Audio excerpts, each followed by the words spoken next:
I've just decided to go live. I don't know. I went down the shop.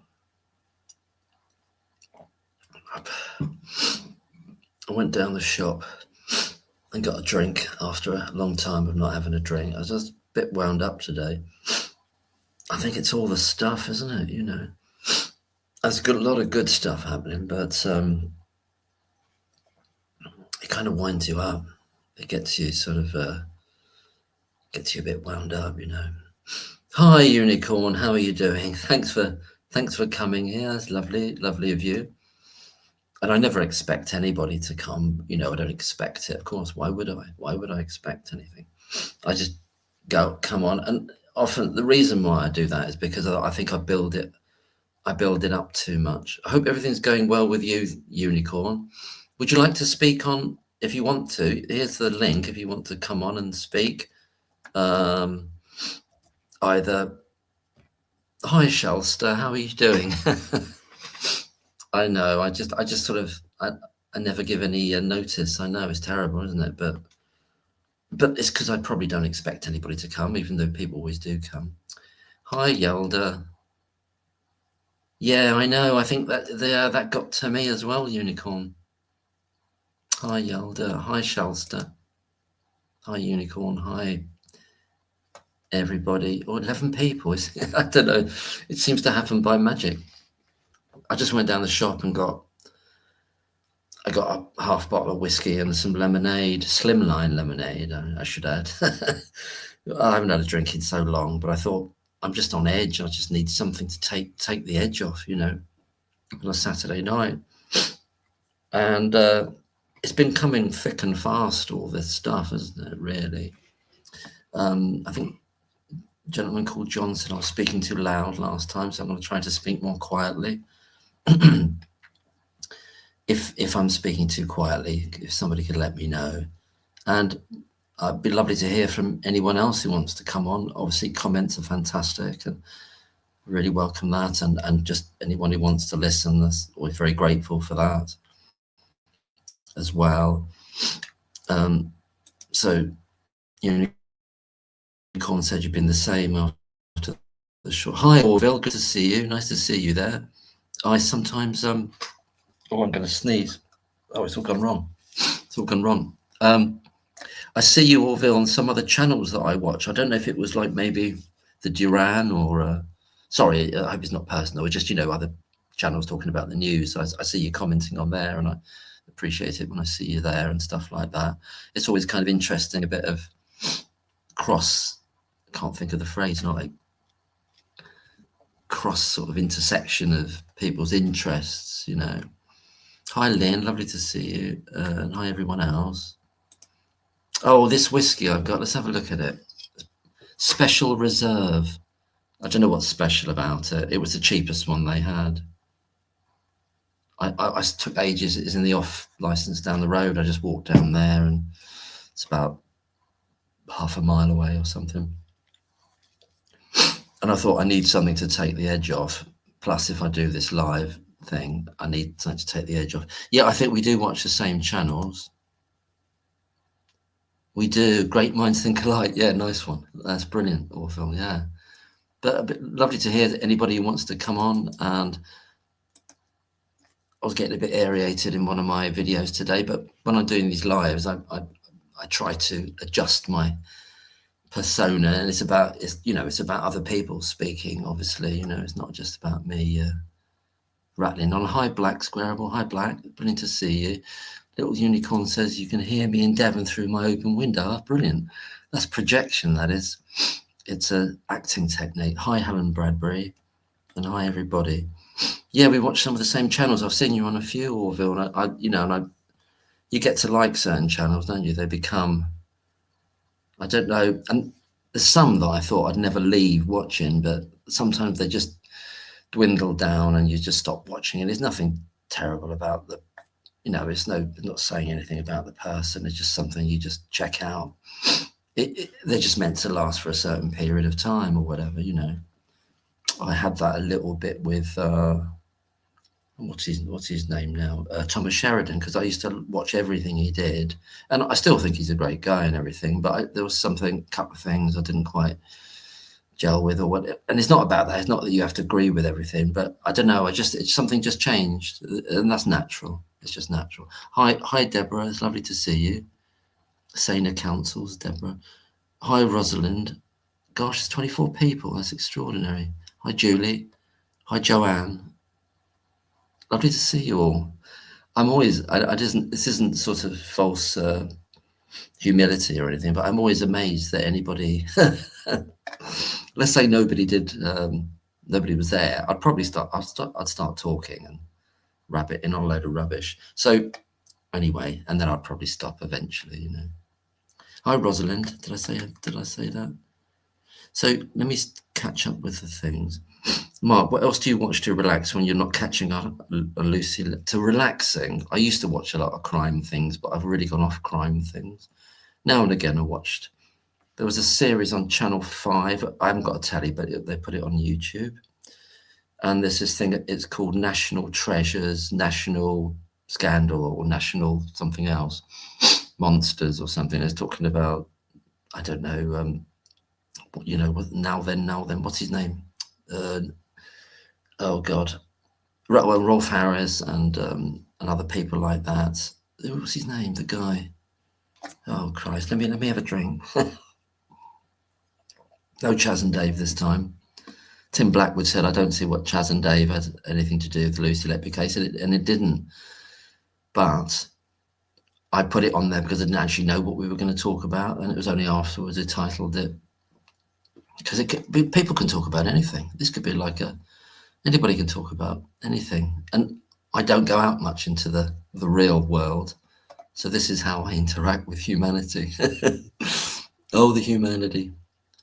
I wonder if Mark still writes his book show. Was that me, Mark, or the other Mark? Oh, hey, Zoe, lovely to see you. Hi, Amanda, lovely to see you. Yeah, I love Chaz and Dave. I was just saying I don't go out into the real world hardly at all, but I just went down the road for a livener, or a sort of a straightener, whatever they call it, to I hope things went well today, Amanda, and good to see you, Zoe. What's Black Squarable saying? You know that Cheshire Police? Yes, I have.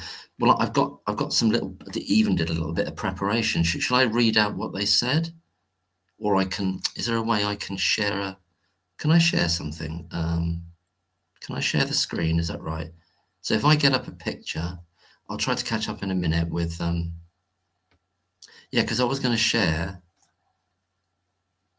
So if I put this on my screen a minute, let me. I'm not that. Oh, I can't do it. Oh, I can't do it. I'm not used to this. So I'm going to share the screen. Let me try this again. Share screen. No, because it's not a tab. It's a picture. I want to share a picture. How do I share a picture? How do I share a picture? Sorry, it's not very good, is it? It's not very professional. I could just read it out. Shall I just read it out? It's only short. No, I really want to share it for you. I really want to. Oh, image file. Oh, I'll share an image file. I'll share an image file. Let me do this. This is the. Oh, it's not coming up now because it's not the right type of file. Anyway, I've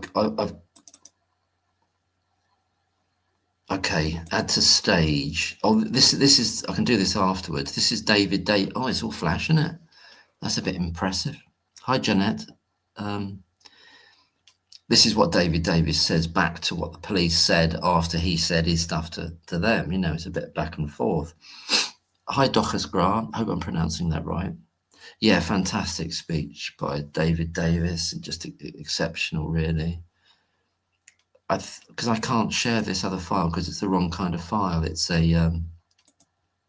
GIF. It's a JFIF. I should have prepared better, but I didn't know it wouldn't share it. I'll read it out what they said, okay? We remain this is the Cheshire Police now after Sir David Davis's speech. See what you think about this. Many of you will have read it or heard it. We remain confident in the integrity of the investigation, the conduct of the prosecution, and the decision reached by the courts. It's another way to put it, the courts, isn't it? Isn't it the jury makes the decision anyway? Over the past 2 years, the force, meaning Cheshire Police, has come under constant criticism, and has been intensely scrutinised, oh dear, and subject to unpleasant opinion from a core group of individuals, wonder who they are, who appear to pride themselves on spreading misinformation, making baseless claims, and attempting to destroy reputations. Next paragraph. While scrutiny of policing is legitimate and welcome, it is essential that such scrutiny is grounded in fact and does not inadvertently cut across due process, ongoing legal considerations, or the independence of the judiciary. That's my silly police voice. The constant noise, have we heard that term before anywhere? Anyone? Surrounding this case, inaccurate or partial information being presented as fact, and this is classic, this next bit, and attempts to hijack the perceived narrative. We're hijackers of the perceived narrative.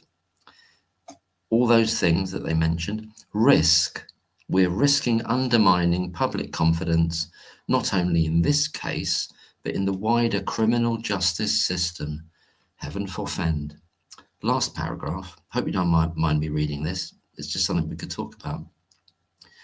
Public confidence is best served by evidence-based discussion. Yeah, you'd know about that, wouldn't you? And responsible commentary, not ill-informed personal opinions and inaccurate details. Not going to say any of them, are you? Not going to tell us what they are. We are committed to victim-focused justice. Yeah, there's got to be a crime, though. Public confidence and the rule of law. Yeah, right. Our thoughts remain with the families of the babies. Well, that's fine, but there's no crimes there, but the other things that need to happen with it anyway, who have always been at the heart of this case. It's an appeal. They're using that cynically as an appeal to emotion. So how do I get rid of that now? Sorry, I hope that was all right to read that through. I can take that off now. No. Yeah. So that's the thing to join in the screen as well. So let me check back if anyone was writing comments about it. Rosalind says, Black Squirrel, I saw that about Cheshire Police, very defensive, absolutely, yeah. Kind of mirroring or echoing what they did when the CPS knocked them back. Not the local CPS, mind, but the other CPS. And that's another story as well, isn't it? Oh, I'm relaxing a bit now. Thanks for bearing with me there. Thanks for bearing with me, guys. Dochas Gra, is that an Irish name? That's a lovely name. I'm probably pronouncing it. I'm probably butchering it. Sorry if I am. Dochas Gra. Cheshire Police are giving Dewey Evans get it into your thick head vibes. Yeah, perfect. That's a brilliant way of putting it. Sorry if I missed any other comments before. A poor empty statement, absolutely. Jeanette Taylor says, they also remained confident when convicting poor Sally Clark. Yeah, I saw on Twitter people were saying they didn't really apologise for that, ever. Never apologise, you see. Never apologise. And this is Orville, I think, responding to a question. I follow the Lucy Letby case because I've also been a victim of miscarriage of justice. Sorry to hear that, Orville. I know exactly how the whole thing works and how barristers work to have their clients convicted. Christ, I'm really sorry you've gone through that. So yeah, that would really make you focus on this. And there, I know there are other people that also have had miscarriages of justice and are very drawn to this. Amanda Amble's fantastic channel. Please follow Amanda Amble's channel. It's brilliant. What a nerve they've got. Misinformation, huh? Here they go again. What a load of BS. How dare they? Yeah, what a spot on, Amanda. hijack. Yeah, we've hijacked. Somebody mentioned, or a few people have mentioned. Am I speaking too quietly, by the way? Can you let me know? Because I don't want to shout either. Let me know if it's all right, you know, or you want me to shut up. But a few people mentioned on Twitter, some people there said it had a little bit of an AI vibe about it, like they put it into Chat GPT and said, you know, do something with this, and they've come up with that. I don't know what people think about the language there. Sorry, I can't get it on the screen because I haven't got the right kind of image file. So, well, before I carry on with the comments, I was 40 people in the room. Hello, everybody. So, cheers. I hope you're having a good Saturday night. 42 people. 42. That's the meaning of life, isn't it? 42. This is good from Sir David Davis, replying to the police statement that I just read out on Friday afternoon. God, it's all happening thick and fast, isn't it? Davis said, Sir David Davis, if you don't mind, quote, "I am unsurprised by this response from Cheshire Police. This is entirely consistent with their behaviour throughout." That's nice. Nicely done. He repeated a call made in his speech, saying, and this is the bottom line of it. This is what they've got to do. Prove it that you've done well, they can't prove it. That's why they're not going to do anything. Anyway, he repeated the call made in his speech. If Cheshire Police believe they behaved entirely appropriately, they should provide investigation documents to Lucy Letby's lawyers, including senior officer policy and decision books, records of identified lines of inquiry, and potential suspects. Well, there won't be a plural there, will there? There never were potential suspects in the plural. Never. Despite what Paul Hughes says in the Hummingbird video. He said, do you remember what he said? He said, well, we've got to show them that we're not looking just for one person and we're not looking just for one thing.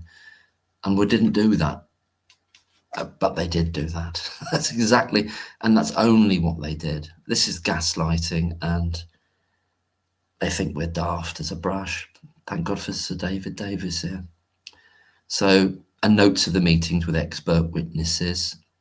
That would be interesting to see, wouldn't it? Wouldn't that be interesting? And the National Crime Agency.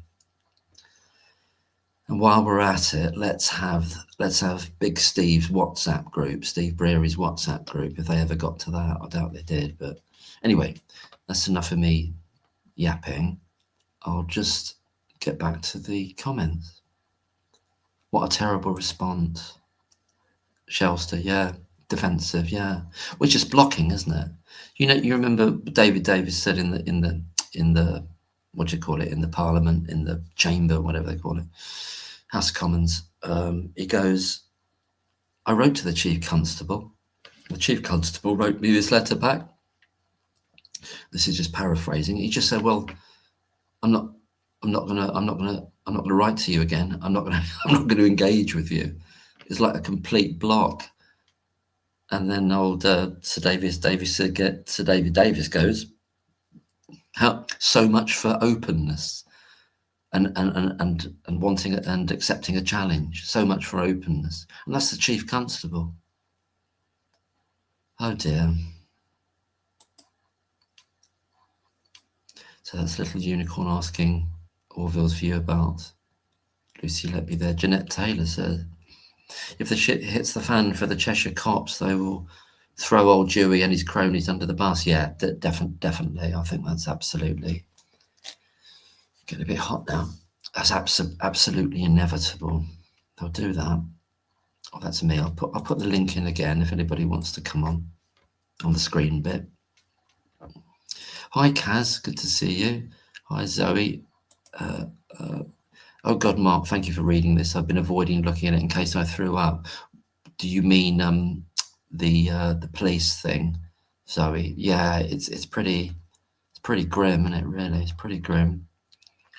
Docus Grass said, I think I've been a bit sort of spiking in anxiety, maybe to do with other stuff, life things, but I'm not here to like talk about me, but some of this stuff lately, it feels like it's kind of spiking. It's spiking in intensity, and it's also revealing the powers that be in even a more naked way than we knew they were like already, with the response of, I've forgotten her name now, something Jones, wasn't it? The Minister for Crime and Policing, Sarah Jones. And prior to that, the intervention by, God, I should have a list of all the names. The other MP for Tatton, is it? Her name begins with a K.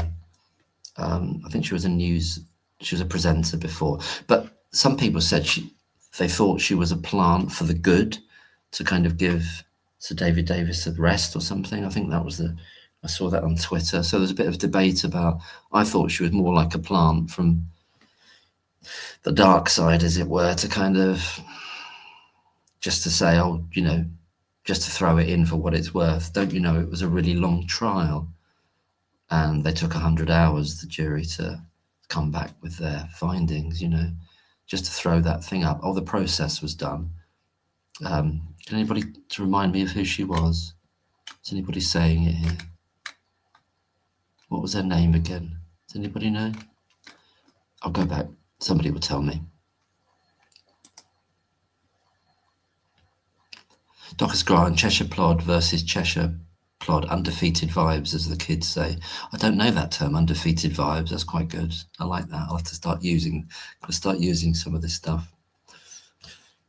I want to use the up-to-date 100% that Lucy, original defence, worked to have her convicted. Yeah, I mean, this is, this thing about that meeting, that was really, there's something about it in Guy Rowland's brilliant part 2 of his documentary, where you see that massive fancy hall, and Turquoise Blue left a comment on the video when I was talking about it, saying it's just the kind of magic. They've got this fine china and they're all very posh, and it's all, blowing smoke up each other's arse, probably having a laugh about it all in there,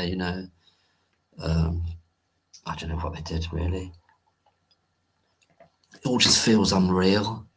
There's a sense of unreality here, the kind of unreality you feel that Kafka talks about, where people, if you know some of Kafka's novels and the characters, it's as though people go through the form of procedures, but they're completely empty. They're devoid of meaning, and they're devoid of any real reality to them. But it seems on the surface as though, yeah, it's all going along nicely, and and people have got qualifications, and they've got all this malarkey. Anyway, sorry if I'm rattling on too much, but there's only me here to rattle at the moment.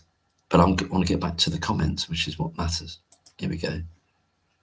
I'm so glad you said that, Orville. I thought I was going crazy believing that, but I believe the people representing her knew what was going on. Well, been very sympathetic to that all along in some sense. I don't know how far to take that, in the sense that what do you need to not do in order to kind of make it a done deal? Well, one thing you could not do is not have any expert there combating the immunoassays, because that's I keep using the term, that's the tip of the spear for the prosecution, which pulls everything along like a train, or like the rest of the spear in its wake. So that's, yeah, it's weird. It's all very weird, actually. I was thinking when I was going to the shop getting my whiskey and lemonade, I was thinking, and I remembered something from way back when, and it was a bit that Myers says. He says, and it's in the transcript somewhere, and it was one of the bits that have been reported. He says, everyone's against, nobody believes Lucy Letby, everyone's against her, but I'm here, and I'm standing up for her, or something along those lines. I'm believing her, I'm supporting her. Well, that's okay, and that's fine. And yes, you might have done some really good stuff with certain aspects of it, but if you haven't got any expert witnesses to call against 7, 8, 9 of them on the other side, it's over. It's all just fine talk. It's all just performative, really. I'm sorry, but it is, and it's not. You don't get any. It's like you don't win. You don't even win a cigar. You know, what happens is Lucy Letby loses her life. That's what happens. That's the stakes here. And you got Rahman the expert going. Yeah, I agree with Hindmarsh, and the other guy, Professor Hall, saying, "Oh, I'll just abstain." Essentially, you know, I'll just defer, which is an abstention. Well, great, but you got nothing else. You got nothing else. Anyway, I'm trying to keep it to. Mark, have you seen the brilliant interview with Shu Lee and this? Oh God, I love that. That was amazing. Yeah, some of these ones I have to watch in. Oh, it's taking the edge off that drink because I haven't had a drink in a few months. Yeah, that interview with Dr. Shu Lee was incredible. And you know, I know the Sun and everything. I don't like the Sun, but still, they put it out there. And the interviewer from the Sun, he wasn't interrupting him. He was letting Dr. Shu Lee. He wasn't trying to talk over him. He gave him all the space that was necessary. The questions that he asked the Sun reporter were very pertinent and wasn't trying to undermine him or sidetrack him or any gotchas. I thought it was very well conducted by whoever that reporter was. Whether he works for the Sun is kind of immaterial in that sense. But it was brilliant, yeah. Orville says, I am probably the most famous criminal in the UK no one has ever heard of. I'm classified as a state secret. They don't do that for no reason. Gosh, right. Gosh, yeah, that is, you've obviously been through a hell of a time there, and that's going to affect, I mean, it would affect you, and it would affect me, you know, I'm sure it would, all of us. And you know, another thing that's come up over the last week, because I watched Common Sense Guru's video, and I love Common Sense Guru's channel and her videos, and initially I was a bit reluctant to watch the one about that she did. It was talking about a Trojan horse in relation to Amanda Knox, because I'm very much of the feeling and thought and belief that Amanda Knox is totally innocent, and very glad that she's on board with doing her podcast. But you know, I respect Common Sense Guru if she feels that it's more complicated than that, and she has a different view of that case, the terrible murder of Meredith Kercher. And we had a bit of back and forth, and it was all very civilized. Because we can disagree, we should be able to disagree about whatever we disagree about. We don't have to agree on everything or other things anyway, you know.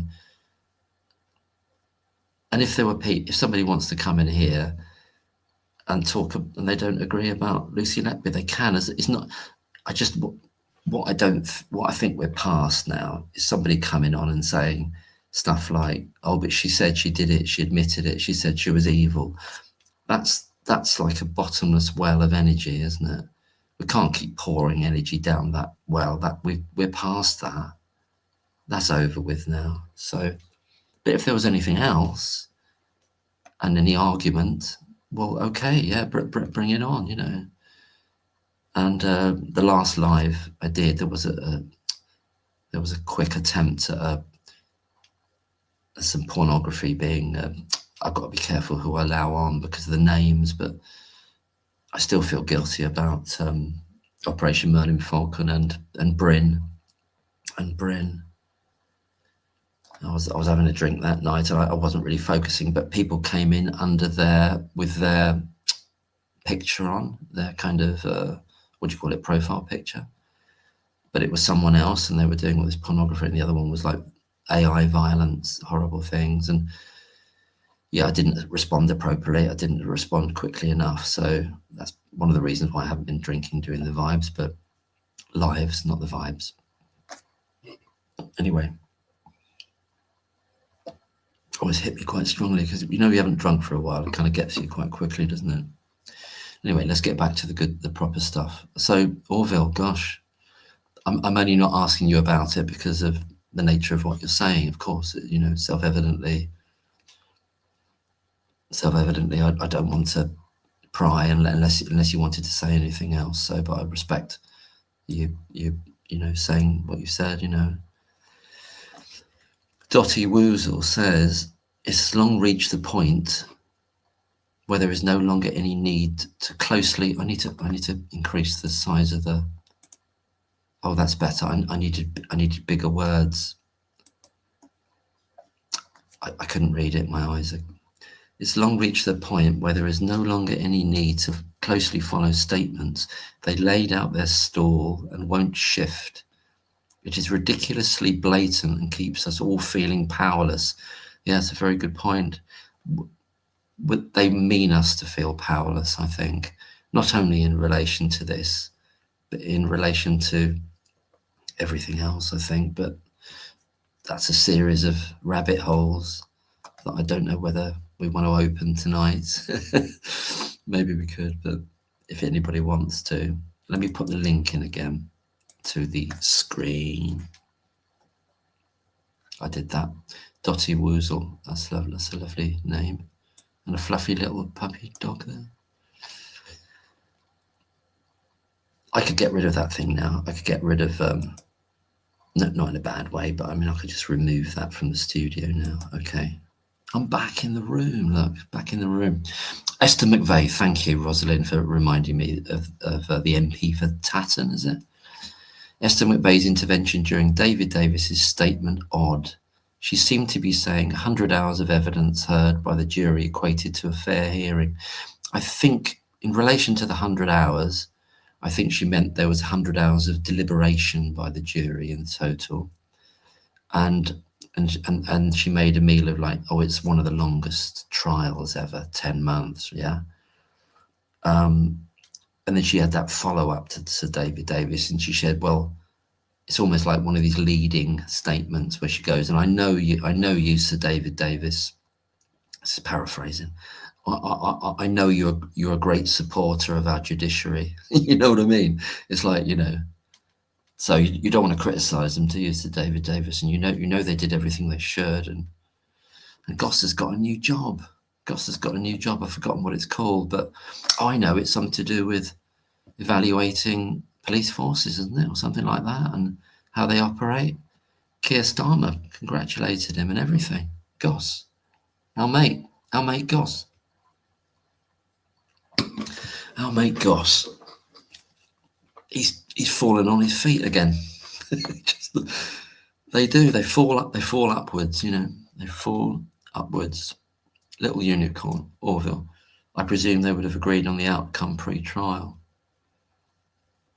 Right. Is that in relation to, I'm not sure if that was in relation to the who's he be? Go David. Yeah, go David, he's brilliant. I'm not a fan of politicians per se, but I like Sir David Davis, and I don't know what his other thoughts are on things, but with this, he has been fantastic, hasn't he, really? Hi, John Bayliss. If the police had followed due process, Lucy Letby wouldn't be in jail. Well, that's right, actually. I mean, well, certainly what you would not have had is this crazy loose cannon Evans running the show. You'd have had Professor Hutton there. You'd have had an obstetrician there. You'd have had all the obstetric notes there that Martin Pittman says, you know, we got to, Dr. Martin Pittman said, we've got to see all those notes. There's a certain amount that is can be inferred from what we know about them, but we need to see them all. Experts need to see them all, you know, actual experts.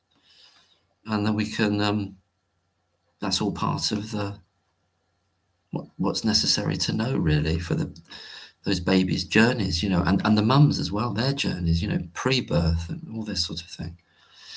But Evans rocked up and said, no, you don't need any of that. I'll handle it all. And they go, okay, TC. That's what they do. I'm getting slightly tipsy already. I hope I'm not being too annoying, but Janet Taylor says she spent most of her time on the phone. She did. That's what I said I mentioned that thing as well, because she does that intervention, and then it's like, oh, I'm looking at the phone now, just looking at the phone for the rest of the time. And Sir David Davis was building up to his summation in a beautifully constructed perorational speech or overview of this catastrophe of justice.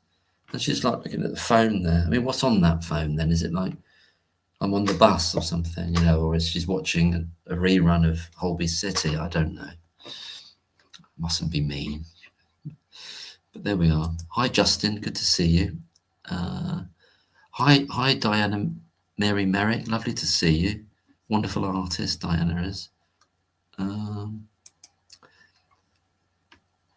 Little Unicorn. So this is it would definitely have, also that is to do with Lucy Letby's case.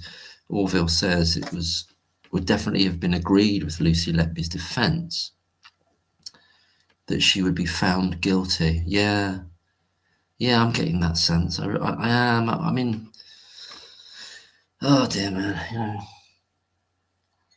is this all right? Is this going all right? This live thing, with reading out the comments. That's what I tend to do, because that's the conversation part of it, isn't it? And that's what I want to do. I want to hear what other people are thinking, and we can discover new things, and you never know where it's going to go. You know what I mean?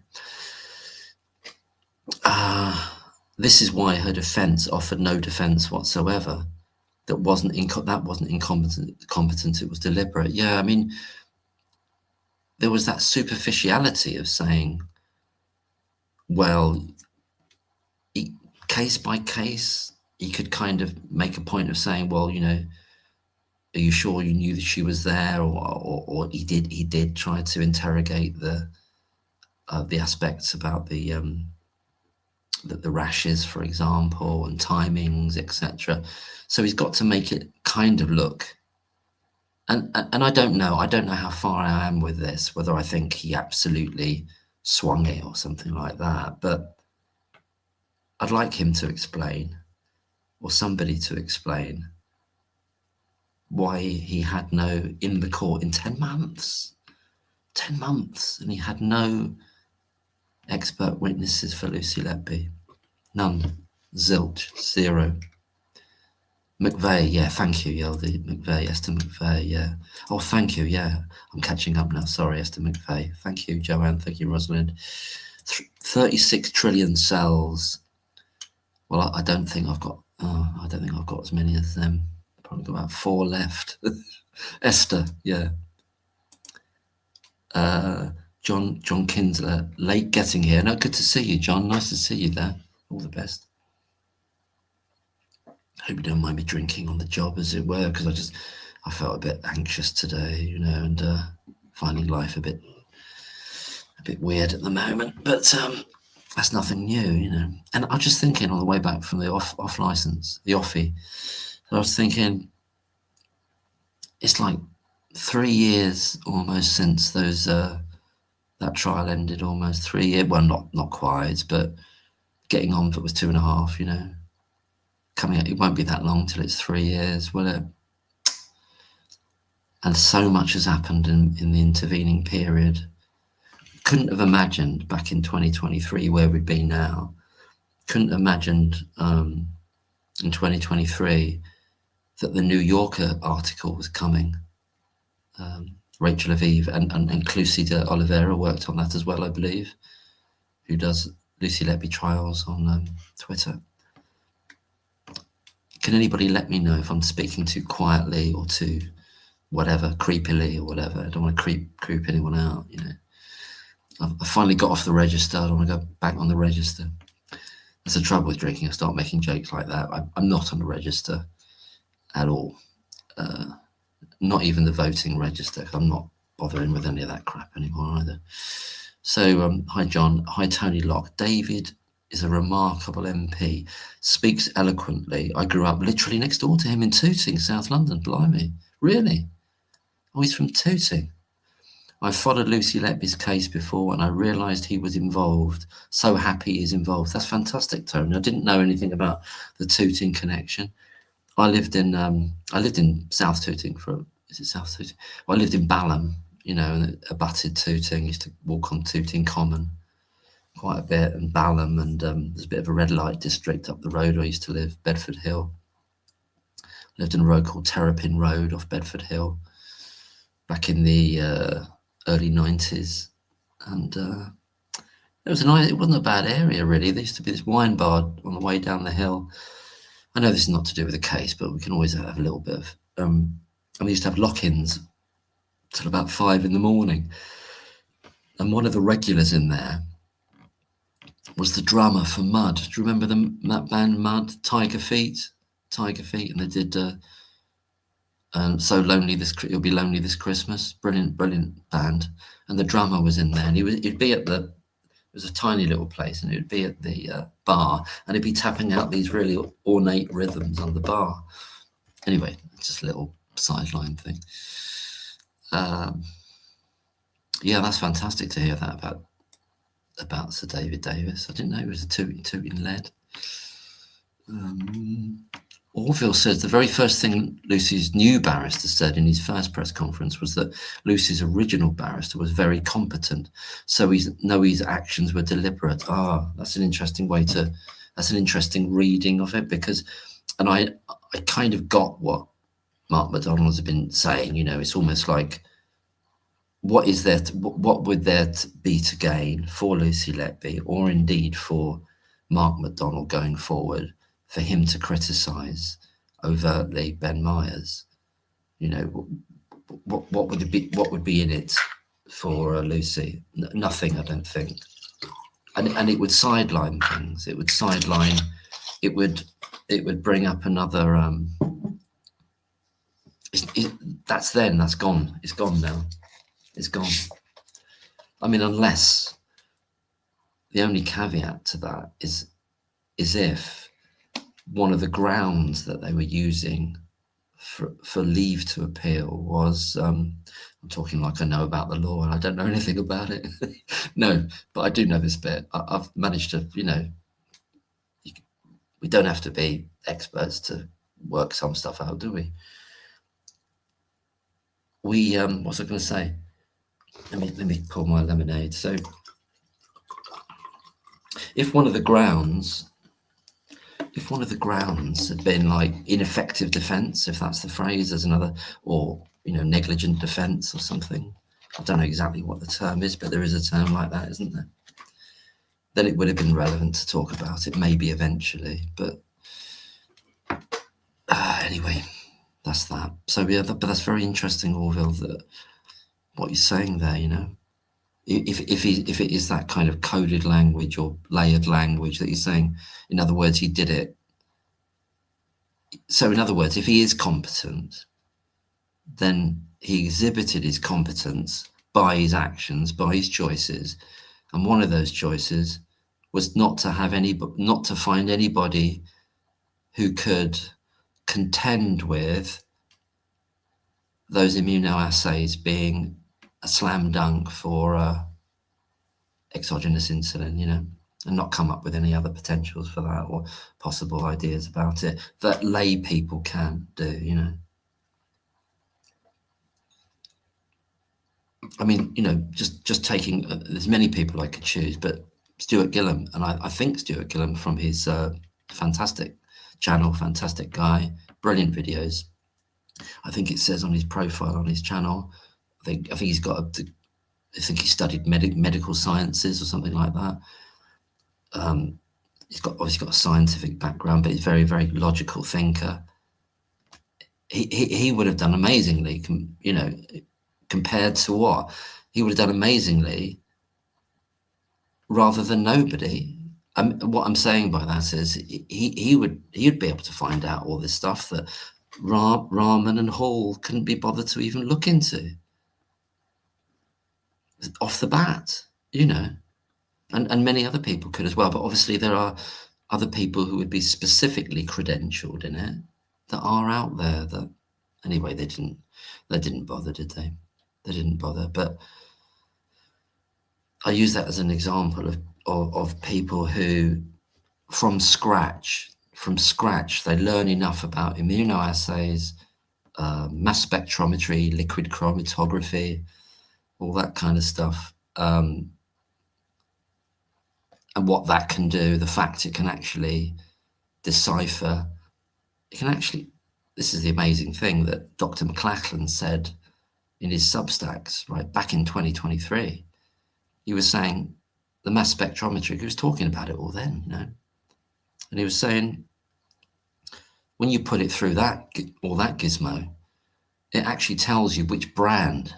It will tell you which brand of if there is exogenous insulin. In this case, there wouldn't have been, but we know that. But if there had been, it would have told you which brand, because all the brands have a separate.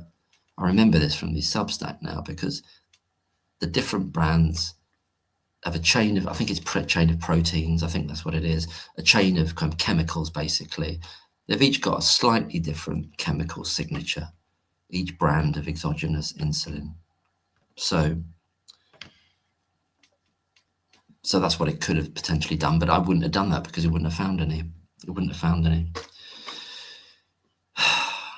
David Davis, yeah. Is that clapping? Yeah, oh, that's brilliant.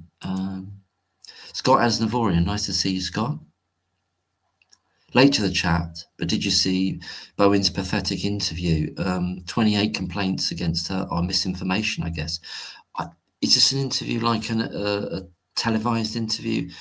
I mean, I've got it here up to refer to, actually, the Daily Mail article. I've read that, but I've not seen her interview. Perhaps that's come up in the interim that somebody's got her, and they're in the last chance saloon, and there's no other direction of travel, like, other than to say, I did my best.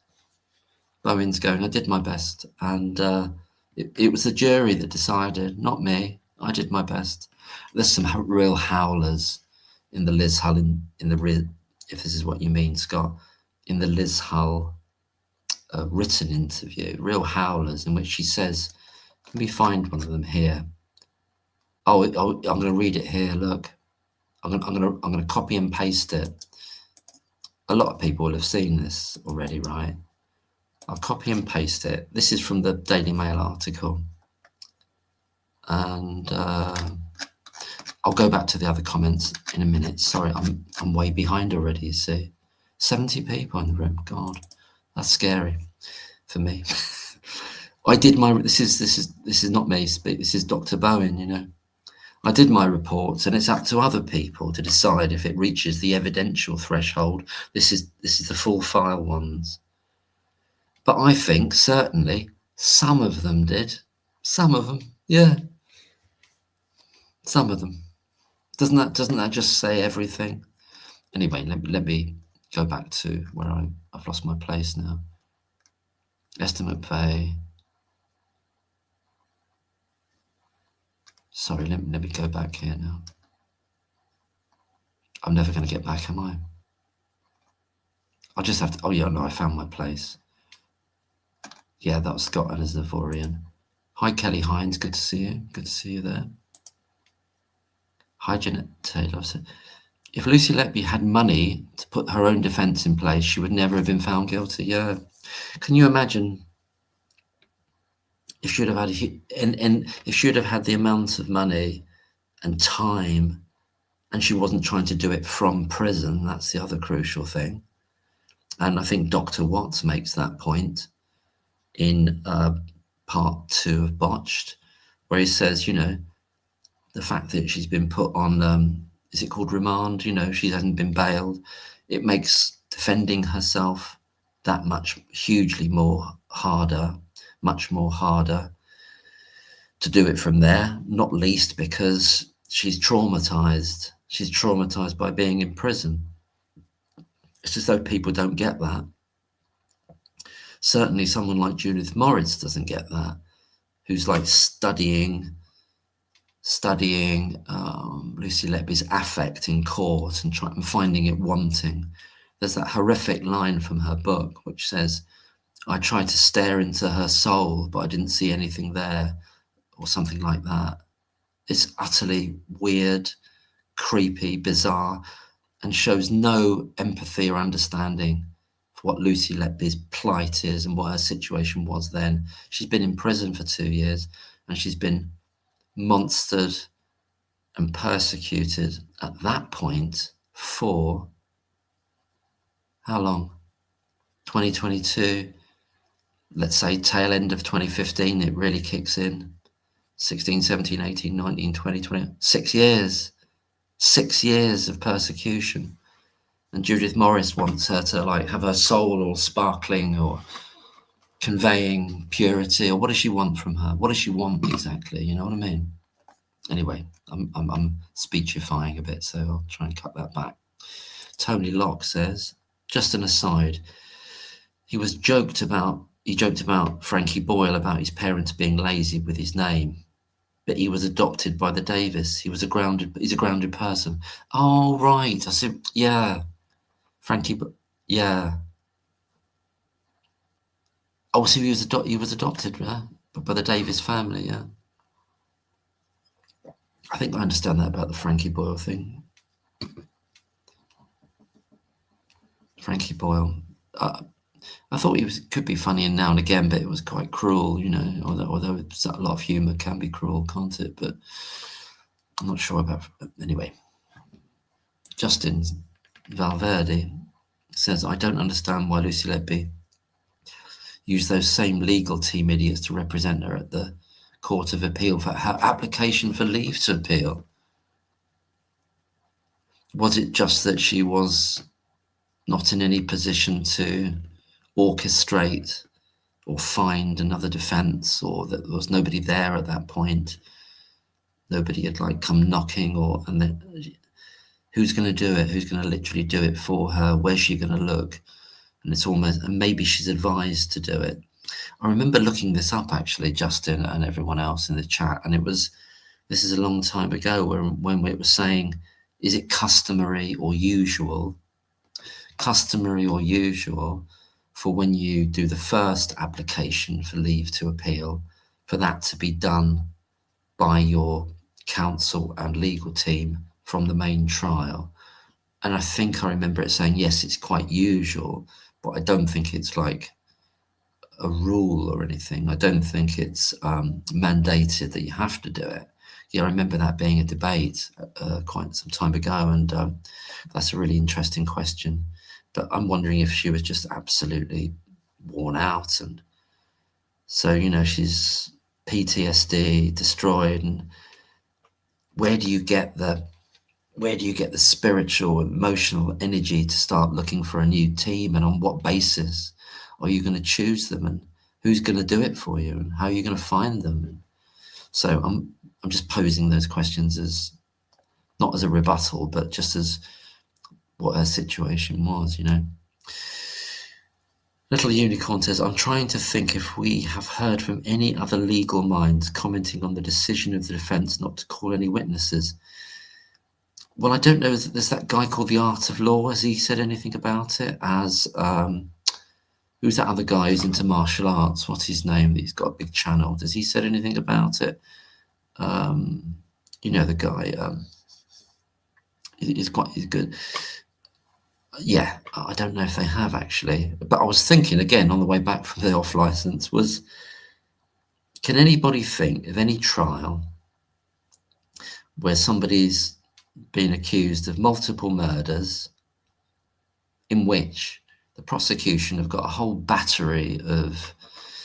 phalanx of prosecution expert witnesses, and the defence rock up? Yeah, they've got a couple there, but they don't even call them. I can't think of any example. And I've watched quite a number of American trials, or like consolidated versions of them, potted versions of them. Some of them I've watched all the way through. There's some amazing ones over the last few years about this family in Florida where this dentist, this kind of family of dentists I'm trying to think of the name of the family now, but they have the daughter's husband murdered by some hitmen, and there's been trial after trial after trial of it. But at least the defence make an attempt.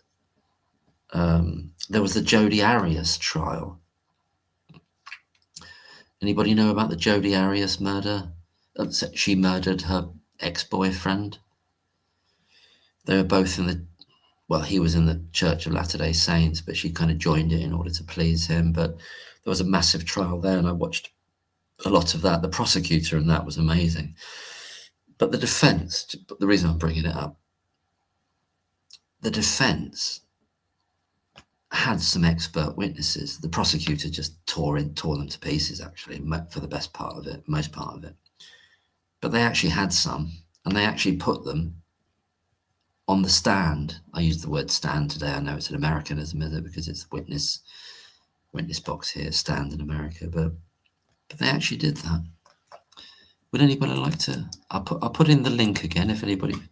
I've done that's the copy of what Bowen said.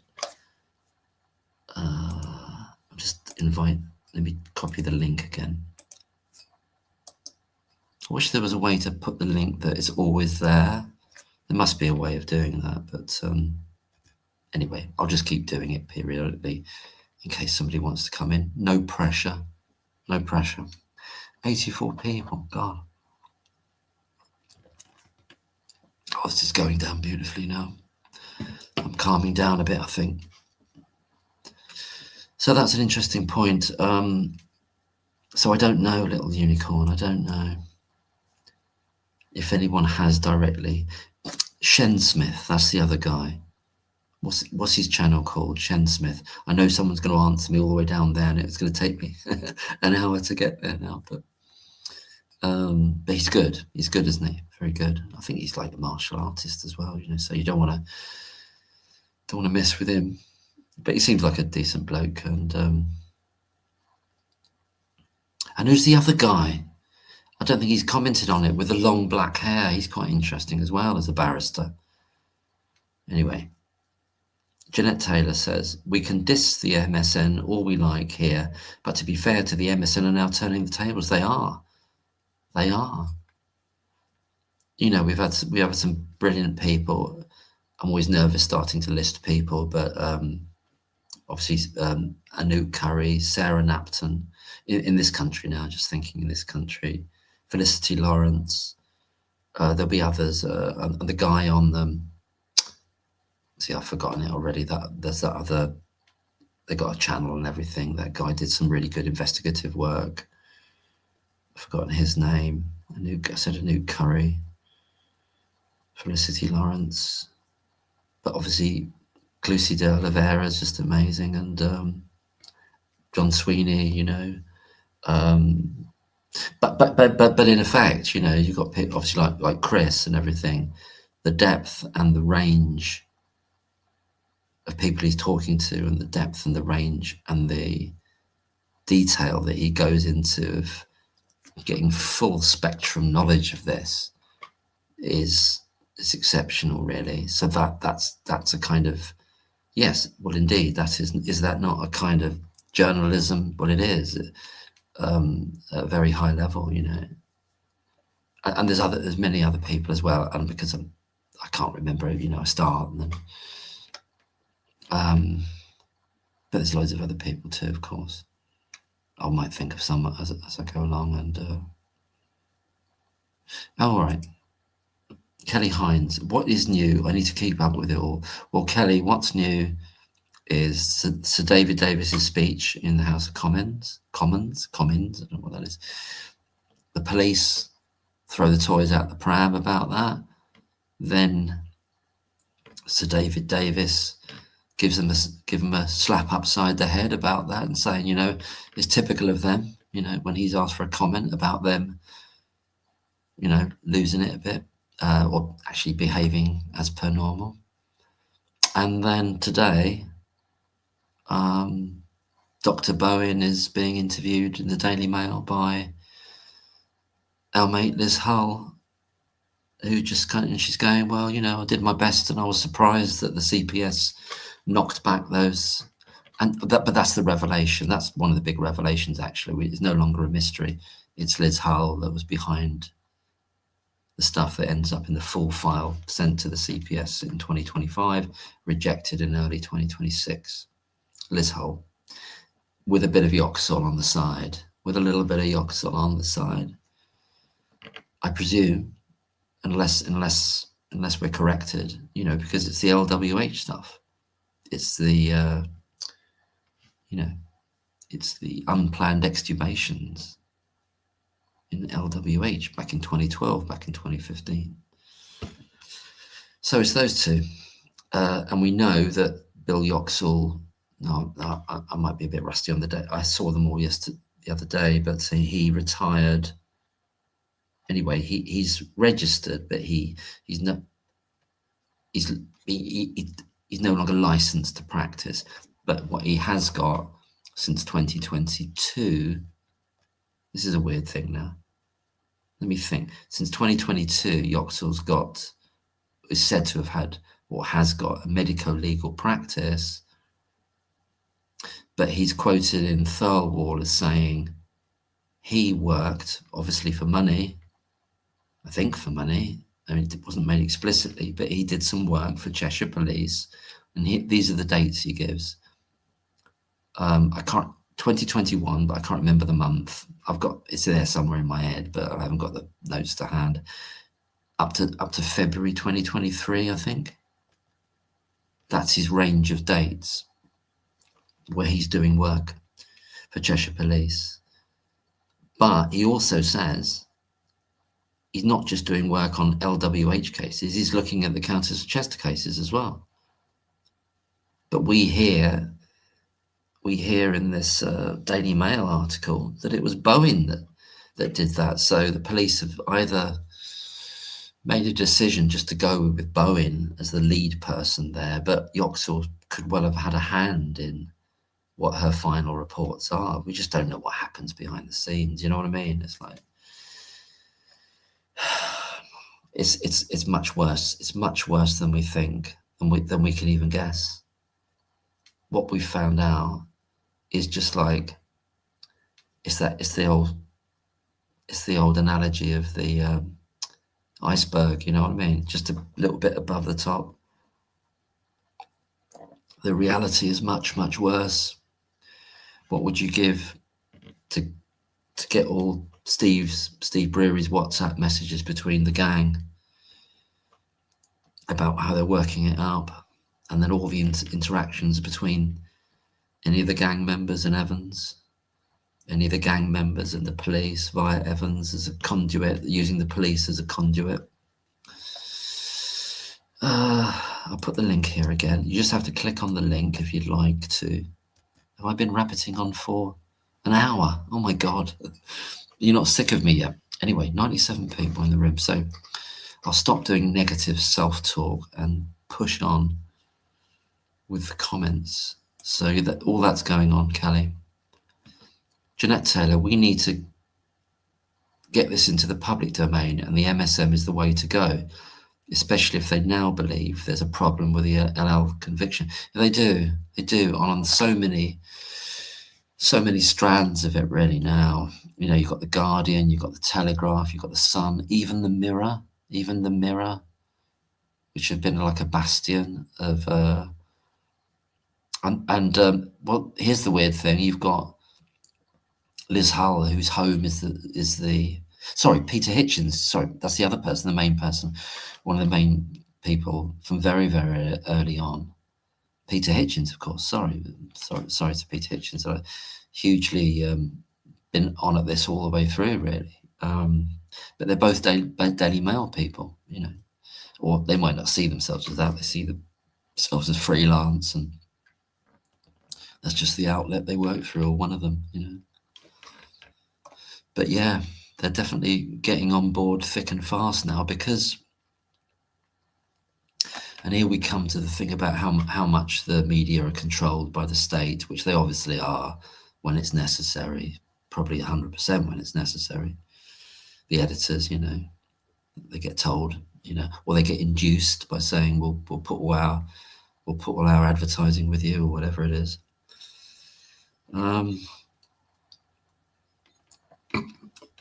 But in purely monetary terms, the big story is what? This is an innocent person. That's if you're in a cynical way, in a business way, just thinking, how are we going to sell loads of magazines and newspapers and articles and get people to watch our programs?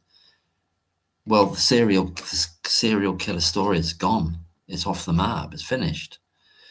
The only people talking about that now are these kind of thousands of like tiny channels with like weird AI pictures of nurses that look nothing like Lucy anyway, but they're all like dripping blood and stuff like that, walking down a long corridor. I don't know if you've seen them.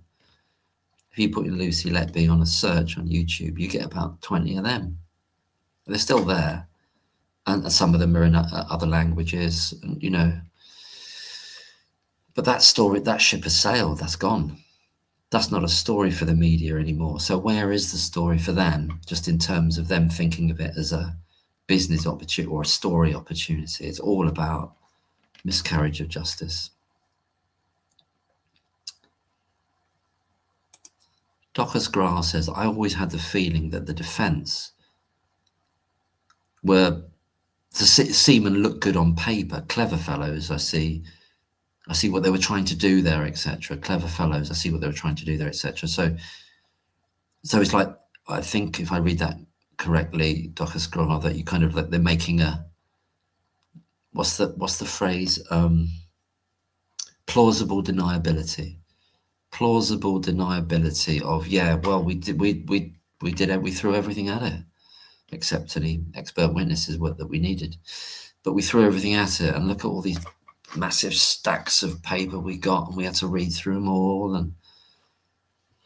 But really, that meeting in Southampton in that big old house, it was decided there, decided by virtue of having nothing to combat the prosecution's smoking gun, which wasn't a smoking gun at all. Of course, it was a pile of crap. But the jury didn't. You can't expect the jury to work all that out in the moment, under pressure. How can you? You know, we've had years to come to these, to work all this stuff out without being under pressure of having to take all this stuff in and not talk to anyone.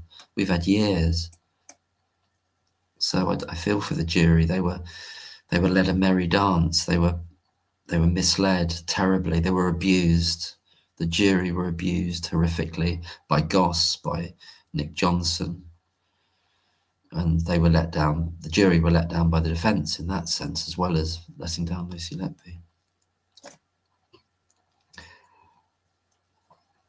Little Unicorn is writing back to Jeanette Taylor saying it's difficult to win in cases like this where the NHS and police are against you. Yeah, I think once it was going to court, it wasn't going to, even if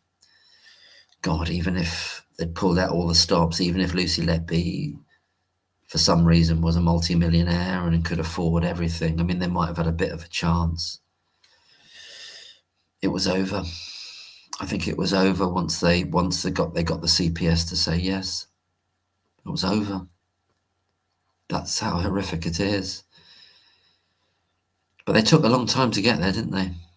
They took from May 2017 until November 2020. That's the final arrest, isn't it?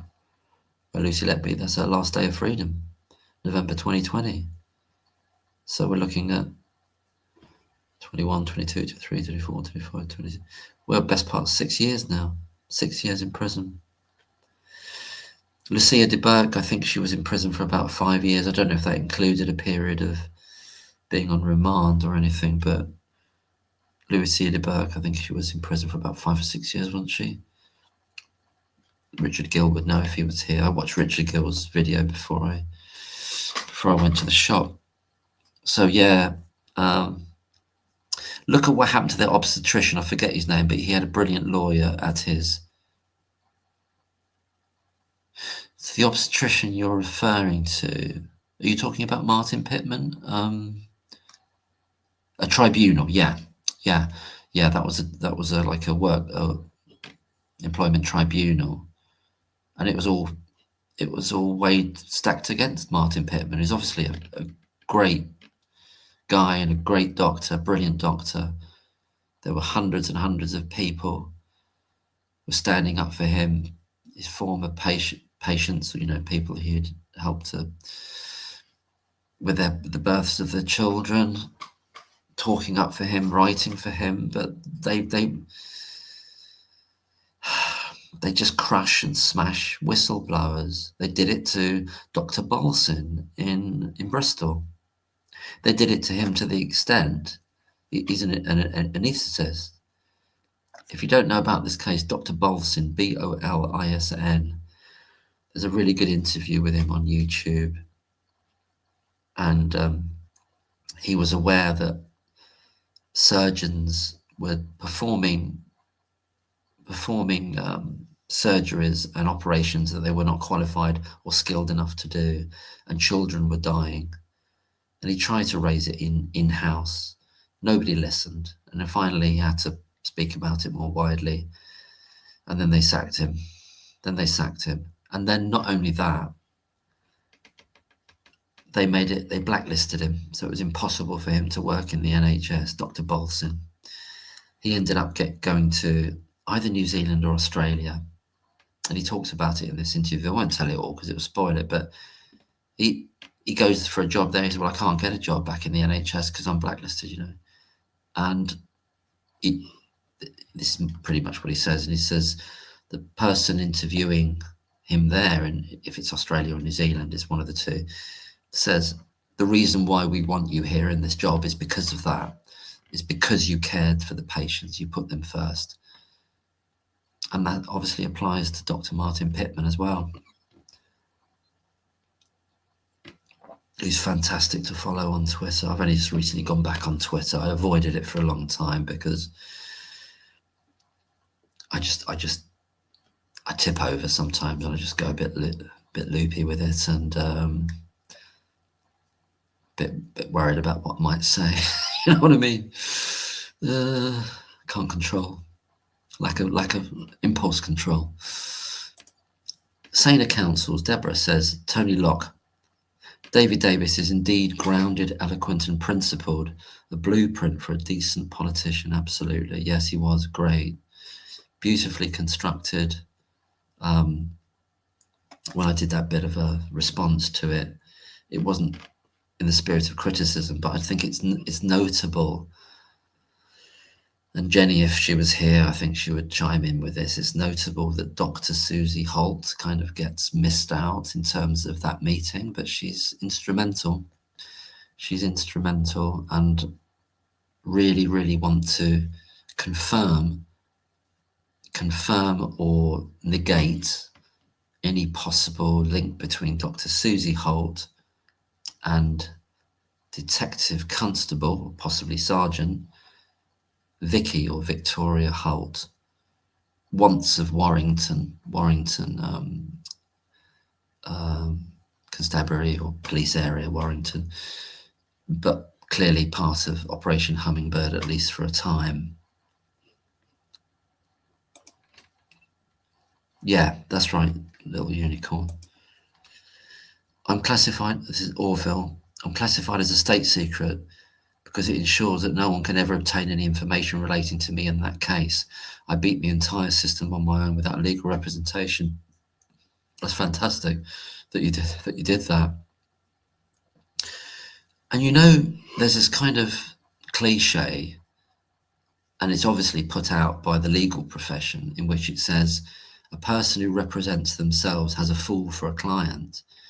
But you get examples like Orville and other people in history, they have represented themselves, and probably they're the only people that could have done it, because they either couldn't find, or nobody would want to do it, or that they just couldn't rely on anyone, or because they're lent on the professionals, they just don't want to go into this area. Sometimes you'd have to do it yourself, and it must be a great strain to do that, an emotional strain, psychological strain. I can imagine it being that, but fantastic that you did that, you know. But then you're in this situation of this kind of opaque situation in which, because it's to do with state secrets, you can't make it explicit, they can't make it explicit. So it's almost like it's, in a way they've hidden what they've done to you, haven't they, you know? So I think Jim's back in the room. Hi there, Jim. Nice to see you. I don't know if you can hear me. Hi. Hi there, Jim. How are you doing there? Good to see you again. I Not think not too not too bad. great. People really enjoyed you coming on the other night and all your experience and knowledge, medical knowledge, obviously. You And know, I was just clicking on SteamYard and stuff, looking at that. I thought, I should say something, and then you started talking about Dr. Steve Bolson, yes, who I worked with for years. fantastic. That's amazing. What a bit of serendipity. Well, Incredible. if you think about it, it's extraordinary. I know Steve Bolson very well. Yes, that's incredible. That's an amazing conjunction of things happening because that's the position he was in. He was, well, you'll know, obviously he was blacklisted in the NHS essentially. Yeah, Yeah, yeah. They sort of nobbled him here as well. Eventually, you know, there's certain, you know, really. yeah. Not like it's just this sort of, you know, he just sort of says what he thinks, and but anyway, it's, you know, it's, yes, there are certain types of people who rub various establishments up the wrong way, you know what I mean, which doesn't mean they're bad. And Steve Bolson was excellent in Well, that's it. these They're putting the patients first, and this is where Martin Pittman comes into it. You know, his care was as it should be for the patients, and yes, yes, it rubbed up certain people the wrong way, a certain power structure, and then yeah, they turned against him. You know. yeah. Yeah, I'm sure. Like just listening to Dr. Pittman being interviewed at Lucy Letby analysis a couple of times, and he's a thoughtful chap, and he's like he's like, because he was, yeah, that's like, I completely identify with how it goes, and it's just, you don't quite play the game. You sort of, you bristle at the sort of strictures put on you, and you can't sort of, you know, you see, go, this is wrong and stuff. But it just means that, Yeah, you know, they target yeah. you. Yeah, yeah, And you've got this kind of situation with Lucy Letby where it's not about playing the game, but she's doing what it says on the tin. She's doing everything she's supposed to do, and then it's that seems to bother yeah. someone It's like this not, Stephen, you really. know, another word that would be bandied about in relation to Steve Bolson is naivete, right? And that's exactly where Lucy was, and that's where I was. You know, I think the first time I ever commented on one of your videos years ago was to sort of say, she should have left. Like, didn't she know? Somebody should have said to her, Yeah, go, leave, you yeah. know. And I said that 2 or 3 years ago in one of your videos. And Yes, yes, because that's something you that raised was in the the first last. time I think I commented. You know, I just went, You that's raised just, that in the last live. We had yeah. that quite an But in-depth I thing raised it a about few that. years ago as well. Yeah. Yeah, you raised it then. So it's really strange to screens for. Oh yeah, but you're back in the room. So the it's strange to hear you say it, to hear somebody else say it like years ago, because and that's what it's been. It's been years. It's been Yes. years. It's And extraordinary. the reason I actually wanted to join, and it's not like I don't know, he might be terrible, etc. But Myers, like you know, he's between a rock and a hard place, you know. And any of the things I go look, I sort of think on the face of it, what a terrible decision, what an awful defense barrister. He let Lucy down and so on. But you know, he we now, you know, and it's not that I didn't know it before, I did, but just listening, you know, the past, you know, well, it's more than 24 hours now, but those two big events where we have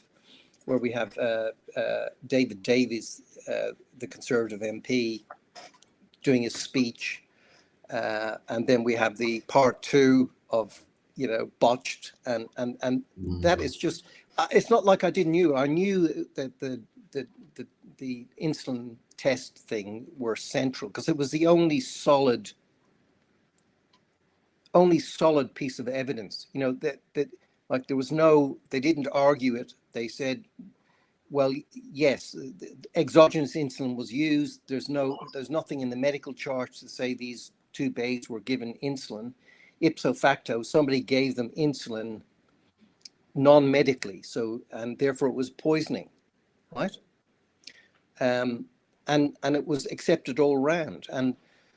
And this sort of meeting, I just sort of like, it bristled, like, just in terms of, again, natural justice. What the hell are different medical experts sitting around deciding what's in and what's out, before a trial? Yes. And I don't know. I have to assume, but it's frightening if there was no barrister present from each side when they discussed this. But you get the sense that perhaps there wasn't. Was Myers there? He should have been. I got the sense that there wasn't. It was kind of Yes. it was their day. It was the experts. The way you day, talked, I suddenly thought, well, they have to have somebody there. But anyway, the reason I said it was because, look, so you've got two great Ormond Street specialists. One is a neonatologist, Hall, who works for the defense, and the other is Hindmarsh, who's, from my understanding, is a pediatric endocrinologist. In other words, he's a specialist with hormonal disease, for want of a better term. And so diabetes is one of those, and insulin levels is one of those, and so on and so forth. And you have this whole saying, I defer to Dr. Hindmarsh in terms of his opinion of. Now, just the textbook will tell you that the ratios of insulin to C-peptide and the absolute level of insulin and the ratios of insulin to C-peptide, that implies exogenous insulin. Like, that's just a statement of fact normally. And I don't know, the only time that would have changed was when Dr. Lee indicated that in premature babes, different from full-term babes, different from children and different from adults, that ratio may not be reliable. Do you understand? I understand that. So that's theoretical. So that's textbook. And then the Hindmarsh, who's a pediatric endocrinologist, and we find out is a bit dodgy, but they didn't know it at the time, and neither did Hall, presumably. And then Hall, who's neonatologist, and again, this is like the star pediatric hospital in the UK, Great Ormond Street. Yeah. So if you get appointed as a consultant at Great Ormond Street and you're a pediatrician or you're a neonatologist, you're at the apogee of your profession. You've been appointed to Great Ormond Street, right? So it's a big thing. And you've got the defense barrister Myers has got two Great Ormond Street specialists. To his mind, they'd know all about this, so agreeing that the ratios of C-peptide to insulin, the absolute level of insulin, even though, presumably they both knew it was just a one-off reading that wasn't repeated, that nobody recognized at the time. And they said, well, this indicates exogenous insulin, and there's nothing in the medical chart to say insulin was given. Therefore, it was if it had to have been given, it was given as a poison, right? And I can, like, he's just a barrister. He's there going, well, I've got it from the horse's mouth. These are both, one appointed by either team, and both agree that these ratios imply that exogenous insulin was administered. And we know it wasn't administered according to the chart, so it wasn't administered as a medicine. It was administered as a poison, right? Now, but neither of those two guys know much in terms of instrumentations and chemical pathology and, the intricacies of different alternate ways of measuring it and everything. That's not, they're medical. They should know that you've got to get a test sent to a reference laboratory to prove beyond any shadow of a doubt, that this was a poisoning. Well, we generally think of it when, it's parents poisoning a child, basically, but that's a scenario in which you do these tests, or they've got an insulinoma, so they've got a tumor producing insulin, and is it that, or is it exogenous insulin, and so on. They're the reasons we use these tests. But they didn't know the intricacies of that. And I'm not sure anybody did. It really just came out with Dr. Lee, who said, actually, in premature babies, this doesn't necessarily imply exogenous insulin, these results. The other thing that Myers didn't know, two very important facts. One is there was a third case with very similar results, which was deemed to be a disease, hyperinsulinemia. We discussed it the last time. Yeah. And, it settles down over time, but you got to make sure you got to watch the kid and feed them and all the rest of it. So they weren't told about that case. And then he wasn't also told, and they did have the lead pathologist of that laboratory in Liverpool that did the measurement. Yes. I think she was on the stand, and she didn't give very good. That wasn't a particularly nice, like wasn't that helpful to the defense again, like they all weren't in the end. But we know now that a month after the last, there was two patients, two blood tests. The last blood test was, so a month after that, less than 4 weeks after that, they did a reference test. So they did a known sample, and they tested it there, and the result there was sky high compared to the reference laboratory. So her laboratory got it, at the same scale. So therefore, a month later, the results from that lab, on that test, showed that lab was completely unreliable. That's what it showed. It wasn't like 5%. It wasn't 5% at. Yes. It was multiples at. As are these two things. So to be fair to Myers, he doesn't know all that, and he should have been, of course, informed by the prosecution of that, but they didn't. From what I can discern, they didn't tell him. Well, can I say some things about that? So these immunoassays, it's very, very clear on the documentation that comes back that they're not forensic quality tests. And forensic means to be, obviously, it's related to crime and courtrooms and so forth. That's something that Myers should understand. That's the direction he should be going. That these tests, and I understand you've watched the second part of Botched, in which they say that those tests wouldn't be to the standard to work out whether somebody is cheated in a sports competition or not. But evidently they were used to the level that got somebody convicted of eventually of 7 murders and 7 attempted murders. They should have been pushed. They shouldn't have entered that court at all. And, yes. and that's the approach that Myers should have taken. And he needed somebody to argue that very forcefully against Hindmarsh, instead of having Professor Hall there, who folded. And now I want to make a demarcation between the idea of deferring and agreeing. Dr. Rahman apparently fulsomely agreed.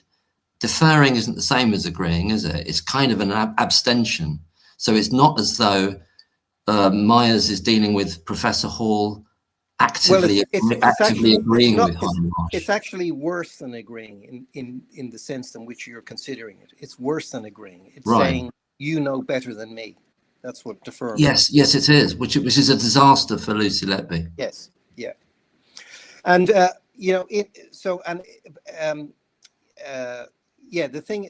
thing of it is, I don't know what discussions were had, but it wasn't that it was, it wasn't that if the result was 10% less, it wouldn't be valid. It was so far badly out.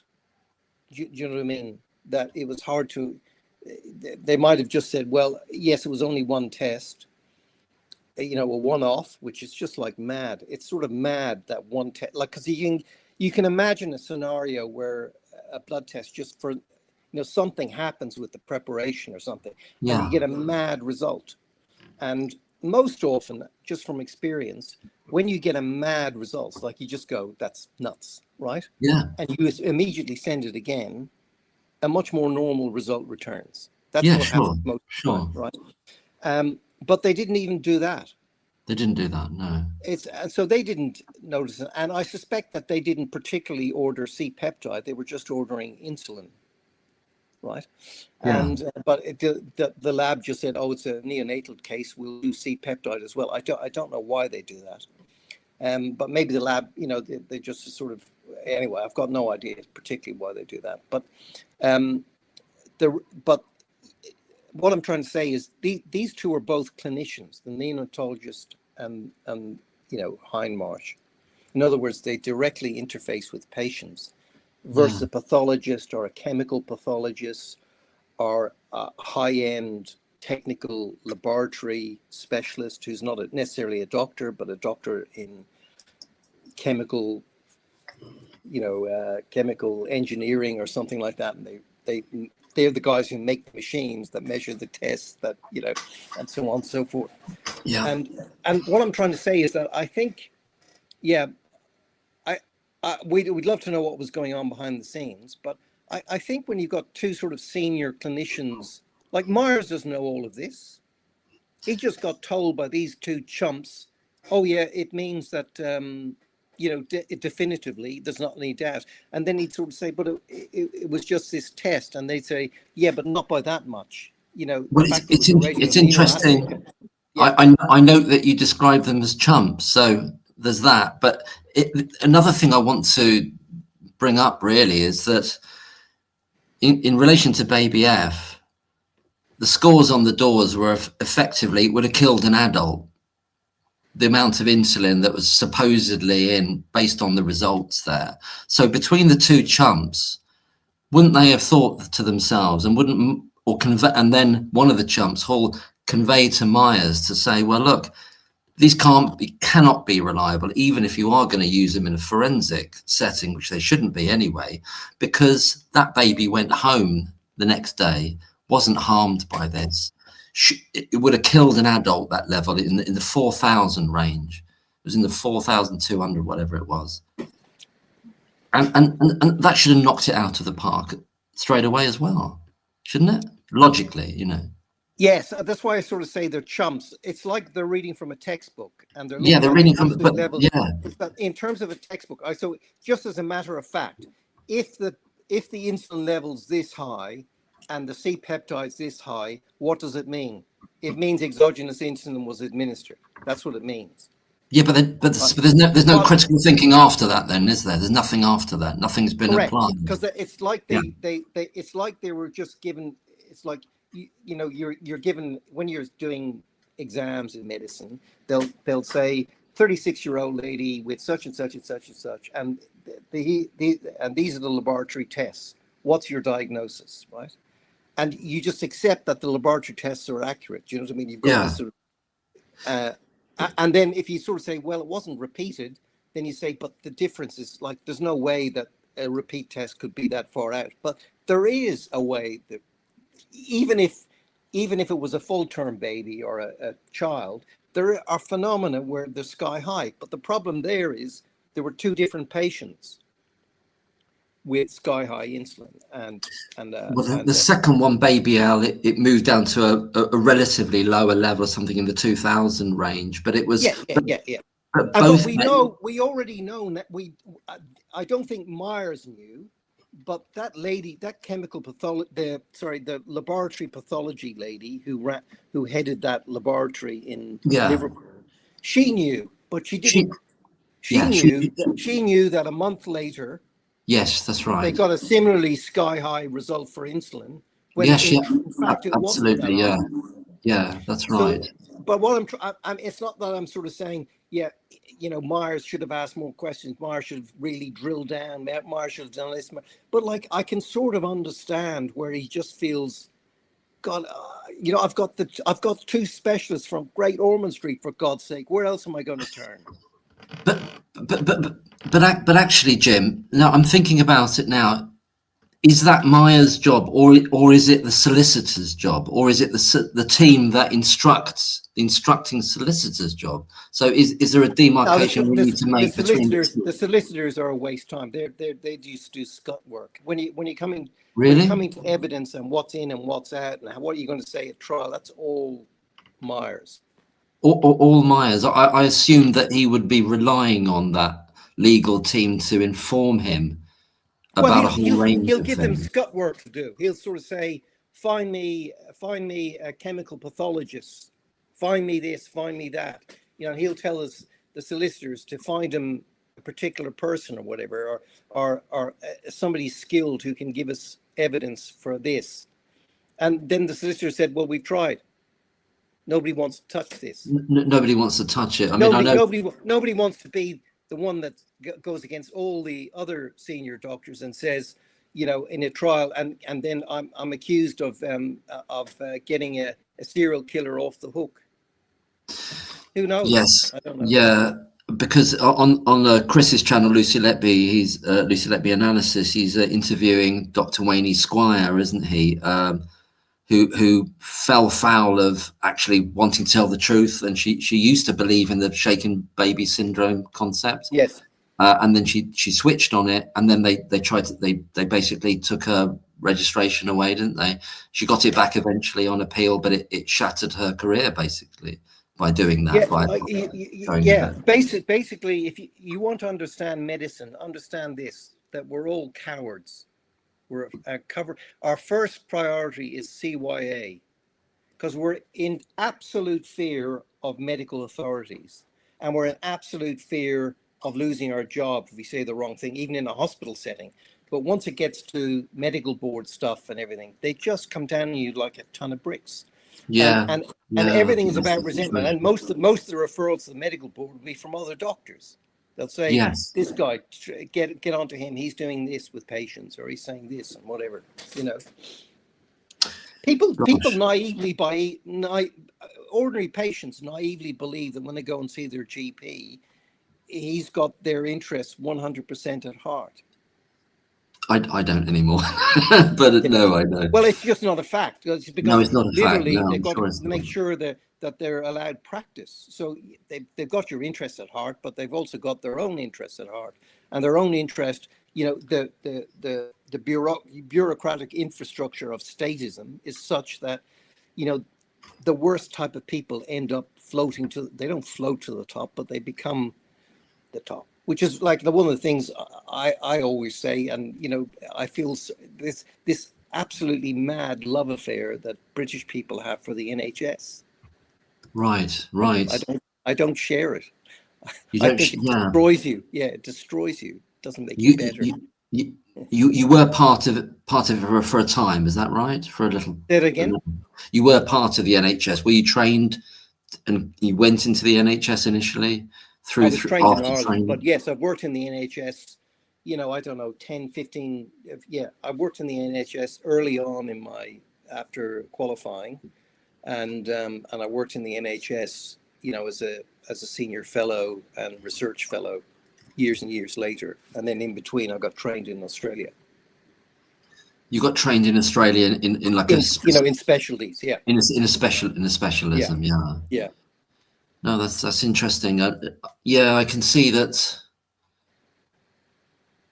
What's your view of the that group of consultants? Can you imagine a situation in which they get it in their mind, or there's some collective insanity or whatever it is, or persecution mania, or they just want to exorcise something and then want to push someone out?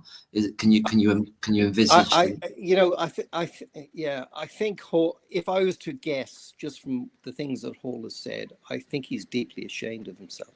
That's my guess. I don't know. I'm just reading between the lines, right, what he said subsequently. And he's limited. Yes, because he also wrote a letter which I read in one of the medical journals. Yes, I read that. Yeah, and you can sort of argue, well, he's just trying to cover his ass, but I think he's very limited in what he can say. He's limited. Yeah, I think he realizes that, you know, he was too deferential. You know, like in a way, it's his colleague. So you're just saying, well, he's the endocrinologist. I'm just a mere neonatologist. He's an endocrinologist. Well, he'll know about insulin more than me. You know, so you say the word defer. But, and then he's thinking, he's not thinking, well, what are the mechanics of how this test was done? Yes. How come this test wasn't repeated?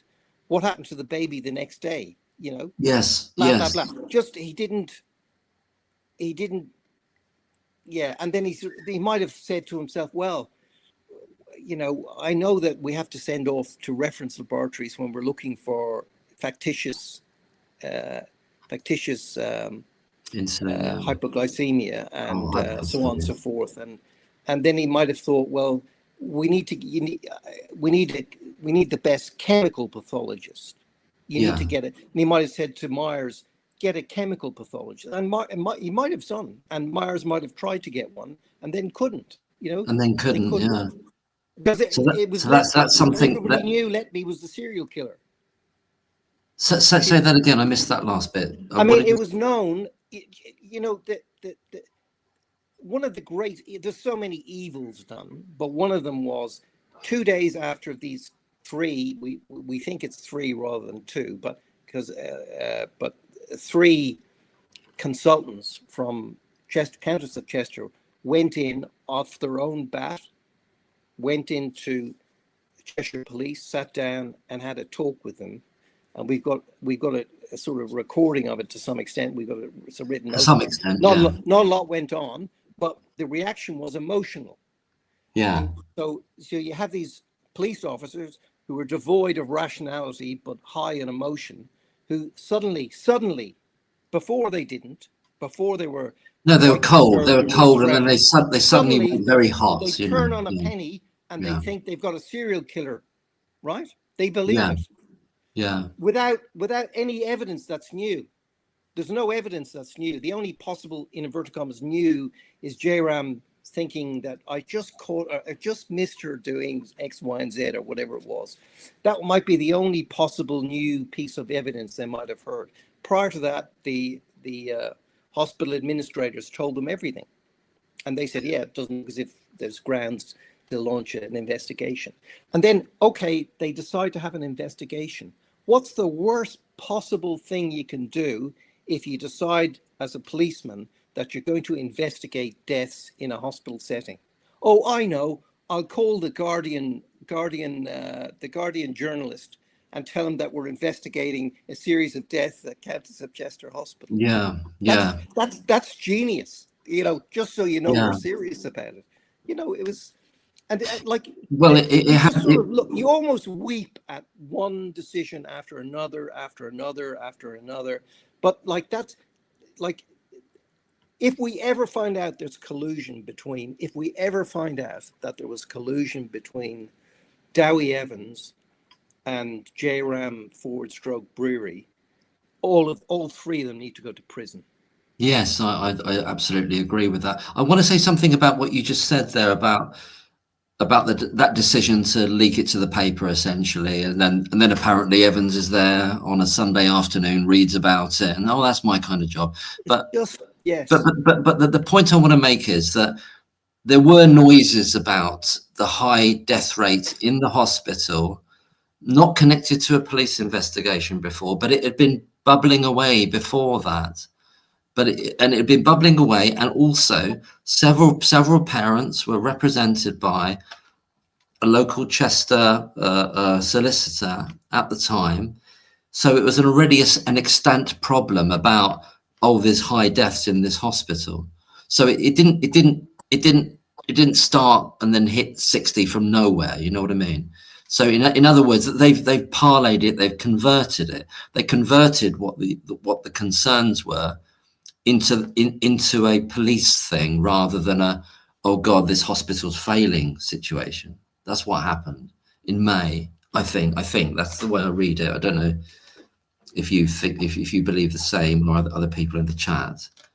No, I mean I think that's true. Like, it was obvious, and you know, it was obvious that, you know, the I've forgotten his name, McDowell or O'Donnell or something like that, who is the obstetrician who looked after high risk cases. He knew all about this nurse of death thing. Oh yes, he did. Well, he's the person that said at one of the meetings to the general company, he said, "You're harboring a murderer here." Yeah. Michelle Warden has spoken about this. But I mean, Michelle sort of said, and he retracted that later, and he apologized for that. Yeah, but I think that's sort of like a joke. It was a very bad joke. It wasn't a very wise joke, but I can believe it was a joke. In other words, you're having a whole run of deaths, and you're there going, "Well, gee, we've got a serial killer in our midst," because we've had a sudden run of deaths. I'm not sure. I'm not sure. I'm not sure whether that was the tone he was saying it in. I don't know. I mean, Well, that's what Michelle Warden believed. Oh, I thought she was saying. No. Well, yes. Oh, yes. Okay. So she was saying that it was a kind of a off the cuff remark. I read that as a sort of not so good joke on his part. Right. Okay. That's the way she read it. Yeah.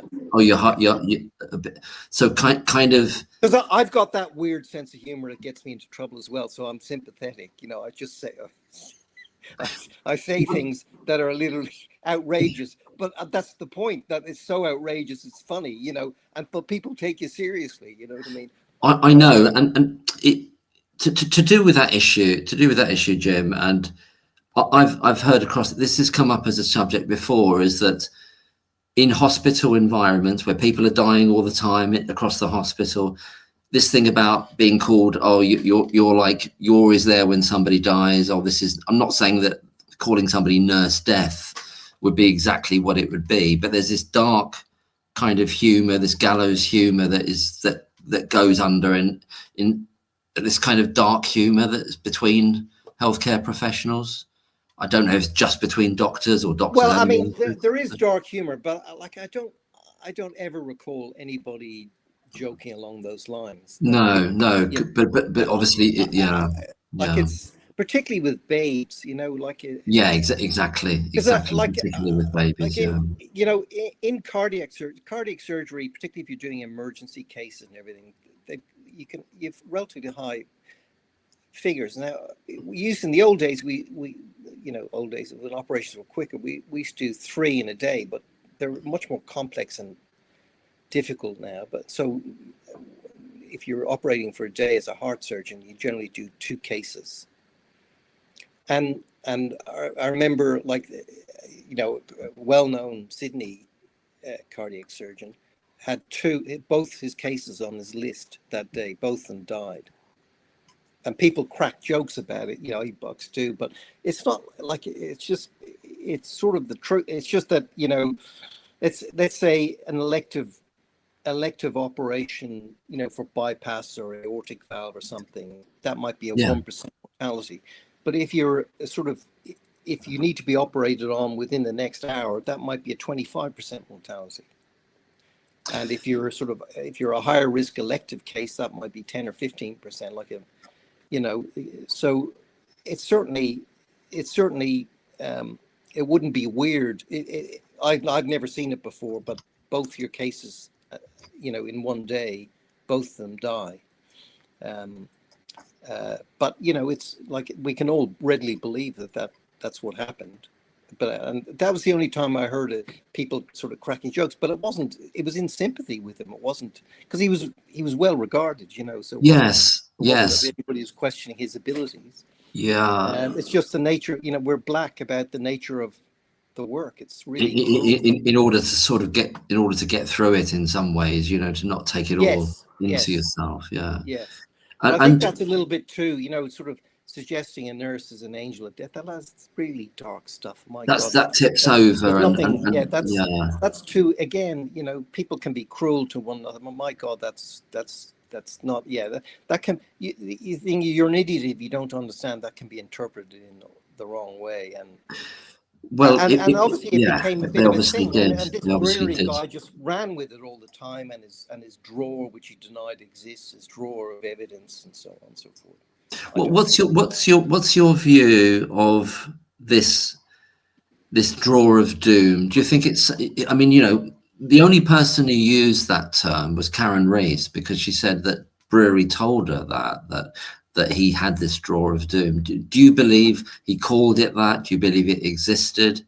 Yes, well, no, I don't think it actually existed, but I think he used that term. It's a euphemism. Because why would she remember it? It's exactly. Why would she remember it? You wouldn't imagine that. No, you wouldn't. You wouldn't. And he's joking in a sense. He's there going, well, I've noticed so many things go wrong with this nurse, and he would have called, I'm just keeping evidence in my drawer of doom. That's a joke. Yeah. It's not a physical drawer where he's got it, Correct. Yeah, although but I mean, it he's could be. storing up. He's Yeah, storing up. yeah, He's storing up. He might even keep some documents, or he might keep the names of the babies, and then he can always get the file of babies where he's wondering, did she do something? And yeah, he would keep the list of babies, which obviously formed the list for Cheshire Police, which formed the list for Dowie Evans to look at, and so on. Which then, of course, and if she wasn't involved, if that was a death or a sudden change in condition, but Lucy Letby wasn't on duty that day, well then that was just completely innocent. So she does. So then you have this, statistics where you see this long line, and Lucy yeah. Letby is the only common denominator compared to all the other nurses. I mean, that's such an outrageous piece of, I don't know what was It said at is. trial, but I would imagine any competent defense lawyer should have torn that to pieces, but we don't know. They should have done, and it was incredibly influential. And weirdly, since the trial, people have tried to pull back on it and say, no, well, that didn't really mean anything. It wasn't. It was just part of it. It was a tiny part of it. But it was actually. But it wasn't just influential in the trial. It was influential to the media afterwards. It set the tone. It was pictorially. It was the tone of it. It was saying, look at all those X's. It's nobody else. All those X's mean that So you've after done all after the this. first That's what it after the means. first trial, right? So after the first trial, I heard this nurse was guilty of murdering all these babies, which I absolutely believed. It just didn't enter my consciousness that it could be anything other. And so I tuned in to listen, because I'm there going, well, how did she do it? What happened? And then I'm listening, and all I hear is idiot reporters saying she was cold in the dark. Yeah, She was impassive, etc. And all the negative, silly stereotypes. And then sometimes they repeat questions by the prosecuting barrister, whose main strategy seemed to be ad hominem sliming her. Just keep repeating it, keep yes, repeating it, keep repeating it. And she says, no, absolutely. that's not true. No, that's not true.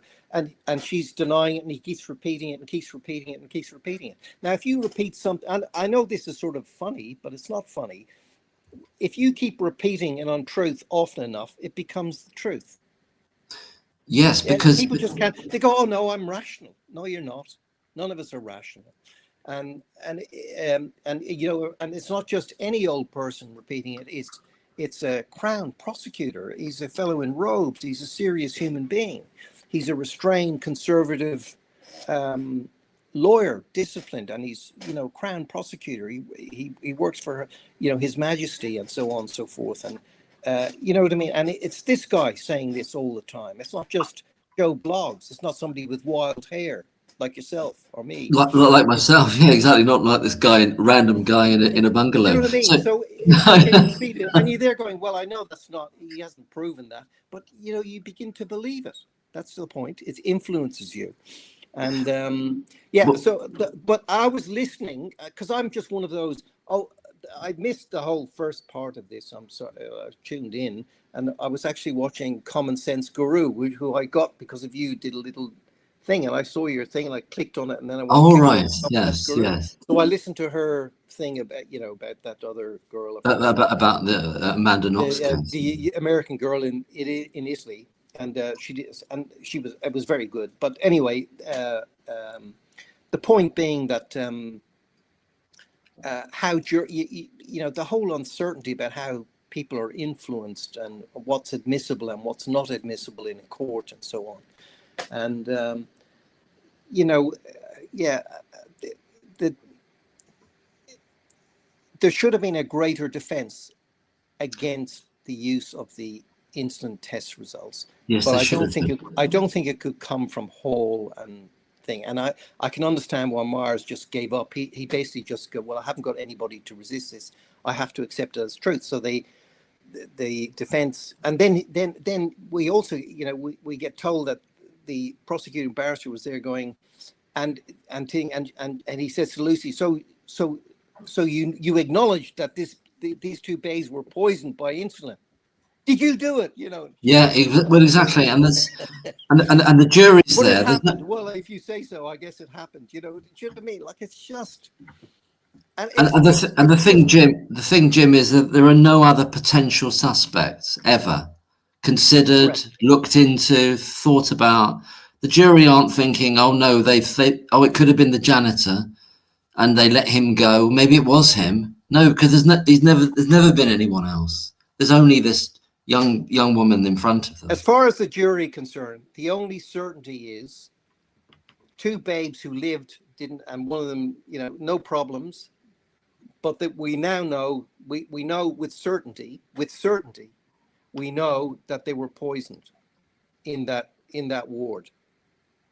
Yes, So that's what they if you heard. like, that's the only certainty in the whole damn case. Because it pulls everything else along. So once you've lost exactly that, as you say, yes. That's why I did that reaction video today about that meeting in Southampton. Is once you've agreed that in that meeting, it's over.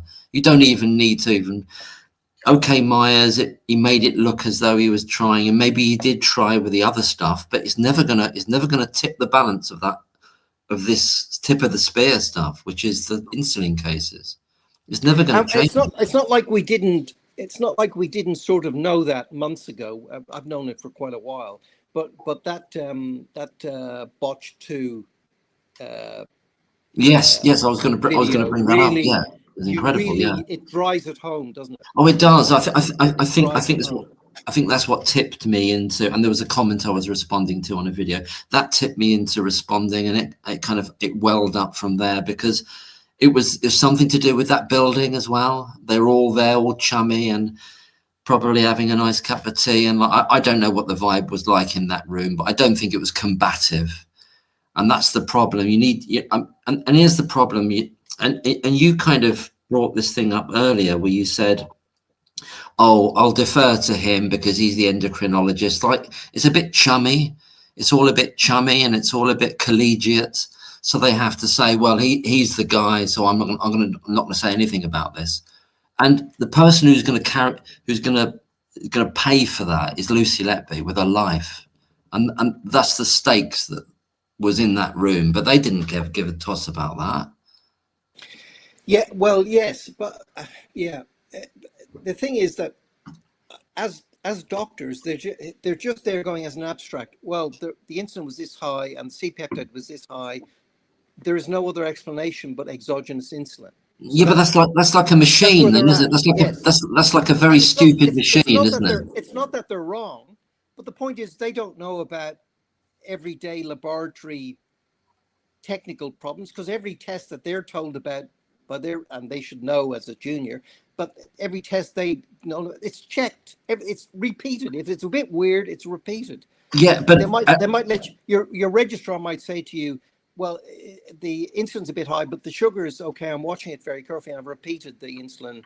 And then the next day he sort of says, well, the insulin's, quite a bit lower and the sugars are still fine. And you forget about it. So you're relying on the test. But each 2 babes, if it had just been one babe with the abnormal, and it was just one test on one babe, you could go to town on that. Because you'd get lots of people to sort of say, but again, it's just this combination. The pathologist who headed the laboratory in Liverpool that did the radioimmunoassays on the insulin C-peptide, she didn't tell them the truth, that the laboratory can be out by a lot. And it was on this very test a month after the last babe. Absolutely, Jim. But that's not the only factor, is it? We've also got the issue. This is the thing. It's just a series of. It's almost like you can understand people. Yeah, you can understand people thinking. I just want to say we've got all the potentials for interference. We've got all the potentials for interference of those results. Not just the mechanics of the machines measuring them, but the physiology of those neonates. So I understand, unless that's wrong, and the potential interference of these anti-mouse antibodies. There's a whole raft of potentials, which means that you cannot use those immunoassay results in a forensic situation to say that is a definite exogenous insulin. You just can't do it. It's not just Well, one thing see, that's wrong. the problem is there were two.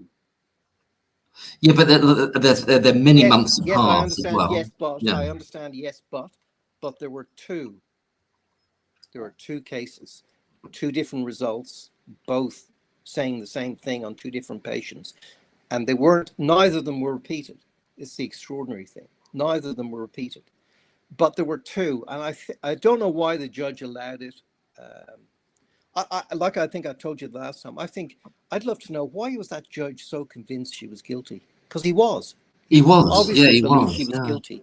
But how come a judge came to, like, he came to that before the trial started, basically? Well, but perhaps because he was chosen. Perhaps because he was chosen to be in that role, and Well, yes, but you see, you know he's been given a nice little job now. You know that. yeah, I think, but the problem is that, like I've said to you last time, I'm on the side that sort of says, if the if it's the idiot, if it's the idiot explanation, go with that rather than the devious genius evil explanation. So the point is that these sort of things give rise to conspiracies. In other words, did they conspire in some way to nobble this nurse? I don't think so. I think it's just a series of like extraordinarily unhelpful, bad judgments by people who should have known better. They've got no defense. Like that pathologist of the laboratory, she's a doctor. She's a doctor, and Evans is a doctor, and Brewery's a doctor, and J Ram's a doctor, and they've got, what were they doing, that going off on their sort of wild goose chase? Their imagination came to be a professional opinion. Your imagination, your wild imaginings are Yeah. not Yeah. professional opinions. No, absolutely. Like Yeah. Evans sort of imagining, oh, air must have been injected because I saw air, in the stomach once on an X-ray. We always see air in the stomach. Yeah. Yeah. I saw air in the great vessels on the chest X-ray. Oh, therefore, air was injected down the intravenous. That will explain, the collapse. That will explain, and anybody who's been in an ICU just going, I've never ever seen an air embolus of any significance. I've seen lots of bubbles going down IV lines, but I've never seen it. But theoretically, it's possible. You can imagine, maybe, and the idea that nobody saw her do anything. It's not as if there's one room with one cot ventilated and she's just there, and then there's a separate room with another cot, which can happen. Like there are units like that. But even in the ventilation ward, I think there's 3 or 4 beds. Yeah, but Jim, and everyone in the chat. Sorry, I've not been doing like the comments and everything. I'm not very good at multitasking at the same time. But I just want to say, Jim, is that, and everyone else, is that Evans isn't someone that, in this particular instance, has taken a flight of fancy. He's been like that all his life. He goes back many years before he retired, where he decided that a child with a brain tumor had an eating condition and a sort of had bulimia. He's someone that decided that a child who had an actual stomach condition that was causing chronic pain over many years didn't have anything of the sort, and it was the mother who had Munchausen's by proxy, and he knew when he got involved in the Lucy Letby case, he knew that his theories had been disproved about that. In other words, he knew how bad he was. He knew how unreliable he was. Well, you see, he was not coming from an innocent position, Yes, but that's what I'm saying. They're doctors. They're supposed to be professional. He should never have been a doctor. He should never have been anywhere near anyone. But he wasn't the first in this case. The first was Brewery.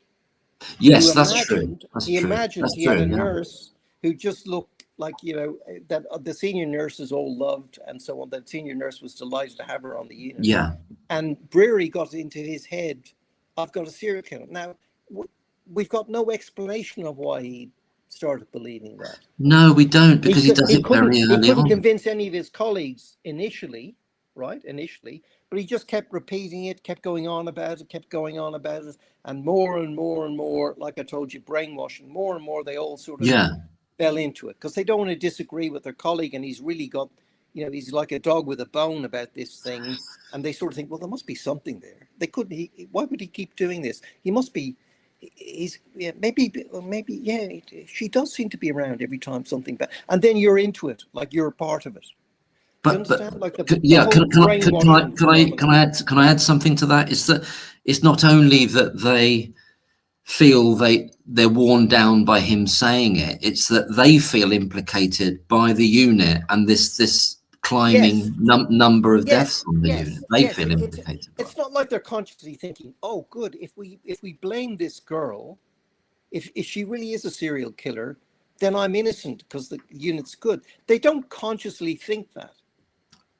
No, I don't think they consciously think that, but exactly. It kind of works out for them.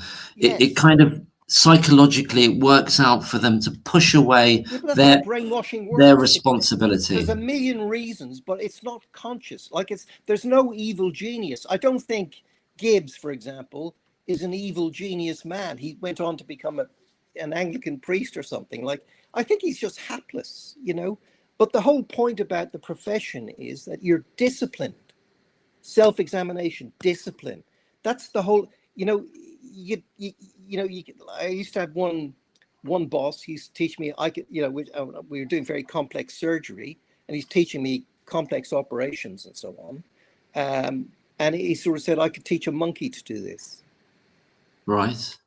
Which isn't true, of course, but no. The idea being, it's a technical exercise, and you're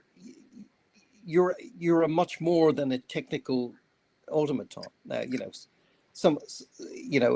lot of physicians think surgeons are just technical oafs. Well, we make jokes about orthopedic surgeons about being carpenters and stuff like that. But the point is, you're supposed to be very able to stand off and look. You're actually trained that way.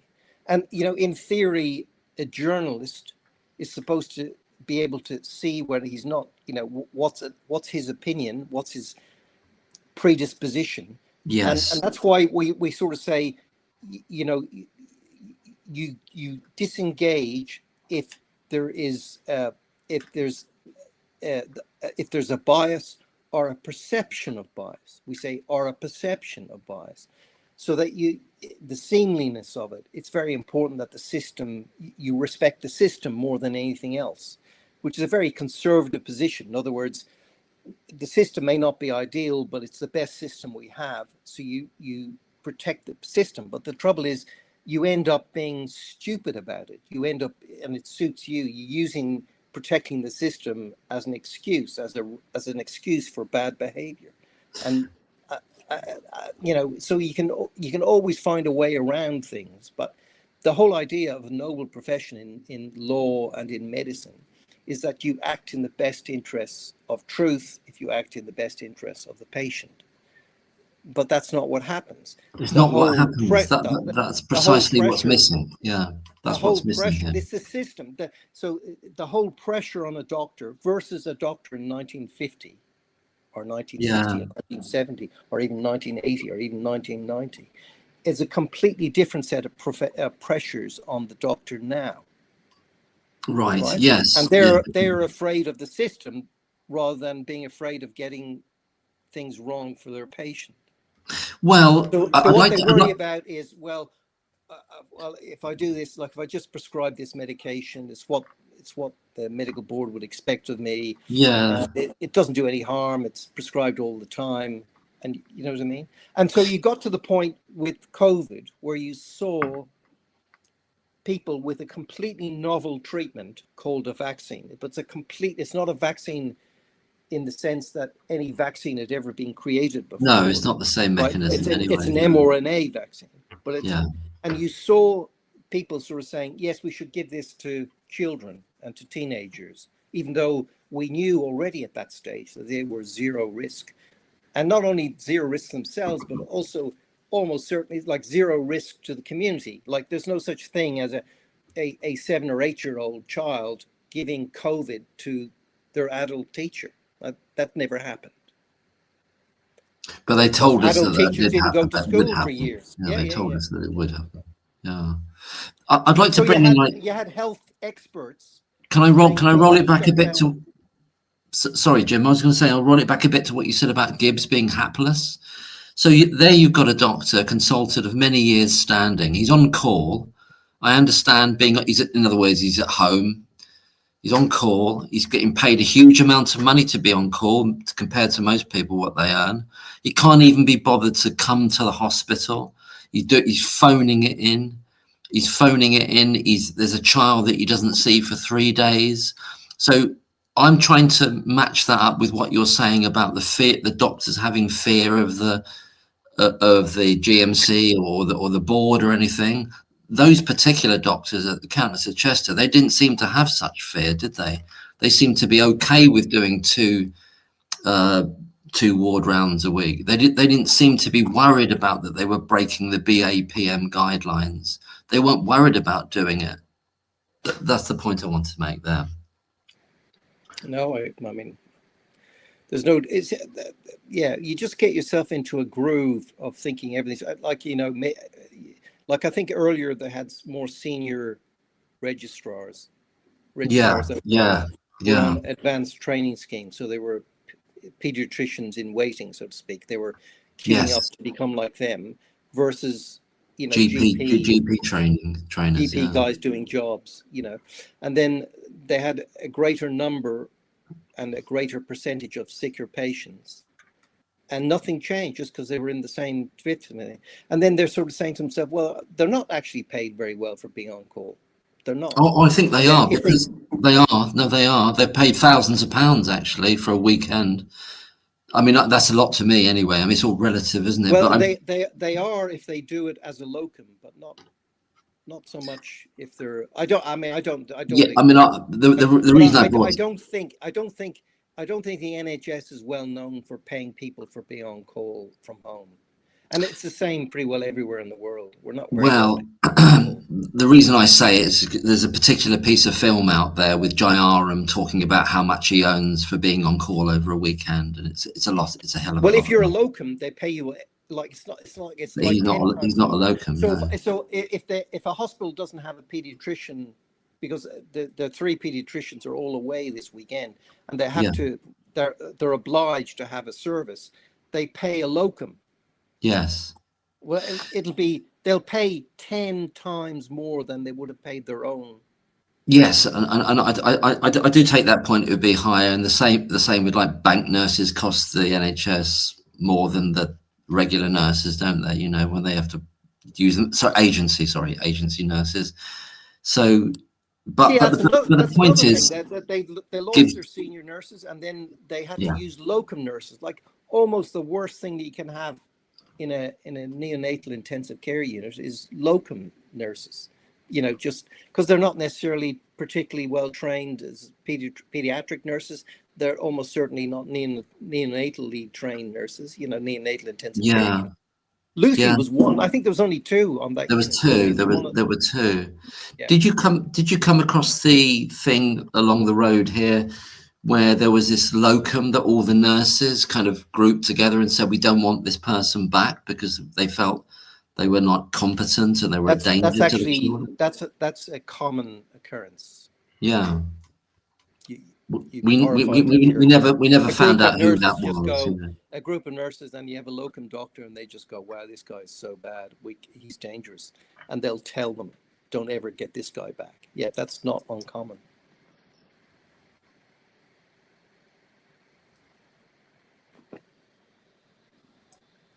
I think we lost. Oh, you're back. We lost you for a second there, but you're back in the room. So, but yeah, what do we talk about now? Did you saw the Sir David Davis speech? You listened to that? Yeah. Is that right? Yeah. What did you think? What did you think of the response by the Minister for Police and Crime? I think her name was I've forgotten her name now. Something Evans, wasn't it? Yeah. Yeah, like I felt sorry for her. The poor idiot. She's got to come up and say what she's supposed to say, so Mr. Starmer's happy with her. It's just right. just bleh. But basically she did the nasty, oh, how all the parents think, type thing. Yeah, yeah, I feel like bashing somebody in the face when they give that back now. yeah, yeah. It's very And you've manipulative. got to sort of say, of course we care about the patients, Of blah blah course, blah. You've got yes. to stipulate the bleeding obvious, all It's the time. self-evident. It's They make you self-evident. they make you go through this routine of being forced to state the obvious, as if you're not a Neanderthal on Yeah, TV. we are human Yeah, here. of course Yeah, we care deeply about the patient, blah blah blah.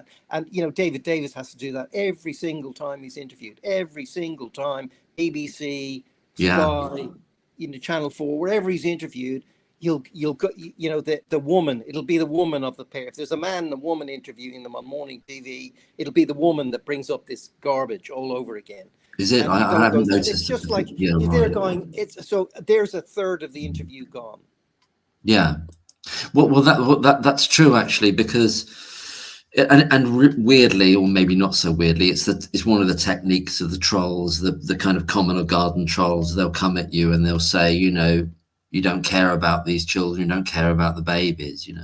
That's what we've had. As sort of people have been talking about this quite for a long Yeah, I mean, time. it's the old. So basically, if for example, in politics, left versus right. So, if you don't agree with me, you're a lesser human being. Yes. That basically is the counter argument. That's the argument. It's not even the counter argument. That's the argument. If you disagree with me, so you see it. It's always crystal clear in the United States. So in the United States, it's called the Affordable Care Act. And if you oppose the Affordable Care Act, you oppose affordable care. Yes, and you want people to die. I'm with the evil. I'm with the evil drug companies. I'm with the evil insurance companies. It's a false dichotomy, isn't it? I'm against the little person, the family trying to get insurance to cover their kids and themselves. I hate them all. I want to extract as much money as possible from them. Yes. I don't want affordable care for any of these horrible people. Make them pay more. That's what I'm for. It's just sort of. Yeah, and a huge part of the prosecution in this case, a huge part of it, was just slander Lucy Letby.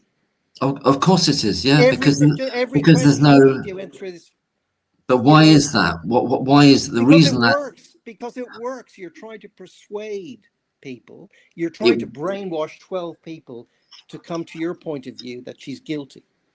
But okay, it works. I grant you that. But it's not the only reason. The judge should have been able to stop him doing that. Well, he should have been, but he could. He just didn't. Well, he could, and he should. But Jim, before you came on, I was talking about watching American trials, and I've watched quite a few of them, and the defense is constantly interrupting when things like that happen. Nick Johnson wouldn't have got away with that with a lot of in an American trial. I don't think they would have been stopping him again and again, and they would have gone up to the judge to discuss the points and argumentative, etc. All the legal terms they use, but that didn't seem to happen. Well, I don't know, because we don't have the transcript. Well, you rely how the trial is very hard to sort of. So in the British system, how the trial is run is very much the judge. He decides what's allowable and what's not allowable, and the sort of inane nonsense, the innuendo of Johnson, the prosecutor Johnson. He should have stopped it after a while. He just and he shouldn't do it in front of the jury, by the way, if possible. He might just sort of say, "Well, I caution you, be polite" or something. But he'd talk to him in chambers afterwards and sort of say, "I don't want you doing this." He should have done. If he just says, "I'm innocent, I haven't done this," that's it. So don't ask her and say, "And isn't it the case that you did?" And it's sort of, you can do it once, but if you do it a million times, he should just say, "You're not. I don't want you doing this anymore." Yes, because it's an undue influence. Well, it is. Yeah. You know what I mean? And again, the problem is that everybody believes that they're rational, and they're not. Well, I'm not. You're really, not. None I of us am. are. I'm quite rational. Not all the time. Not all the time, but I'm trying to be rational. You're nowhere near as rational as you'd like to think you are. Probably I shouldn't not. even say Probably as not. you'd But like to think you are, as you actually think you are. I believe I'm rational. yeah, Absolutely. yeah. That's fair enough, and I understand that. But at least we acknowledge the concept of rationality, that it is a good thing or it's something to aspire to. Correct. Yeah, Correct. And there's isn't some it? people like, we're talking about that other YouTube that you actually said. I think you sort of disagree with it, but you wrote a Yes. note. What's her name again? Oh, The common sense guru. Yeah, common sense guru. yeah. I love and common sense and guru. and Yeah. I completely identify with her. Like, she just look at this word, and she can sort of comfortably understand the difference between her opinion and what she's hearing is a fact or opinion. But many people don't, and No, no, we don't have to be and enemies so because we you can disagree, of persuade course. by emotion, Yeah. and then you go, well, what's behind? Like, I mean, I'm indignant that a child dies. If the child didn't need to die, I'd be completely indignant. But then 99% of people would be also indignant. Like, They it's would not be. unique. It's not a unique thing to be indignant that a child has died because of poor care or because, for any reason other than natural causes, and you're sad then. You just go, oh God, the poor parents. Oh, I hope the baby didn't suffer when she died. She was going to die. I just hope the baby didn't suffer. Well, 99.9% of people would have exactly the same feeling. You're Yes, not unique yes, in that. Do you understand? Like, it's not. yes. It's not unique. I do. I'm trying to think of, like, there's something you said a little bit earlier about Johnson, and just an example when he says to her, "Do you remember being born?" I can imagine that in some of the trials I've watched. The defence would be going, "This is argumentative. It's silly. It's irrelevant. It's an irrelevant point. Do you remember being Yeah, born?" Because he but makes this in the British system, smart ass comment. the judge is supposed to correct that. It's not Oh, like really? the Is that the defense case? barrister I doesn't don't jump know. up and down Right. and say, Okay. Okay. objection, Your Honor. That doesn't happen. Oh, So it doesn't happen, right? Okay. Well, it happens in the American system. Yeah, well, we need some of that then over here. I think we need some of that probably. because, and then the judge can adjudicate, but whether the objection is, well, they say it's denied, or what's the other phrase they use, or they accept it, or whatever, sustained, denied or sustained. Yeah. I think We need that. I think people should realize Goss's influence on the result of that trial was huge. Oh, People don't realize. They well, think, it oh, was it's a huge, jury yeah. trial. It's a jury. It's those 12 people decide. It's not Goss. No, Goss decided the result of that case.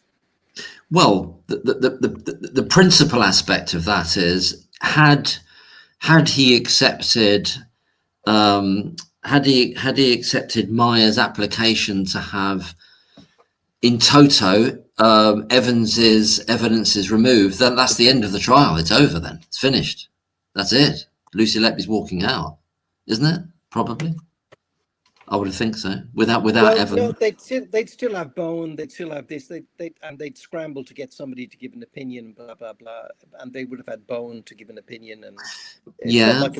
But yeah, basically, it would be a like mortal wound to the Evans was prosecution. like Evans was 95% of it, and the other two idiots followed.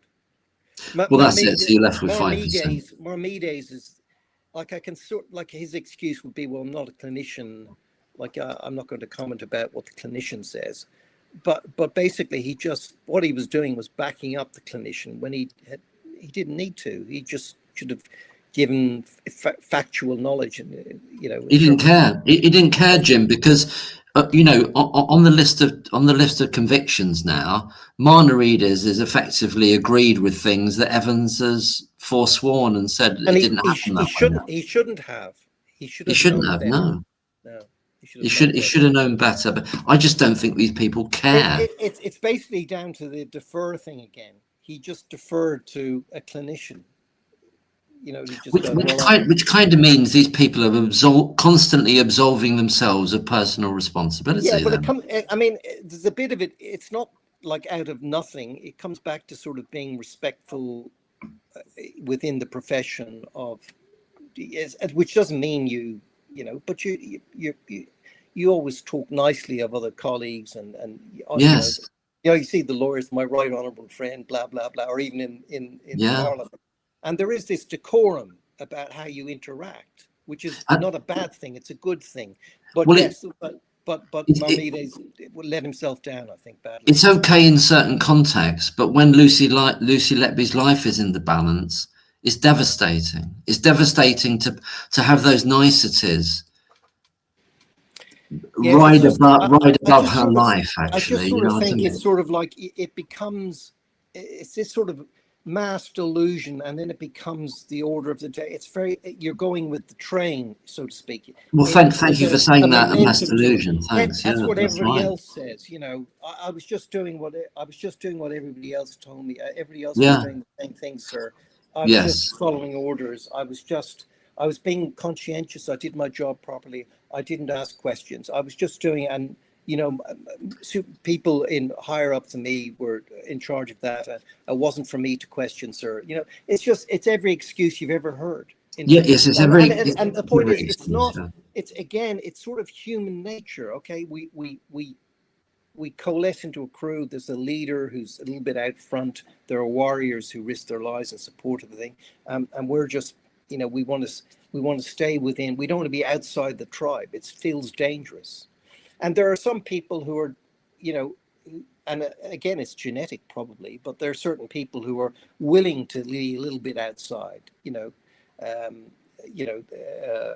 there's that book. What was you mentioned the Daily Mail journalist?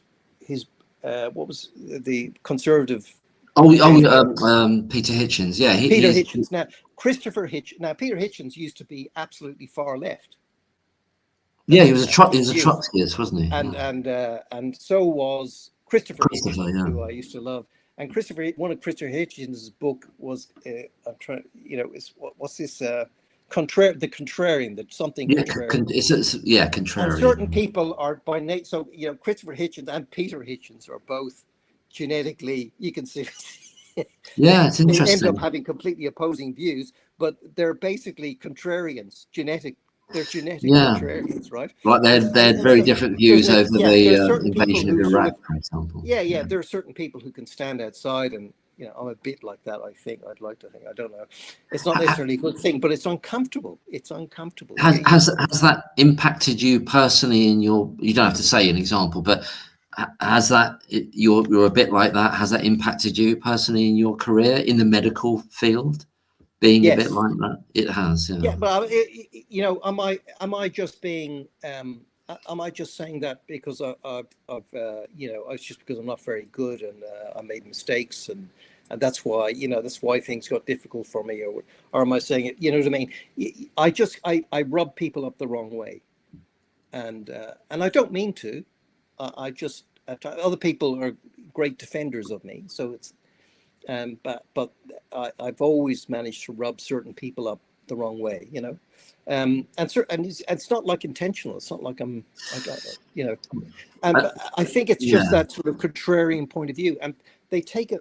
The reason it's awkward is because if you go, well, what about this and what about that, and I think this or I think that, and people who have been, have let's say an orthodox or have a point of view there, and they're in runaway and they think they're right, and you sort of saying, well, what about this? And you can be very polite about it, but the point is you're sort of like you're challenging their, it's like their identity. Like, how dare you question? I'm right. Like whatever it happens to be. And so certain people abreact. So there's two sides to the coin. There's the contrarian, and then there's the person who are so sort of group identified, and then you challenge them. They think it's a threat to goodness itself, to the group as a whole, and to their identity, that you have Yes. an alternative point of view. So Yeah. that's as common as muck. It's like it's an everyday thing. It's an everyday thing. I'd like to extend that out to this concept of Lord Denning said, the idea of the terrible, horrible vista in relation to the Birmingham 6, I think it was. And it's the idea that in the response given by that government minister, that was the ghost of Lord Denning there, really saying, do we really want to overturn this and have Well, everyone think that the police and the judiciary have created this monstrous injustice here, which is so obvious actually as an well, injustice? to be fair to Lord Denning or whatever his name is, like I'm Irish, so I'm very very sympathetic to the Burma. We knew all about this. This was a burning thing in Ireland, and Yeah, you know how English establishment treat Irish people. It's you yeah. know it's very real, and just another example. Another example to all the millions that we had, in our imagination and our history and what we heard. How they basically starved us. This comes from 1840. Literally, we went through a mass starvation. There were 9 million people on the island of Ireland Yeah. in the early Yes. part of the 19th Well, century. and it would go back further to There's only Cromwell. there's It'd go five and back a to half Cromwell as thousand. well, wouldn't it? Yeah.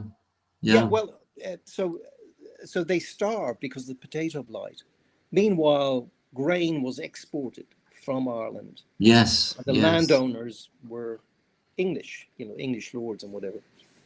So a lot of the resentment that Irish people have, like they've got an ingrained bitterness towards the British, and it's that more than anything else. But even then, we.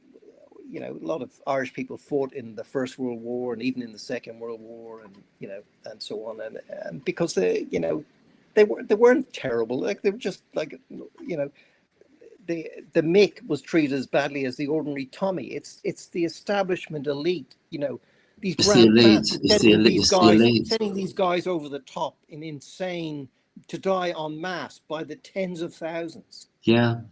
Trying to It- that's the sort of level you sort of think, oh well, they couldn't, that's so stupid, we just go, oh, what a shower of idiots.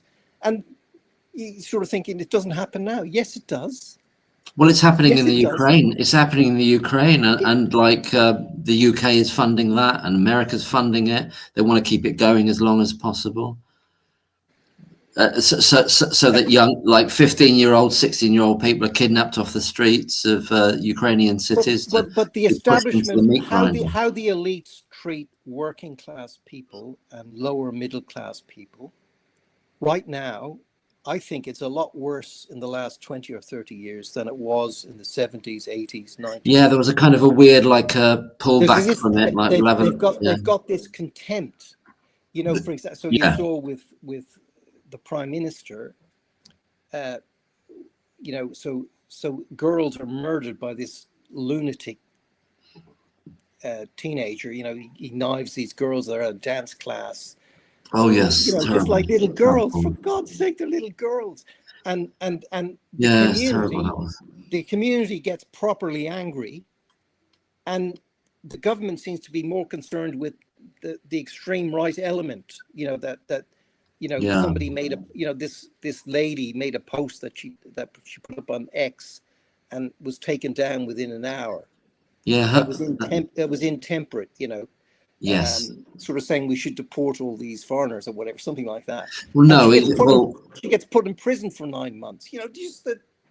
well, it was a bit more. Well, with her, so her name's Lucy Connolly, and she But there's a million like her. There's thousands. yeah, like her. she put a post, and it was, she did delete it quite quickly. She put a post and she said it was a wrong thing to do, and she said, like, they can burn down these hotels as far as I'm concerned. So it wasn't a directive, it wasn't her saying she should do it, but they went to town on her and they gave her a 2-year sentence, and she served the best part of a year. And But see, the problem with that attitude, that the problems with the far right, with ordinary people getting up and protesting and getting angry, right? We had the same thing in Dublin. So in Dublin, again, one of these, and I think he was in the country for 15 years, and they tried to kick him out, and then he got appeals, and eventually he became a citizen. Never did a day's work in his life, and then knifed 3 kids on the continuation of the main street. Yes, like I followed that in case London, just above O'Connell Street, and Street, they had the school there. So it's called Parnell Square, which is at the top of O'Connell Street. O'Connell Street's like the main, biggest street, the main centre street in Dublin, and just above it, literally, it's called Parnell Square, and there's a school there in the old Georgian building. There's a school for kiddies and stuff, and this not are just nice kids. one of whom is brain dead, is severe. I mean, she didn't die, but maybe it would be better if she did. She's severely disabled. And the other two had operations and were saved. And I think one of the teachers was knifed as well. And Irish people just going, not again. And we've had, two gay men in Sligo, in Mickey Mouse Land, up in Sligo, where, there was when I was a kid, a motor vehicle was an exciting thing to see. And they were decapitated by decapitated. Yeah, I know. Right? I know. And so the Irish people went nuts, and they, just working class people in the old inner city, still whatever of them left, they came in and they rioted. Okay, and that was the big problem. That was the story. That was the problem. On That RTE, which is the BBC of Ireland. the RTE. And that was the big, and all the politicians get up and speak about the depravity and the far right and the problem we've got with the far right. And what they're talking about is mammies with prams. And what they're talking about is just guys just going nuts one night because, 3-year-olds were knifed in the city centre during the middle of the day. And that's not the problem. The problem is, that's what I'm getting at is this establishment otherworldly view of things. I absolutely get it. Yeah, they've no respect for the working class. They've no of course not. And the lower middle class and the working class are actually the backbone of any country. They're what makes it work. Yeah, you couldn't be a heart surgeon, or you couldn't be the prime minister, or you couldn't be the chief justice of the High Court, or you couldn't be you couldn't be the best, one of the great, you couldn't be one of the great dons in Cambridge or in Oxford, were it not for the fact that people drive lorries, people butcher your beef, people bake your bread, people, you know what I mean? Normal I do. Yeah, I do. And the elite have nothing but contempt for them. It's so obvious. And these, back in the World War I, the same attitude pervaded, where really, they're just, we can try this and try this and try this, and we can make ground, and and so. But each time they tried one of these things, tens of thousands of young men were slaughtered. You'd think after 2 or 3 occasions of tens of thousands of young men being slaughtered, they might think, maybe we shouldn't do that again. But there was well, it kind of brings to mind something that Stalin said in that one death is a tragedy and like a million deaths is a statistic. And that's the attitude of mind. And a lot of Russians to this day refer to Stalin as Uncle Joe. Well, I saw a program about that not that long ago. Where there's some small villages and towns in which that they still got some iconography there, and they of Stalin, or some. There's still a little bit of. It's really weird. I was in Berlin not that long, a little while back, and there's something called Ostalgie, which is like the Ost to the east. It's like nostalgie is nostalgia. There's like a nostalgia for the old East Germany. So it was quite interesting to see that with the Trabant cars and things like that, and the different kind of food stuffs they have and different kind of decor of apartments and stuff like that. So that was interesting. I've got to get off. You answer questions on the thing and I'll just listen in. It's fantastic to speak with you, Jim, and thanks very much for coming on. I really appreciate it. Pleasure. Yeah. Take care. All the best to you. Take care. That's fantastic. Lovely to see Jim there. So yeah, I was. Anybody else like to come on? I've got to go to the loo actually, and then it's just me. There's nobody here. That's the trouble with tribbles, if you remember that. No, it's really interesting to talk with Jim there, obviously from the medical perspective and the view of that and what it's like. I thought what was very interesting that Jim was saying is this kind of brotherhood or this collegiate sort of thing about deference to other, and you're trained into that. and in my mind, and perhaps I'm naive, is that I want Lucy Letby, when they go to that big place down in Southampton, to have two Rottweilers on her side, pit bulls, coming to that meeting. Not people there ready to defer, not people there ready to go, oh, well, you're the guy, I'll go with you. Because, and the thing I didn't get a chance to say to Jim was, it's the import of what that means. So it's okay for those two, Dr. Rahm and Professor Hall, to say, well, we're just going to go with you. What's the meaning of that for Lucy Letby as a whole, globally, in the case? It means that she's going to prison for the rest of her life. And if they can't get any kind of sense of that, then they haven't got the memo about what their job is there. Not as doctors, but as witnesses for the defense. Now, there we come to this canard about the idea that as a witness for the court, you're meant to give the same evidence, whether you're for the defense or the prosecution. But the reality is, it's not like that. It's a team. The prosecution witnesses played as a team. They worked as a team. They didn't want to let any of each other down, anybody down within the job that they had to do. They knew who they were working for.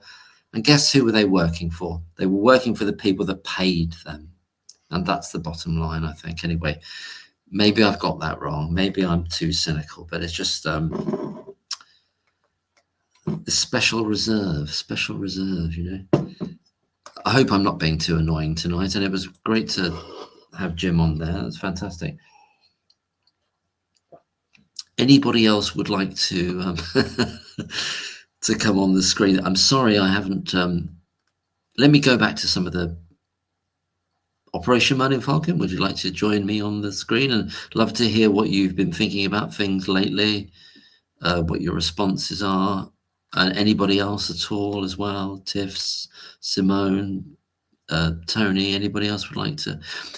Do you mind if I just pop to the loo and you can carry on talking in the chat? And it would be great when I come back, if somebody wants to come on the screen, and then we can have a chat as well and do all that good stuff. Is that all right? Back in a sec.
Okay.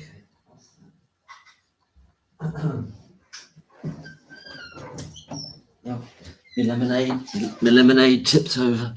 Oh, nobody took up my offer. Nobody took up my offer. I'm back in the room.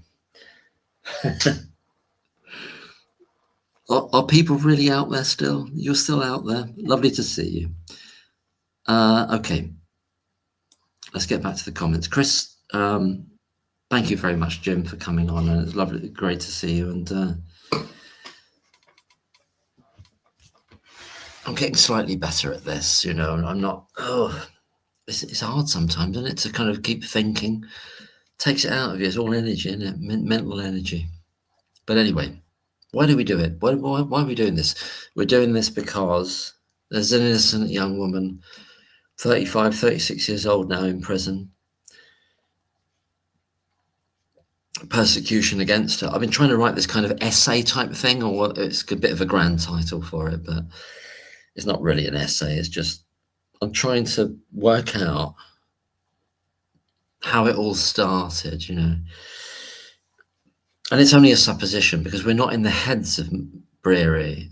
And I agree with Jem and I agree with other people. I don't think when Breary in June 2015, at the end of that month, when there's been 3 deaths, he's thinking, yeah, let's get, he's identified her. He's got a bead on her. He's got his little mind and a bead on Lucy Letby, Breary. By the end of June 2015, he has. There's 3 deaths. He's worked it out. He looked at the rotors by all July. He's worked it out. Oh, there's always, oh, that's the commonality. I don't think he's thinking, this is a serial killer. We're going to be in a court case later on. And it's going to follow me the rest of my life. I know this is impossible, but if Dr. Breary was watching this now, was here or could come on here, this sounds a bit ridiculous, but you know, we could talk and we could say, look, they can't, it's like they can't find a way out. That's what they believe, I think. Can anybody come on and talk to me about this? Because I'd like to talk about this idea psychologically, about what the position they're in. Gibbs, who I don't see as, I see as highly conflicted. They're all probably incredibly conflicted. It's not going away for them. It's not going away. For Breary, for Jayaram, for Dr. Holt, for Dr. Saladi, for Dr. B, Dr. A. It's going to be in there for the rest of their lives. They're going to be connected to this. They might think they can park it, but they can't. For Jayaram, it's over for him in terms of his TV career. Nobody's going to want to touch him. He's someone that's been reported for perjury by Sir David Davis. He's not going to get another TV job. It's finished. The last thing I saw about Dr. Jayaram is he was doing a pub quiz. It was via Facebook or something. He was there doing a pub quiz. Okay, he's got to carry on living his life. But his life now is attached to Lucy Letby's life forever. And while Lucy Letby is in prison, Dr. Jayaram is in prison, psychologically and in an essential way. And they all are, and they should be. No matter how much they push it away, Hughes, Stonier, the main guy, what was the guy that was all emotional about their meeting? What was his name? The guy who's become a yoga instructor abroad somewhere. He's retired. Nigel Wenham. Nigel Wenham was the guy who was at that meeting with Hughes, but he was the decision maker, it would seem, because he was senior to Hughes, and he's a yoga instructor now.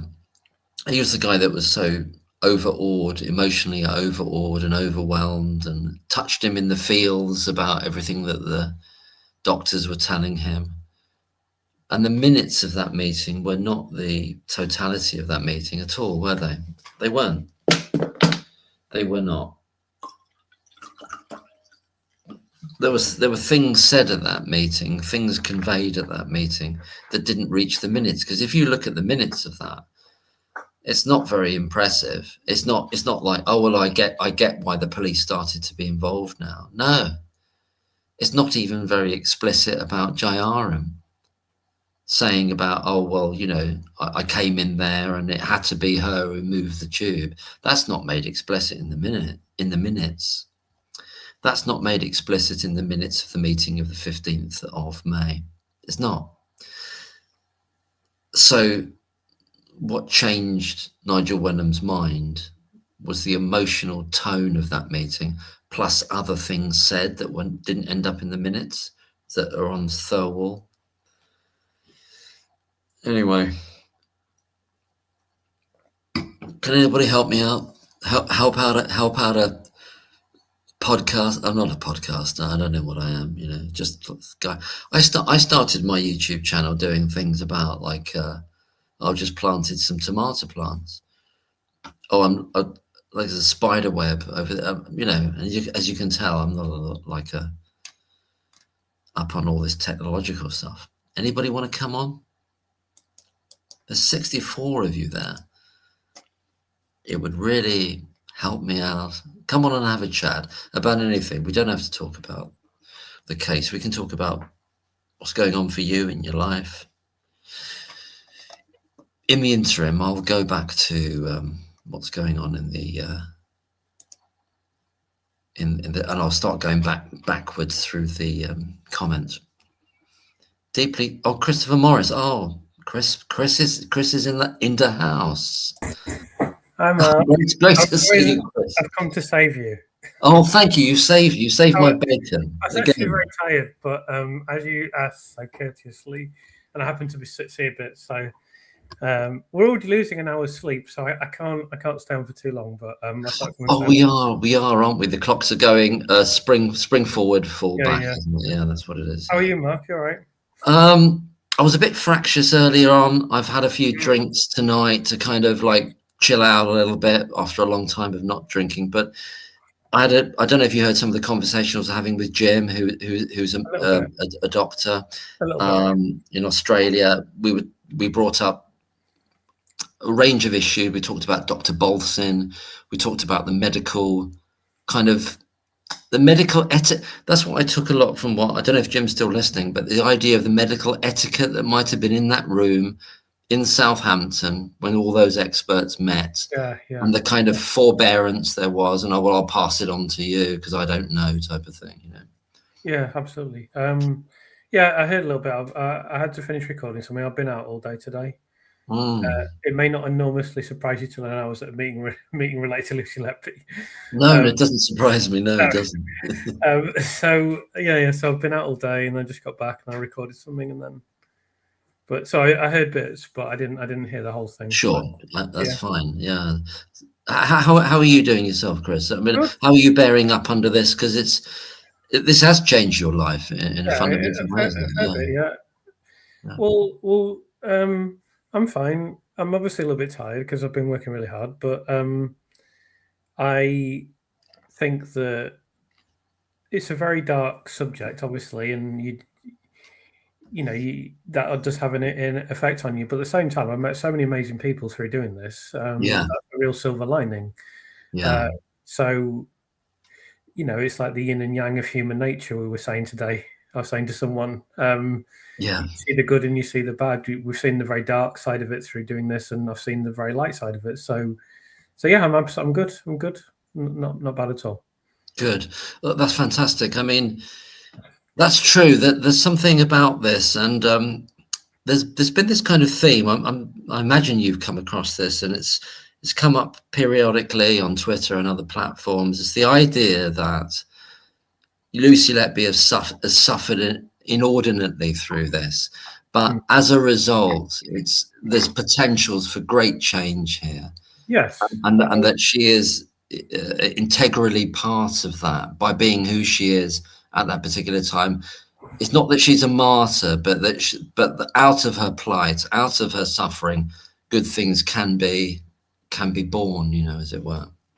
Yeah, I mean that has to be the outcome. I mean, I'm a skeptic about the extent to which the criminal justice system would change because the state don't want to make decisions. The state don't want to change anything because they'd have to do something, and they ultimately never want to do anything. They just want the status quo to continue, broadly speaking. And the criminal justice system itself doesn't want to change because they're perfectly happy with the existing state of affairs. So if we want that to change, then it would be naive to think that we won't need to keep pushing and keep exerting pressure in the future, because the system very rarely changes for any reason other than the application of external pressure. It very rarely changes of its own volition. So when this, we hope Lucy will be exonerated. We hope it will be soon.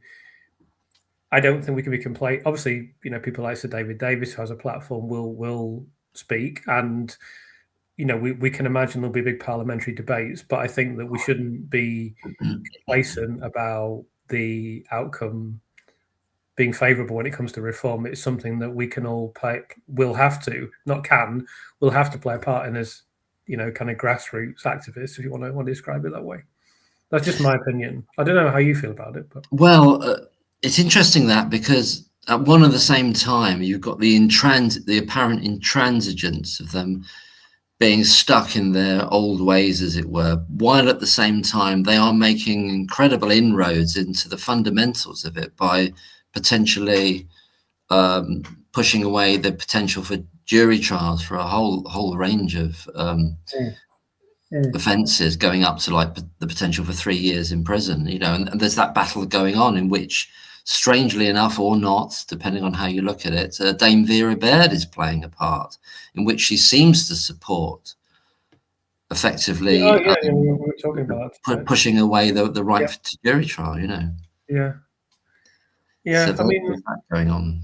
Yeah, well, I don't know. I mean, it's very difficult to look at this case and have anything anything other than very little faith in the system, whatever form that may take, whether there's jury trials or whether there's not jury trials. But obviously, I don't agree that they should be taken away for. I think what is particularly kind of insulting about it is the idea that if you're in prison for 3 years, it's trivial, and it's like, I mean, it's not, is it? I mean, well, it's not. It can destroy your whole family life and your whole will. I mean, basically, it will. Yeah, it would do. Yeah. Some people recover better than others, but if you think about the worst depression or the worst time of your life you ever went through, going to prison is at least as bad as that, and probably worse. And then if you imagine that going on for 3 years, that's bad. And then imagine you're innocent. Imagine you're innocent, and then you come out, and then you're very constrained in terms of the jobs you can apply for. It could really essentially destroy your life, actually. So. Yeah, absolutely, and certainly diminish your capacity and potential. That's the best case scenario, isn't it? I mean, obviously you can come out, you can do anything. You could be an entrepreneur. Anything can happen to you, but it's going to narrow your parameters of possibility, isn't it? Certainly. I don't think anyone could deny that. Yes, and particularly if you're innocent. I mean, the psychological effects of that on you and your view then of the society and reliance on any kind of institution of government or the police or whatsoever, it's over, it's finished then, isn't it? Generally speaking, I think. I mean, there might be people that have been badly treated within that system or falsely accused, and they maintain some kind of faith in it, but I think they're probably relatively, it's conditional at best, isn't it, really? Yeah, well, how could you? Yeah, how could you? I mean, it's sort of, I could only put myself in that position imaginatively, and I'd see everything as the enemy, actually. I'd see yeah. I mean, that was one of the extraordinary things about Kathleen Folbick when I saw her, was that she was so bereft of any bitterness and she made a very cogent argument about this, and she said, well, there's no point. It doesn't help. It's not going to help me. That time is behind me. I need to let go of that, and I'm out now. I know how valuable that is, and I need to make the best of it. And of course, you cannot argue with that. It's absolutely logical. But I know how I would feel. I'd feel very embittered by the fact that I'd been locked away for 20 years and made out to be the worst human being in the world, basically. Is that how long she was in prison for? She was in prison for 20 years, yeah. Oh my goodness, yeah. That's and you get similar cases now and again. They come up often in America where someone's done 25, 30 years, and there's been this through these innocence projects. Often I listened to a couple of documentaries about it, and their principal focus is on DNA, because they're the things that can definitively turn around a prior conviction, and you get people that have done 30, 35 years and things like that. Absolutely. Well, I mean, Peter Sullivan did 38. Yes. 38 years, so. Yeah, Peter Sullivan did 30. I mean, I can't conceive of it, and but things have to change, but as we see, you know, the fundamental response to David Davis was that things are kind of okay. Cheshire Police have got. I don't know if you noticed, but I copied and pasted your. Hope that's all right. Yeah, I do see that actually. Yeah. Anything I do can be. Yeah, I mean, tweets. I can do big clips. It's not a problem as long as you credit me. Yeah, obviously I did, because the purpose was to say that this is a fantastic riposte to what I've forgotten her name now. Sarah Jones was talking about. And honestly, it wasn't a riposte. I just saw her make claims. She's like, oh, blah blah this, blah blah that. I was like, okay, well, let's examine those claims. Let's hold them to account. And yes, I didn't know what I would find when I started. I just researched it. Yeah, that's interesting. And that's what I found. It wasn't like I wasn't automatically doubting her. I just like, okay, you make this claim. Let's look at the validity of the claim, and now you know how much validity that claim has, because I looked at it. Exactly. That's what all the time, and that's what you can do with statistics. Statistics can be very useful, as we know from this case. They can be very misleading, and that was just an example of citing false statistics, really, essentially. Yes, and really, to whomsoever was listening, it wasn't really about the people in the chamber, because there's 5 people there essentially. It was about anybody who ever listens to that. It was basically saying, actually, they're pretty good, Cheshire Police, so don't diss them. Don't diss these police, and I'm going to try and mislead you by telling you that they're up there really, when they're not. And you've analysed that, or you've sort of you've broken it open into the reality. Well, I mean, I should say it's not untrue to say that they're highly ranked according to the official assessment. It's just that when you actually break that assessment down, that statement is meaningless. Yes, and it's particularly about the specificity of investigating crime, isn't it? That's what people care about. I mean, no one cares about if they. Does anyone care about if the police, fulfill their equal opportunities policy? I said that a bit facetiously in the comment, but no one cares. The only thing that people care about with the police is, are they addressing crime in a competent fashion, and are they a deterrent for crime? Yes. If they could be crap at everything else. They could be rubbish at the equal opportunities policy and recycling and whatever it might be. It doesn't matter. Yeah. It's the kind of thing. It's the kind of thing they'll be tested on. It wouldn't surprise me if that's part of the assessment. I mean, again, I'm being slightly facetious, but not really, because it's the kind of wanky thing that they put into these assessments. Well, I mean, that's the misleading energy that she was coming with. It's to push the unnecessary over the top of what's essential there, and then you've gone to what the essential qualities are, and they're not all that, putting it mildly. Well, I mean, actually the results were surprisingly bad, even though I didn't expect them necessarily to be good. But I mean, it says a lot that there's 43 police forces in Britain, and none of them received an outstanding grade for investigating crime, and only 2 of them received a good rating. So 2 out of 43 were good. 41 out of the 43 were at best adequate, and the majority were either requires improvement or inadequate. And it's right to say that qualification is their essential. That's what they're meant to be doing, isn't it? As opposed to simply their purpose. That's their purpose. It's like saying, you had 2 tennis players playing a tennis match and saying, oh, well, one of them addressed the ball boys really politely, and they picked the balls up nicely, and look how well they stacked the water bottles, and they shook the umpire's hand in such a courteous way. Yeah. They lost 6-love, but it's not. It's the aim of what they're doing is to investigate crime. Everything else is a side issue. No, that's fantastic, because I'm not sure anyone else would have. Well, maybe somebody else would have done it eventually, but it's fantastic that you did that, and that's what's required actually but I say that's what's required, and it is what's required, but Where does it land? Who we hear it, but I don't think they hear it. She doesn't. I mean, if you were in a room with Sarah Jones and you said, "Look, you said this," and you've kind of given the impression that they're fine, but actually look at this.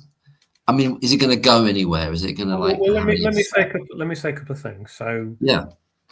Okay, so tell you three things. So firstly, I've recorded something tomorrow on Cheshire Police and David Davis's speech. That's the first thing. So that'll come out tomorrow. The second thing is someone who I respect very much, who's very well connected and very experienced, said to me that he thought the response of the government was softer than last time. So last time it was, I don't know if you describe it as belligerent, but it was quite forcefully, this is a safe. Yes. Yeah, there was an edge. There was an edge to it. Yeah, there was. Yeah. And he said he felt this time it was softer, and that could be significant. And then the third thing I would say is I was actually really encouraged by the police statement. I know other people won't be, but they couldn't come up with a single argument of any substance. Essentially their statement is just waffle. But I mean, I have broken it down in tomorrow's video. Oh, but, yes. But they couldn't come back with anything. They came back with nothing, essentially. So that means they've got nothing, because if they had anything to come back with, they would have come back with it. So I think it's encouraging. The Cheshire Police are going to go down with the ship, and they're never going to admit that they were in the wrong.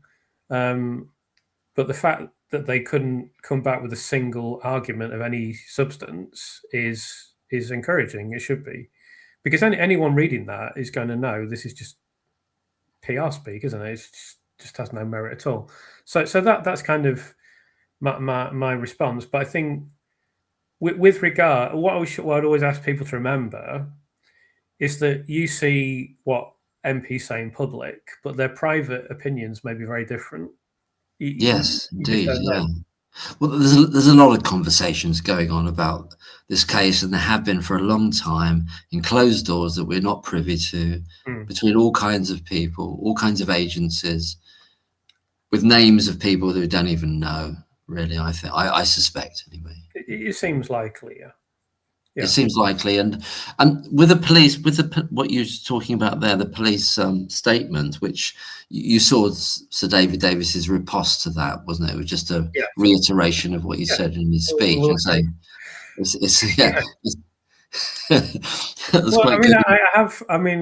I don't want to do a spoiler, but I have pointed out that they don't know what the word refute means, because it's not a refutation; it's just a denial, essentially.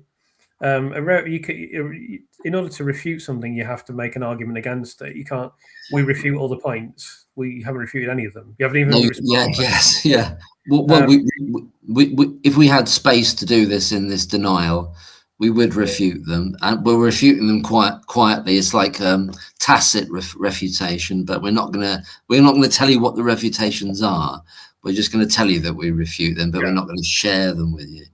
It was just some people have said that response by the Cheshire Police had a kind of AI quality to it, particularly this kind of phrase about the hijacking of the narrative thing. I mean,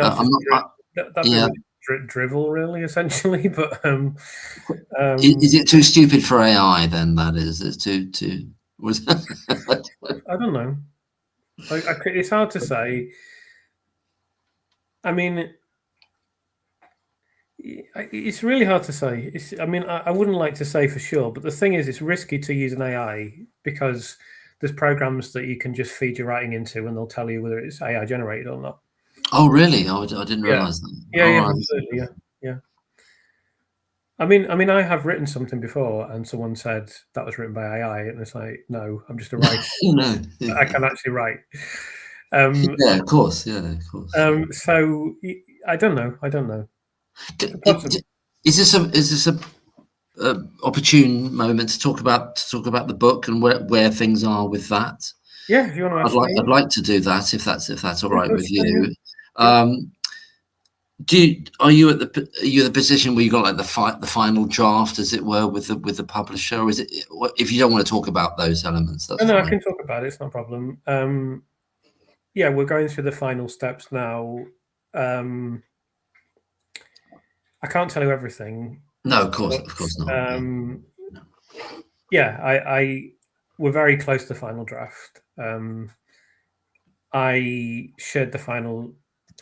There's some refining that goes on. That's what I will say, and we're nearly there. We'll be nearly there soon, and then it goes to printer, and then I'll have to. Well, when I have to, I mean, it'd be a pleasure to do it, but I'll go to record the audiobook. That's great. Can I just ask you something, because this is fascinating to me, because we're in medias res, aren't we? Things are happening in the moment, and I'm wondering with you, with this book, and you want it to be, yes, you want it to be definitive, but you're aware that things are moving day by day and changing day by day. Can I get this in? Could I get this in? Yeah, so and that's a bit of a dilemma potentially. Well, I mean, it's not a dilemma. It's, we'll squeeze everything we possibly can until the point you say, right, it's got to be printed now.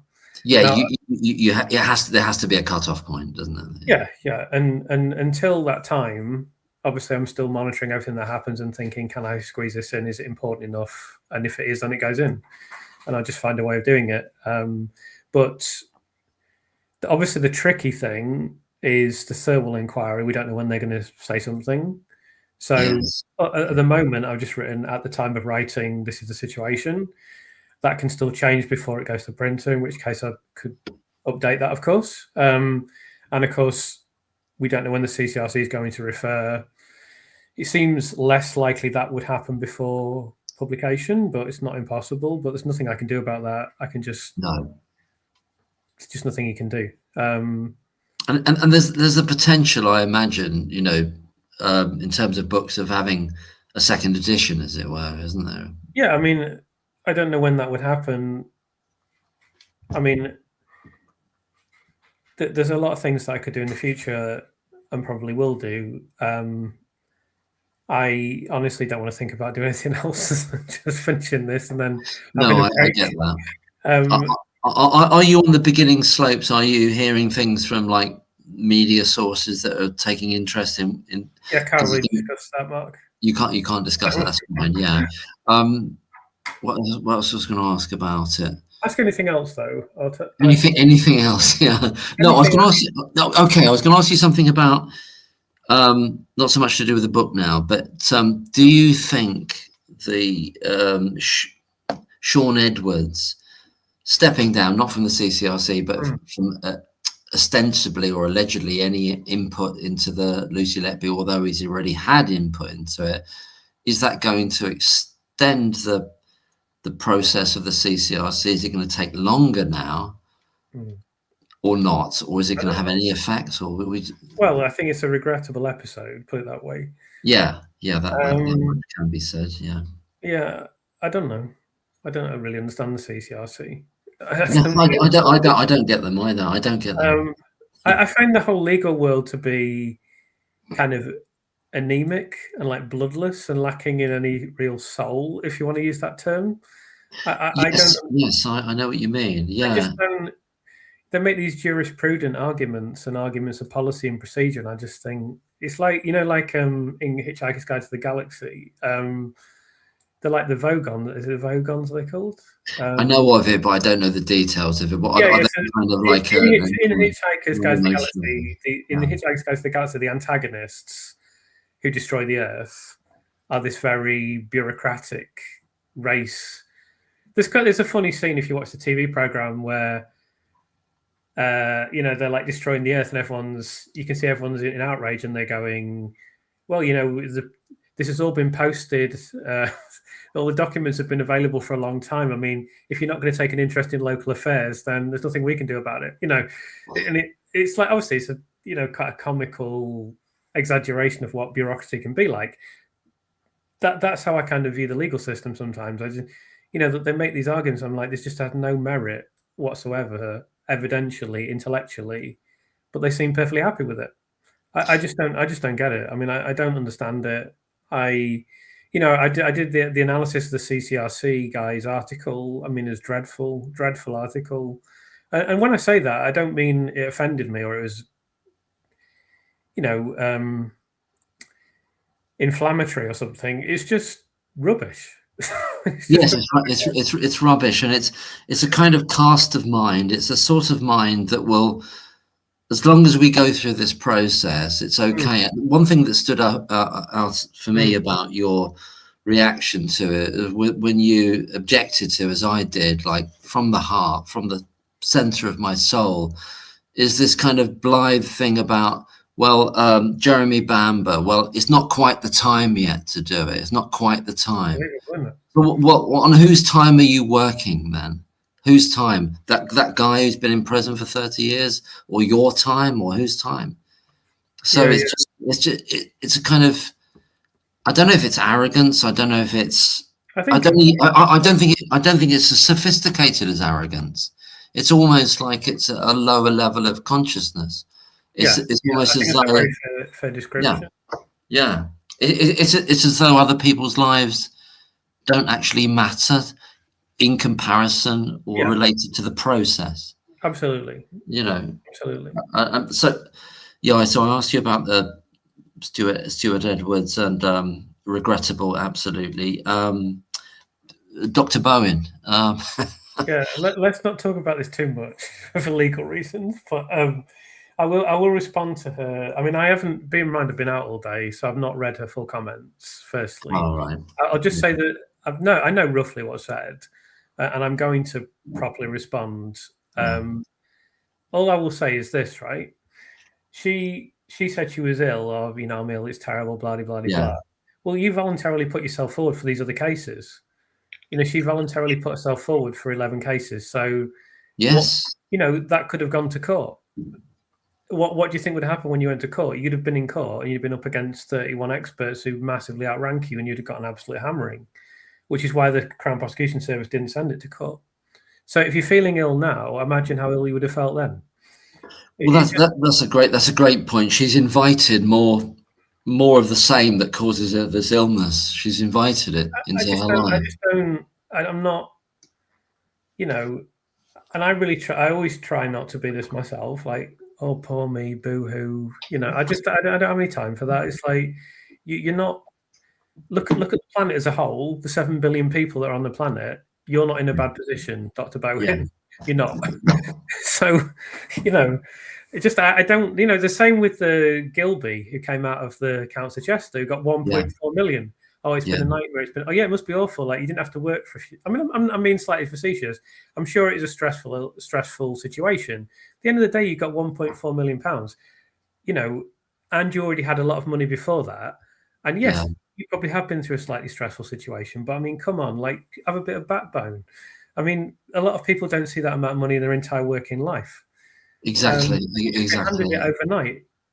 Yeah. So I mean, it's terrible, and I've had to move from my massive house in Guernsey to a massive house in the Lake District. Oh yeah, it must be awful. Yeah, we're sorry for you. What about the billions of people that live on a couple of dollars a day and live in gut-wrenching poverty? Yeah. I always try to remember how fortunate I am and give gratitude. And it's like people sometimes ask me on the stream about how do you feel about people that say rude things and are abusive? Like, give a shit. Say whatever you want. It doesn't mean anything to me because I just do what I do and that's it. And I'm not bothered what anyone else thinks. So I hate that. Oh, poor me. Yeah. Unless it's really, really justified. Lucy's entitled to come out and say poor me. Absolutely. But totally. Forever, yeah. Come on. You need to have a good reason to be self-pitying. Otherwise, I've just got no time for it personally. Are you noticing, Chris, that the pushback against you, your channel, or what you're doing, is it on the downwards slide really, or is it? I don't pay any attention. You don't pay any attention. People can say whatever they want. I just all I do is I do my work to the best of my ability. I get a lot of praise. If people want to say negative things and sulk about it and talk about me, that's fine. It doesn't have any effect on me because I've got dozens of doctors following me. I've got dozens of professors following me. I've got hundreds of healthcare professionals following me. I'm talking to doctors, professors, and other people every day. None of these people are talking to anyone. They don't know anyone. They can say whatever they want. They're irrelevant. So I really don't follow it. I've never seen a single. Occasionally, I get copied into something or I get notifications, but I just don't care. Yeah, there's this character on Twitter called Your Pope or something. So you're not worried about what your Pope thinks. I've never seen a single word that he said. No, it's nonsense, isn't it? I'm flattered that I'm so important to them, but I mean, I can assure you they're not important to me. So, do you think there's something organized about the pushback against what's been happening since 2023, or do you think there could be something? Maybe, I don't know, but bear in mind that. Not surpringly, but we've completely won everything. I mean, the PR war is over. We keep winning. The medical and scientific argument is already over. It's over. Yeah, it's over. It's done. PR is over because the national newspapers are all, just almost queuing up to be on our side now. Anything on the public opinion war is over because the public opinion is already on our side now, and it's just going to become more onto our side. The war on Twitter or whatever, I mean, I hate Twitter as a platform. I just have to use it a little bit. That's over because of a very effective grassroots campaign to expose the truth. So, maybe there is some organisation, but it's irrelevant because their views are irrelevant. They're going to become increasingly irrelevant, and they don't have a single credentialed person to support them, and they never will, because at the end of the day, no one with healthcare qualifications is going to look at these infants and go, oh, child C, I think that's due to air, not a bowel obstruction. Child D, I think that's due to air, not respiratory distress, infection, pneumonia, and really poor care. Child E, I think that's due to air, as Bohin said, not a massive gastrointestinal bleed. I think the idea of overfeeding an infant with milk is credible. In my book, I've got so many quotes from people just treating it with derision and so on. No one is ever going to do that, ever. That's why when they put these other cases in court, who did the police turn to? Dr. Bohin. Yes, and I've just put an FOI in before the Daily Mail thing came out. I put this. I think it's the second one I've sent to the police, and it was just saying, who was the experts you used for the full file. And I don't need the answer now because we know. But I sort of I did actually know that. Oh, you did know? Yeah. I didn't know you'd put an FOI request in, but I happen to know that. I get little bits and pieces sometimes. So. Yeah. So that was obviously something a back channel thing that you knew, but I didn't know it, and I was always thinking because there was that period when we were looking at I can't remember his name, Clark, wasn't it? Yeah. So he's a strange sort of character there. So this has thrown up some unusual characters, but I think they're going to melt. They're going to melt away. The Susan Olivers, it's all going to become irrelevant, really. It's irrelevant now. Irrelevant now. I mean, it's always been irrelevant. Yeah, that's true, but it's in terms of. They had a shot at it. Someone like Snowden, they had a shot at it. They tried to make a case for it. So you've got this weird situation with someone like Snowden, and he gets this other guy who's a mortgage advisor on, and they kind of replay this kind of trial thing, and it's kind of bizarre. It's kind of bizarre, really, that they did that. I've never watched that because. Oh, you haven't watched any of that? No, I mean I've seen a bit of it, but it's not really of any interest to me because. I know they're wrong already, so it's and I know they don't. I mean, the young man is just, rather juvenile person. I hope he grows up one day. He probably won't, and I don't think the other gentleman believes a word that he says about anything. And he said, "No, exactly. That's all I want to have to say about it. That's it. I don't even think we should discuss him any further because he. No, that's fair enough. It's on the. It's going down to zero anyway. If it's not, if it's not it's there, completely over for them. And there's going to be a lot more coming. There's going to be a lot more stuff coming. soon. so essentially, that's an interesting juncture now. So it's over for them. So what's in the way now? What's stopping? What should happen? It's just purely the system. Now we're just battling the system. The argument's over, completely over. It's just now just a case of making the system acquiesce to reality, basically, and stop, like we were just discussing, the arguments of jurisprudence, arguments of procedure, the kind of arguments they put out there. It's just saying, look, forcing the system really to say, look, those arguments don't have any merit. You need to listen to actual medical reality. The reality is that we know nothing happened in the hospital. I mean, it's just we know that. I mean, it's the more you look, the more I learn. I mean, I've done a big thing. I wrote a message on, I'm sure you've seen it, about Child E. So I've done a big thing on Child E. So when you look at this video that's going to come out in April, it's mental. It's absolutely mental.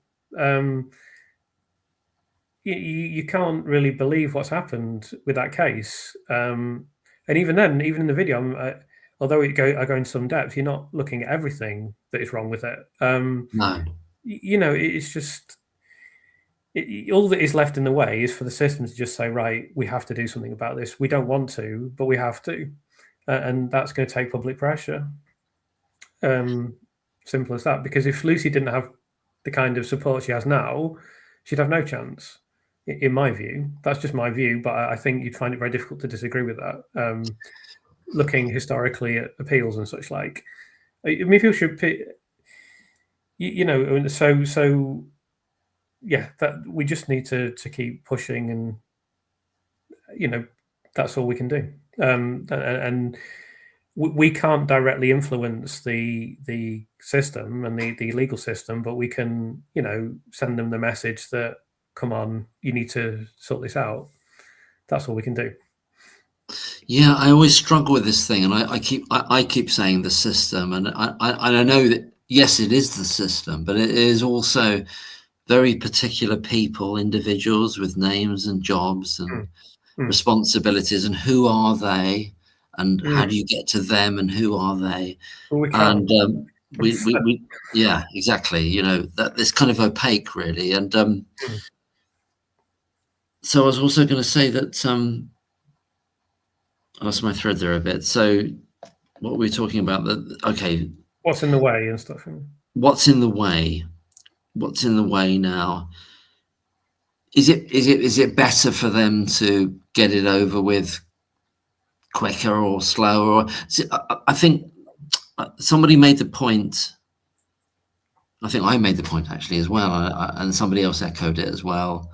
It's the idea that they don't want it to be a quick turnaround, because if it's overtly a quick turnaround, it kind of almost like pushes it in your face, in your grill, that it was ridiculous. It was absurd. It's got to appear to be complicated to turn it.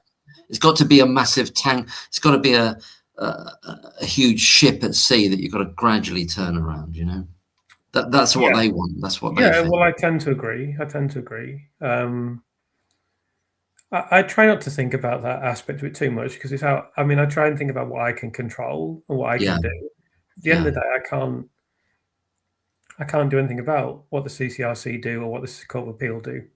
All I can do is my role and do that to the best of my ability, and just hope that that makes a difference. And I think when I first heard about this, as soon as I was convinced there was a miscarriage of justice, which took a few days really, I just wanted to be involved and to be able to help. And I'm not a doctor and I'm not a lawyer. So I wondered, can I do anything? And I thought there could be a role for me. And I just kind of wanted to be able to help and to be able to be involved. And I often reference The Simpsons, right? But there's a very early episode of The Simpsons, and I'm not not religious. I don't pray as such, and like I'm not even that spiritual. And I believe in the universe, and I don't know what I believe about it, but I know there's more than we can see, and I know there's consciousness and all these things. Yeah. But anyway, there's an early episode of The Simpsons where Bart prays, Like Bart's got a test. It's in the first series, I think, and he's not going to pass his test, and he prays, "Come on, give me something, come on, I'm not going to pass my test." And he wakes up the next day, it's snowed. It's like everywhere's covered in snow. He's like, "Yeah, I've got to, like schools are closed. Yeah. Homer's nuclear power station is closed. All these things." And he's just going to go out. All the other kids are going out to play. He's just going out the door, and Lisa stands by the door, and she says to him, "Bart, you prayed for this. You owe the universe that you study, or you owe God a day of study." And he said, "That's right. You're absolutely right." And he goes back and he studies and eventually scrapes through his test. Oh. So to relate that to my situation, I didn't pray and I didn't ask for anything from the universe, but I wanted to be involved with this because it's so important and it was something I cared about a lot. And now, obviously, I have something of a position of prominence, if I may say that. So, sure. So given that my figurative prayers were answered, I'm in the situation that Bart was in now. I have to give everything for as long as I can, because now, yeah. So that's all I can do, and that's what I will do. You've kind of entered. There's a quote, won't remember it now, but you kind of entered into the field of battle in a sense. You've entered. I suppose so.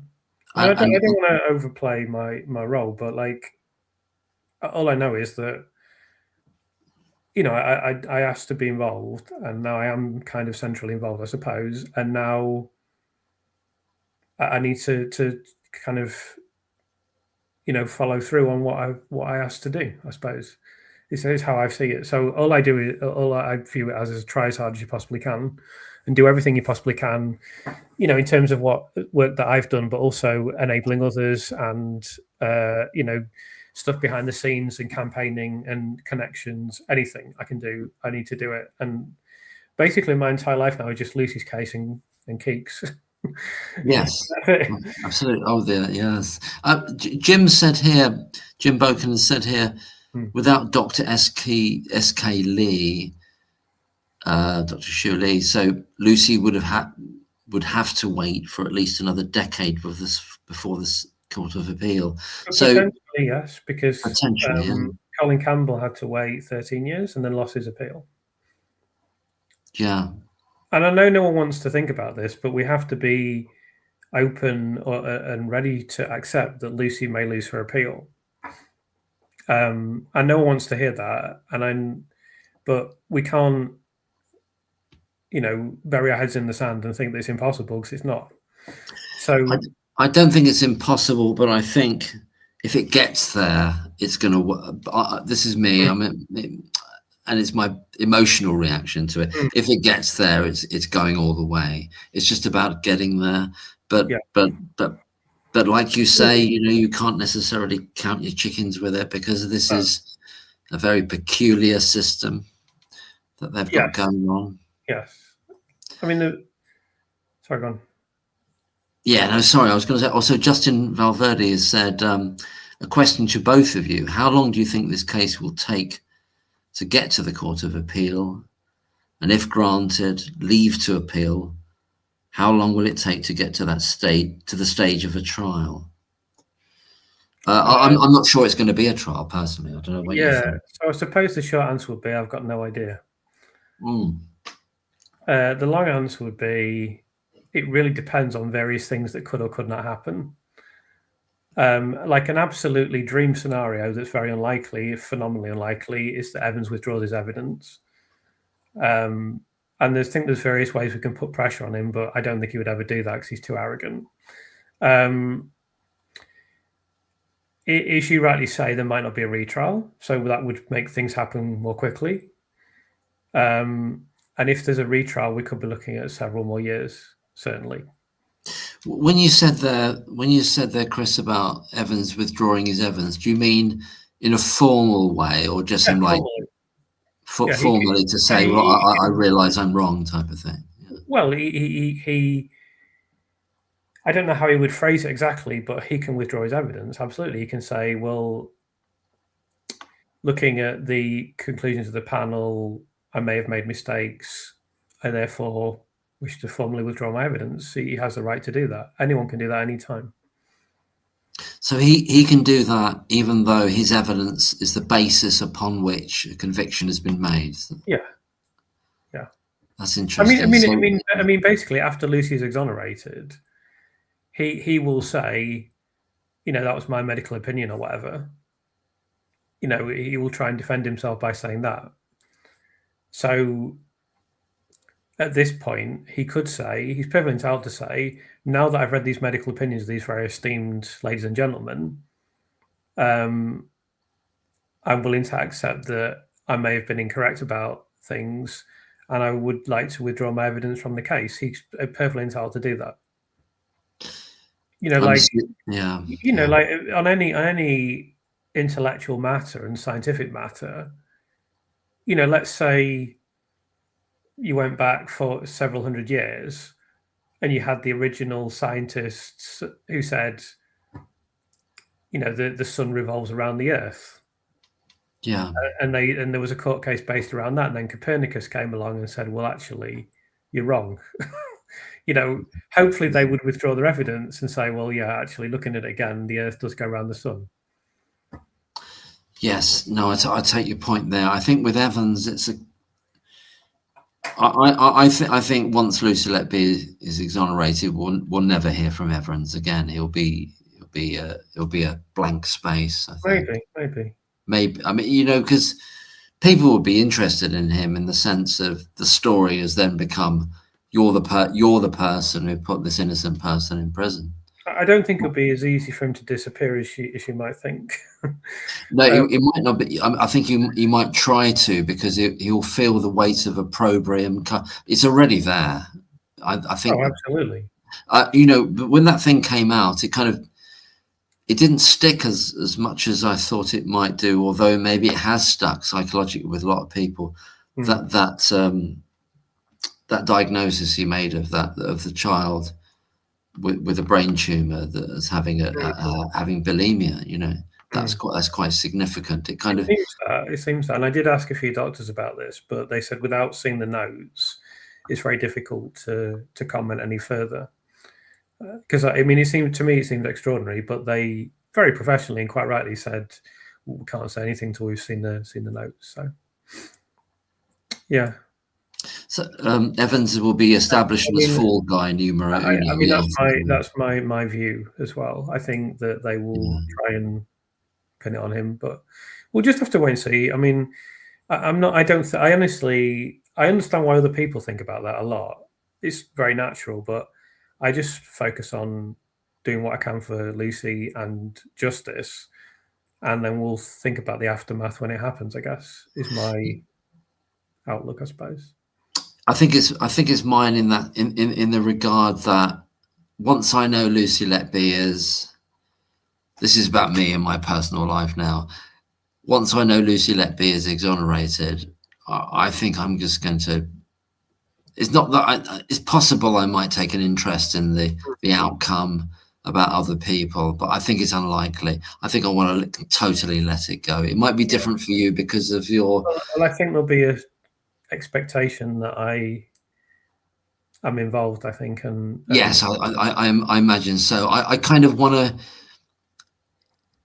I suppose not in a sort of psychic effect way of this, because it is. I'm sure you feel this as well, Chris, and everyone in the chats, and so many people that have taken this to heart. This is part of our lives now. It really is.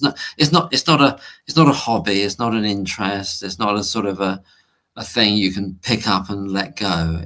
We've internalized this. Yeah. It's a heavy load to carry for some. It is. It is a heavy load. I mean, I obviously try and keep things as light as I can. I mean, I do think having an animal helps. I mean, dogs just get you out of the house. So going the walk in the countryside every day, she demands attention. She gives you love and companionship. So that helps lighten the load for me. Yeah. But if I'm really passionate about something, then I will invest everything I've got. So I'm happy to do that. you know, I just hope we can make a difference. That's all I can say. I mean, it would be immensely painful if Lucy was still in prison 10 years from now, or 15 years from now. It would be, and sort of conditional upon that statement is almost like we're still involved in that all that time as well. Yeah. Really. And can I ask you a question about writing per se? Is Please. that, are you able to split your attention between what you're doing vis-a-vis this case? Is this your main focus? Is it the only focus with regard to writing at the moment? Yeah, I actually edited a book over Christmas just to make a bit of money. But I mean, I have stopped doing all pay. I mean, that's the only proper. I got decent money for editing that book actually, which is good. But yeah, that's the only proper paid job I've done for 2 years, two and a half years, because once I started to do this, I knew it needed to have my full attention. So, and then I've become more and more immersed in it as I've gone along. And then also, I mean, it's just something that is so important that it's difficult to take on other projects while you're doing this. So yeah, I'm not doing anything else at all. and I won't do any. I mean, to be fair, once I've done the book, whatever post publicity happens, whatever events, I don't know what's going to happen exactly. Once it kind of dies down, I do need a break. I mean, I'll still be doing YouTube probably, but I need I do need a break because I'm tired. Yeah, yes, it's exhausting, isn't it? Yeah. I can only imagine the level that you're doing it at, and but also the amount of the length of time. I mean, something that Jim, I don't know if Jim's still listening, but Jim Boken said, he was saying to me earlier, saying like, it was years ago I put this comment on your, and we're talking about years here already. We're not. This is a long-term thing already. It's not. Yeah, which is absolutely fine. I'm really glad I got involved, and I don't in any way regret it. But yeah, I could do with a break when 6, 7, 8 months from now, whenever it is.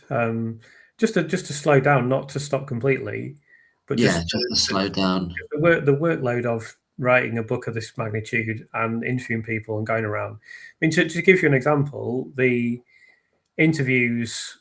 So you interview people for a book. I mean, I've written many books in the past, so I've got my process nailed down pretty much. But you interview people, then you get them transcribed, and then you go through the transcription. So I'd say even just the interviews of people that I interviewed, that was probably 1 million words.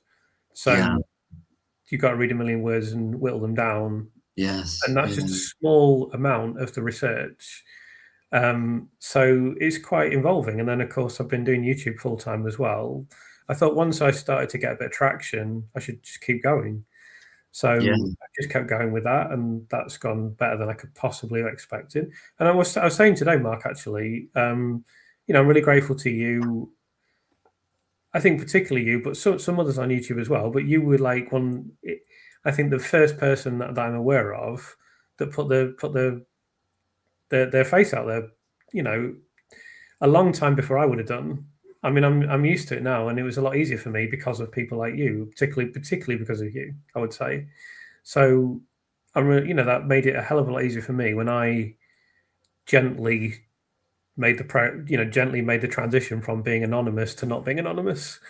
Not that I mind not being anonymous, but it had to be handled delicately. And I say it's only because of people that have put themselves out there that I know, well, it can be done, and you can deal with it. So I am grateful for that. And yeah, so I mean, YouTube obviously grew beyond what I thought it would. I mean, I didn't even mean to do it. I had no intention of doing YouTube whatsoever. But it just, I realized I could do stuff that I couldn't do in a book, and you know, you learn on the job, don't you? You know, from doing it yourself, you just learn as you go along, don't you? And it's amazing what you're saying, because I think sometimes I have no idea why why am I here talking about this? Why am I talking to Dr. Jim Boken in Australia like us as a 1 a.m. about this now? But it's been incremental, and it was summer of 2023, and it was really weirdly kind of strangely looking at channels like Crime Scene to Courtroom, who was reporting on this in great detail, as well as other sources as well. And this is interesting you bring this up, because there's a whole kind of topography of how this has developed, this kind of, I don't want to call it a movement, it's, whatever it is, campaign, that all seems to mechanistic. It's a heart thing, actually. The heart is at the center of this, and it's really happened. And there's so many people, and they're in the chat now, and they're in people that follow you, and so forth. And there are thousands and thousands of people. It's hit them in the heart, and they've really sensed there's something deeply, deeply wrong here.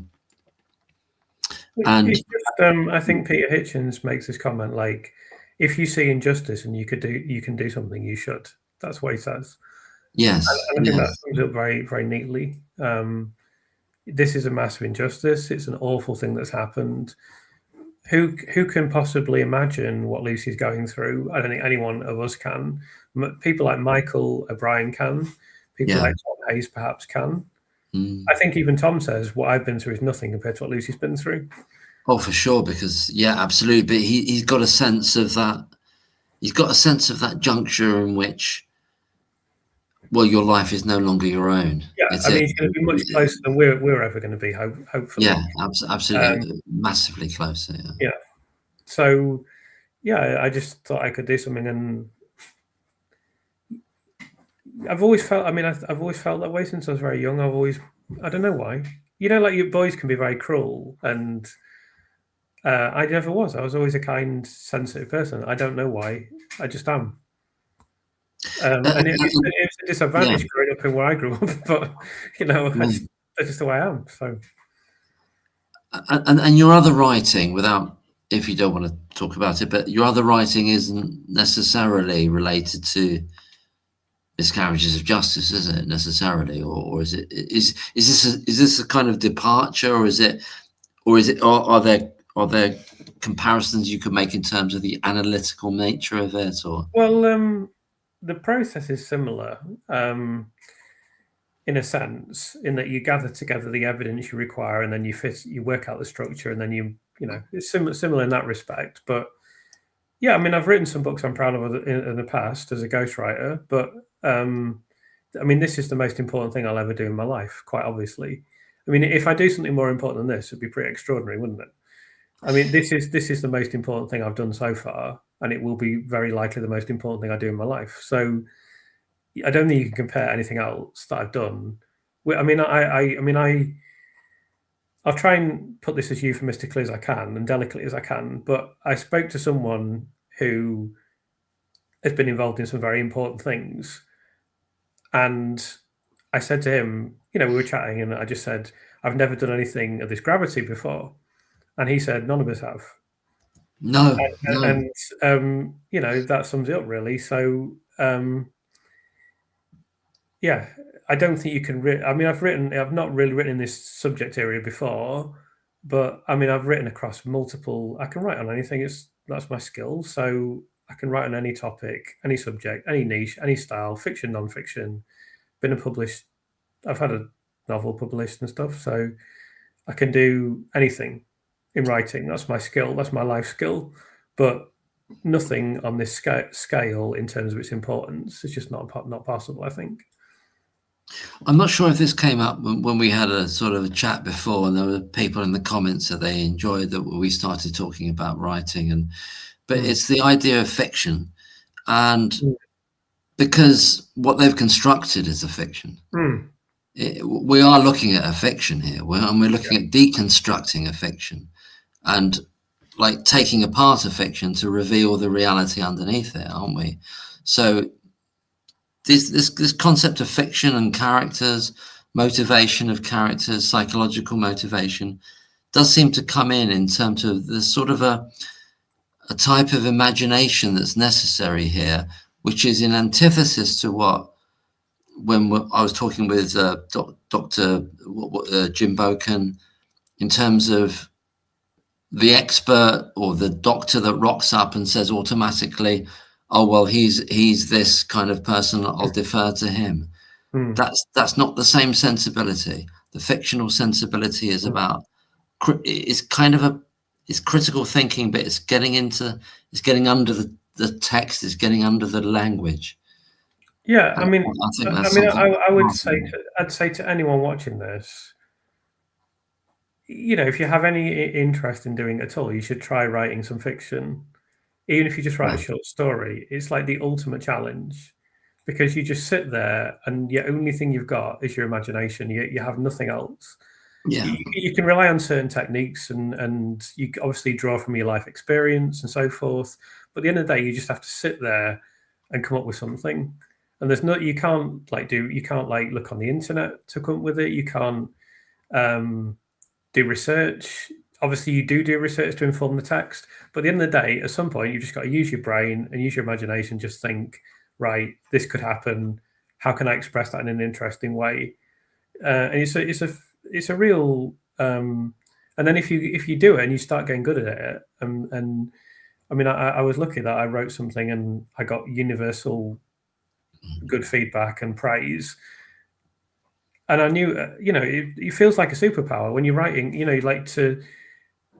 do become like attached to your characters and stuff like that. It is a really fascinating thing to try, and I think someone should definitely, if you ever feel like doing it, just even writing a little short story of 1,000 words, that's a big challenge in itself. So I would recommend that. In light of that, Chris, Operation Merlin Falcon says, how does someone write a non-fiction book about a fictional serial killer case? Well, I mean, basically, it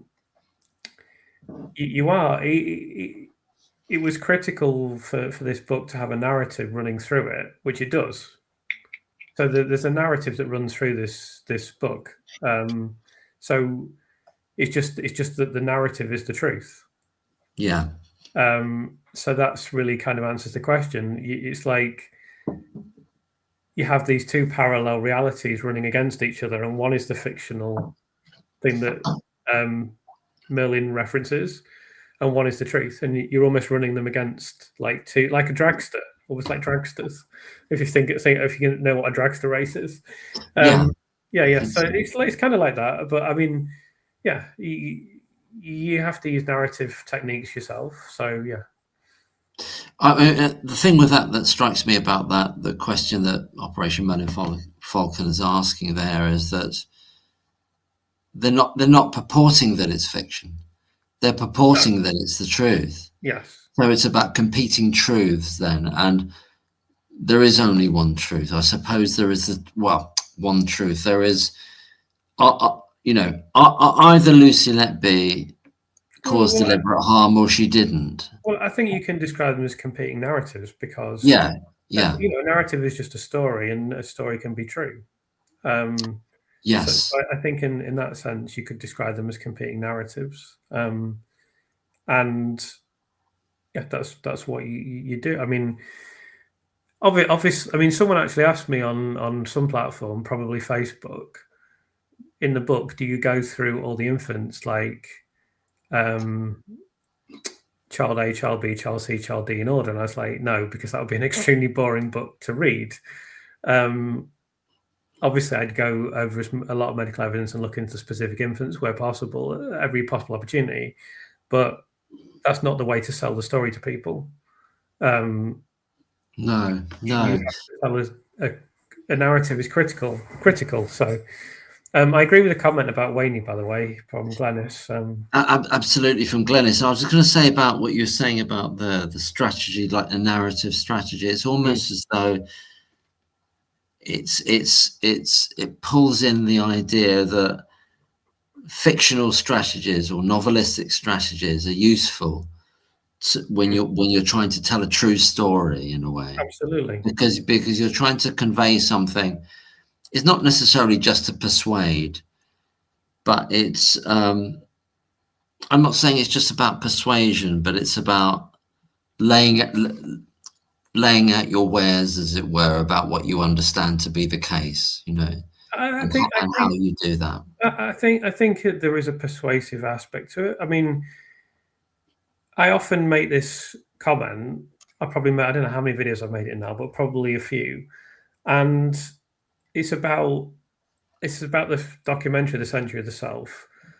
Very good film in 4 parts, and the first part's about Edward Bernays, who's yes, I've seen that. Yes, a great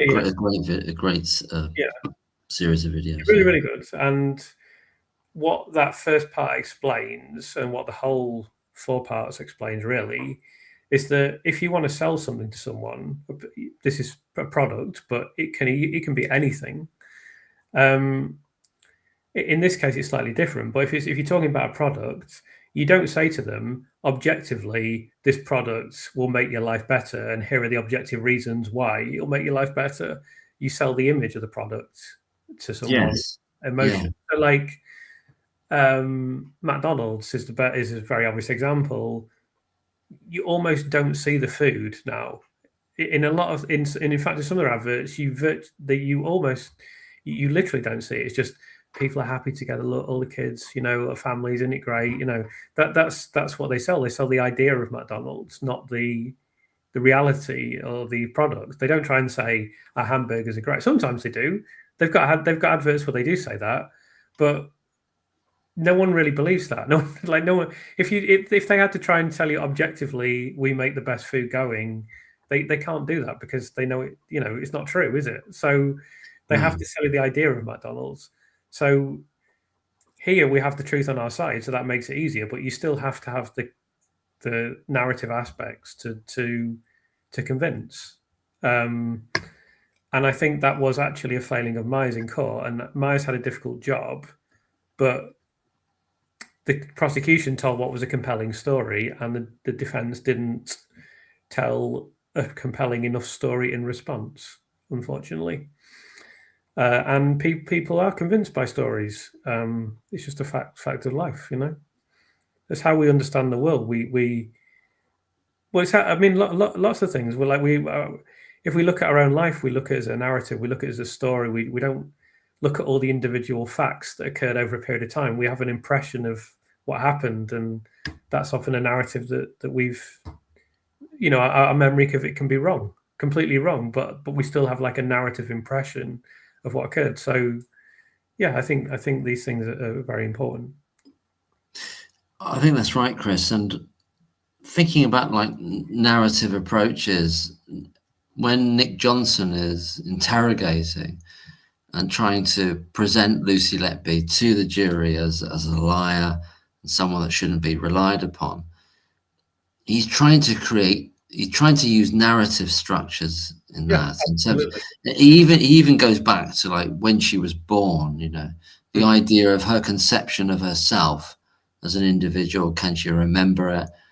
If you can't remember it, does she dispute it happened, etc. So he uses, in a kind of artifice, in a way to kind of, this is something that I didn't get the chance to talk to Jim, that I was talking with earlier, about this, that in another setting, the way that Nick Johnson behaved towards Lucy Letby, one would have hoped, the jury would have thought, this guy's a bully, this guy's a thug, you know.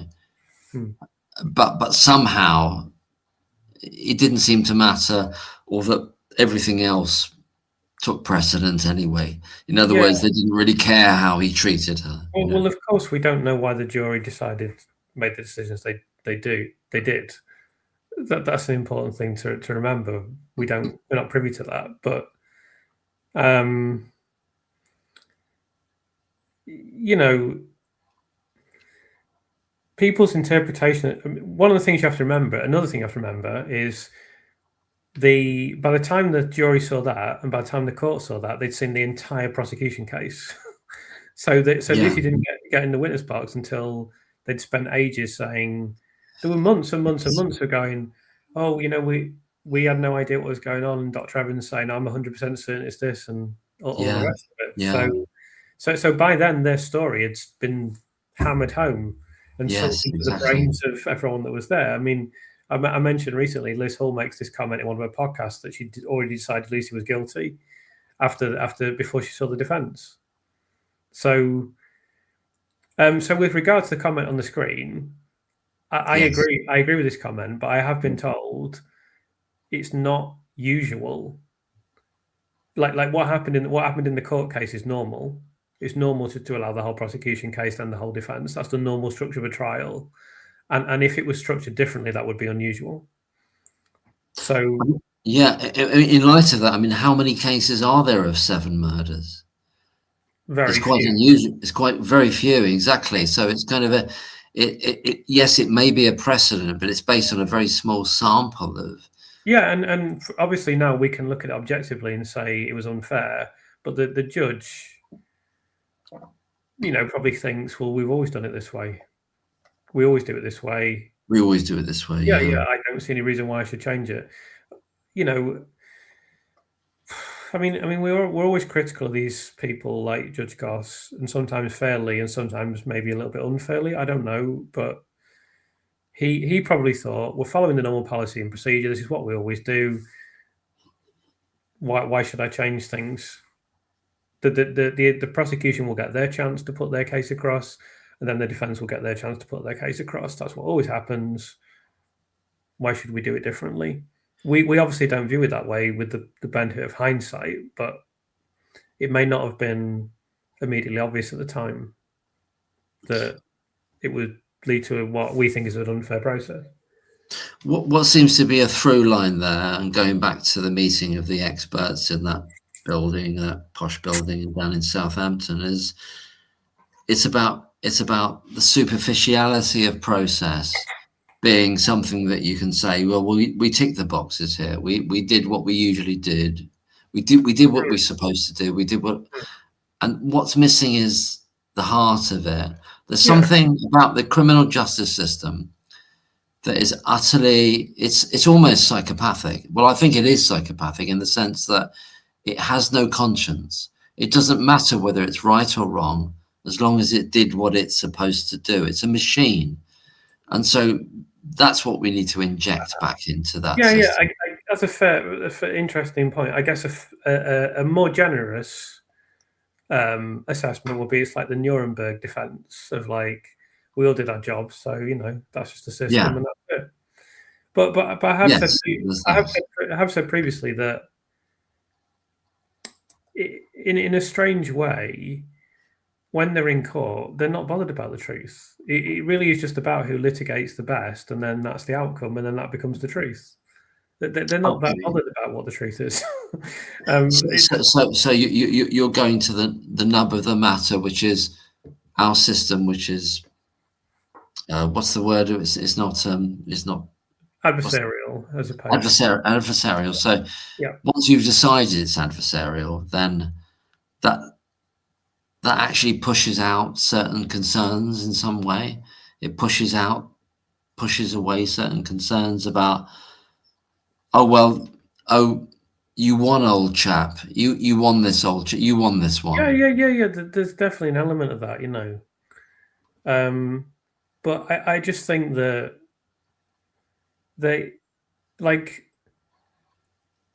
because of the way it works, and I'm not saying inquisitorial would be perfect. I'm sure it wouldn't. But no, it wouldn't be. But you know, it is literally the job of the prosecutor. I mean, I've made a point in another video that Myers does this big bit in his closing speech, and basically what he's doing is he's trying to outline what the prosecution are doing, how it's unfair, how the jury must see through this, and how they must take into consideration all this explanation. And you know what he's saying is right. morally, ethically, intellectually is correct. But what I said was, ironically, if he was prosecuting, it would then be his job to exploit all of those things. So he was the good guy. Yeah, he's the good guy. He's the good But cop. he could have been the bad guy. He could have been the prosecutor whose job it is then to exploit. And then at other times, the prosecution is in the right, and he would be the defense trying to defend someone who was actually guilty. Yes. And then he would use whatever tricks he could to do that. So it's a very strange thing, and that's why I say to you that they're not bothered about the truth, and I don't mean that in an entirely nasty way. I just mean it's just not their job. They don't view it as their job. They view it as their job to either defend or prosecute, and that's it. And for us, it's almost unimaginable. It is unimaginable. So there are qualities of what one might call honor, but I know it's an abstract idea. But where is that? Where is that in that process? Where does Nick Johnson behave honorably towards Lucy Letby? Does he behave in a human way? You know, whatever abstraction you might want to use. No, he doesn't. Should he?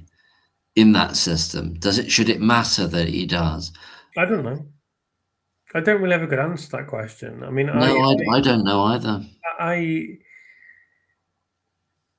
All I can say is morally and ethically, I would find it impossible to do that job, because, I mean, again, another example I've used is when Wayne Couzens was prosecuted of the rape and murder of Sarah Everard, the completely brutal, meaningless. It's not like, I'm not saying that one murder is more justified than another or whatever, but it was just a completely pointless, selfish act that had no purpose. He didn't know her. Yeah. And if it wasn't her, and if she'd have been 2 minutes later, it could have been someone else. Yeah, he was hunting, wasn't he? The guy's just deranged. But someone still had to go into court and defend him, and he deserves to be defended. It's a right that you have. It should be a right. It should be inalienable. But that person still had to go into court and say he shouldn't get a full life sentence. He should be eligible for parole, and that was his job. And he had to do that. I just couldn't do that. I mean, I just couldn't, because he shouldn't. Yeah. He absolutely deserved a full life sentence. I mean, in that scenario, that the defense wasn't arguing that it's all about gradations, isn't it? Because the defense wasn't arguing that, this person didn't do it at all. No. It was about, we acknowledge that they did it, and they weren't arguing that it was because of reasons of insanity either. So it was almost like there's some other mitigating circumstance. So it's all these gradations of defense. Yeah, it was just simply arguing against the sentence, really, but nevertheless, and I'm not criticizing the guy who did that. That was his job, and that's fair enough. All I'm saying is I couldn't do that. This is fascinating to me, because it hits a kind of bit of a thing in my head, in which, was there a very overt statement made by Benjamin Myers at any point in the trial in which he said to the juries, they could hear it really clearly, like a klaxon call, and he said, there were no murders? Did he ever do that? Did he ever do that we know? Not that I've seen. Because that would be necessary. Yeah, I mean, maybe he should have been more forceful in that regard.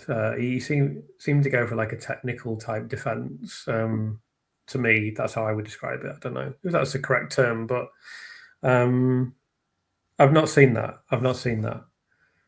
I mean, he did a good job in some of the defense, but as you say, I think you make a really good point. He should have been saying, come on, this is ridiculous. Come on. He should have been pushing it. The language needed to be more forceful, didn't it? I think. Well, it did, but he also needed, it can't just be him, because the jury, it's almost like we're inculcated into thinking, okay, well, I don't know whether it's through fiction or whatever it is, but we're expecting some experts here, and we don't see any. Yeah, well, that's a big problem. We don't see any at all. Yeah. That was a big problem. I mean, it's probably an insurmountable problem, I would say. I can't imagine another scenario. I don't know if anyone's ever looked into this and analysed it, Chris, or anybody in the chat, in which there's somebody facing 7 murder charges and 7 attempted murder charges, in which the prosecution's got 8, 9 expert witnesses, and the defence is going to supply none to the jury. I think it's very unlikely because in most murder cases, there isn't much scientific or medical evidence. So I think it probably has never happened before. Usually, for a murder case, it's just, it's not in doubt that someone was murdered. And it's just, did this person have the opportunity? Were they there? And that it's hardly ever to do with the science. I just used the example of Sarah Everard. I mean, she was definitely murdered. They found her body, obviously. When Jeffrey Dahmer was convicted, they were taking body parts out of his house. It's not usually in doubt that someone has been murdered. So there isn't usually a medical evidence saying, oh, this is why this person died or whatever. It's just obvious most of the time. So I think it probably is a unique case. I mean, I would be surprised if it isn't, because there just usually isn't that much need for that much medical evidence. Are you familiar with the case? There was a case in America, and they made it into a Netflix series called The Staircase. He happened to be a writer, and his wife was found at the bottom of a staircase with all these lacerations in her head, and she was dead. Right. And there was a defence mounted to that, and it went to extraordinary lengths, including that an owl might have attacked her, which might even be possible. I don't know, but at least the defence mounted it made an attempt to. Was he prosecuted? Was he convicted? Yeah. I mean, I can't remember. It was a fascinating case, and I've watched it. I think he was convicted, then he had an appeal, then he was freed. So in America, it seems to me, from what I can gather, that the potential to get an appeal, you're much more likely to get an opportunity for an appeal. Yeah. And that's what has to change over here in the UK, doesn't it? I agree. I mean, it seems that way. It certainly seems that way. Yeah.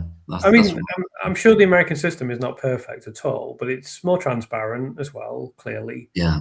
And did you see that thing of Justin Timberlake getting arrested? Oh, I did see that. Yeah. So you see it. That's it. And his lawyers tried to argue, oh, you shouldn't see this because he's too famous. I can't remember what they said exactly. It's going to damage his public image too much. But no, you get to see it, and they'll put the Tiger Woods footage out soon, because Tiger Woods got arrested. I didn't actually. I'm just going to pop to the loo. Actually, can you hold the fort if you're still there? I'll try. Yeah, thanks very much. Was the jury allowed to listen to a podcast during deliberation? So they shouldn't be allowed, because they're not supposed to listen to any media at all or read any newspapers or anything like that. It's supposed to be contempt of court. I think in practical terms, how they could be completely isolated from all media, it seems completely unrealistic in this day and age. You could just walk past a newsstand or anything. But theoretically, they're supposed to completely isolate themselves from any discussion, any kind of external discussion of the case, so that they can just make a decision based on what is presented in court. So no, they wouldn't be allowed to listen to a podcast. Liz, I mean, I must say I wasn't following the case during the trial. As people probably know, I only followed it from the conviction, and Liz was doing a podcast back then. So I know a lot of people followed it at the time. I mean, I kind of wish I'd followed the trial. It would have given me a bit of a head start in everything that we're doing. But at the end of the day, that's not something that happened to me. It's fortunate that I heard about it. But yeah, they're not supposed to listen to like Liz's podcast, where, I mean, I haven't listened to any of the episodes from when the trial was taking place. I've heard, obviously, as probably people know, I've done a few episodes about the post-trial podcast that she's done, but I've not heard any of the podcast during the trial, so I don't know. I don't know what they're like. I'm going to say I suspect they're as biased as a post-trial podcast, but I don't know. Have you heard, Mark, any of the Liz Hull and Caroline Cheetham podcasts from before the verdict?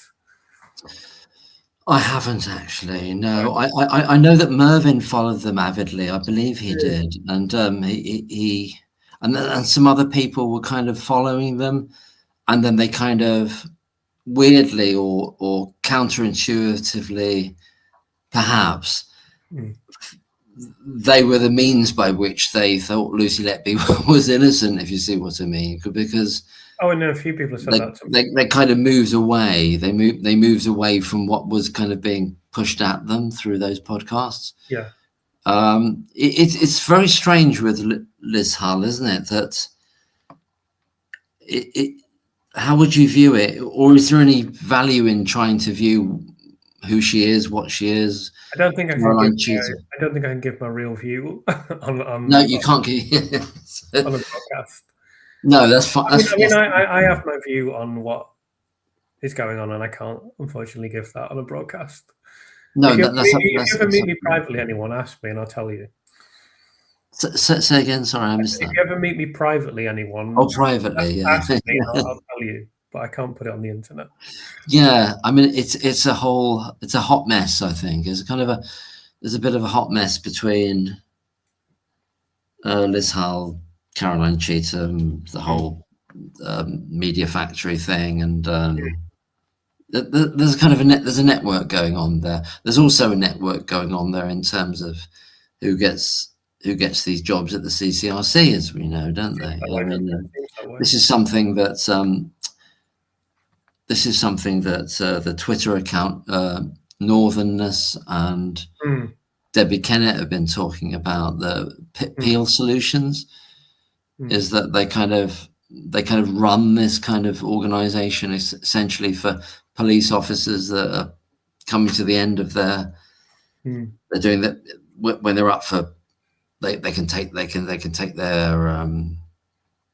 retire essentially, but they can go on to another nice little job, and it gets fixed up for them essentially, you know. And so therefore you have the person that was in Sean Edwards' position, although he's just left it, prior to him, what was actually at the SIO sort of event in which Hughes was awarded the award.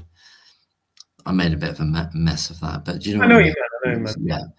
So she was there then, and then you've got the new incumbent there as well. So it's all one big type family going on there. Yeah. I mean, I can't comment about that any further. But are you saying that because you know other stuff, or no? I just don't. I can't give my opinion online. But I mean, regarding Liz, regarding the CCRC, I just don't know. I just don't know enough about it to comment. I really don't. I mean, one would hope that this gentleman who's been in the CCRC, Edwards is his name, is it? Yeah, Sean Edwards. One would hope he's objective about what he's doing, but when you, like I said, I read that article by that guy from the Independent, David James Smith, and I mean, we're just on a completely different stratosphere as people. I mean, it's not for me to assess my abilities next to him. I'm sure other people could do that, but I just see the world in a completely different way to him. So no, well, I can then, if you don't mind me doing so. He's got zero critical thinking ability there. Well, he's not demonstrating any. He's totally wedded to the system. It seems that way. And you're not in that system, so you've got the latitude and the persona or the heart or the conscience or whatever you might call it to be able to see clearly or want to see clearly as well. Yeah. But there's something blocking him. Yes. I'm not sure that it's impossible for him to see it, but it's in his interests for some reason or other not to be able to look into it in the same way that you would. Institutional bias, basically. Yeah, that's a very succinct way of saying it. Yeah, that's good. Anyway, Mark, I better go to bed. It's 3 o'clock. Is it 3 o'clock? Oh my goodness! Well, it's oh two. wow! It's 2, but obviously the clock. Well, it's 2. Yeah, it's early. It's early yet. Although it's fantastic to catch up, Chris. Yeah, and, nice to speak to you. Good to chat. Yeah, I'm really glad for how everything's going, and I think it's going well for Lucy Letby in terms of the mid to longer term. Things are progressing. Hopefully, yeah. Thanks for everything you've done, and I'll catch you again soon. Because it's a late night for me. Very late. No, I appreciate that. You must be exhausted. I don't know how you do it, but I think it's great that you do it. You know. Thanks. Yeah, I do my best. So better go to bed anyway. Yeah, you're doing brilliantly, Chris. Thanks very much. Worries. Take care, and I'll see you again soon. See you. Take care. Bye-bye. Bye now. Care. Bye now. Bye. That was fantastic. So Chris turns up on the live. That's amazing. And we had Jim and we had Chris. We have all the lovely people in the chat. And there's still 67 people here. And I still haven't finished my half bottle of Special Reserve. I know that's not the best image to project from the Ghouls and Misfits, but it's the one that's being projected. That was really interesting talking with Chris. And so what's going on here now? Do you think the defense put Lucy Letby on the stand to win some of the jurors in order to gain a mistrial, as they couldn't restart a new trial to get the right expert witness on board? I don't know, Justin. That's an interesting question. I'm trying to get my head around what it means. Do you think the defense put Lucy Letby on the stand to win some of the jurors, like to get them on her side in order to gain a mistrial? Well, possibly, yeah. I suppose they had the option of not putting her on or suggesting to her. There's this thing, isn't there? Like, it's all Lucy Letby's decision about what the whole legal team does, even though she's got PTSD and they've destroyed her life. Everything's down to her. And why didn't she do this? Why didn't she do that? So, but that's an interesting question as to whether there was a strategy there, so they could get a new trial, so like split the jury in some way. I'm assuming you mean, and get another witness on board. Or possibly. No, that's interesting. That's something to think about. Could for couldn't mistake. Oh, I see. That's about the comment you make. Mens rea. Yeah, mens rea actus reus. Mens rea, guilty mind, actus rea, the bad action or the guilty action. So Lucy Letby didn't have any mens rea. She didn't demonstrate any mens rea, did she? Did she, guys? Shall I carry on? It's 3 o'clock. Shall I carry on? I might as well carry on, shouldn't I?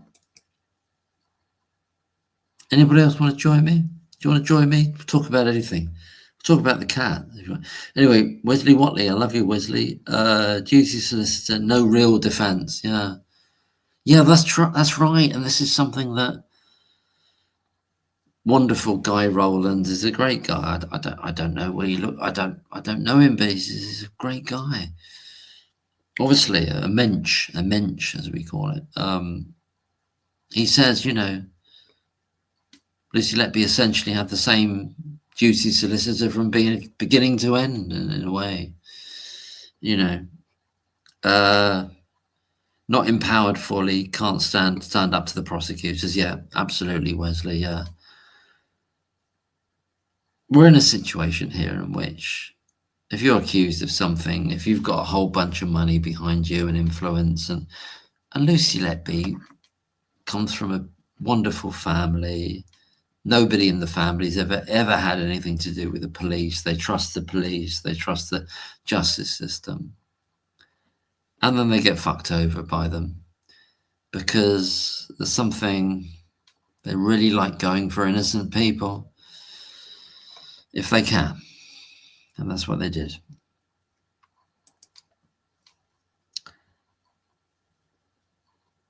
Robbie Edball. Ah, was Liz Hull at the court case asking for a friend? Yeah, she was. I think she was. I think she was there one day. I think I'm getting a bit tipsy, aren't I? But anyway, it's not my birthday, but it's Saturday night. I haven't had a drink for months. Was Liz Hull at the court case asking for a friend? I'll get back to you on that. I don't think. Yeah, I think she might have been. She might have been. Media gangs, yeah. Yeah, they're operating in gangs as consultants, operating gangs. The media operating gangs. Who else operates in gangs? Legal people operating gangs. Political people operating gangs called parties. Gangs. Yeah, all the way through. Robbie Edball. Geez, he's got an award. For fuck's sake, Keystone Cop of the Year. Exactly, yeah. He got the award, all right. It's on his mantelpiece. He looks at it every night. It's like kind of made of glass or some kind of plexiglass or plastic. And he takes it out and I fucking won that. I fucking won that award. Look at that. It's fucking great. That's me, that is. I won that fucking award. They can't take that away from me. And then he's like shines it on his fucking shirt like that. And he puts it back on the mantelpiece like that. Anyway, I'm losing it a bit now, aren't I? I'm losing it. It's a big. I was gonna say. It's a big club and you ain't in it. Yeah, George Carlin, absolutely, Jim. Absolutely, Jim. Yeah, that's 100% right. I'm not in it. I'm just this kind of weirdo in a bungalow. It made me laugh the other day. I had this fantastic comment. A guy goes, you could actually help the cause. So it's like complimentary. I love this comment. It's like, you could actually help the cause, but your presentation is kind of off, At the moment, ATM, at the moment, you just seem like a random guy in Somerset. But that's exactly what I am, random guy in Somerset. And it's fantastic that we've got people like Jim here, medical people, we've got legal people, we've got nurses, that's great. But your random person, whether they're in Somerset or in Scotland or in Australia or wherever they are, we got something to say here because we're not completely clueless. We're not completely clueless, are we, guys? We've got something to say. Thanks, Jim. Justin, oh yeah, I did that one. Robbie Edball, seeing Hughes posting on the Netflix doc and pretending he's got a brain is disgusting. Oh, you're killing me. You're killing me now. Oh, Merlin, do you want to come on? I'd love you to, if you're still there, Merlin, do you want to come on? Wesley Watley or anybody at all? Help me out here, guys. I'm on my own. And it's just you and I and the Knights and the rest of the world. Anybody want to talk about this? Anybody want to say something? Bursting to say something about this or any other subject, actually. Any other subject. That's funny, Robbie. That's brilliant. I love that. I absolutely love that. I shouldn't be drinking whiskey, should I? That's not good for me, is it? Salute, Chris. Yeah, it's fantastic to see Chris there. Great to see Jim before, and Jim's still here. I think he might still be here. Thank you, Chris. Good night, Chris. Yeah, fantastic. Thank you both. Oh, I'm catching up here, you see. Good night. So Operation Merlin Falcon's gone. Love you, Operation Merlin Falcon. Great to see you. Thank you. Another time, it'd be great to speak to you on you know, mano a mano. Loving the gardening videos. I've got to catch up on the cilantro repotting. I'm loving the stuff about that, because I love to learn about that. All the way with the duty solicitor. Yeah, all the way from here to paradise. Paradise by the dashboard light. You know, you remember that song? What was it? Meatloaf, wasn't it? Paradise by the dashboard light.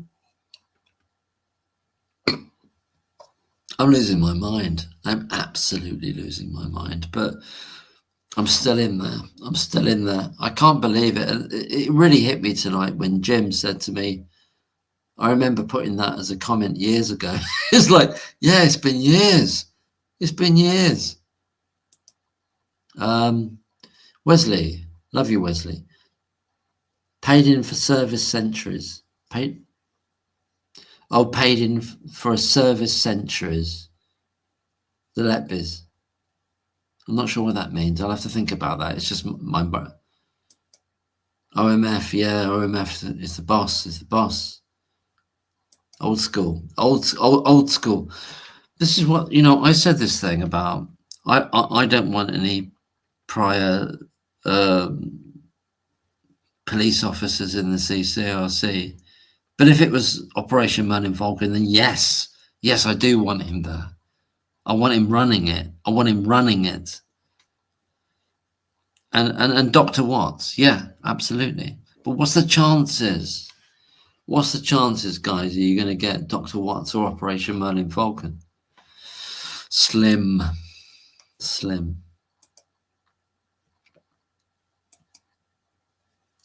In my opinion, I feel the defence felt no case to answer. In a way, they did, Glenys. You know, in the sense that they were trying to push Evans out of it completely. In which case, there would have been no case to answer. If Evans is gone, Jim said this. He was 95% of the case. You know, that seems reasonable as an assessment to me. If Evans is gone, if all the evidence he's saying is gone, you know, it's broken the back of them. So, you know, but what a risk to take. What a risk to take. But Goss is there. But did they know? If this is all some kind of down the rabbit hole conspiracy theory, Goss was deliberately put there. Myers was there deliberately. Or if Goss was there deliberately, would Myers know that Goss was been planted there? I don't know. Jim says, if only you were more professional, you might be effective. Yeah, that's right. That's right. That was that's fantastic. I love it. I've never been to Ireland, actually. I was talking to Jim, obviously, about Ireland came up, and my father's family. I never knew my dad's mum and dad. Never met them, but my dad's mum. Their background is from Cork in Ireland, and so there's an Irish connection there. But I had no connection to that part of the family, so I never got there, and I've never been to Ireland. But I've got to go to Ireland. Maybe I should go this year. Maybe I've got to get to Ireland before I die. I mean, I've got to get there. I love a lot of Irish writers, a lot of Irish Van Morrison, for example, singers, songwriters, poetry, playwrights, Sean O'Casey, J.M. Singh, Singh, whatever you pronounce it. There's something there I need to get into on a personal level now about Ireland, but I've never gone there. I've got to go there. I've got to go there at some time or other. There's probably some distant relations there, but there was a bit of a split in the family, you know, and so my dad was from London, Tufnell Park, and as I say, his mother his dad's mum was from, they've got relations in Ireland, from Cork. There's a Cork connection. And my mum was from Germany, so there's all these different elements there. And there's kind of from the east of Germany, like Prussia, which is now Poland. So my mum's maiden name is Olszewski, which is obviously she's brought up in Essen in Germany, but you know, obviously there's kind of a mixture. My mum's dad, he spoke Russian and Polish and everything like that, and so there's all that going on because of these shifting borders between Russia and Poland and all this stuff going on. And he ends up being a coal miner. My grandfather I never met in Germany, although a few years ago I went to the pit that he worked at in Essen, in the industrial, the Ruhrgebiet in Germany. Went to the pit head, and you can still see the, you know, the winding gear and the kind of tower that's still there. You can still see it, the pit that he worked at, which is interesting. And for a few years I lived in Wales, and saw a lot of pit heads there, and in the mining communities and the old mining communities there. So that was an interesting connection. Anyway, I went out on a bit of a segue there, didn't I? Anywho, it's all right to talk about yourself, isn't it? Now and again. Now and again. Don't want to overdo it. Where are we now? Oh, thank you, Wesley. I appreciate you, Wesley, and I'd love to talk to you. I don't know if you want to come on. You know, well, you don't have to come on. There's no pressure to come on or anything like that. But I really do appreciate you, because you've been around since, I think, as the kids say, since time. You know, you've been a long time. Long time listener, first time caller. Long time listener, first time caller. Glennis says, on Myers' first mention of expert Dewey, he wanted his evidence thrown out. Yeah, exactly. He tried. For people, in response to the video that I did earlier today, people were kind of saying, well, it's all a setup. I've got some sympathy with that. I've got some sympathy with it. In other words, it's kind of arranged that Lucy Letby was going down for this. Whatever. It's possible. I don't know whether Chris would agree, whether other people in the chat would agree, but I don't know if I agree with that. I don't know. I don't know how deep this rabbit hole goes. I don't know. Maybe. Love and respect to loving, respecting people, Jim Steinman. Love and respect to loving, respecting people, Jim Steinman. Oh, that's nice. Exactly, yeah. That kind of reminds me of, who's the Beach Boys guy? The main guy who wrote the songs for the Beach Boys. His song called Love and Mercy, and there's a lyric in it which goes, love and mercy to you and your friends tonight. Yeah, love and mercy to you and your friends tonight. The Bumblebird Gang, yay. Absolutely.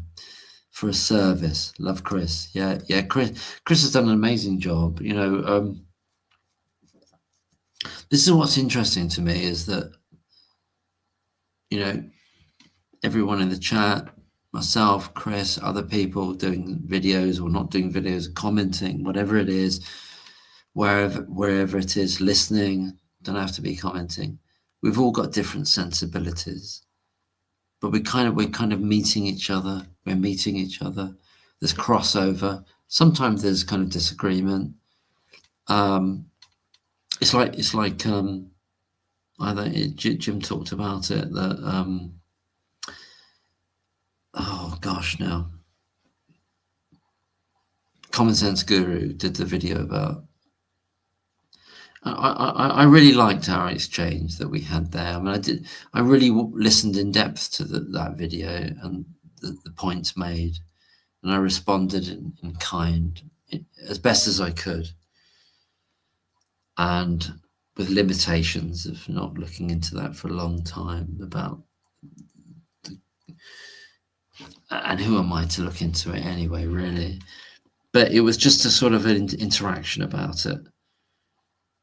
We don't have to agree about anything in particular to kind of have a commonality about Lucy Letby. And even if someone doesn't have that commonality, then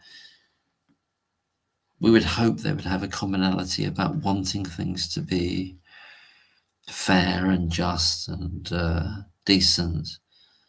And if there's any doubt about that, in other words, if something has happened that we need to be concerned about, we should all be concerned about it.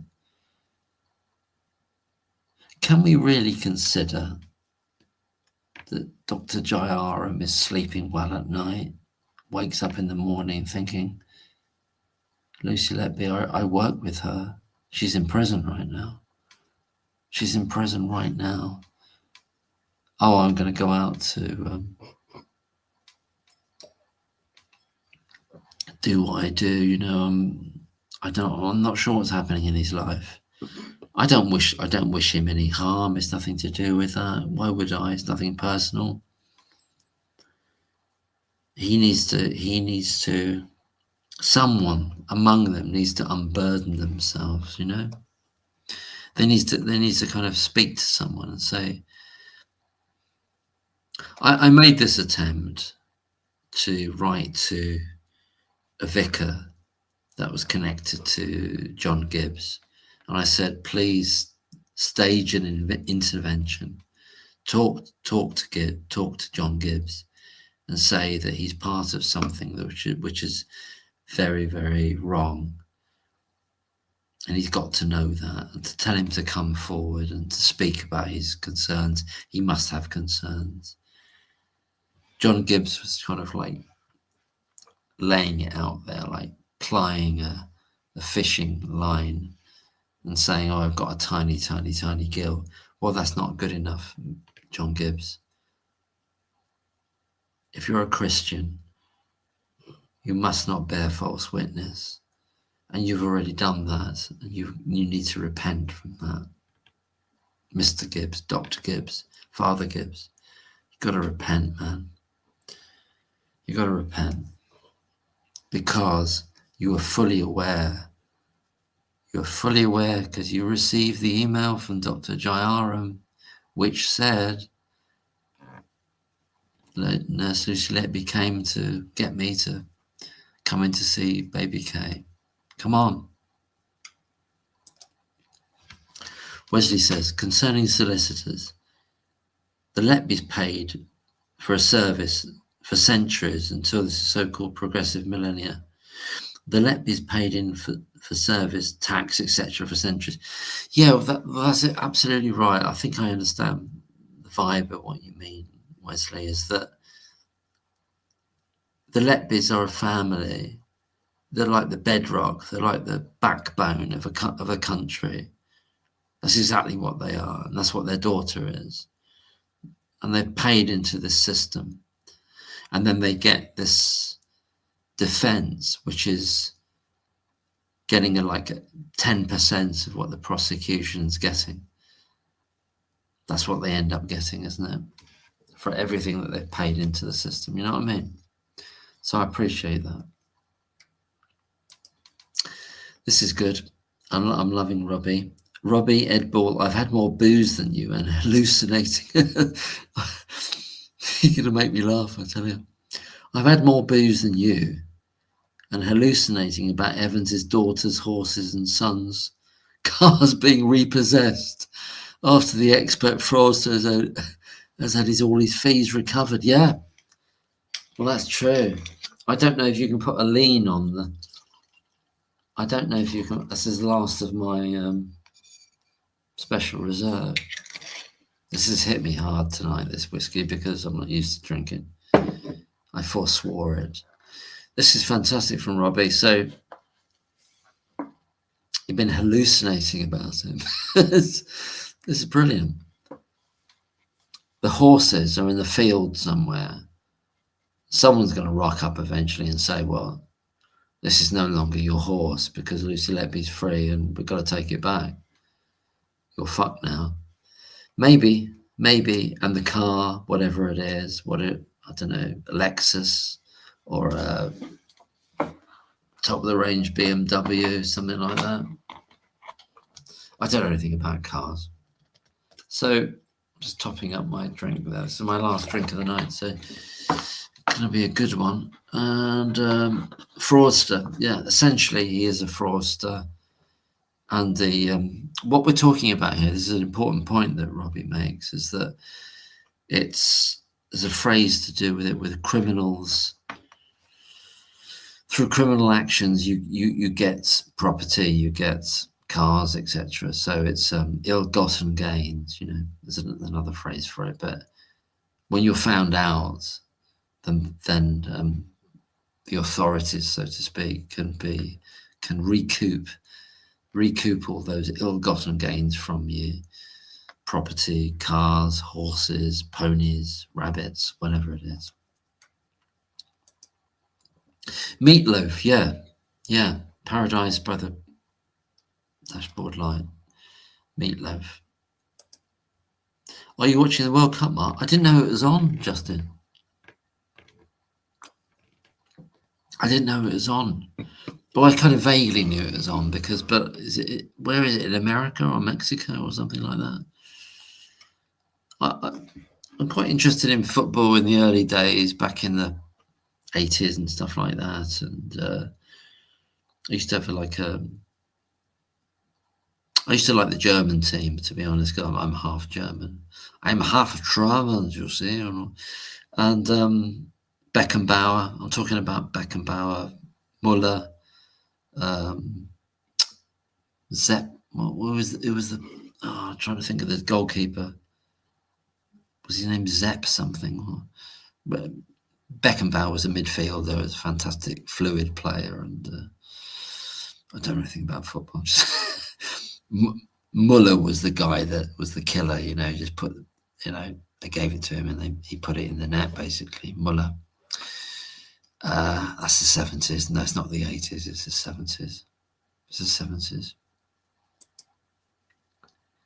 The Letbys paid for a service and got below 1840 standards justice. Yeah, no, absolutely. I get where you're coming from, Wesley. You're absolutely right.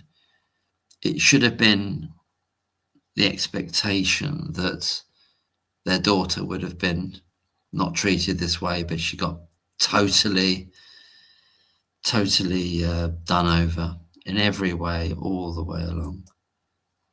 Bless you, Wesley. Bless you. Brian Wilson. Yeah, Brian Wilson. I love Brian Wilson. There's a fantastic film about Brian Wilson, a fictional film. I can't remember the actors now. There's one that plays him when he's young, one plays him when he's older. I could look it up, but I can't be bothered. But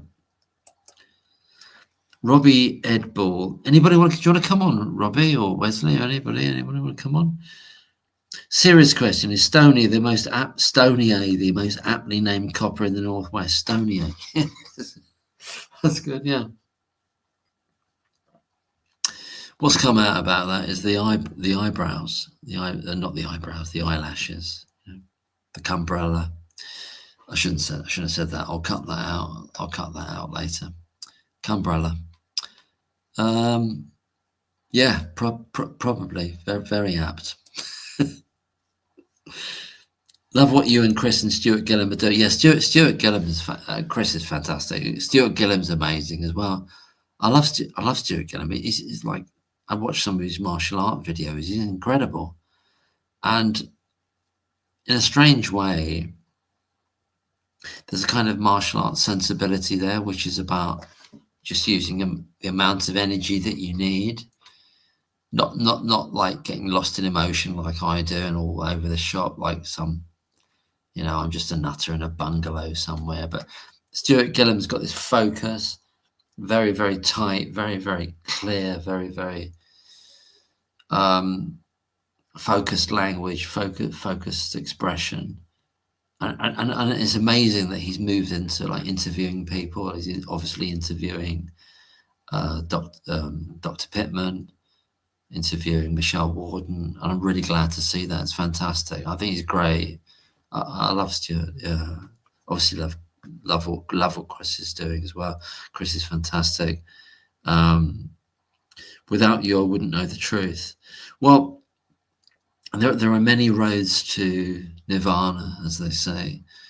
And there are many people, and you know, going back to 2023 now, guys. I've got to say, you know, Sarita Adams, you know, she started this thing called Rex v. Lucy Letby. We're talking now about August, September 2023. It was on Facebook. I came across it. I came across it independently from, I didn't know, prior to that, I had this deep intuition that Lucy Letby was innocent, and I was leaving comments on all kinds of videos. I started doing videos, and then I came across Sarita Adams and Rex v. Lucy Letby, and that morphed into Science on Trial. That was a big deal. That was happening then. So I want to, if I had a hat on, I'd tip my hat to Sarita Adams, because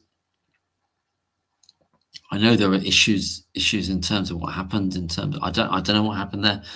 Sarita Adams was really a strong force then. Was pulling people together. People like you know, Peter Elston was involved, and Peter Elston was involved. Who else was involved? Dr. McLachlan. Yeah, it didn't work out. It didn't cohere. It didn't stick together. But she was a real focus point, and she really wanted to, as the title suggests, put science on trial. In other words, that the scientific, so-called scientific medical evidence at the Lucy Letby trial wasn't worth shit, and that was what the thing was about. Yeah, absolutely, Wesley. Yeah, yes, I love Stuart. I love Stuart. If yeah, without union help, also, yeah, no union help.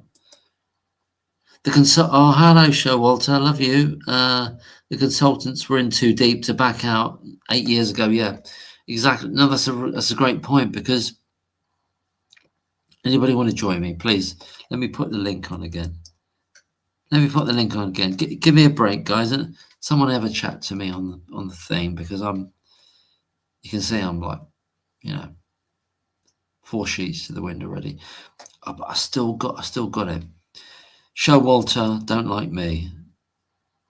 I'm fascinated by that name, actually, but I need to ask about that later. But the consultants were in too deep. Yeah, they're in deep. It's about investment in a narrative, investment in what they're pushing away, investment in the network, the neonatal network, not just COCH.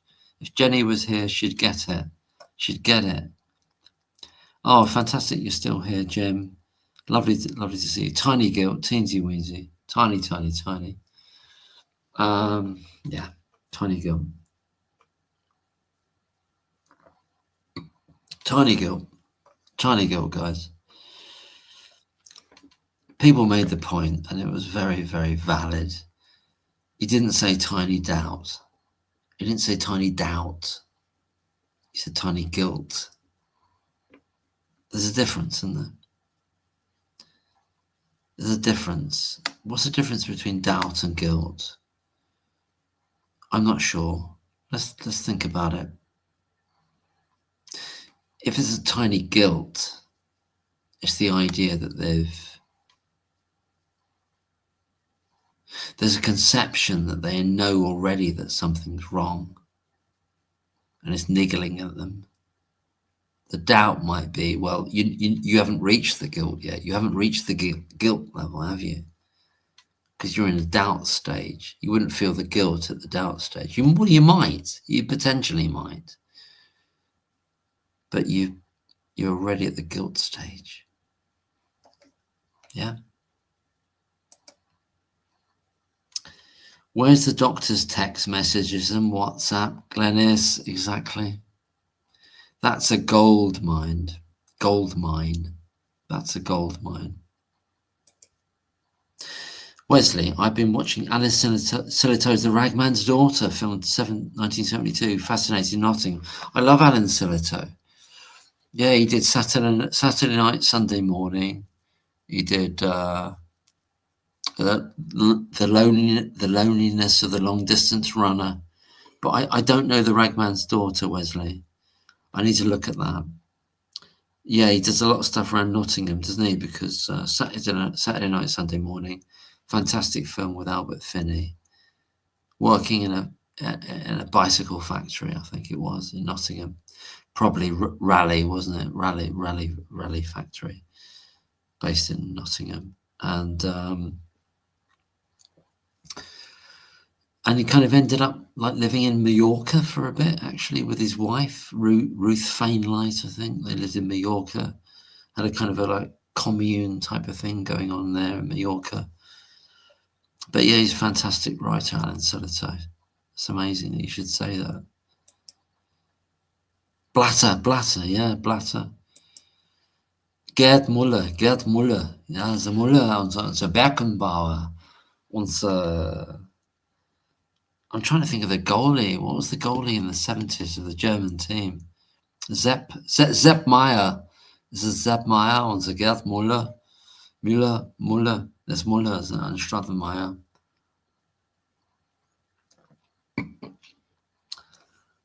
I don't know if there's anybody going to say, well, yeah, he's right wing.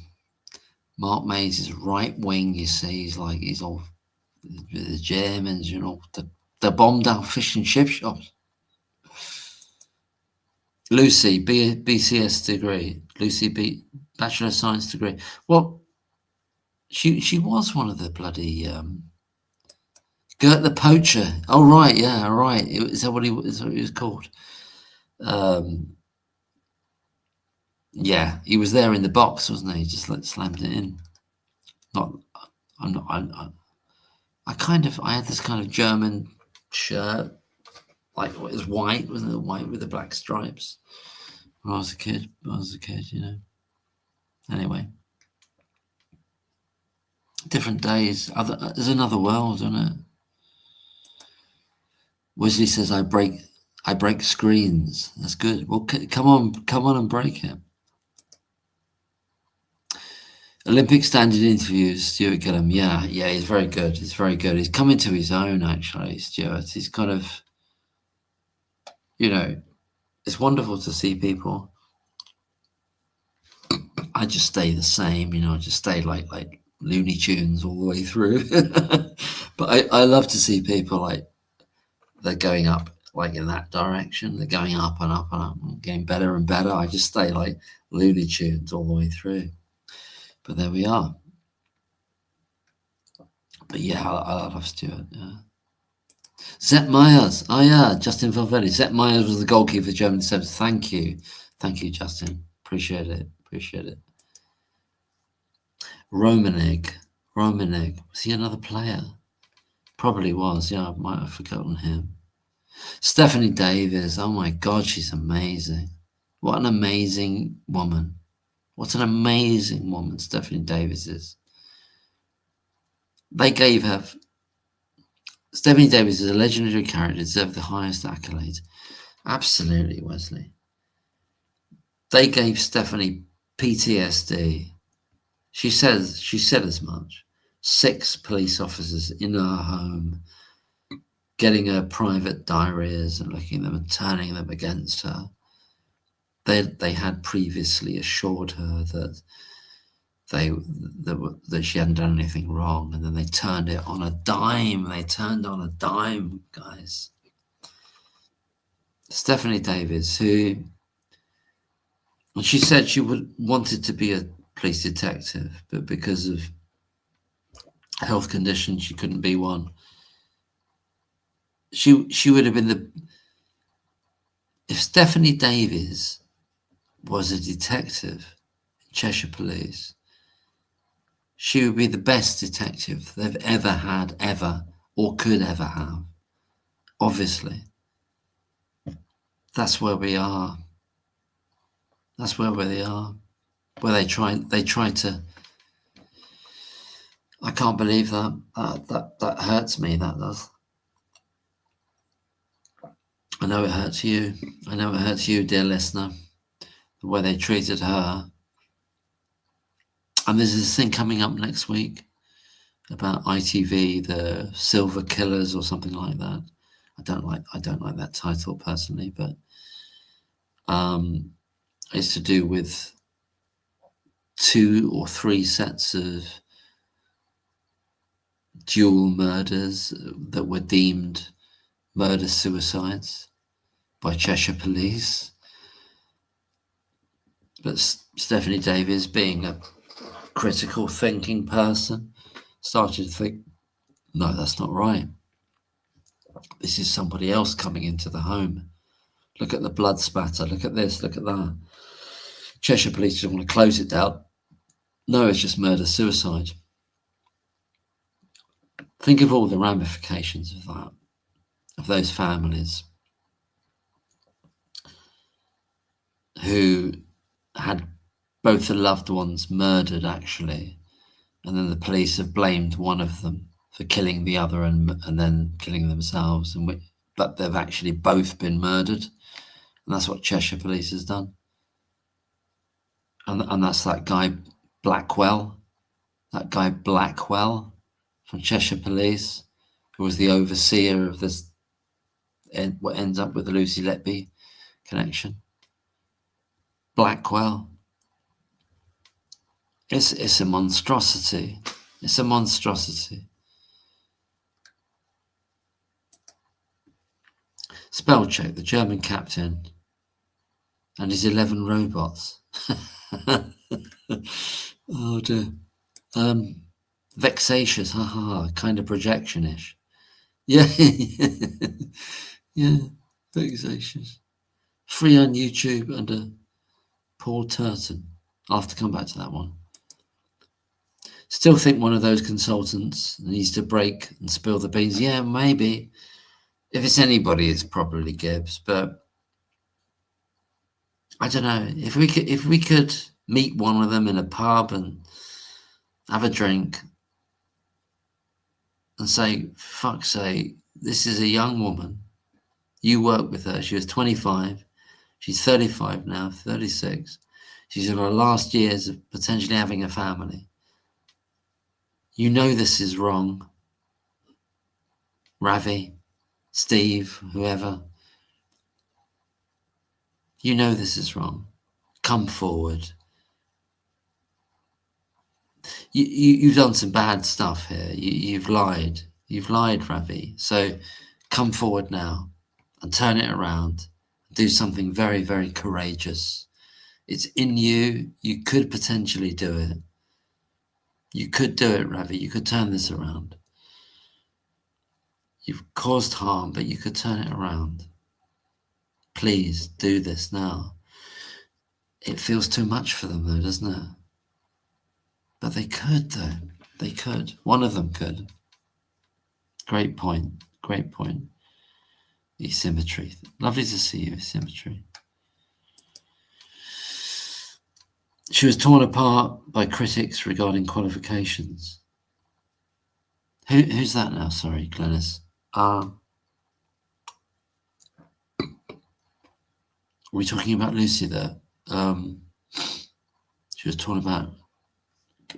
If you could say a bit more about that, I might have lost the thread there. And I'm a bit tipsy now, but she was torn apart by critics regarding qualifications. Yeah, help me out there, Glennis, and I'll come back to that. Alan Sillitoe was in local pubs, so normal and invisible, sold 1 million paperbacks first. That's fantastic, Wesley. That's brilliant. That I love to talk about this. I read another book by his called I think it's called something like Down from the Hill or something. And on the cover, it was like somebody cycling down a hill, because it's very like ordinary life stuff, like Saturday night, Sunday morning was ordinary people's lives, you know, just trying to get by. Yeah, he was married to. She's married to a woman who was a poet, I think it's called Ruth Fainlight or something like that. They moved to. They kind of moved to Mallorca, Mallorca, which has had kind of long kind of history of literary people going to it, going right back to. I'm forgetting his name now. The guy who wrote the White Goddess. He wrote the White Goddess, and he wrote a book called Goodbye to All That. Let me have a look on Goodbye to All That. Goodbye to. I'm going to try and find this guy's name. Yeah, Goodbye to All That is called Rupert Graves. Rupert Graves. So, West Stream. Rupert Graves wrote a book called Goodbye to All That about the First World War. He served in the First World War. And he ended up in this kind of commune of writers and other people in Mallorca. So it's got a long history there. Sorry if that's boring. Sorry if I'm boring. You know, if the trolls were here, it's like Merlot Mark, he's boring, he's a nutter, he's whatever. I don't care, you know. The whole neonatal units in several trusts. Yeah. Yet we have to look, Glenys, we have to look at the network. This is why I've been trying to do the FOIs between COCH and LWH and Alderhay and Arrow Park and to North Welsh, fucking hell, neonatal units called Glenclwyd and Maylor in this indictment period to build up a picture. We've got to get the whole picture. I watched Richard Gill tonight, and he says at the end of it, yeah, we need the data about how intensive care cot usage. I've done that FOI. They've blocked me. What? And Anouk Curry said, what would be really helpful is to get a percentage of the uptake or the usage of the intensive care beds at COCH across the indictment period. Yeah, I've asked for it. They won't give it to me. Now they've blocked me, and now I'm Mr. Vexatious. So anyway, Gibson is going to hell. Gibson. Oh, Gibbs. Yeah, sorry, Gibbs. Yeah. You can still pull it back. He could pull it back if he did the right thing. I wrote to the vicar in the parish that he's kind of connected with, that might be seeing through his process of becoming a vicar. He's not a vicar yet, I don't think. It takes some time. You have to be a curate, etc. You have to be there's another word, I've forgotten the name for it, but it takes about 2 or 3 years. I've forgotten the word. I know it, but I've forgotten it because I'm drinking. But he's on the way to becoming a vicar, potentially, Gibbs. I don't mean this to be boring, but you know, the head of the post office tried that line as well, didn't she? She tried that as well, and she ended up not really having a flock. She pulled back from it when it was found out what she was involved with and how she acted. So it's not going to work out for Gibbs to be a a man of the cloth. I'm afraid. Jim. Jason Bourne goes back to the daughter.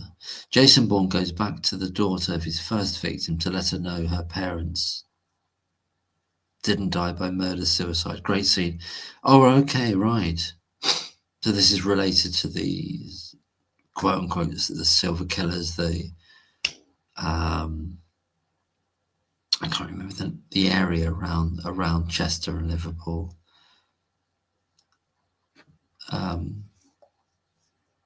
Let me look this up now, like silver killers.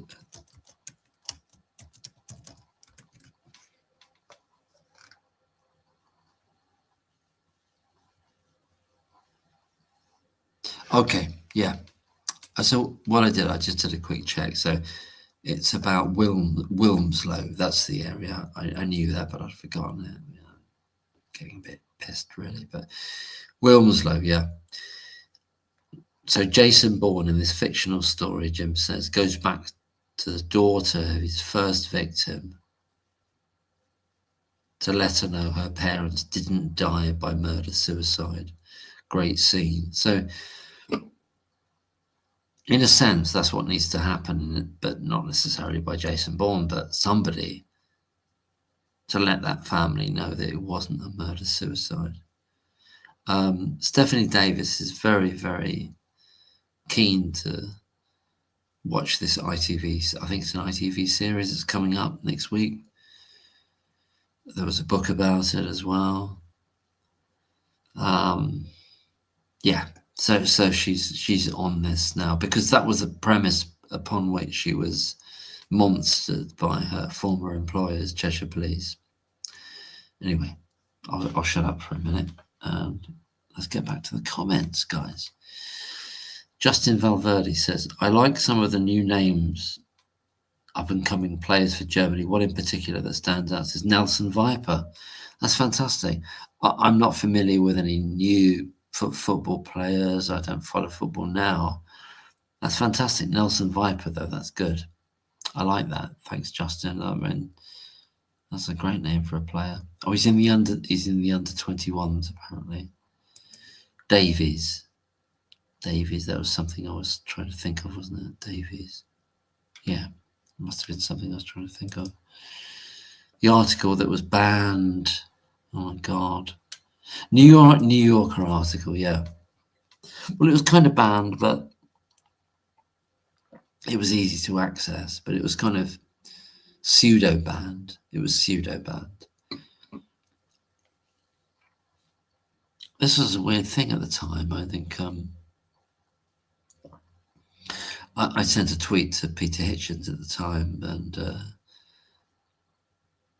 he didn't like it. You know, he didn't like what I sent to him. I said, well, I didn't understand that between the end of the first trial and the retrial for Baby K, I didn't understand that. Why couldn't you talk about all the cases related to the main trial? Because they said, well, you're not allowed to talk about. Yeah, you're only not allowed to talk about Baby K. The other ones are not sub judice. The other ones are not sub judice, and you can talk about all the other cases. I made that point to him, and he said he was a bit dismissive, but I don't know. Anyway, I like what he's done and everything, and you don't have. And here's the other thing: you don't have to like people to appreciate what they do. It's like it's coming up to 4 o'clock in the morning, but we've got 50 people in the room. 50 people. Thank you for listening. Thank you for being here, and I appreciate you all. We're here and we're talking about this, and in the chat or listening, or Chris coming on, Jim coming on, all the people commenting or listening. It's just because we care about this. We're not letting this go. We're not letting it go, not on our watch. The PhD, I think, was disputed. In terms of Sir Rita Adams, I think, and I heard later things about that in which it was not so disputed, but I can't comment on that finally. But I thought there was sort of, if that's what you mean, Glennis, I think it was anyway. Thanks, Glennis. Wesley Watley knew his face, never believed it was him. Oh, in Nottingham pubs like everyone else in the 1980s, the Carlton, Penny Farthing, Red Lion, public houses. You're talking about what's his face? The writer. You're talking about Alan Sillitoe. Yeah, amazing. Because I mean, he didn't stay in Mallorca, did he? He probably came back, so ended up back in Nottingham or something. In the 1980s, you know, I was a ballin' man. Anyway, there we are. There we are. I did that comment, didn't I? I did that comment. Sister Cool, lovely to see you. Great to see you. Thank God for kind, sensitive people. Well, yeah, thank God for them. I like kind, sensitive people. Absolutely, I do like them. I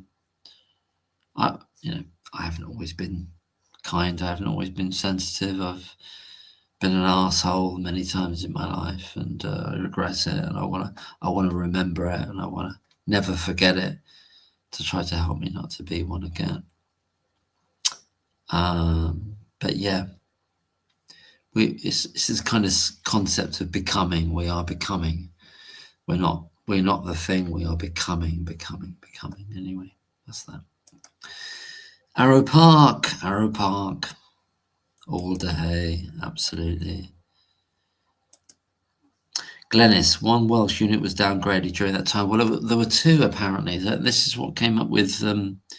This is where Michelle Warden helped me out, because I was going by the BBC reporting, and that 2 level 3 units were downgraded. But what Michelle Warden helped me out with, she said, actually, no. She said gland fluid was not a level 3, it was level 2+.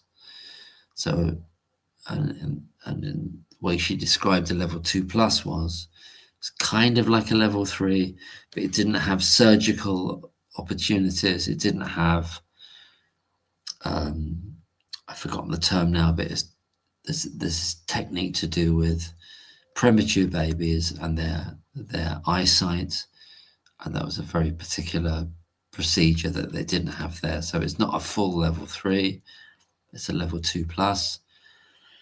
And she said Maylor Hospital in North Wales was a level 2. It was never level 3, and that was downgraded to a level 1.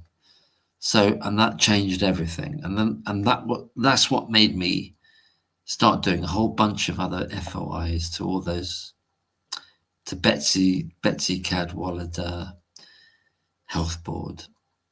I had all these FOIs out, 9 of them. I knew 9 of them. And then they said, well, no, you just, we've had enough of you. We have enough of you. And we're not answering anymore. It's kind of like a vexatious thing, you know. So they blocked me. They blocked me from any FOIs. And I put them on posts if anyone else wanted to do them. So thanks for that, though. Glennis Dunford. Love you, Glennis. Liverpool, at some point, Preston was mentioned. Preston. Okay. Are we talking about comparative hospitals that had spikes? I don't remember Preston, but I do remember Blackpool, and I remember there was another one around Nottingham area that had a similar quote unquote spike. I can't remember the terms now, but there were several other hospitals across that indictment period. This is something that Dr. McLachlan did. Dr. McLachlan, Law Health Tech Substack. I really recommend everybody to look at Law, this is like one word, one long word. Law, health, tech, Substack. And look at 20 or 21 Substacks that he did back in 2023, 2024. It's fascinating. It'll be fascinating to you in retrospect. But reading them as they came up, that was the main thing I started doing videos about.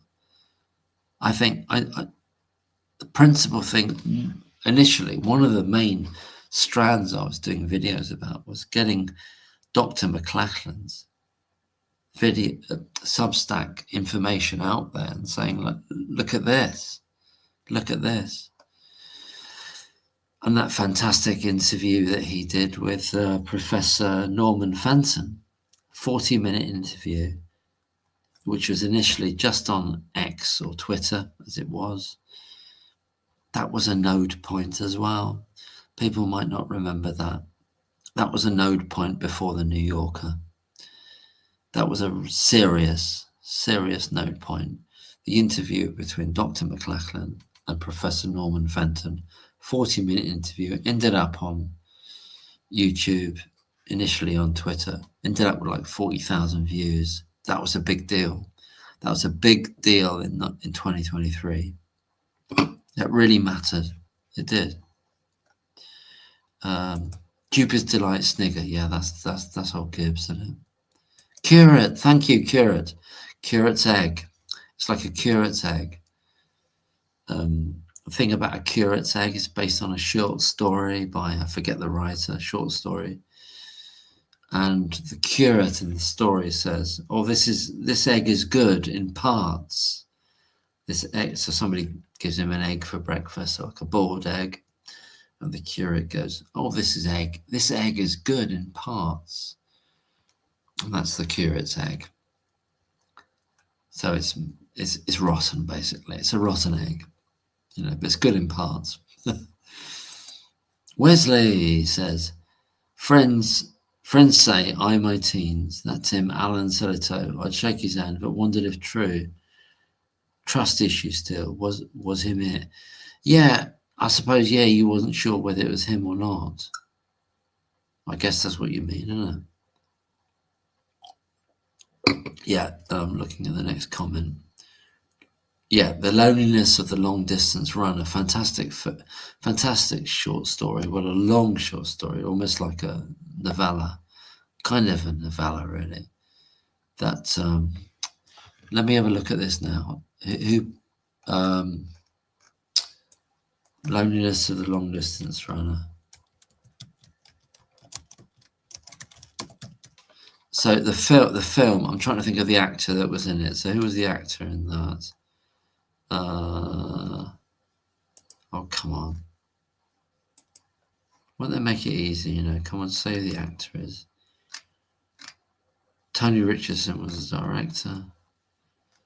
Alan Celito.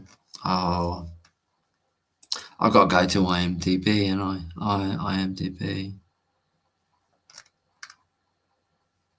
Tom Courtney. Sorry, guys. I'm looking all over the shop. Tom Courtney played the main character in The Loneliness of the Long Distance Runner, which is what Wesley Watley's talking about. Love you, Wesley. Thank you for that. The Whirl across the Mersey. I doubted it was him and Edwin Starr.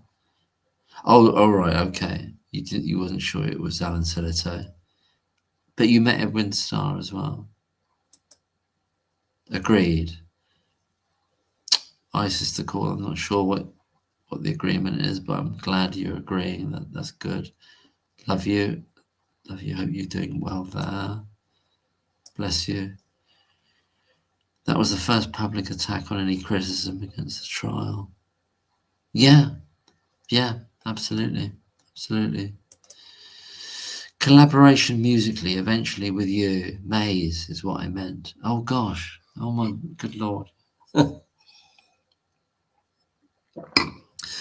I tell you what, what's fascinating about it is Jabe's come up with some fantastic stuff, and she,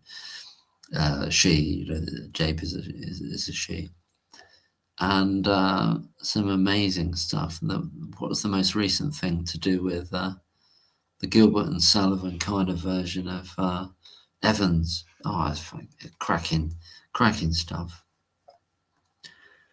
This is like almost created a subgenre of things, you know. Michael Crawford, wasn't it extraordinary when the idea of Michael Crawford was some mothers do have them, and you suddenly heard him. I suddenly had like 66 people in the room. There's like 40 people. I don't know how this works. Michael Crawford, and he's suddenly singing that baritone voice, doing that. What's the musical he did? Oh God, that you know that musical when you have to wear the mask and everything, you know. The stages of the night, something of the night, you know. That somebody help me out there with that. You met Michael Crawford in Nottingham. Fantastic. That's weird. I suddenly had 66 people in the room and went down to 52. I don't care. I wish that number wasn't there. I'd rather not see it because it kind of puts me off. It doesn't matter if we're talking just to one person or even to ourselves. Each of us are the soul of the universe, potentially. You know? So, Wesley, you saw Michael Crawford in Nottingham.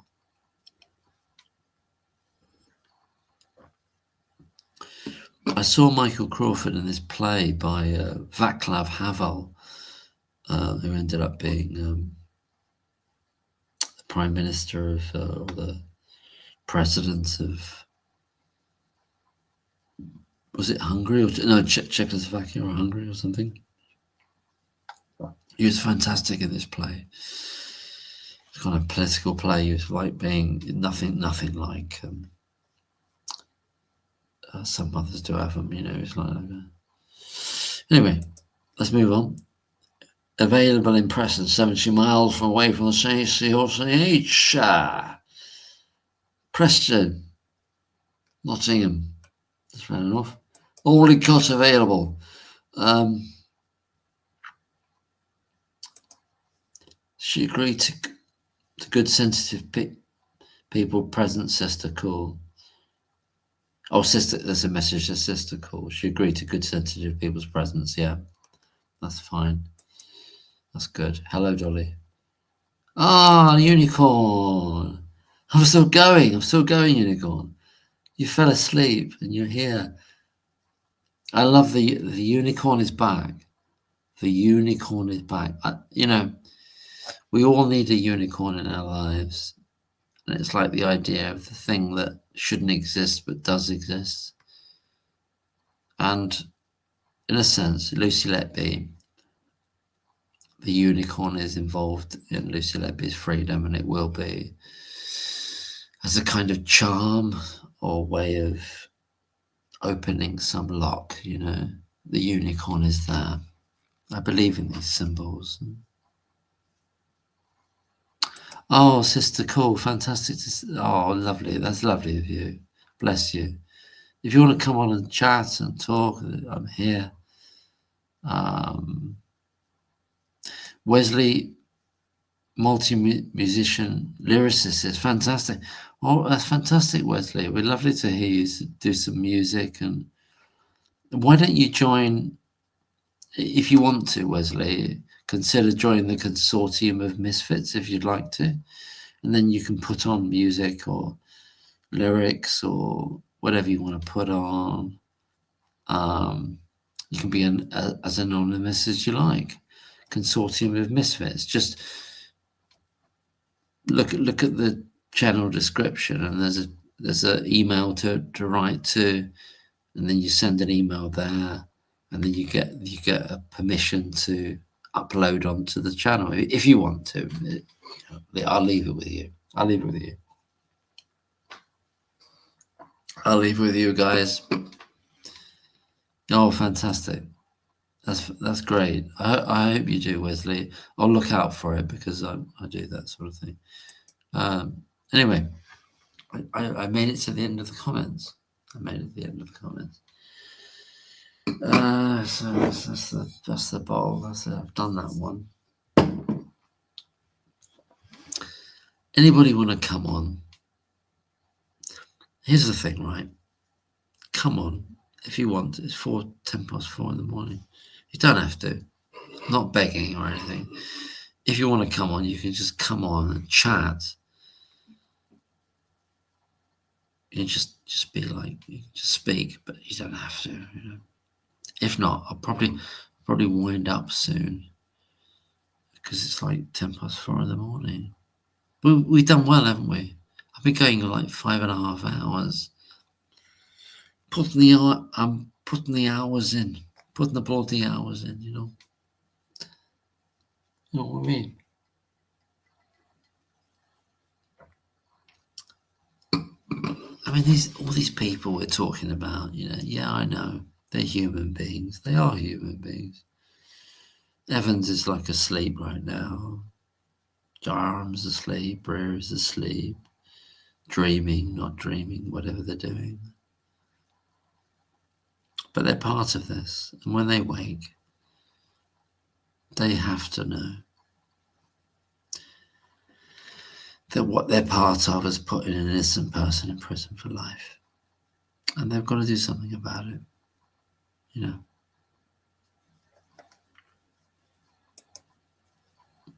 Yeah, Consortium of Misfits. You know, that's the channel that we're kind of connected with, the Misfits and stuff like that. If you look at the description bar of that, Wesley, and send an email there, and then we can make you a manager or an editor or whatever it is, and you can upload there. You can upload at will, anonymously if you want to. It's up to you, but it'd be lovely to have you if you'd like to. E-Symmetry says, my wish is that those consultants do not get a wink of sleep until Lucy is out. Yeah, I can relate to that, absolutely. Except that would impact their already poor care of patients. Yeah, that's a good point. Yeah, so it's kind of a dual faceted thing there. You know, if it wouldn't impact the patients, then I would wish they wouldn't not have a wink of sleep, but they are still working. They are still working with patients, but their conscience-wise, they need to. It needs to be knocking on their conscience constantly. Absolutely. Phantom of the Opera, yeah. You saw him in that, Gladys. That's fantastic. Because yeah, that kind of really deep, rich baritone voice, didn't he? When he did that song, The Music of the Night. Michael Crawford.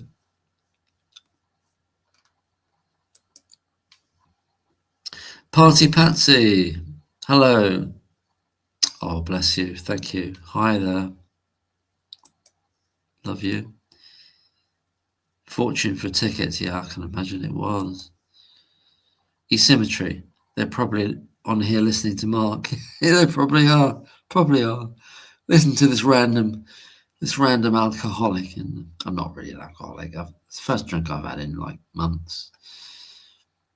In Somerset, in a bungalow. Anyway. Good night, Daisy Day. Lovely humans. I'm off to my night sky tour. Thanks, Mark. Oh, bless you, Daisy Day 5699. Lovely. Thank you for being here, and have a lovely, fantastic night sky tour. Bless you. Bless you all. Dazet. That's a good word.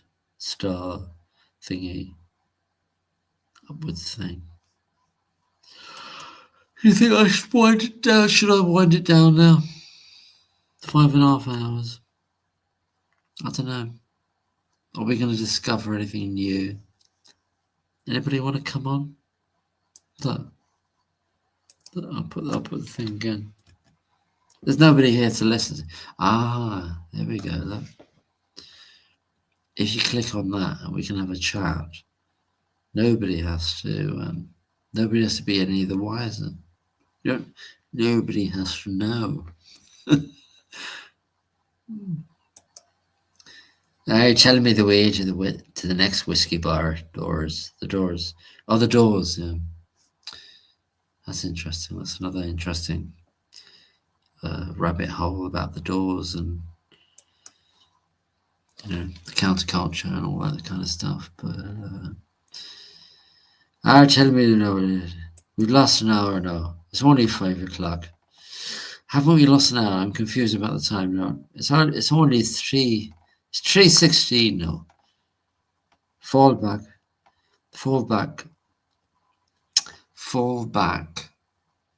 No. Spring forward, fall back. Oh, we've lost an hour, yeah.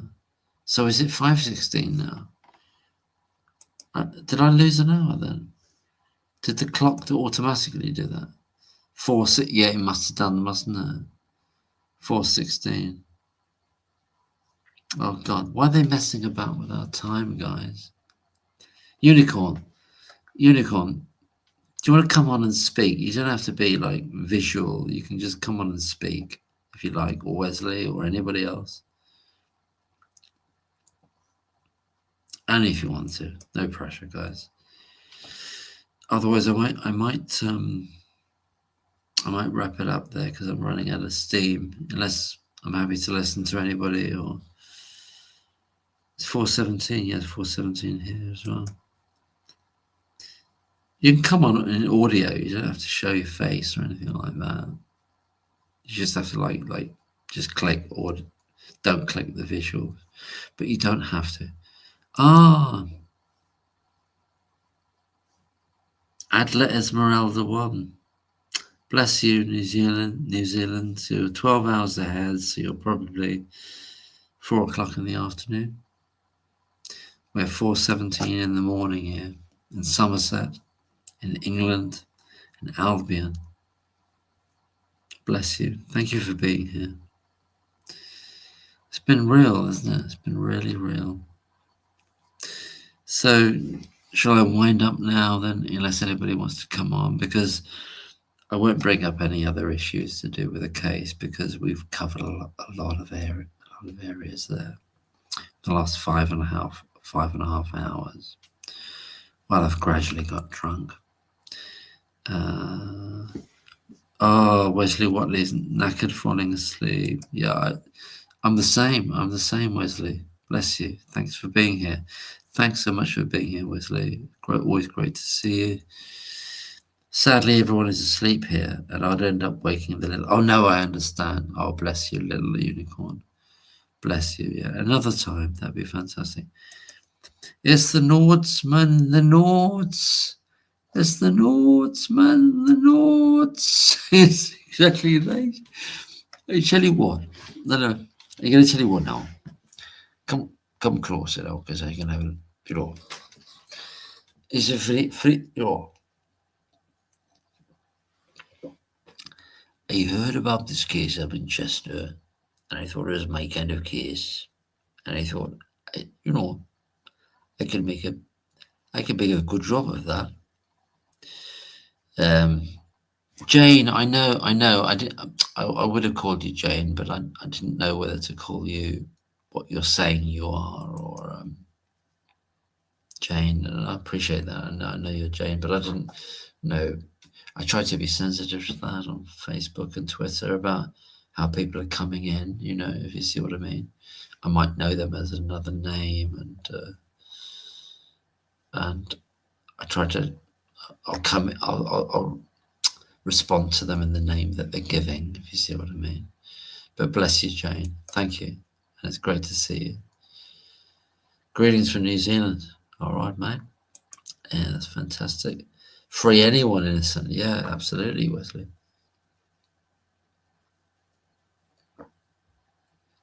Apparently there are 48 people still listening. 48. It's the Nordsman. It's the Nords. But the bottom line is,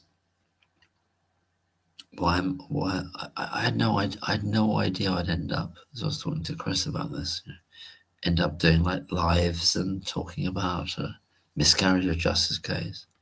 So out of my thing that I was doing, I wasn't doing anything like this, and but it's happened, it's happened. Anyway, we're all here. It's not about what I'm doing. It's not about what any individual's doing. We're all in one energetic intention to free someone who's innocent, because it would correct something that is fundamentally wrong. Are they humans? I don't know. I'm not sure, Jane. I'm not sure. Maybe to some extent, maybe sort of adulterated or distorted. I do have to wonder. Sometimes I do have to wonder whether some of them are, and if they are, to what degree they've been curtailed or dehumanized, or I don't know, that they're so bound to their position that they will do what they do. So it's kind of almost like, yes, you can be a human and behave like you're not a human, or potentially you might not be a human. I think maybe it's my calling. It's my calling. It could be, yeah. It could be my calling. It's grand. It's grand, so it is. It's grand. But here we are. It's Sunday, isn't it? Is it Sunday? It's Sunday.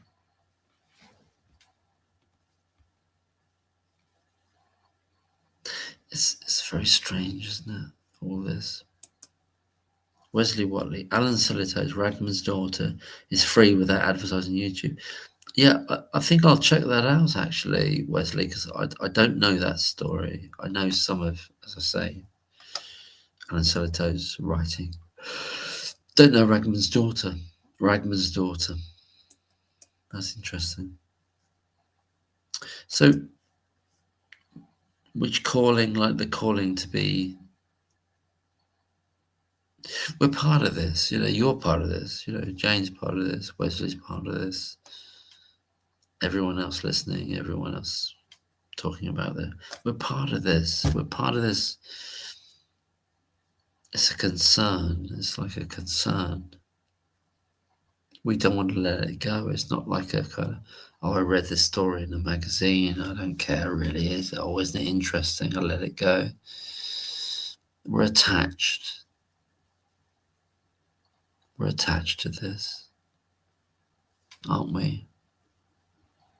In a fundamental way. And at the bottom of it is love. Is love.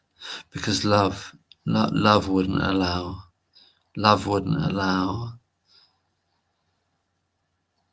the dishonor and the disgrace and the unfairness against Lucy Letby. Love wouldn't allow that. Love wouldn't allow the lies that the parents have been told about their children.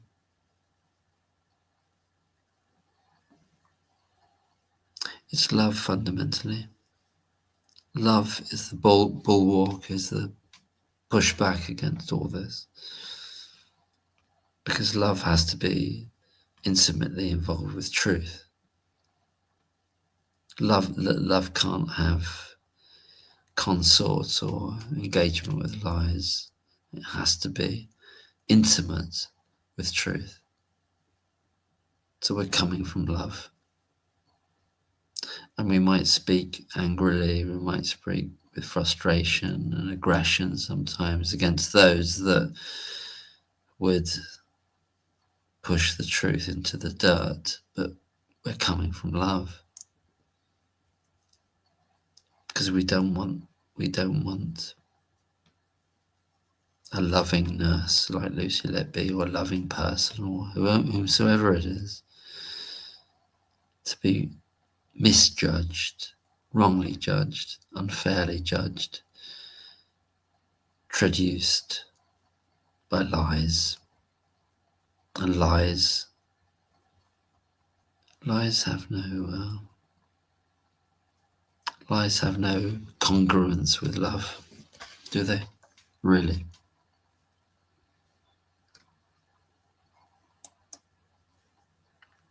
I did that one. That's lovely. Regrets. Je regrette rien. We have to help Lucy. We are helping her. Everything we do, everything we think, every time we're connected to anything that anyone is doing about it or thinking about it, in terms of positive, in terms of the truth, all that's helping, energetically helping all the time. Little unicorn. We're helping all the time. Through our minds, through our hearts, through our consciousness. It's never stopping. Wesley Watley says, modified humans, changed, abridged, altered, changed from the balanced state. Yeah, we don't want to be changed. We don't want to be modified. We, unless we modify ourselves deliberately out of our consciousness, whatever, but not from not externally, and not by means of destroying something that's essential. Yeah, we need to return to balance, a balanced state. Shall I leave it there then? Anybody else got anything to say or want to say something about? We don't have to talk about the case or anything. Talk about yourself, I've come to the end of my drink now. I can have a drink of lemonade. Run out of whiskey. Drunk on me whiskey.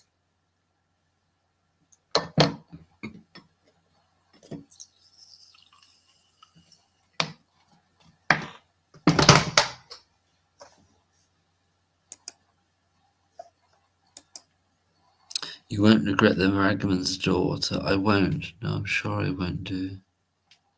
Oh, night, Lynn. Lovely to sleep tight. You, bless you. And hi, Mark. Hi, Jane. Lovely. Thank you for coming on. That's fantastic. How are you?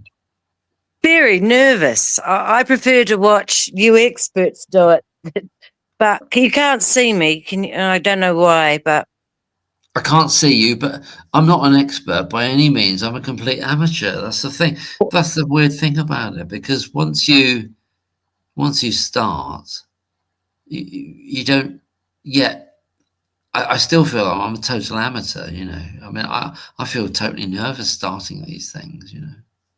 I think you're sort of a performer naturally, and that's expressed in your music and singing.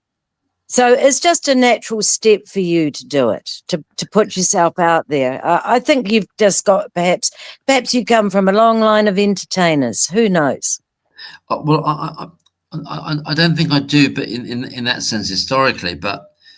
And the weird thing, there's a kind of paradox here of like feeling as though you can, like with acting or singing or something like that. But being yourself in the situation, being it just you, not a character or something. It's something, again. It's different, isn't it? It's a different sort of thing. Yeah. I'm trying to get my camera to work, but I think the way you handle your guests is really professional. You let them speak. Thank you very much. Thank you. I appreciate that, because I I thought about that a little bit, Jane, and I wondered whether I was doing it right or whether I should be. Oh, hello there. Nice to Oh, see here we are. you. Lovely Well, to see you.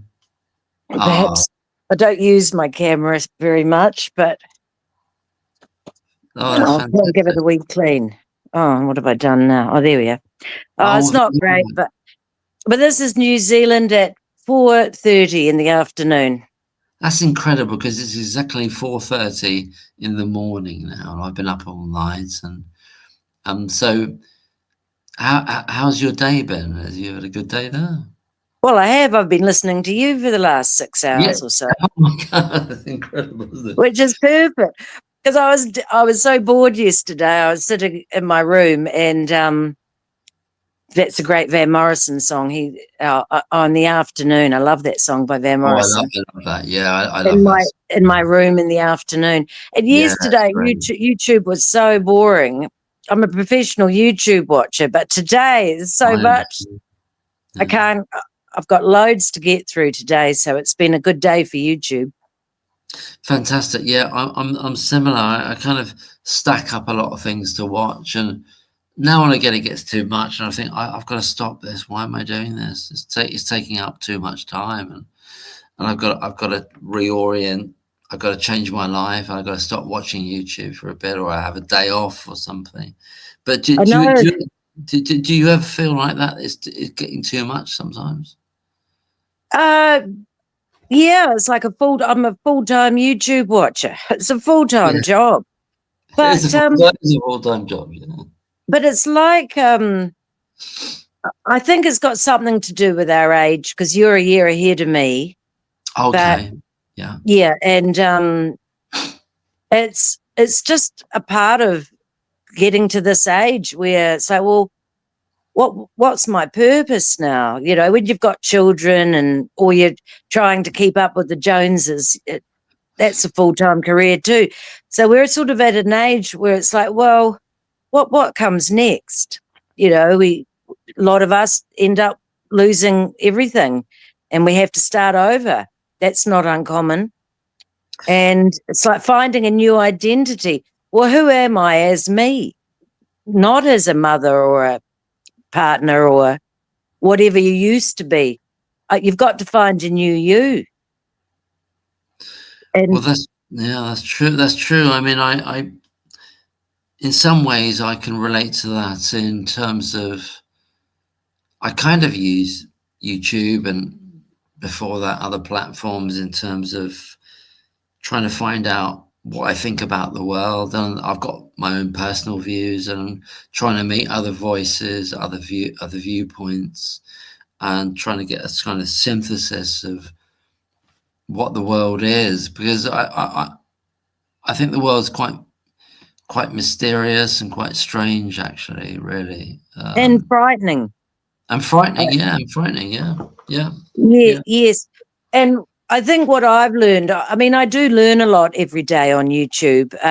I have a thirst for knowledge. So I try not, and I'm pretty good at seeing the truth where it is and who checks out and who doesn't. Yeah. But I think what I can see is how that every country, we all have the same problems. The police are a huge problem, and New Zealand as well. Yeah. And they're as crooked here as they are in England. Don't you worry about that. And I've actually seen we have a lot of commonalities, even though we're a colonized country, and all colonized countries have similar problems. You know. Yeah. That's sort of like the blueprint for being colonized is that you're going to have, and it's not just the ethnic people, the Maoris here. It's not just them that have taken it from colonization or any colonized country. I also grew up in a colonized country, but I'm not. You know, I'm English. Well, my father was English, my mother's New Zealander. But of course it's affected me. It affects us too. We've all grown up in colonized countries. perhaps my culture was different. I actually was just speaking to somebody yesterday about it, that, you know, whatever, you know, I've got no right to judge any Maori or any ethnic person, because my experience, my childhood wasn't great, but, you know, I had sheets on my bed, I had a roof over my head, I didn't have to suffer violence, you know, except from my siblings, but that's par for the course, isn't it? Yeah. And so I've got no right to judge anyone else, because at least my upbringing was, I suppose it was English, you know, I went to school, you know, 13 years I went to school. And I had, you know, I had a desk in my room to do my homework, for example. There you go. Things like that. Little Yes. helpful things. I had a bicycle so I could bike to school. Yeah. So, not saying it was perfect, but it was pretty good. And I've got, you know, and I'm very grateful for my upbringing now. So, Yeah, and what you were saying about the wider relationship with power, in a way, like the police and things like that, is that, yeah, you can have a kind of quite a stable background, and you can have quite a relationship that you would have thought as a child we can relate to these institutions, but when you become an adult, it's not as simple as it. It's not as simple, depending on how you interface with them and what happens. And yeah, well, I mean, I fought the law and the law won. yeah, And I have fought the law several times. Once I was victim of a terrible smear campaign by my ex-husband. And but you see, people use the system to further the abuse and the control and the power. And the system's quite happy to be used. I mean, about 2 years ago, I was at the park, and I did tell you about this in messages, and the police were beating up a young guy. So I just got out of my car. I can't help it, you know, because justice has always been a thing of mine, even from a little child. I could never stand injustice, you know, hence I'm right behind Lucy. And I can't tolerate it. So I jumped out of my car, not to do anything. I wasn't filming, just to be present. And they did not like that. And I ended up calling out a few things, because he was a shoplifter. And I said, well, why? And then there were 3 police cars on a Sunday afternoon for one shoplifter. Yeah, it's a bit excessive, isn't it? And Yeah. I said, well, why has he got blood pouring down his head? Because they smashed his forehead into the concrete when they had him down. So is there any need for that? No. And afterwards they wanted to interview. And I said, fine. Well, they've been after me ever since. Really? And boy, have they put me, they put me through the ringer. Oh, following me, you know, driving up, sidling up beside me, listening, cars with big aerials around. But you know, good luck. I hope they learn something, because I'm not doing anything. I don't know what they thought I was up to, but I wasn't up to it.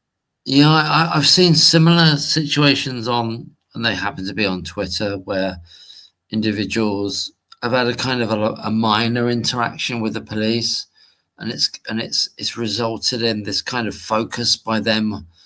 The police begin to focus on them, and they like turn up in the middle of the night. There's a police car out there, and it's kind of like suddenly suddenly the street I lived in was, the police knocked on the door twice looking for runaway criminals. It's like, since when I live in quite a good suburb, since when, you know, I just rent a room, but since when has this street been the go-to for runaway criminals?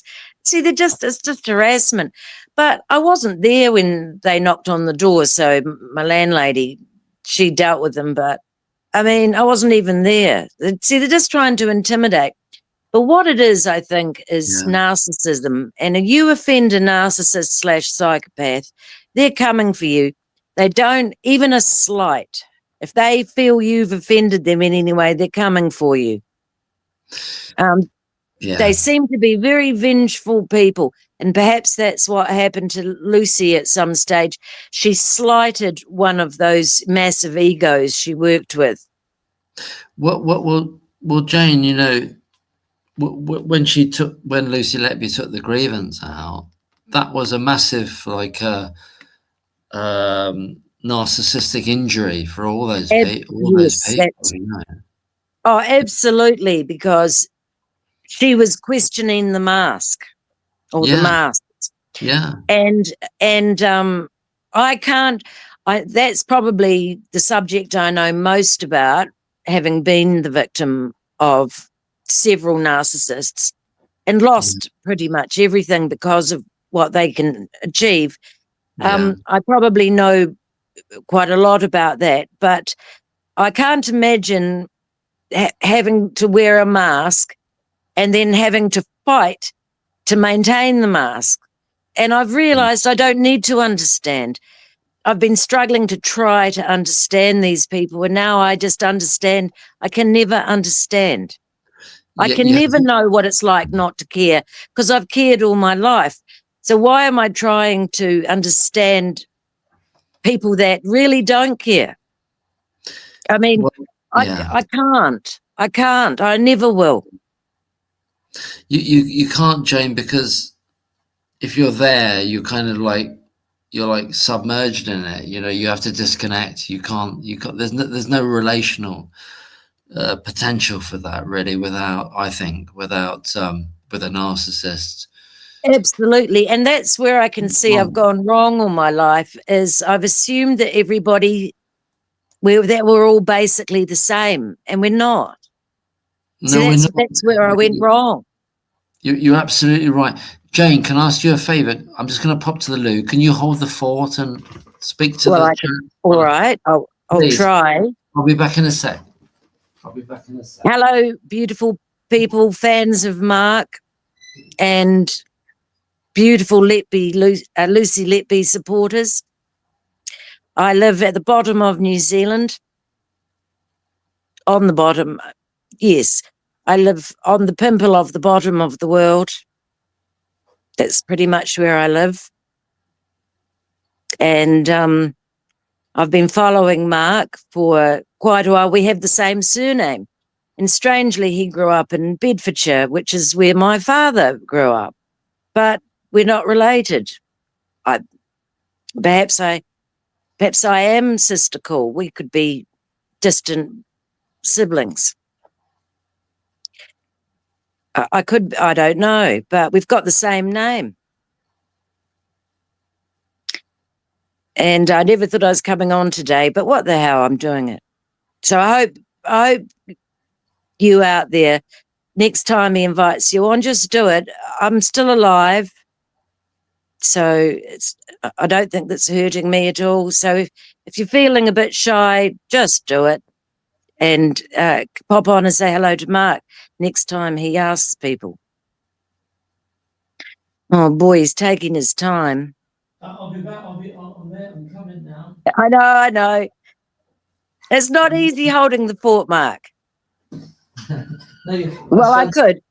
No, I've got plenty to say. I just don't think I'm the one to be saying it. You're the superstar here. I'm just a fan. I'm not, and I'm just this bloke. I'm just a bloke in a bungalow. I was just saying to like Chris and Jim before, you know, I didn't expect to be doing anything like this, and it's only a small scale anyway, you know, compared to YouTube. But all it really is, it's a bit like the old CB radio type of thing in a way. It's kind of my brother had one of them. Just people talking, you know. We're just people talking. We're just human beings talking to each other. That's all it is. I've got no idea what I'm doing, other than reading up about this thing and trying to communicate stuff. And you're doing the same, and Wesley's doing the same. And well, I'm fighting in the trenches. You're sort of more of an officer.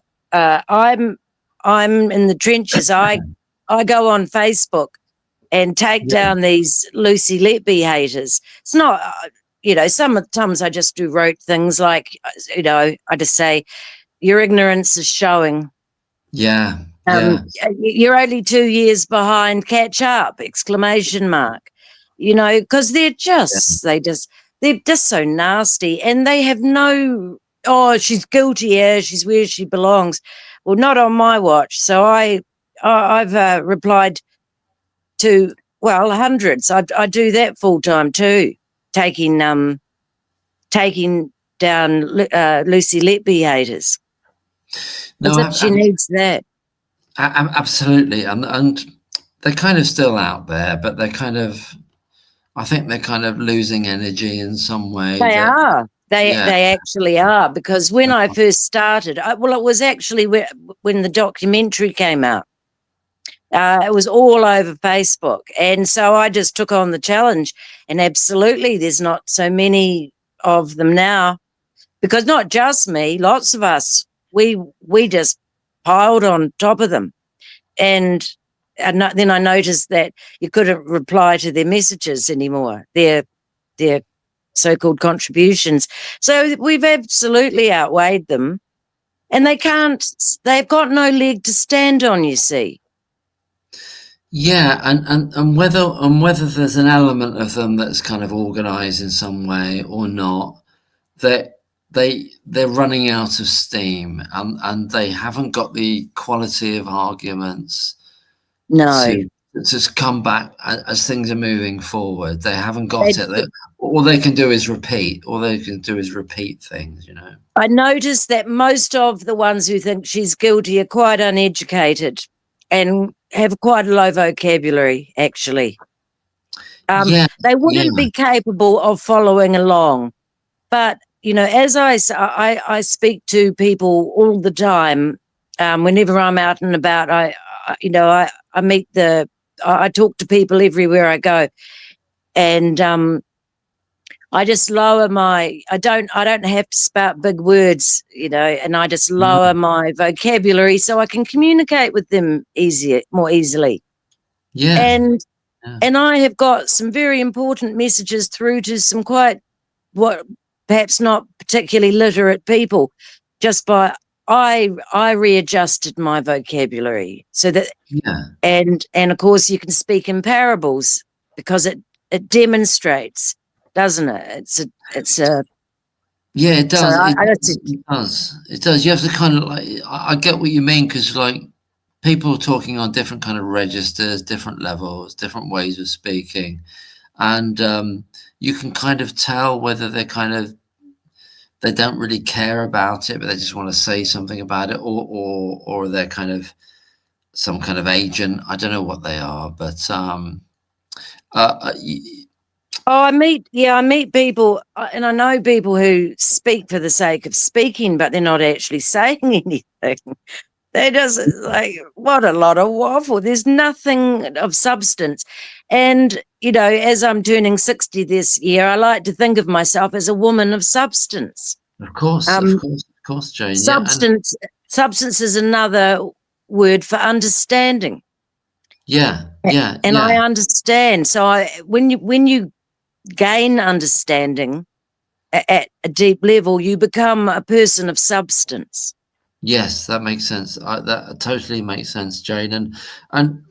But there's other kind of strand of people like Dr. Susan Oliver, I think, who's based in Australia, and she's got this kind of quasi-scientific approach about why everything's wrong about Dr. Shuley and everything. So that's a kind of a different animal, as it were, to kind of deal with. That's as well out there. Yeah, I mean, the love of money is the root of all evil. And what do I see behind this whole everything that's wrong with this case and with the world is that it's all been motivated by money. It's all motivated by money. They sell their souls, these people. But I believe in karma, and I've seen it with my own eyes. And actually, karma, if you don't believe in karma, or what goes around comes around, or, you know, you're a fool, because I've seen it with my own eyes, and in droves as well. So people should be very careful if they think that that what they're doing is going unseen and unheard. It isn't. The universe sees and hears everything. Yeah, I think you're absolutely right. And I think I kind of consider that about myself as well, in terms of, I think I've gone through difficult periods as a result of my own behavior sometimes, and my own bad behavior sometimes. And it's almost like I've got to make up for it. And I think it's kind of Sure. fair. It's kind of fair yeah. in some way, you know. Yeah, I agree. And I would advise anyone to check themselves. And if there's something owing, then it's best to get that cleared up before you go over the rainbow bridge. That's my opinion. But I mean, I think that, people should be more cautious about, but the other thing is, of course, that looking in from the outside, like, people don't understand and they judge you incorrectly. Of course, the police thrive off that, don't they? Yeah, I think so, yeah. Yeah, I mean, there's an attack on the innocent. I saw I think it was GI generated, but some of those AI generated spiels are right on point. And there is a worldwide attack on the innocent. Why? Because the innocent are so much easier to take down. I mean, they're fodder for their money-making systems.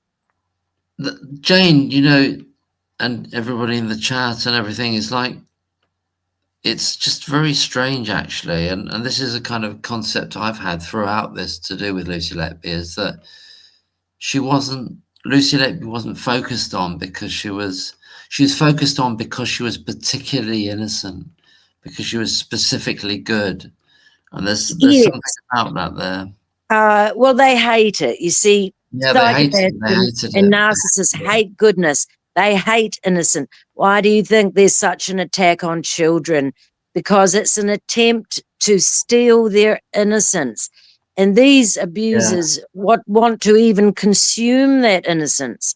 They think they can consume it to replace their lost innocence, but they don't even know what's coming.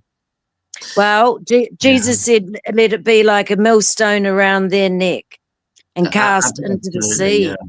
Cast into the sea, millstone around the neck if you hurt one of these little ones that believe in me, isn't it? And Lucy's a little one too. I mean, exactly. She is. If you're a child of good or a child of God, you're a little one. And sorry, Jane, go ahead. No, sorry. You go ahead. I beg your pardon. So I was going to say, like, Jesus says something like about.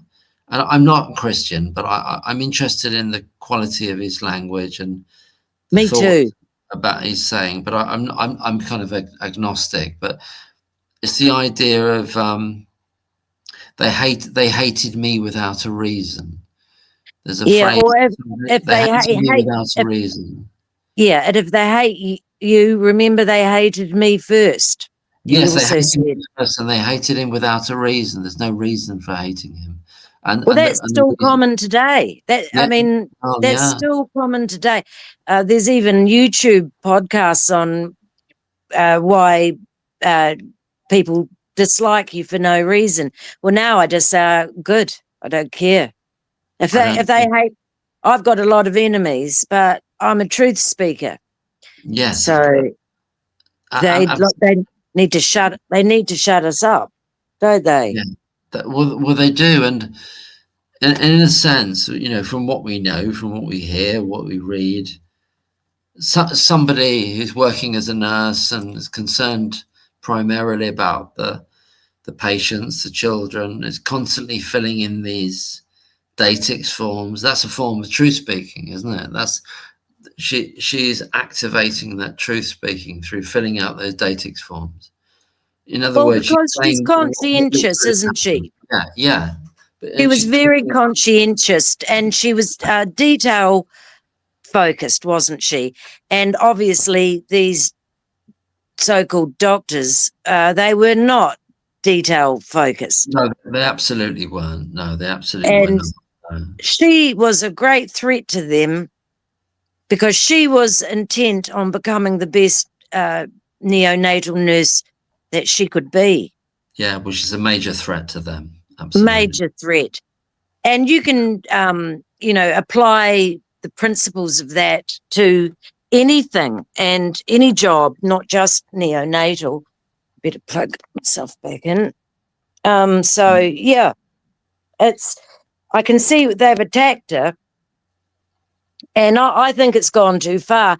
But I think that a lot of narcissist attacks they go too far, and I think even the abusers themselves have to admit at some stage they lost control.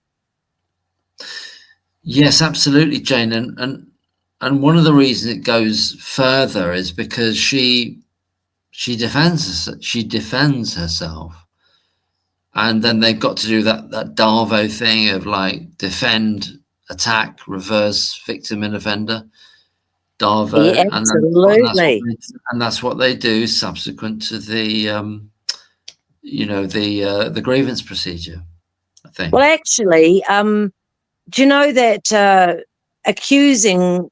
I saw this on a podcast, but accusing humans of things they didn't do is akin to psychological torture, because our brains and how we are at this stage cannot cope with it. So that is the worst thing you can do to someone, is accuse them of something they didn't do. Oh yes, it's going to just totally kind of fry your brain, especially if you're a very sensitive person. You're going to kind of and then you get the results in those notes, which is like, I killed them on purpose, which is the highly conscientious person, the empath taking it internally, what these other people have done into themselves, and that's what she did on those pieces of paper. But they didn't have the intelligence to understand what those notes meant. They knew what they meant. They saw them in their entirety. They cherry picked. That's what the police love to do. They love to cherry pick everything, take everything out of context. And that is probably, of the people on Facebook who saying she's guilty, that's all they can come up with. She admitted it. It's just so old hat. You said that before, actually, to someone else. It's just so old hat. It's like, come up with something else. They're ignorant and they don't know. I've never written. Can I ask you? You said when you started that, what you just said there. You said they knew, but it's like they didn't care. It's like they knew, but they didn't saw care. all of her scribblings, and that's what all they were, was scribblings. And her friend explained that was something they both learned at university. Was a technique to try and calm the mind and master the mind, which is a good thing to learn to do, is to become the master of your own mind. But it was just a technique they learned. And of course, Lucy is the type, being conscientious, she would have been thirsty for knowledge at university. She's one of those types of people, trying to pick up as many tips along the way as she could. But I think this is so disgusting, and it's so, it exposes the entire justice system. Remember, New Zealand's justice system is based on the English justice system. Yeah, that's a problem. Since when, there used to be a law, which they've gotten rid of here too now, that you couldn't be found guilty on circumstantial evidence, but apparently now you can. Yeah, it seems that way. They've got rid of that. They've got rid of that wee pain in the arse, haven't they? And now you can. You don't get a chance to speak in your own defence. You're subject to your lawyer, who's working for the police in the first place. I mean, the police gather up the revenue, the fodder for the justice system, so that everybody gets paid. Yes, I mean, it's like there's so many incentives to kind of for people to like get promotions or seen to have done something fantastic by arresting somebody, but there's no real incentives towards the truth. Essentially, you know, it's just like, No. can you get this person? Can you create a conviction here? Then that's kind of praised, or it ticks a box in some kind of set of records. You know what I mean? So they're not incentivized towards the truth, essentially. Well, New Zealand, I've always followed the big murder cases in New Zealand, and we have got several that I don't think they got the right person. No. Yeah. Oh, really? Really? Yeah. Oh, yeah. Don't you worry. We've had some big murders in New Zealand. And no, the police did not always get the right person. And no, I'm not sure if I've watched any of those. Because I used to watch a lot of like true crime things, but I can't remember what I've watched in New Zealand. Then I must have watched something, but can't think of anything. well, there's a offhand. famous one that happened, I think it was the 60s. I can't quite remember that one. I didn't follow that because I was a child at the time, but 70s or something, where they arrested a guy for killing a man and a woman on a farm, and the wee baby, the little girl, wasn't a baby but a toddler. She'd been fed for several days. Somebody was looking after her before the bodies were found. So they put this man, Arthur Allen Thomas, in prison. He went to prison for a long time. Finally, he was exonerated. Yeah. But then years later, after, I think he got $1 million in compensation, but then years later, he was arrested for some, historical sex abuse. But you see, that could be a lie because the police don't like being proved wrong. So they might lose and someone gets exonerated, but then down the line, they're going to try and muddy the waters again because they don't like it. They don't like it. But we've had several, but of course, New Zealand's split in half. The David Bain case, young chap supposedly went on his paper run and came home and murdered his entire family. So the police move in, did exactly what they thought, oh, we've got our bloke, it's him, because he was the only one left standing. Is put in prison for a long time, 13 years. Finally, they let him go, but he'd already done his time anyway, because I think in those days, a life sentence was 12 years. But I think it's gone up to 18 or over now years, but it used to be 12 in New Zealand. So, but anyway, that poor chap, and I don't believe for a minute he did it. No. In fact, I met a stranger in the park who I listened to for about 5 hours while I deadheaded the Park Roses. This was a couple of years ago. He was intent that the police did it, and that one of the murdered daughters was, or the sister of this chap, had been having sex with the police. Gosh. I know. So it's just so creepy, isn't it? It's just. But well, you kind of reminding me of this case in Ireland to do with this. There was a French lady that had bought this cottage or this house in West Cork, and this guy ended up being accused of the murder, but he was never finally convicted. He was convicted in absentia in the French court, actually, but in Ireland he couldn't leave Ireland anymore. He was English, actually, but he was living in West Cork in Ireland. But there was a lot of suspicion that it was down to a Garda, in other words, an Irish police officer that might have been involved. So potentially that's the case, and it does make you wonder. I'm not saying every case is like police officers involved, but if there is one, then often there could be a cover up there.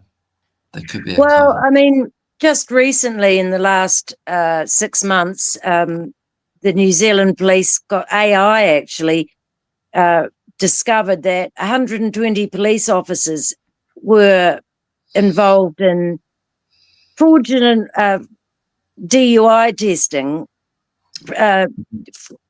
what to call, you know, making up positive results just to keep the numbers up, because they're on a quota system. They need arrests. If they don't make so many, they have to make so many arrests every year, or their precinct doesn't get funded. That's great. That's a ridiculous incentive, isn't it? Yeah, That's well, 33,000. AI picked up 33,000 falsified DUIs in the testing, and then just last week, a police officer who was assigned to help an old woman who'd been defrauded, he went ahead and stole another 70,000 off her. Yeah. Come on, he was a gambler. And recently we lost our second in charge of the police because he had images on his work. I mean, this is all in the news. You can Google it. He had bestiality and child images on his work, you know, obviously his phone and his...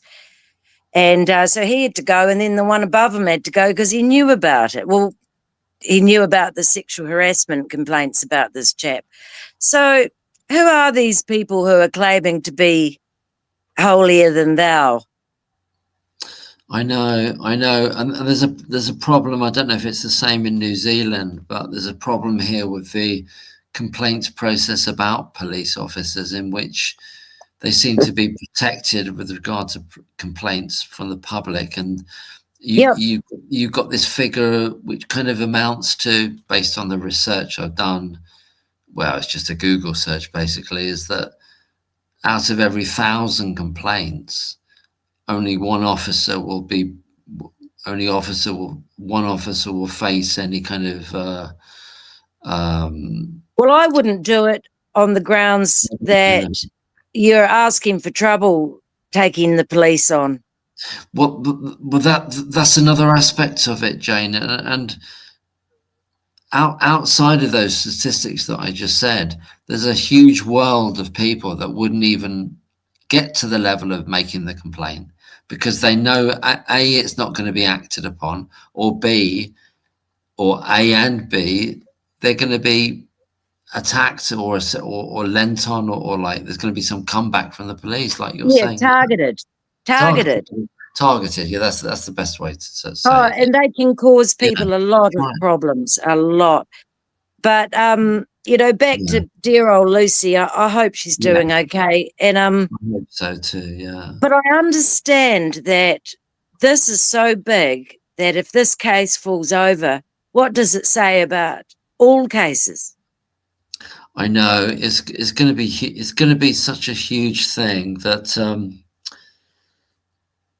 the system, whatever the system, I don't even know. I use the word system, but I don't even know what that means anymore. But it's a power network.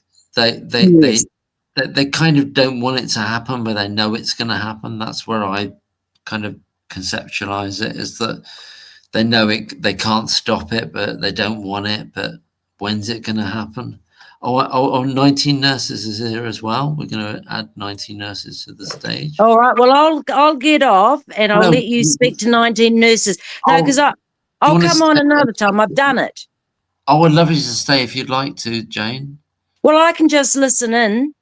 Whatever you choose, whatever you Well, think. these are the professionals on the case. I'm just, like I said, I'm just in the trenches. But hi, Jane. And I am as hello. well. Thank you for all your wonderful work. Yeah, you're doing fantastic, 19. But it'd be great if you want to stay, but it's entirely up to you, of course, Jane. Well, I'll just get back to listening, but now I've done it, I know I can do it, and I'll do it again. It's fantastic to see you. So we'll talk again. We'll talk all again, right. Absolutely, Jane. All the best Lots to you. of love. Bye-bye. Lots of love. Bye. Take care. Bye-bye. Bye for now. If I know how to get off. Oh, I can do that if you like. Hello there, 19 nurses. Hello, 19. Can't hear you, Mark. Oh, can you hear me now? Any better? Hello? I don't know, it might be, is it to do with the old...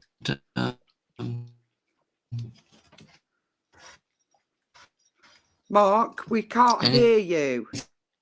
Anything to do with the... I'll add you again, see what happens. Can you hear me now? Hello there? Hello. Hi there, 19. You doing all right? Dave John can hear you. And thank you, Jane. That's lovely to speak. I don't know whether 19 nurses can hear us. Where's my StreamYard thing gone? Hi, Dave John. Yeah, you're great to see you there. Gosh, it's 11:05, 10:11, 11:05. No, Can people hear me? I can hear you. Can you hear me? Can you hear me, 19? I'll put it in there. I can hear you, 19 nurses. How do I do that? So, but Josh? I don't think you can hear me. Can you hear me? Get to sleep. Get to sleep, yeah, actually. I can hear you, Mark. I can hear the lady too. Thank you, Rima. That's very kind of you. Very kind of you. Can you hear me, 19? I don't know what's going on there.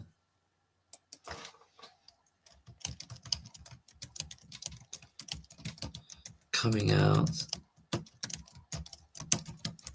Mark, I'm going to need to come off and back on because Yeah, I can't hear you at all.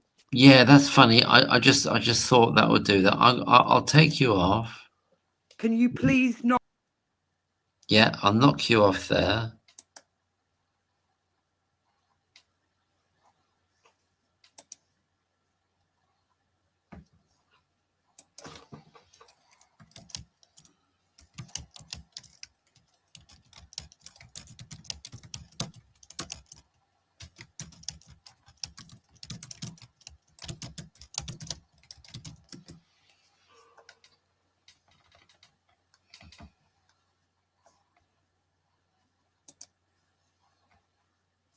Hello? Hello there? Hello? 19 nurses in the house. I don't know whether 19 nurses... I tried doing that, didn't I? Add to stage. Hello there. I've got 19 nurses now. Which one are you then? Still can't. Can you hear me?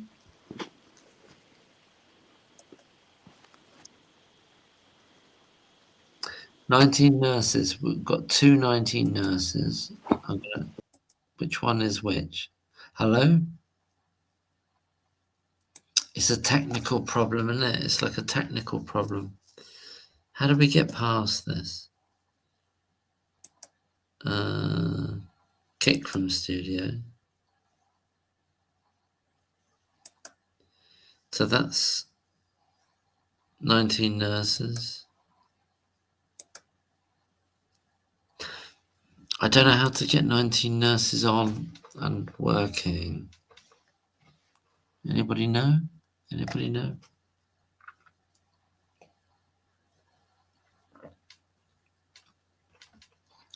Lovely to have you back, 19 nurses. I don't know whether to... Hello, 19 nurses.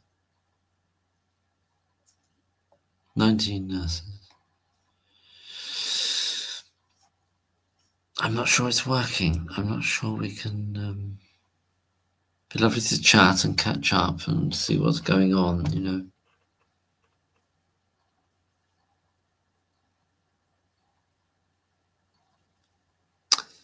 It's not working, is it, guys? I'm sorry. Shall I put the? I'll put the link again. But you know, 19 nurses add to the stage. It's like another. Hello, 19 nurses. Are you there?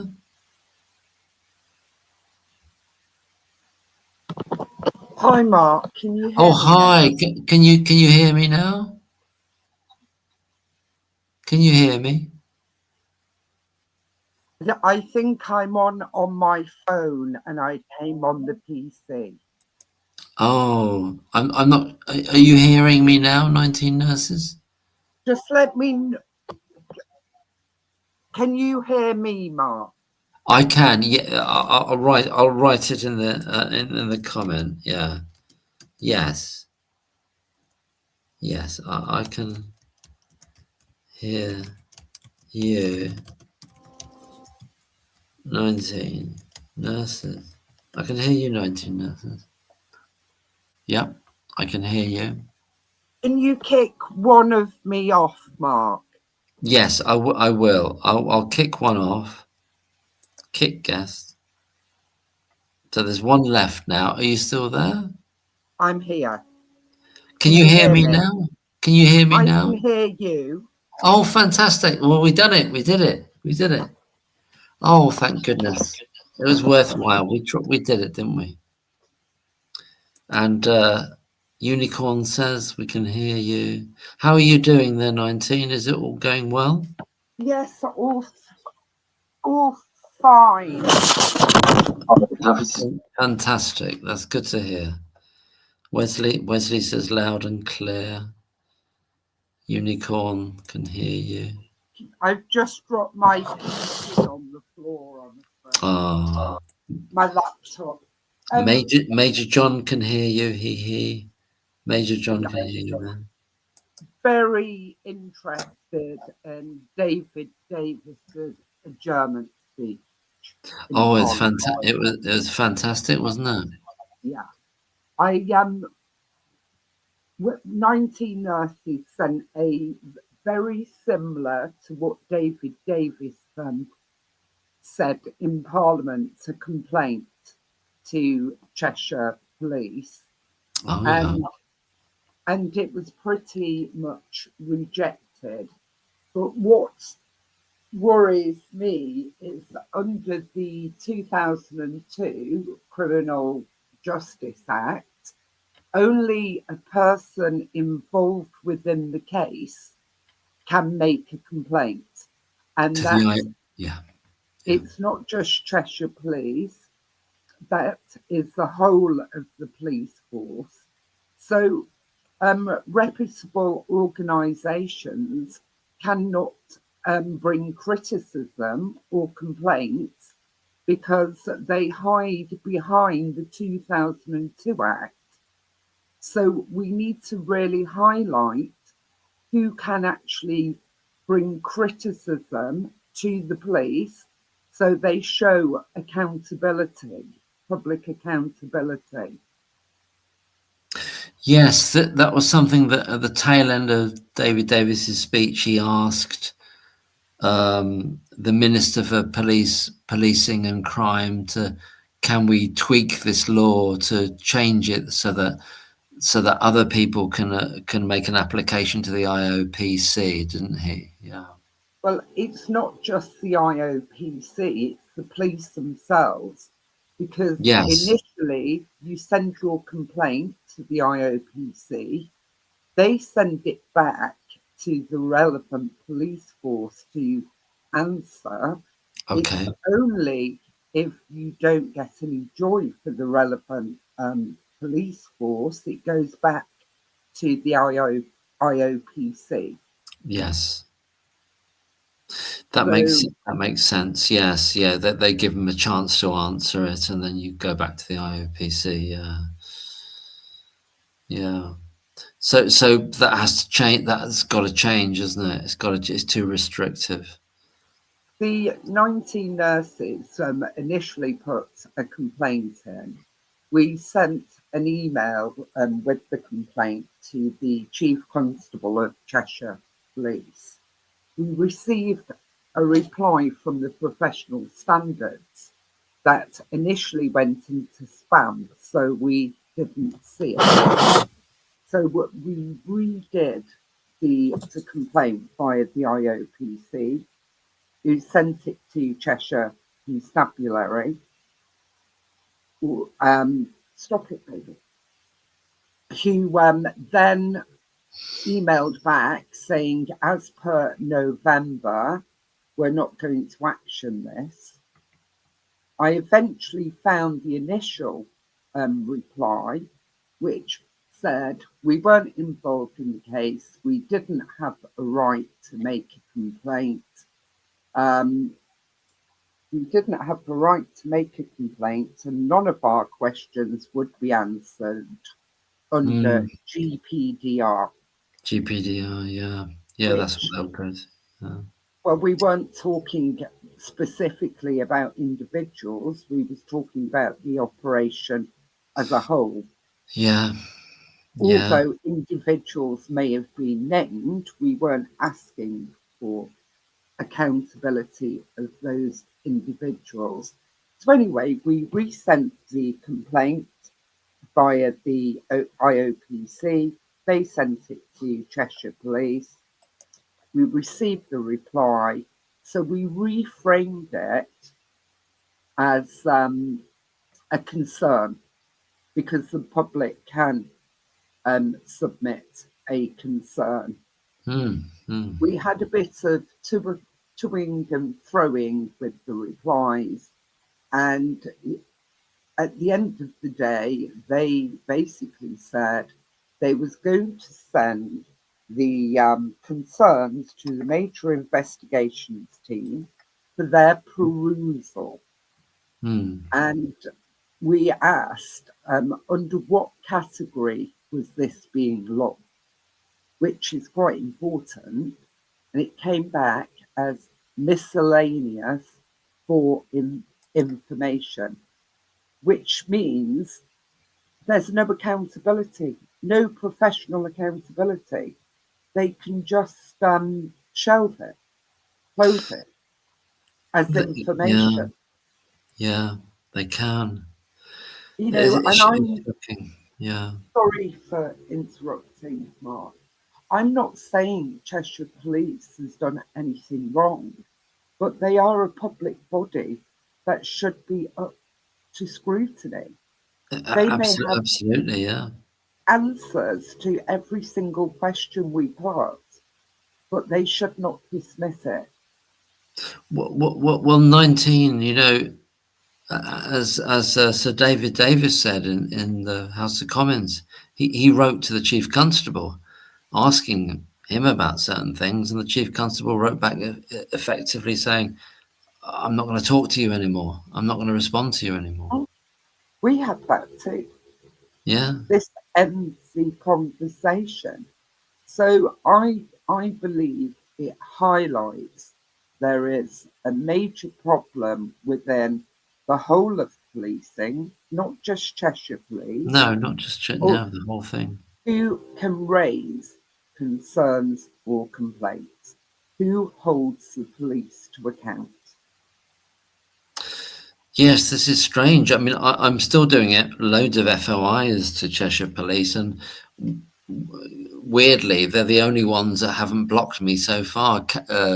Betsy Cadwallader in Wales have, and Countess of Chester have now. They've deemed me vexatious, and so the police are the only one of, like, I mean, you know, whether they're giving the information or not, they're at least they're not kind of stopping me. Although, like Peter Hitchens, for example, he was blocked from some of his applications for information, and the information, the ICO information, can't remember what it's called. You know, the people that deal with the right to get information. Information Commissioner. Commissioner's office, yeah,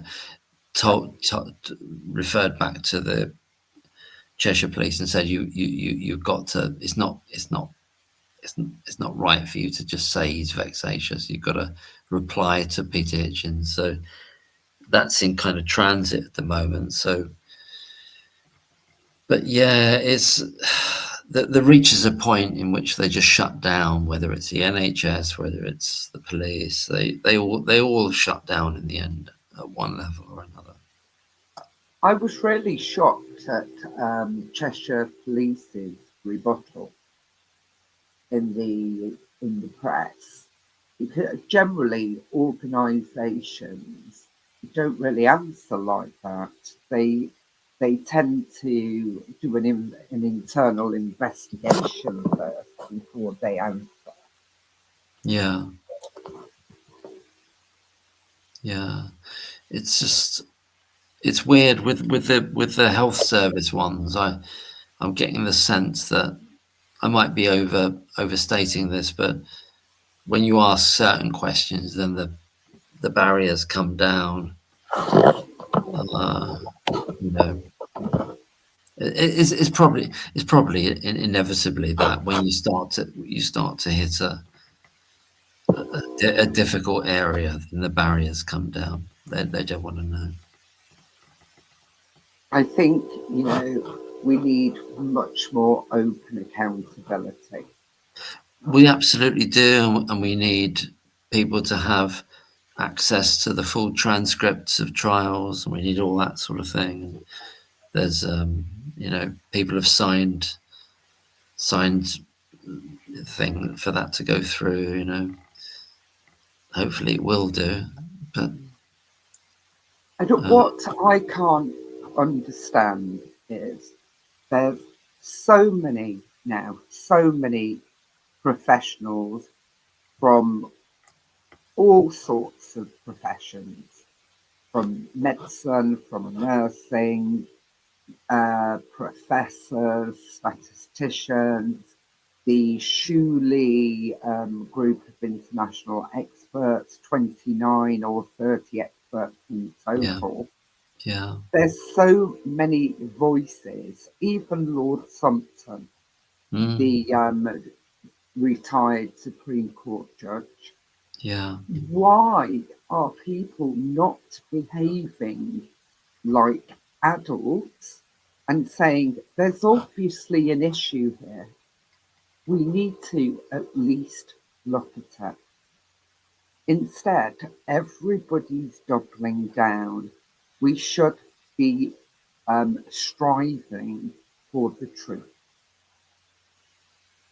You'd think so if they were behaving like adults, but there's something that they really fear about overturning this case, and it's like a chain of reactions, and for whatever reason they've evaluated it that it's going to be a real problem for the structures of these institutions to overturn it.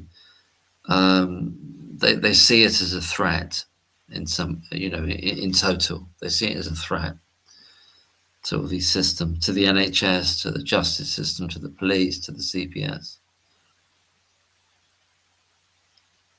So I think it's quite frightening. Yeah. And there should be some system when you have so many voices. It's not people who are armchair detectives. It's not people who are Letbyists, as they try to call people. Yeah, that's very insulting, isn't it? That whole thing. This is real professionals who are saying we have major concerns. We need to be listened to. Yes, that's absolutely right, 19. But and strangely, it also does include ordinary people who aren't professionals, who've got some sense of right and wrong, and it kind of includes those. And I realise that system won't take any notice of those people, like myself, for example. It won't take any notice of them per se, but yes, it does include people of all the relevant disciplines to evaluate what's gone wrong here. Yeah. It's frightening, isn't it? And to be referred to as noise. Well, that's funny, isn't it? Because in the Cheshire Police's response to David Davis, they used the same word, noise. Noise as it echoes what Lady Thirlwall said. Well, if the Birmingham Six didn't have noise behind them, they'd still be in jail now. Absolutely, and you know, even broadening it out even further, if there was no noise, there would be no change. We'd still have slavery, you know. We'd have all kinds of things if there wasn't any noise about it. We need a lot of noise. We need, you know. Tex Wood Jez says, I had to Google this, but British policing is founded on policing by consent, which relies on public approval and confidence, necessitating transparent accountability measures. Yeah, we consent to the policing, but they are failing us in quite substantial ways at the moment. And they're very, you know, Sir David Davis has asked Cheshire Police to hand over the logs, the decision logs, the processes, to open up their files, as it were, to the current defence of Lucy Letby. But will they do that? No. I doubt it. No. Never in a million years they'll do that. No. Because it would be an embarrassment, because it will be a horror show. it would be awful to see that. I think it's because it exposes them to each decision they have made, which I think that decision log they have is exactly for that. Yeah, that's absolutely right. It will be revealed, the strength or otherwise of the decision, what it's based on, and it will be found wanting. It won't, and what it will show is that they're not looking at anybody else or anything else other than Lucy Letby. That's what it will show. There's nothing else and no one else they looked at. There's nothing exculpatory that they considered either.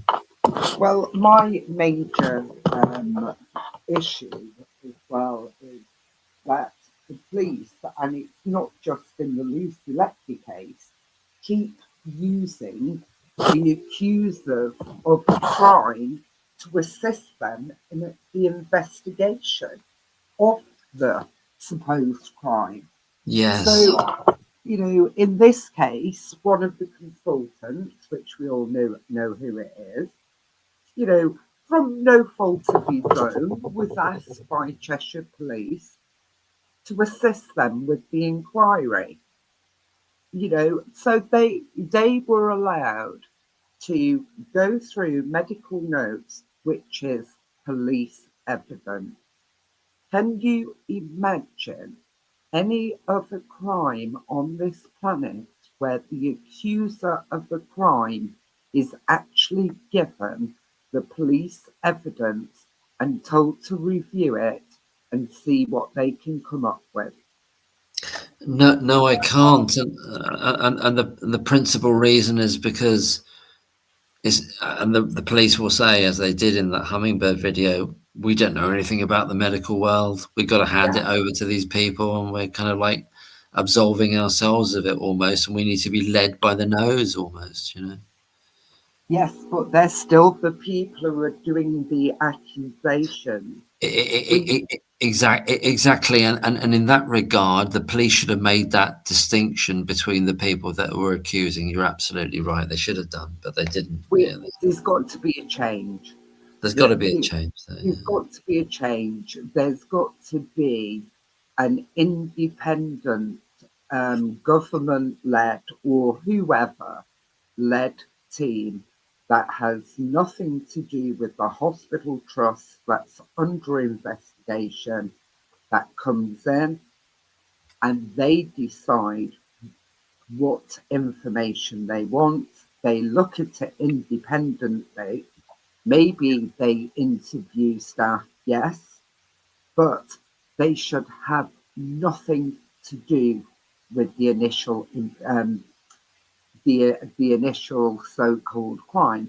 A bit like the aircraft investigation teams who come in independently. You don't have each airline going through all the crash things. Yeah. You have the investigation team. One of our members, Viv, but I will mention her name because she doesn't mind.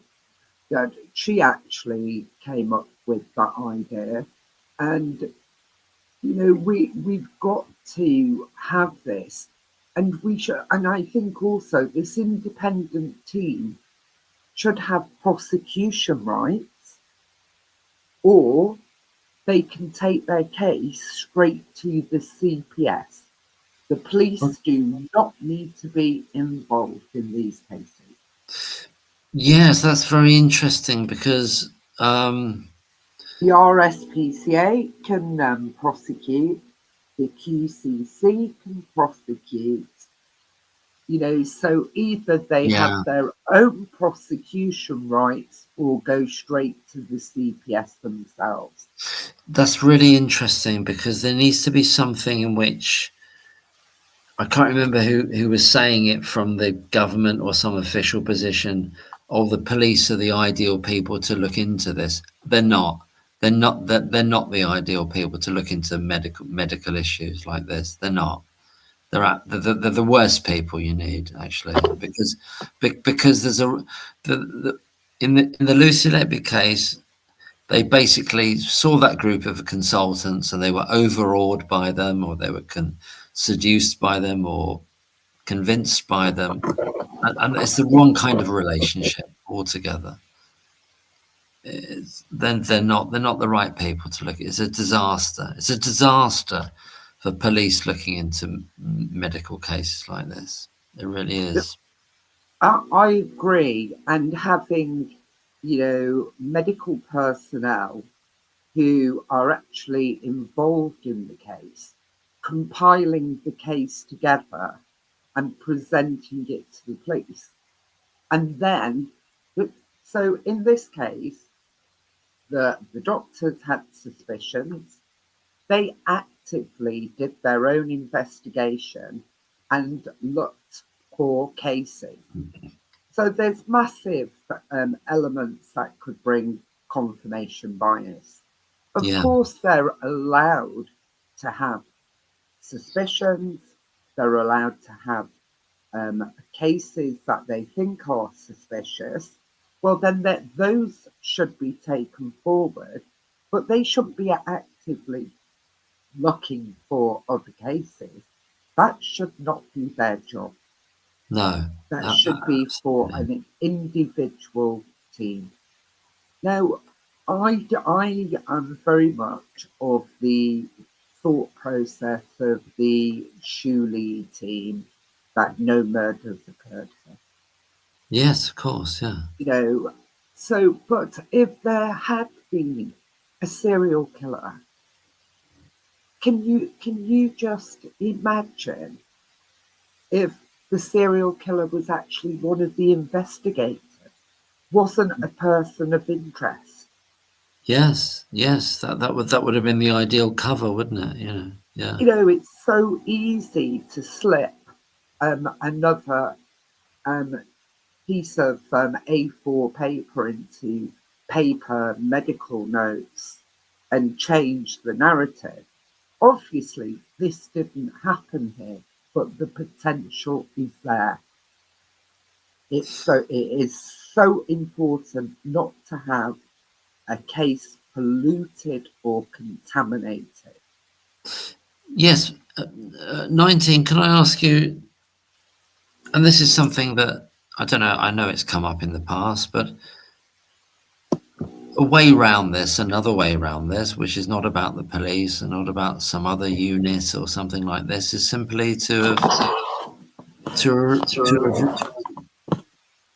have referred all these deaths to a I've forgotten the word for it now. To the formal process, which is so they've had to the death overview panel. No. Oh, what's the other process called? To an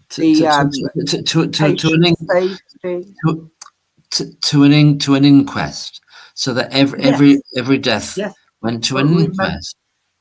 Sorry, Mark. I think. Sorry, I beg your pardon. It's me. I'm rude. Sorry. Remember, Mark. Not everybody in the indictment died. Oh no, absolutely. So all the deaths, though, they could have referred every one of those to an inquest. Oh, definitely.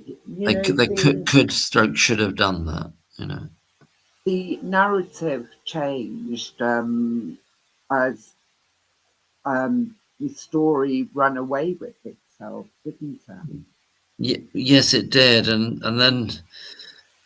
I mean, I just think that it's a disaster with the police. It's just a disaster because they're not.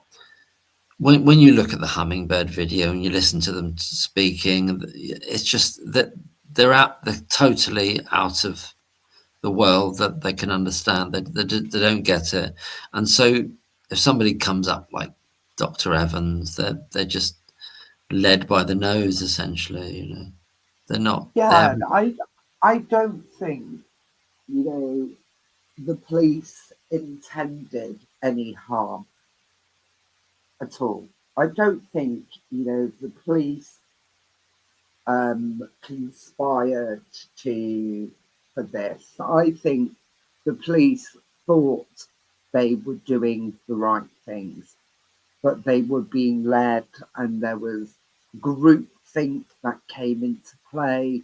There was confirmation bias, and it was like a runaway train in the end. And emotion came into it. Yes, emotion set it off. But back to the police, they clearly broke the terms of how they're meant to investigate such cases. They broke the protocols and the rules about that. They ignored the NCA's directions. They allowed themselves to be directed by the CPS when they shouldn't have been. So they did a whole host of things very explicitly wrong, as well as the individual staff members being totally incompetent to deal with this matter in every way possible. I think. Yeah, I agree. I agree with you. And thank goodness for people like Steve Watts. Yeah. Dr. Steve Watts, who, he was an assistant chief constable. He wrote the murder investigation manual. He knows how in healthcare settings. Yeah, absolutely. Yeah, he knows the addendum in it. He knows how these cases should be run. And now I think everybody needs to put their big boy and big girl pants on and say there's flaws in this case from multi perspectives that we need to look at. Oh, absolutely. The current position of Cheshire Police is saying we stand by everything we've done, and that's where they're at, isn't it? But they're still in a kind of state of defensive denial and complete denial of what's happened. But we shouldn't have this. No, we shouldn't have this. It's appalling, when you have so many highly qualified, highly professional people speaking out, saying there's problems with this case, in just for justice sake, for truth's sake, we need to listen, at least listen. Yeah. You know, the same conclusion may come in the end. You know, I'm you know my standpoint on Lucy Letby, but what I'm trying to say is it can be any case that if there's so many voices, people have to listen. Yeah, Relook. you're talking sort of like universally. If Yes, there's, that they have to review things and where they're yes. being And they may come to the same conclusion in the end, but at yeah. least then we know it's safe.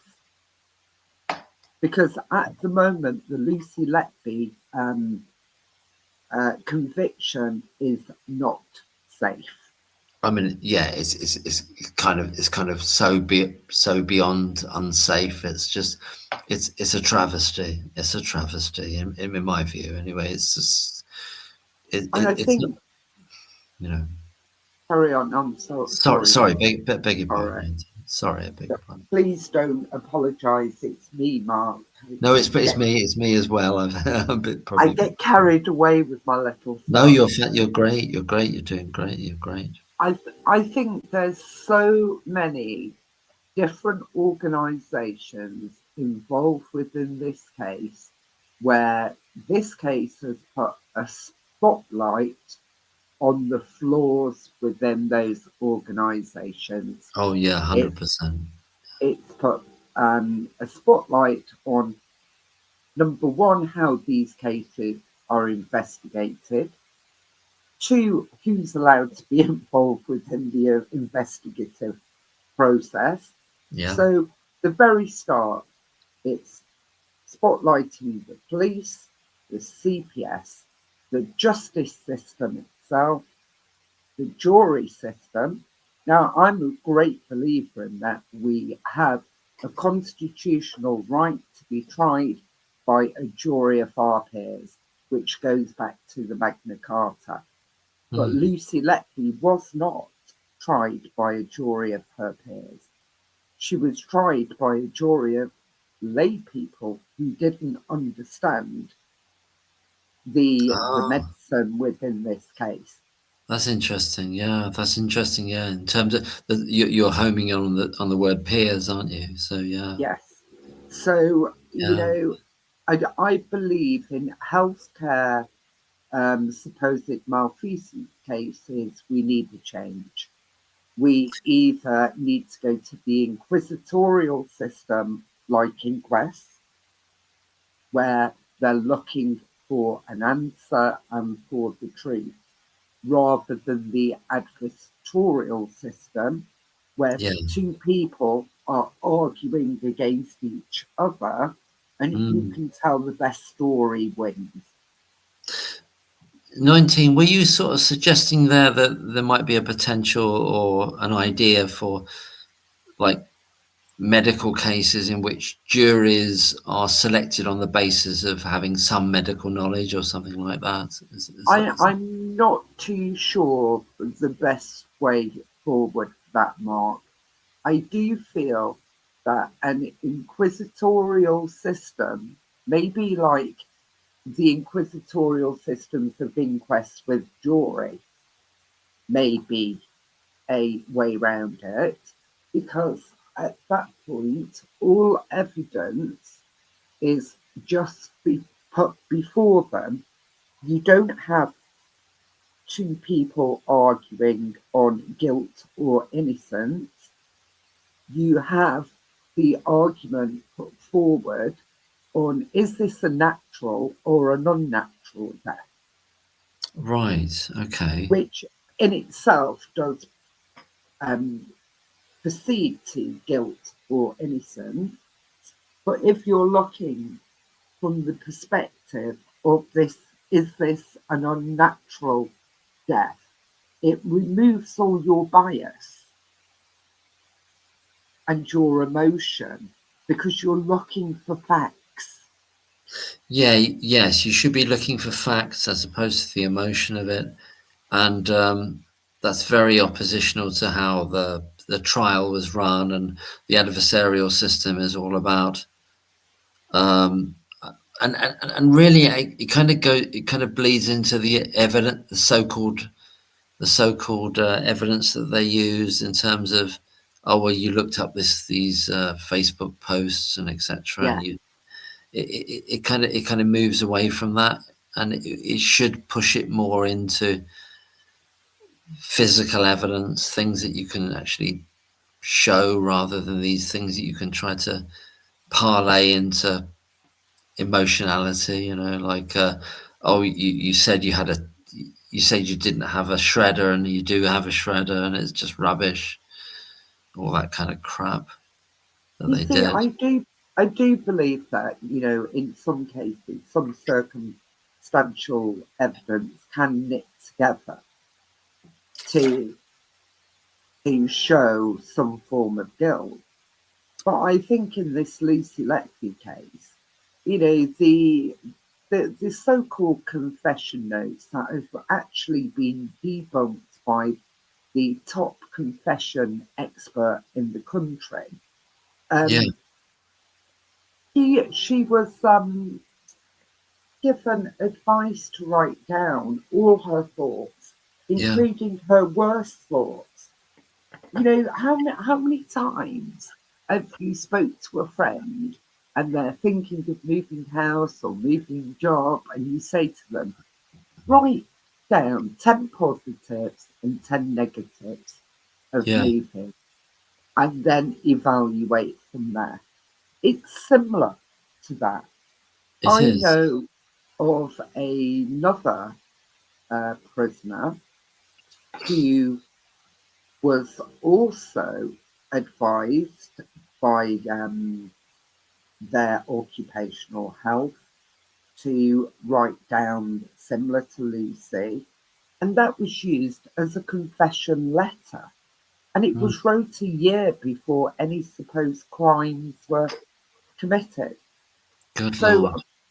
so I beg the question now: if you're a health professional, is it safe to use this psychological therapy of writing your worst thoughts down, because it may be used against you? Well, that's interesting. That was I remember that argument being raised, that these were effectively part of a therapeutic relationship, and therefore should have been discounted, not allowed into the trial at all. Not allowed into evidence. And I would agree with that. I would agree in this particular case. I'd agree with that. I don't think they should have been allowed. I just think it's frightening how very simple things have just taken a life of their own. I know, and there's all kinds of confusions about, well, not confusions, they're all like deliberate. Basically, it's quite a cynical use of things. Mm. And we see from that recent Netflix, in which they make incorrect statements about what was in this particular box, which says keep, and okay, there were 5 handover sheets in there, but none of those sheets had anything to do with babies on the indictment, but they gave the impression as though that was the focus of it, and there was all these important sheets in there. They're all in order. They might be in order, but they've got nothing to do with babies on the indictment. So, but they push you into a false direction. Yes, they do. And those handout sheets, I did do a video about it to try and explain it. Yeah. But, out of the 257, there was only 21 that pertained to the indictment. Yes. And out of that, there was, Yes. I think, only 12 Yeah. that was specific, because she would have had double, the same baby twice. So if you're working Monday, Tuesday, Wednesday, Thursday, and that baby's still in Monday, Tuesday, Wednesday, Thursday, they'll be on Monday's handover sheet, Tuesday's handover sheet, Yeah. Wednesday and Thursdays. Yeah. So 19, when you were saying like there's only that half that amount, is because that they didn't apply to the particular day when something Yes, happened, isn't it? yes. So exactly that. Yeah.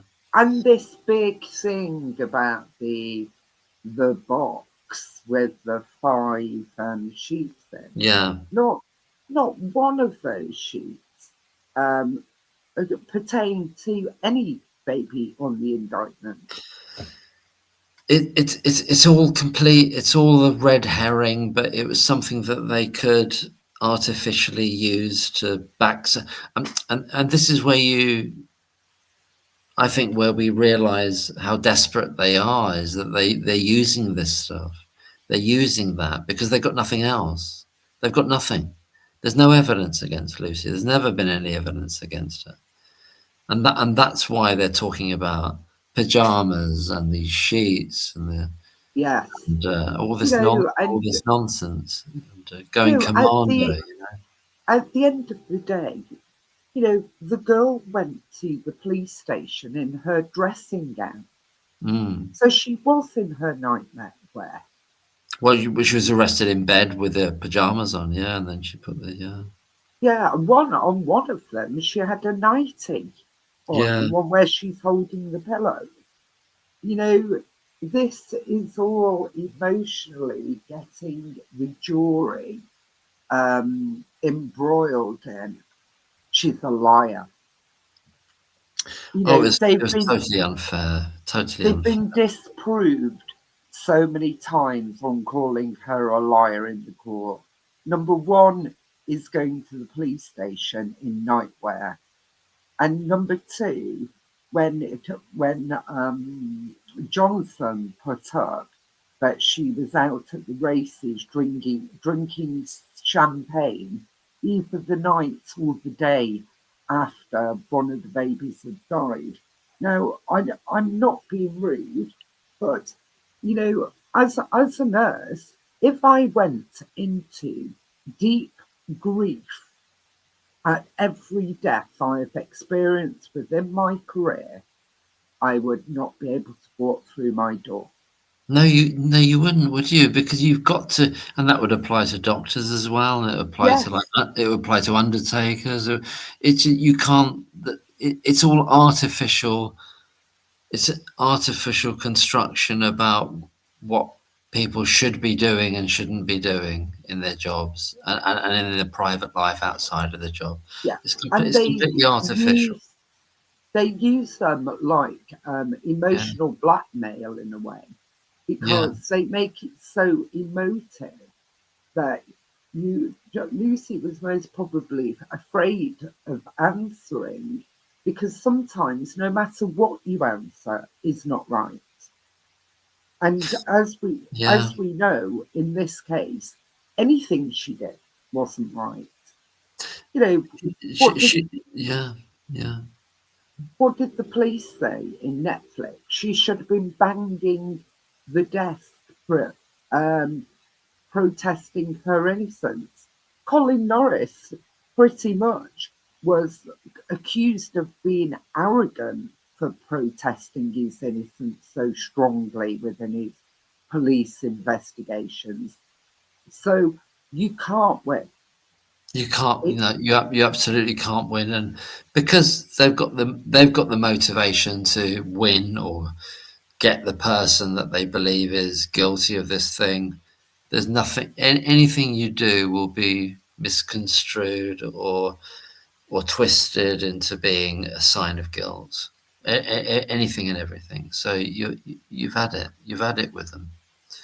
So you're not dealing with fair people. You're not dealing with people with honour at all. I'm afraid. I'm sorry, and I don't believe you are. I find it frightening. Well, it is frightening. So to the extent that on a personal level, if I was ever arrested, I'd hope I'd have the presence of mind to say absolutely nothing to Yes, these people. honestly, prior to this case, I would have been really naive, and I would have felt, well, I'm assisting the police Yeah, with their yeah, inquiry. But from this, when you can see how it can be knit one, pearl one, and you end up the perpetrator. Yeah. No, no. And, you know, and it may affect whatever you say in court. Well, I'm sorry, you know, no comment is my best defense. And it's sad because we should be able to help the police with their inquiries. Yes, but do they have your best interests at heart? So really, No. you've got to realise you might be among dangerous people, really, and essentially, dangerous to you.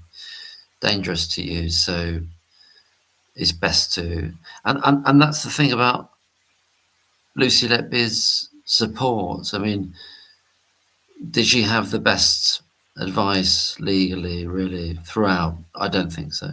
No. Well, I'm two-minded here. I feel Ben Johnson actually didn't do a bad job. When you read the transcripts, and some of us went to court for Baby K's trial, it was so obvious that his arm was tied behind his back, you know. And then if you look, things he tried to bring in was blocked. And I believe he did not bring any of the experts in because they conceded with the insulin. Oh, absolutely. Yeah. That was come up much earlier. We were talking about that a little bit earlier, and it's basically over once they've conceded to the insulin. Don't risk it. It's over. It's over. Yeah. If he brought that one of those experts up, I think Michael said, "I'll have to go with Hindmarsh. He's the expert on this." So conceded by default, and the other guy just conceded. Now, if Ben Myers had brought those two or to give evidence, the prosecution would have pounced on the fact that they'd conceded to the insulin. Yeah, they would have And done. it been game over, and Ben Myers could not risk that.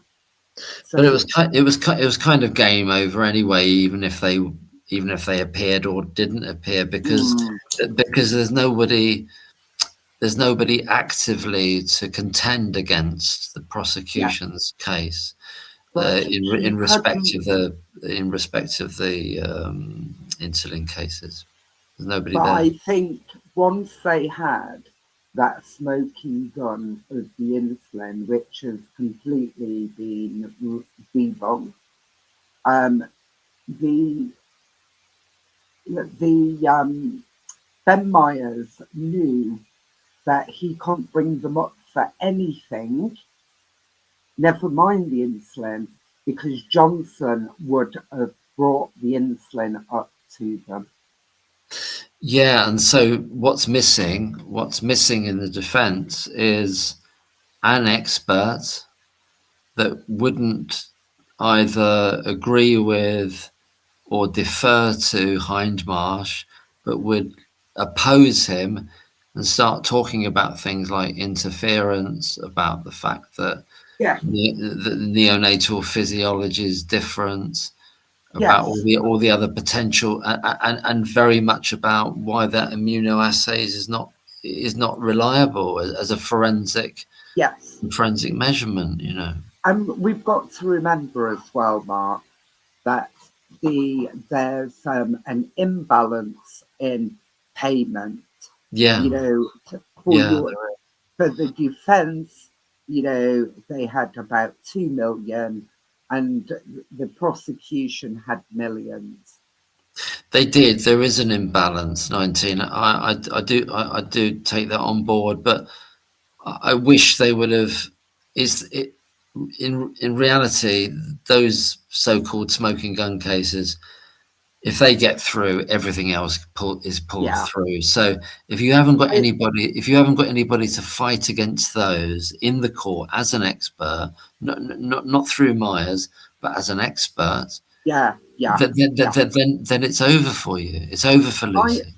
I also believe that you need pure scientists on a panel as well, not just medical doctors. And no disrespect to medical doctors. I've got great friends who are medical doctors, but scientists bring things back to its first principle. Can this actually happen? If so, by what mechanism does this happen? Where medical doctors tend, and I'm just being really quite rudimentary about this, tend to look at pattern recognition. Does a course of illness follows a recognised pattern? Yep. But they can have about 5 or 6 what's called differential diagnoses. Yeah. So 5 or 6 other diseases that can mimic your first one. And then they use investigations, CT scans, bloods, that sort of things, as a case of elimination. Now, in a murder trial, you don't always have those mechanisms at hand. So it becomes hypotheses, thoughts. In my experience, where a true scientist will look from a first principle perspective rather than from a scientific perspective rather than in my experience. Now, if you look, all those expert witnesses, in their experience, none of them had seen air embolism. No, they hadn't. So they were all hypothesizing. Sorry. They were all hypothesizing, and they didn't really understand. They didn't understand the Lee and Tanswell paper. They didn't understand Lee's sign. They didn't care about it. They didn't align it to what was in the medical notes. They didn't care that it wasn't in the medical notes. It's just such a dog's dinner, or like a travesty, that the idea that was proven in any way, it obviously wasn't, because it didn't happen.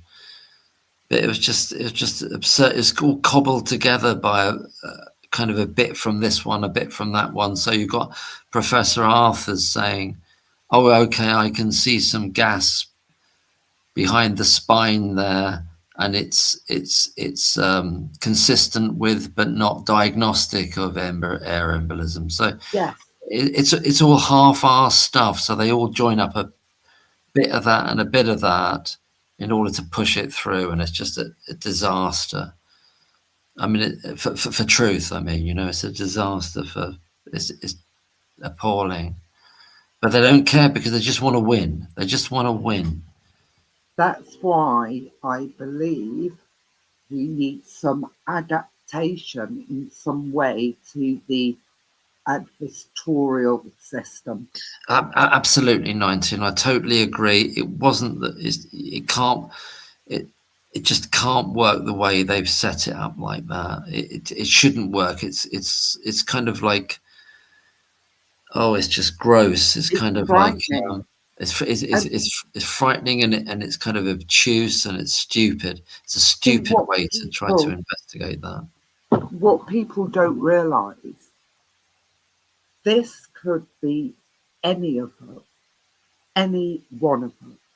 Yeah, it could be a carer, it could be another nurse, it could be a doctor. Well, Professor Gill is currently looking at a case in France in which an anaesthetist has been charged with several. Well, he's been convicted of several murders. So these things happen to all kinds of people. Yeah. Well, look at the not Brazilian, Argentina.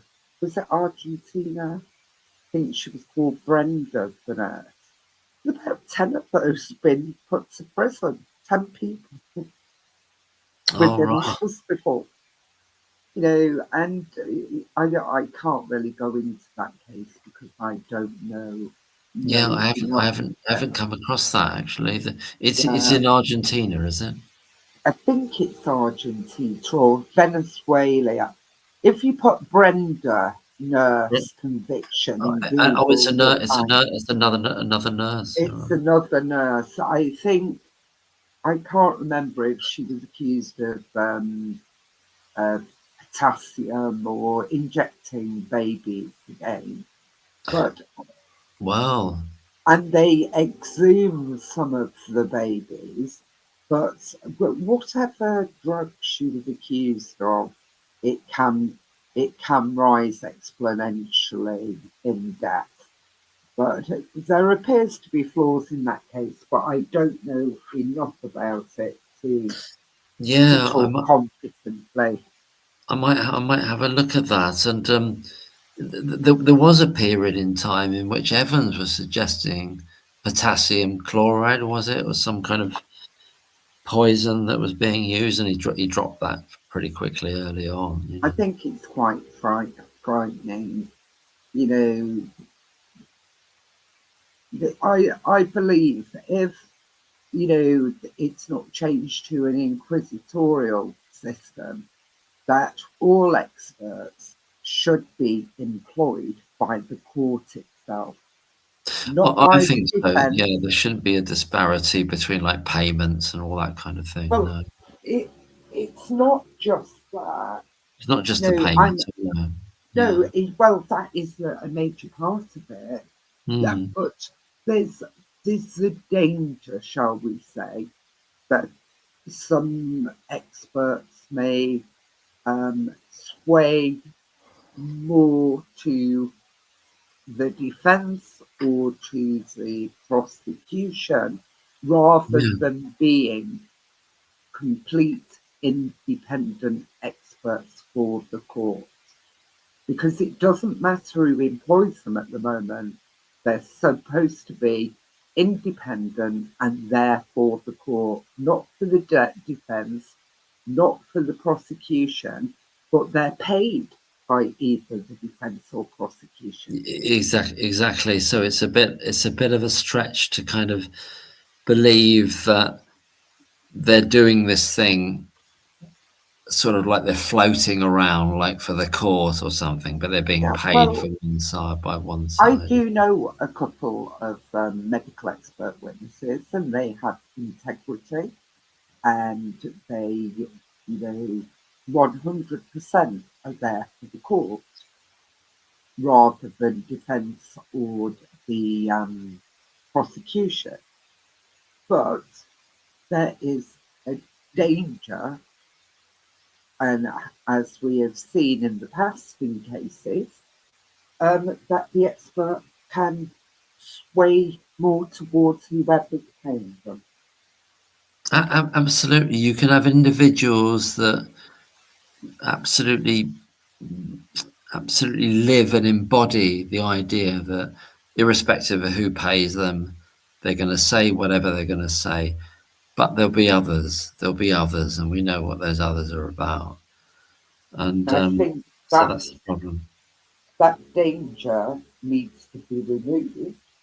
There needs to be some form of direct funding to the court for the court to employ the expert witnesses, or the National Crime Agency, or somebody employs these expert witnesses for the court.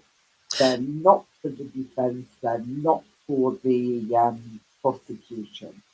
That's absolutely right, 19, because there's the other factor in which I haven't watched the interview yet, but Chris of Lucy Letby Analysis is interviewing Dr. Wayne Squire, who had previously, I believe, like been on prosecution side with regard to shaken baby syndrome, and then she realised that it wasn't a thing, or it was, I haven't got into the details of it yet, but she defended somebody that was charged with shaking a baby, and then she was turned on by the whole medical establishment. So why I'm bringing that up is that people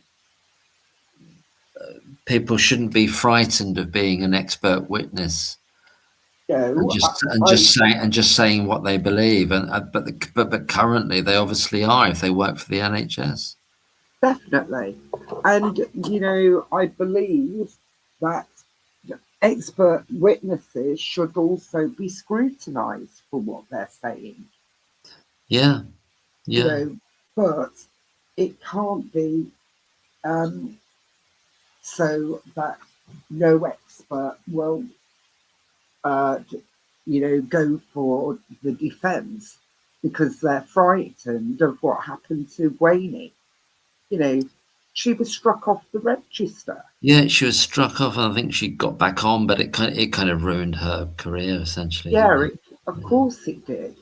And no health professional, whether you're a doctor, whether you're a nurse, radiographer, should be afraid of using their duty of candour and publicly stating when they feel something is wrong. Yeah. Now, with all the vitriol with this case and all the sleuths that are around, and I just remember back to Sarita Adams, Yeah. who was the first person who actually broke this case. I was talking about her earlier on, earlier on tonight. I was mentioning Sarita. Scientifically broke this case. And what did people do? Plaster her divorce everywhere. Yeah, she was like she was attacked out of the space almost, when she was threatened out of space. And this should not be allowed to happen. Or there should be some private sphere that we can go to express these concerns. Like I've said before, 19 nurses have expressed concerns to Cheshire Police. We've been told to go away. We have no right to express anything. Yeah. So where else is there to express your concerns? Well, in Parliament, obviously, Sir David Davis is kind of making it public that he's got concerns, and he's expressing that when he's expressed his concerns to the Chief Constable of Cheshire Police, he just gets completely blocked. So it's very, very, it's made very, very apparent that there's no real open justice going on here. At all, and also in terms of things like the cost of transcripts, £100,000, whatever, for this transcript, all that kind of thing. And you've got these strange anomalies like Dame Vera Bird heading up the CCRC, or the chair of the CCRC, who's speaking in favour of reducing jury trials now. So you've got this weird stuff happening. It makes me wonder if, like, you're a chief executive of such an organisation, should you be really speaking out on such matters? No, it seems counterintuitive that she would be the chair of the CCRC and like kind of pushing for, advocating reducing jury trials. Yeah, I don't know enough about it to comment. But, I'm just living in hope that she is going to try and bring real change to the CCRC. After it was highlighted that the ex-policeman who complimented the Cheshire Constabulary winning the award was removed from having anything to do with the Lucy Letby case. obviously they believe he had done no wrong, but in the order to maintain confidence, they removed him so he would have nothing to do with it. And I commend her for doing that because it shows at least she's seen there's a potential problem here. It's funny how that's come about, though, isn't it? It's come about through Debbie Kennett on X, and Neil Wilby, individuals, one a journalist, one a kind of individual sort of researcher, as it were, and then it's been picked up by the Sun, who pretends it's an exclusive of theirs, and they've published it, and then it's forced the hand of the CCRC to do that. Had none of those things happened, they wouldn't have done any of that. It's all reactive. It's all reactive to it, and it is. But sometimes is it that they were not aware of a it's possible. Yes, I suppose it's possible they weren't aware that he made that LinkedIn comment. Sean Edwards made that LinkedIn comment to compliment. I would be more worried, Mark, if they had done nothing when it was highlighted. Oh, sure. No, that's a fair point.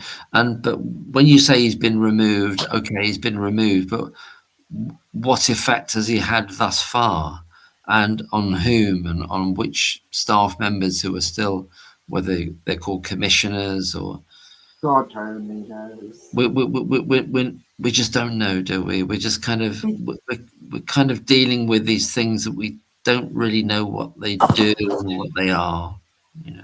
True, and I always try and hope that people have some form of integrity, which unfortunately through this case we've learned that it has been lacking in some quarter. Yeah.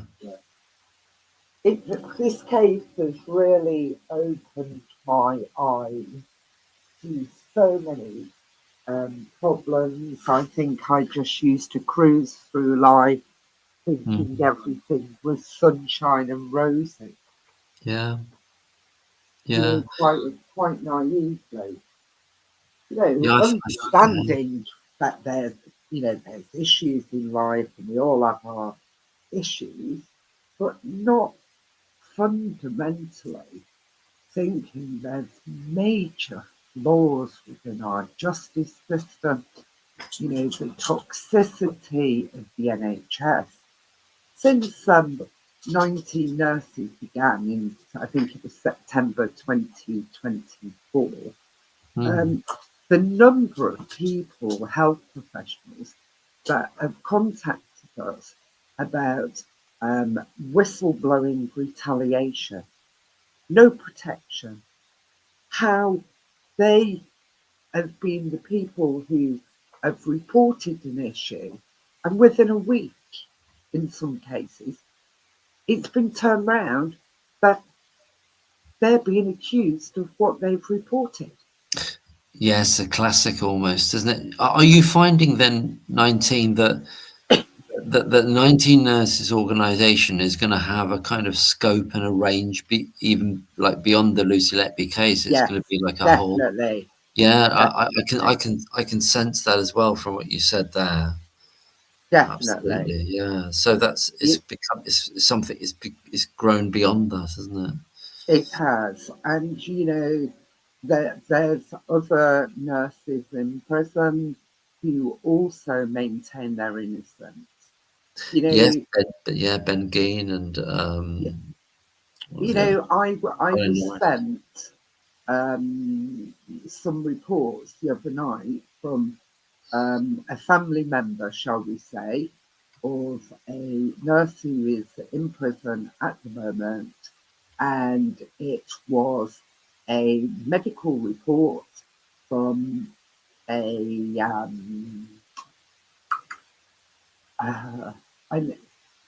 international toxicologist, shall we say, Yeah. who is now deceased, who was involved in this case. And I was absolutely astounded when I read it. You know, Yes. it was an insulin case, and there was most probably no hypoglycemia in the first place. No You know, hypoglycemia, really? God. And there's an the blood was diluted by the drip that was being put up, because like 20 minutes later, they, the crucial part about this is that the other blood results came back deranged. yeah. That so it was obvious that there was a contaminant, as in that the blood had been diluted by an intravenous infusion, and Yes. so they repeated the blood. And when they repeated the blood, there was no hypoglycemia. They never sent the blood tests off for further analysis Yeah. for insulin C peptide. So they never went for mass spectrometry. And this person's convicted. That's You know, insane. That's insane. Yeah, look at that's Barbara Salisbury. She was convicted, I think, of either attempted murder or grievous bodily harm, I can't remember which, for giving the correct drug via the correct route Oh, to the I think that, correct, yeah, I think I know that case. Let me just look that up. Barbara Salisbury. yeah, by the correct, to the correct patient at the correct time. Jesus, every nurse in the country must be terrified. Oh yes, I looked into that once or read about Yeah, it, it and was actually yeah, diamorphine. It was patients who were terminally ill, and she had deemed that two of these exactly, yeah, patients were in pain. Now, um, now let's remember, Mark, you need mm, two nurses to um, to check and administer any control drug, and yeah, yeah, diamorphine is a control drug. But there was only Barbara who was arrested, and yeah, you know, as Professor Eady from the Cardiff Innocence Project stated at the 19 Nurses Conference, that this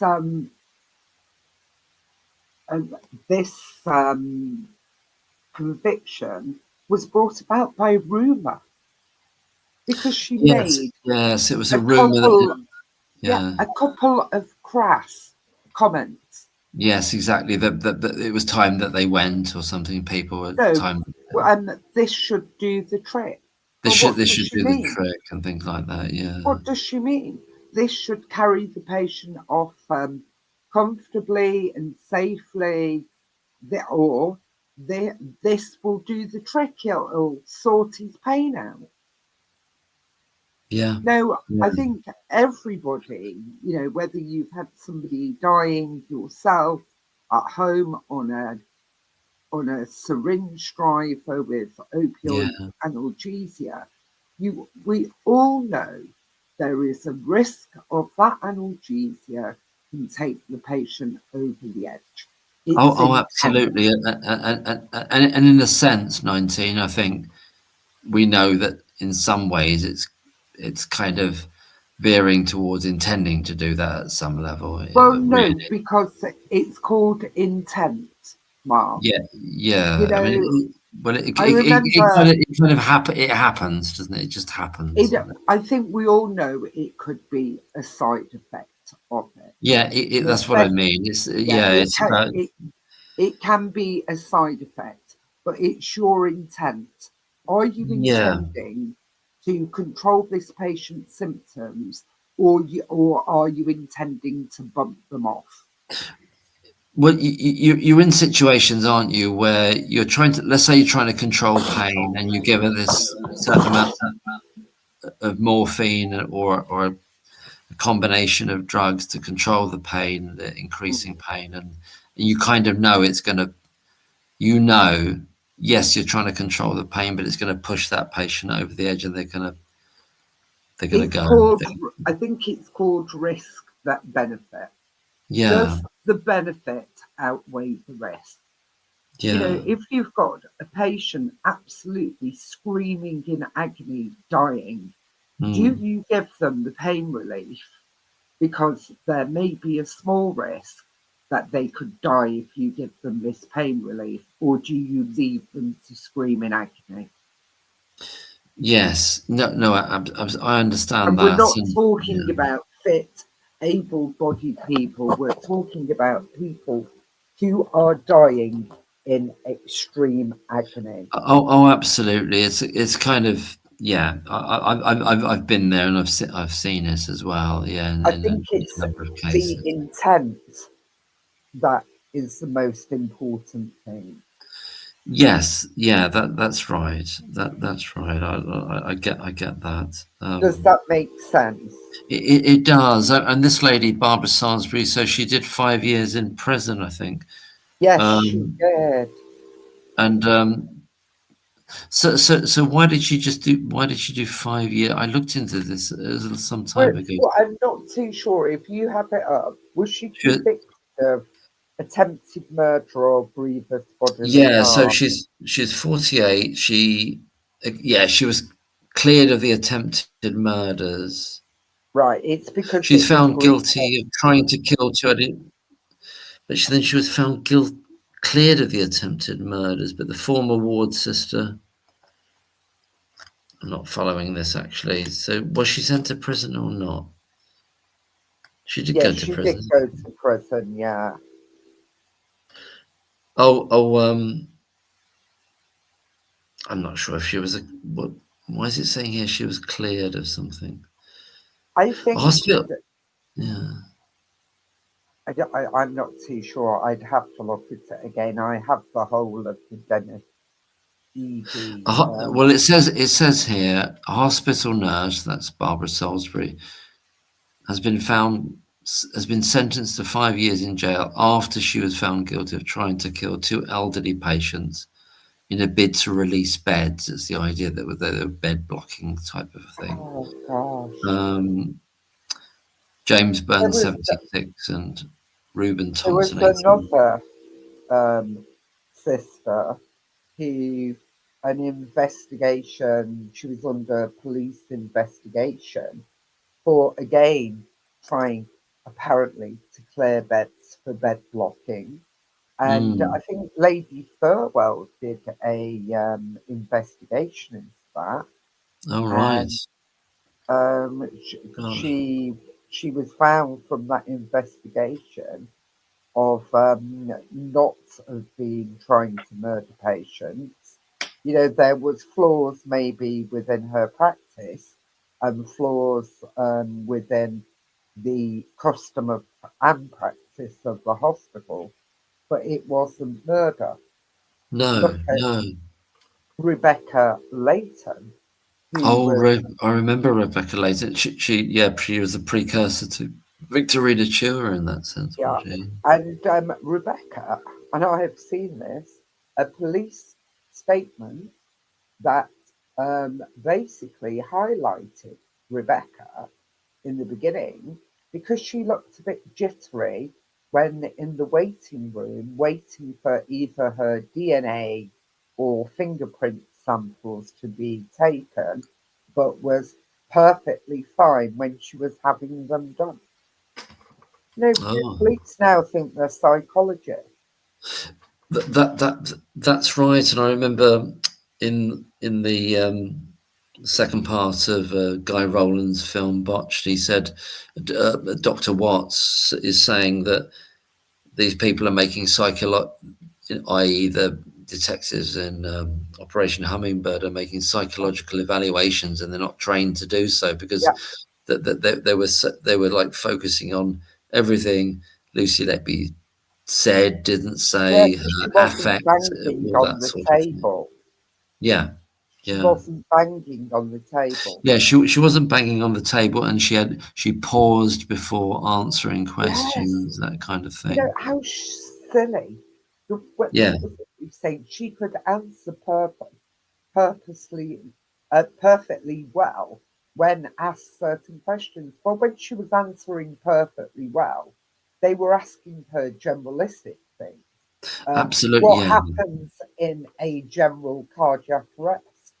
Which roles do people take? Of course, she can answer them straight away. But when they're Yes. asking her specific questions about specific cases that had happened 2 years before, she Yeah. would pause and think. And sometimes she couldn't remember. Wow. Yes. She took a moment to try to focus on that, and then and it was the DC or Detective Sergeant Stonier said, yeah, she became evasive, and it was the idea It's that complete it was nonsense. ridiculous. It was nonsense. She's trying to remember years ago, and she's seen hundreds This of is why babies. we need the police out of healthcare. Mm. You know, so Amanda Jenkinson. Amanda is a nurse, or an ex-nurse now. She was uh, arrested and convicted for grievous bodily harm, and did just shy under 5 years in prison. She was sentenced to I've heard 5 of that years. name, Amanda Jenkinson. I've heard of that name somewhere. Yeah. Yeah, I think I've looked at that. So Amanda was accused of changing the dials on the ventilators, which which keep patients breathing, basically. Yeah. Even I've spoken to Amanda personally, and I've written an article on the 19 Nurses website about Amanda. Even in the court case, one Yeah. of the anaesthetists said it was actually him who changed the dial because he was weaning the patient off the ventilator but forgot to tell anybody, and she was still convicted. Oh, that's insane. It's insane. I'm looking it She up was now. still convicted. It says it. You Oh, the know, conviction was conviction quashed. Nurse who sabotaged life-saving equipment, jailed for 5 years. God. and that was all again Oh, rumour, bullying, which set all this off. Her life was laid bare all across the press. How do you come back yes. from Yeah, this? and they go into the personal. Can I ask you, 19? Please feel free. Obviously, if you don't want to answer, but I'm not talking about you personally. But have you ever been in a work environment as a nurse in which you think this is a dodgy situation here? They're looking for somebody to blame, or I'm not necessarily about like deaths or anything, but this is somewhere I shouldn't be, type of thing. Um,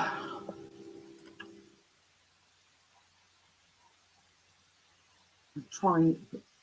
I've seen things be misconstrued, shall we say? Yeah. But not personally against me. No. I've seen bullying. You've seen bullying. Yeah. I have seen bullying. And I always try and speak up or remove the person away from it if I see any bullying. But like I've said before, I've not really had a bad career as such. Yeah. I remember you But, saying that it's not been but bad. yeah, I think I have seen how narratives can quite easily change quickly. But nothing as serious as what's happened to these other nurses. No. Yeah, I remember 19 doing an FOI about probably the best part of 2 years ago, and asking of COCH about cases in which there have been, it wasn't to do with complaints, it was to do with about well, it was to do with bullying, like bullying cases against, whether it was doctors, whether it was nurses, whether it was non-medical staff, administrative staff, and it was people basically. The biggest level of it was nurses, really, as victims of that, of workplace bullying. And when you got to consultancy, it was zero consultants. It was zero. But as we've seen with like Martin Pittman and other doctors, they've Yeah, been yeah. doctors. I was so naive. I always Yeah, thought that can doctors happen were to safe. like Martin Pittman as well. Yeah. Yeah, I always thought doctors were safe because of hierarchy, they close ranks. Well, obviously they're not. Chris Day, look what's happened to him. Look what happened to him, and at the beginning of this live, which is about 8 hours ago now, is I was talking a bit later, a little bit into it, talking to Jim, who's in Australia, who actually has worked with Dr. Bolsin from Bristol, from the issues there that he was blacklisted from the NHS. He was an anaesthetist I know who blew the whistle with regard to child deaths there. Yeah. I think it's obvious that the whistleblowing law is not working. It isn't protecting whistleblowers.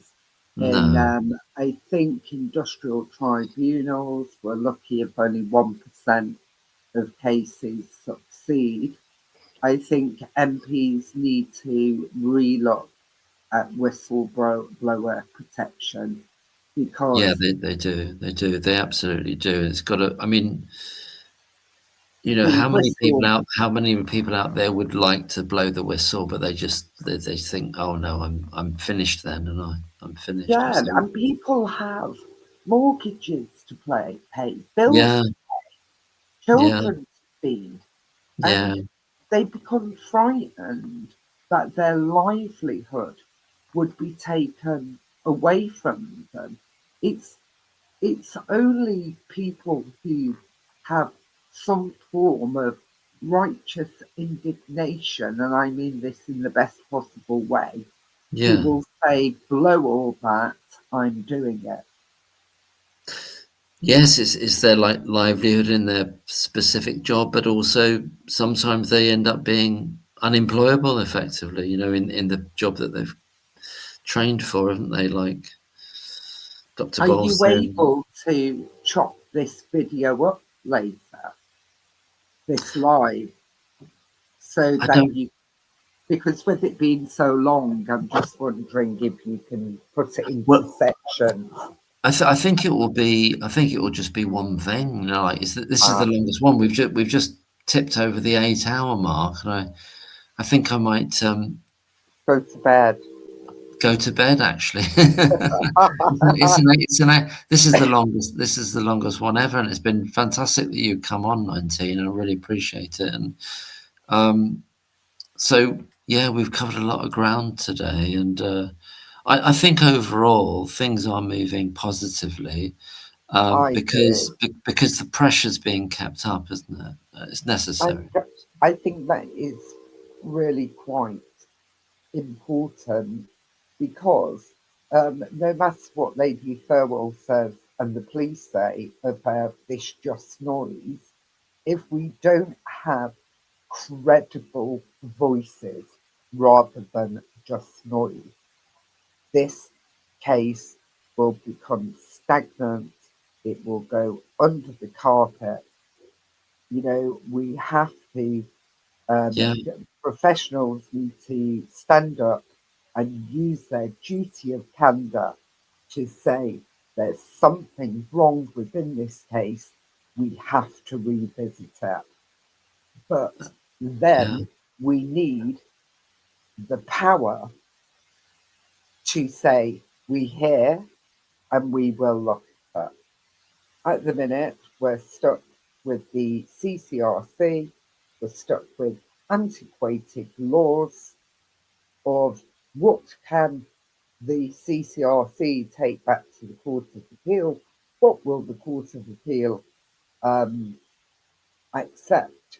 So sometimes I think we have to work outside of the box, Mark, and that we have to make changes in those areas that are becoming a blockage, and not just for Lucy Letby, but every other person who has been put in prison with an unsafe conviction.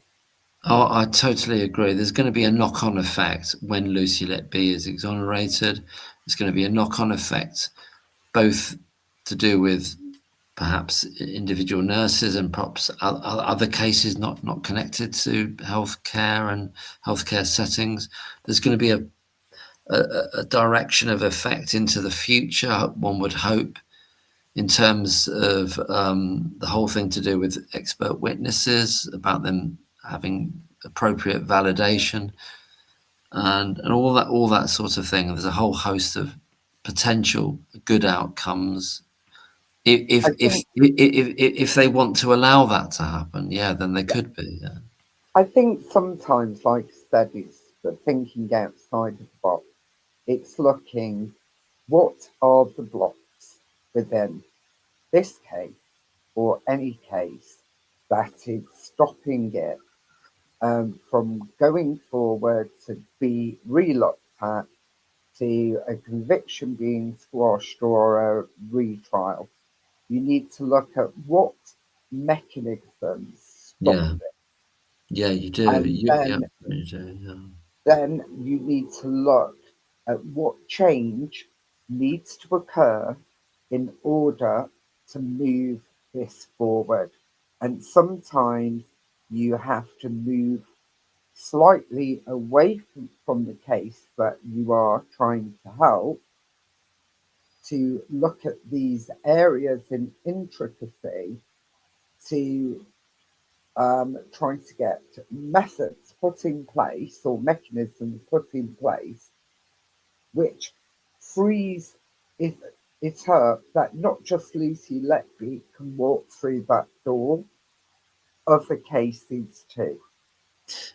Absolutely, yes. It's a mixture of legislative. I can't say it. Legislative changes, but also attitudinal changes of the people that are involved in these organisations. It's a bit like what constitutes new evidence.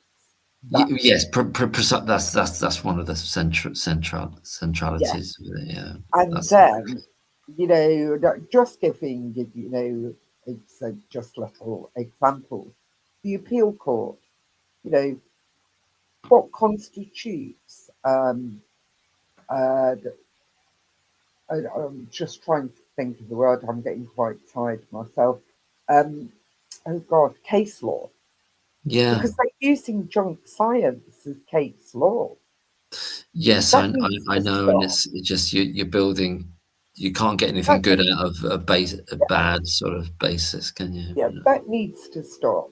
The courts themselves, in toxicology needs to be looked at, or forensic science. I know there's been big work being done on forensic science, but so things like insulin cases,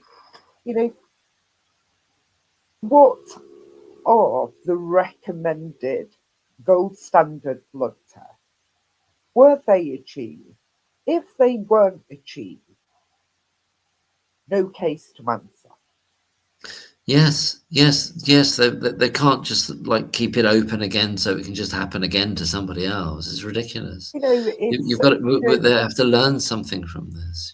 There's numerous cases that one, for example, I won't name the case, but just one, for example, patient suffered hypoglycemia, bloods weren't done till so many hours post the glycemia. Patient had been given a bucket full of glucose intravenously in the interim. When the blood was sent to the lab for oh, sorry, that's one. Oh, it's the doggy. It's the doggy. Is he all right? One dog jumping on top of the other dog. On the top of the other, yeah. And he didn't like There's it. two in there. I forgot what kind of dogs they are. Poodles I've got. Oh, poodles. Yes, it's poodles, isn't it? Stop it. Oh, Sorry. no, that's So, all right. Don't worry. Don't worry. Sorry. Firstly, you're sending me off my off kilter. Yeah. So, Yeah. Do they want anyway, their snack or something? No, it's because one dog wants to snuggle behind the other dog, and the Oh, I other one doesn't see. like it. And they didn't like it. Yeah. Yeah. So anyway, just recapping. Sorry. So Yeah. bloods were sent to the lab after the patient hypoglycemic episode had been recorrected by intravenous glucose. The blood sugar measurement at that time was 5. Insulin C-peptide came back as raised insulin, low C-peptide, and the courts used that as concrete proof that this patient had been given exogenous insulin. Yeah. Well, they have not followed the protocol. Bloods need to be taken whilst the patient is hypoglycemic. Yeah, of course. Yeah, should be. So you're sending the blood test when the patient BM is 5 millimoles, totally disregards that sample because you've not followed the protocol. Yeah. And it should not be allowed in court. No, it shouldn't be. There's got to be standards, and that goes back. Mass spectrometry should be done on suspected insulin cases. Yes, it has to be that. It has to be that level. State that they're not done, but the person is still convicted. Oh, it's awful. It's a complete mess, To acknowledge the correct gold standard protocol, and people will say, well, it's clinically acceptable. Well, it isn't clinically acceptable. Or the labs would state that. I know this is what I was having a discussion in this live tonight with Jim in Australia, is that he was kind of saying that okay, well, like people like Hindmarsh and even like they're supposed to be like high up in their positions, but they were kind of like they were saying, oh, this is kind of good enough, basically. Oh, we've got these results on these immunoassays, Well, that's why we need specifically, scientists to come up with a protocol of what is acceptable for criminal evidence within insulin cases. Absolutely. I think that's what Jim was saying. He realised that they didn't have the knowledge and they didn't want to go there, or they just didn't do it, or they couldn't do it. But they weren't the appropriate people to make those decisions, really. This is what I'm saying about thinking outside of the box. If there are, quite concrete principles and protocols of what constitutes, synthetic insulin, and if the steps to get there do not meet the criteria, the protocol, it's thrown out of court. It's not safe. Yes, it has to be a hard no for it, or it's just not there. It shouldn't be. It shouldn't have. entered into it. So in Lucy Letby's case, yeah, it should have been completely rejected. Those immunoassays should have been out, Yes. gone, You know, and all the rest of it. The weird thing is, though, that I think had they not even been there, I don't think they would have even brought the case. I don't think they would have even brought the case at all. You know. Well, it was one of the consultants who found the smoking gun, wasn't it? That a consultant had already seen the results and rejected them. Yeah, Dr. ZA. Yeah, you know, it's absolutely frightening how such a web is spun and spirals out of control. It is. It's a very, very weird sort of. It's a very strange. It gets under your skin because it's very. I'm at the end of my career, Mark. Yeah. And you know, I have been very much a person for the vast majority of my career that has felt I was being paid for doing the hobby because I loved it so much. Yeah, and you like working with the people and talking to people. I'm thinking, God, they pay me for doing this, for something I love. Yeah. You know, and it slowly started to change, and I can't, you know, I thought long and hard of when that change began, and Yeah. it is so sad. Of course, that, you know, don't get me wrong, I love patients. It was when I think they started to make the NHS a business. Yeah, I'm not sure if you're aware of the channel. I've forgotten her name now. She's she's called Old School RN, and she I talks. know her. You actually know her. So she talks about the corporate element of the NHS, that people with business do MBAs and all that kind of stuff. Yeah, she came to Hereford to the. Did she come? Oh, that's nice. Oh, that's good. To the first 19 Nurses Conference. Is it Deb? Is it Deb? Isn't it? Yeah. Yeah. And I will email you about the next one because I'm not putting it out. Yeah. And it'd be great if you can attend, Mark. I know. I'm. You know, this is the weird thing. I'm just like I don't know. I'm not knowledgeable about all the. I've just picked this stuff as the little tiny bits I picked up. You don't have to speak, Mark. No. Networking and meeting, you know, other like-minded people. Yeah. We are all part. We're all part of this. That's true. And you know, I think we're all cogs in a wheel that are trying to bring justice for everybody involved within this case. True. Well, yes, we're looking for the truth. The truth and for sort of protection for future potential people who could fall foul of something similar, you know. Yeah. You know, and it's like succession management, isn't it? To ensure that this does not happen again in the future. I am not saying that there's never been any healthcare malfeasance. Of course, there have been. And those people need to be brought to justice, and in some cases, or in most cases, need the key thrown away. But we need to be sure that this is a safe conviction.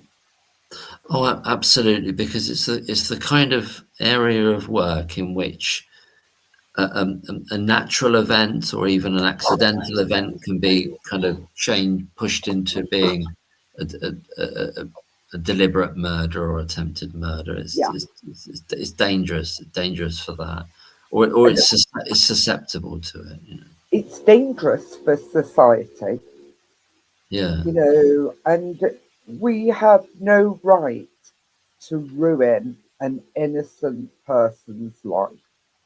Oh, it's a terrible crime. I mean, it's a crime. The crime is that has been committed against Lucy Letby, and also there's a kind of a moral crime committed against the parents, actually, as well, Yeah. to put them in a state of false belief about their children. And So, you know, my heart breaks for the family involved in this case, and you know, they deserve the truth.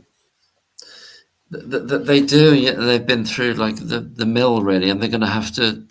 They've had this Terrible. implanted in their mind that they've got this view of this nurse that has harmed their children, and now that's going to be completely turned over again, and in effect they've got to start again, because they've got to, in some cases, they've got to initiate medical negligence cases, haven't they?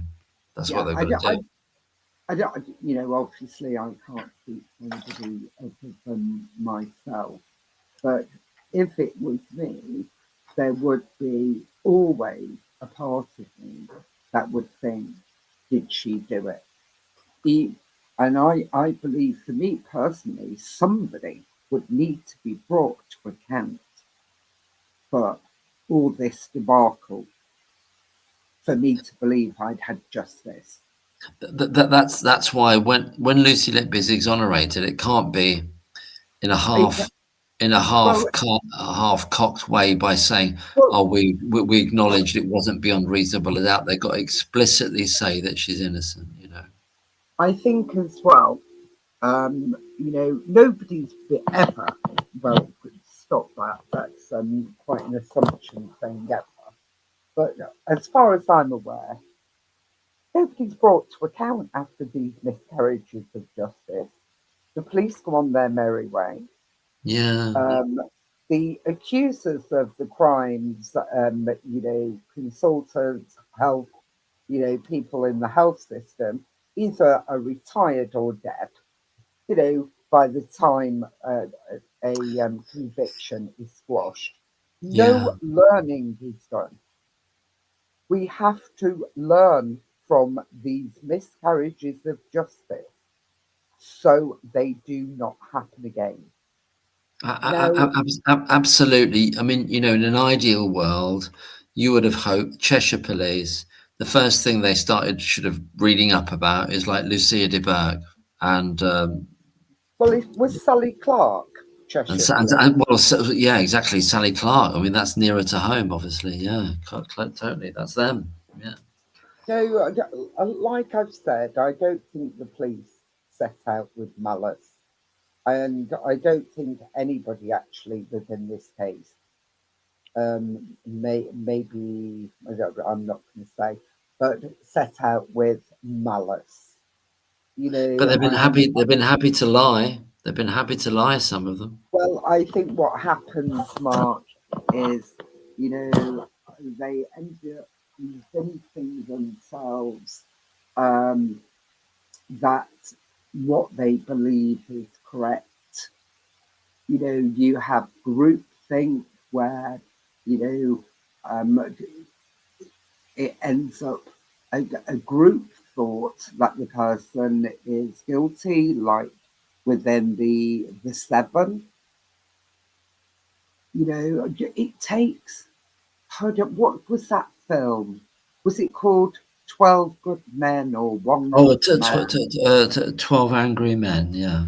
12 Angry Men. With Henry Fonda. And, yes. Well, for me, it takes one good man to say, let's stop. Let's revisit this. Let's rethink this. Are we on the correct track? Because otherwise, it's a runaway train. And there was nobody there to do that, really. There was no one there. Yeah. And, you know, we can't really talk about the managers because there's an investigation going, and I don't want Cheshire Police knocking at my door. No, you don't. But I, to be honest with you, I don't imagine there's anything going to happen to those managers, because those managers were told by the police initially that there was nothing to investigate, were they? Mm. Definitely. And so I think we stopped the conversation on the managers, but I feel very sorry for them. I do, I do as well, and I think they'll all be vindicated. Those particular managers, Yeah, this totally case vindicated. has destroyed so many people's lives. It's just untrue.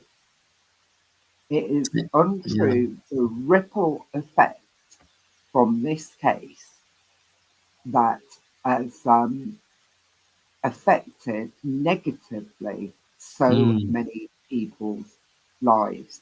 Now, if I thought for 1 minute Lucy Letby conviction was safe, I would be the first with the banner of throw away the key.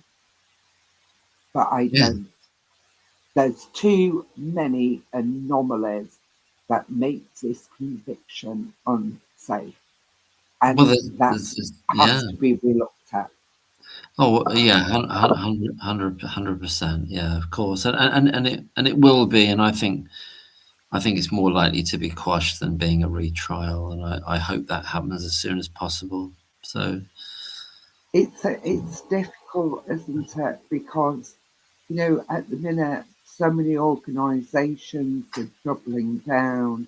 You need, at the moment, I think David Davis is that one good man in power.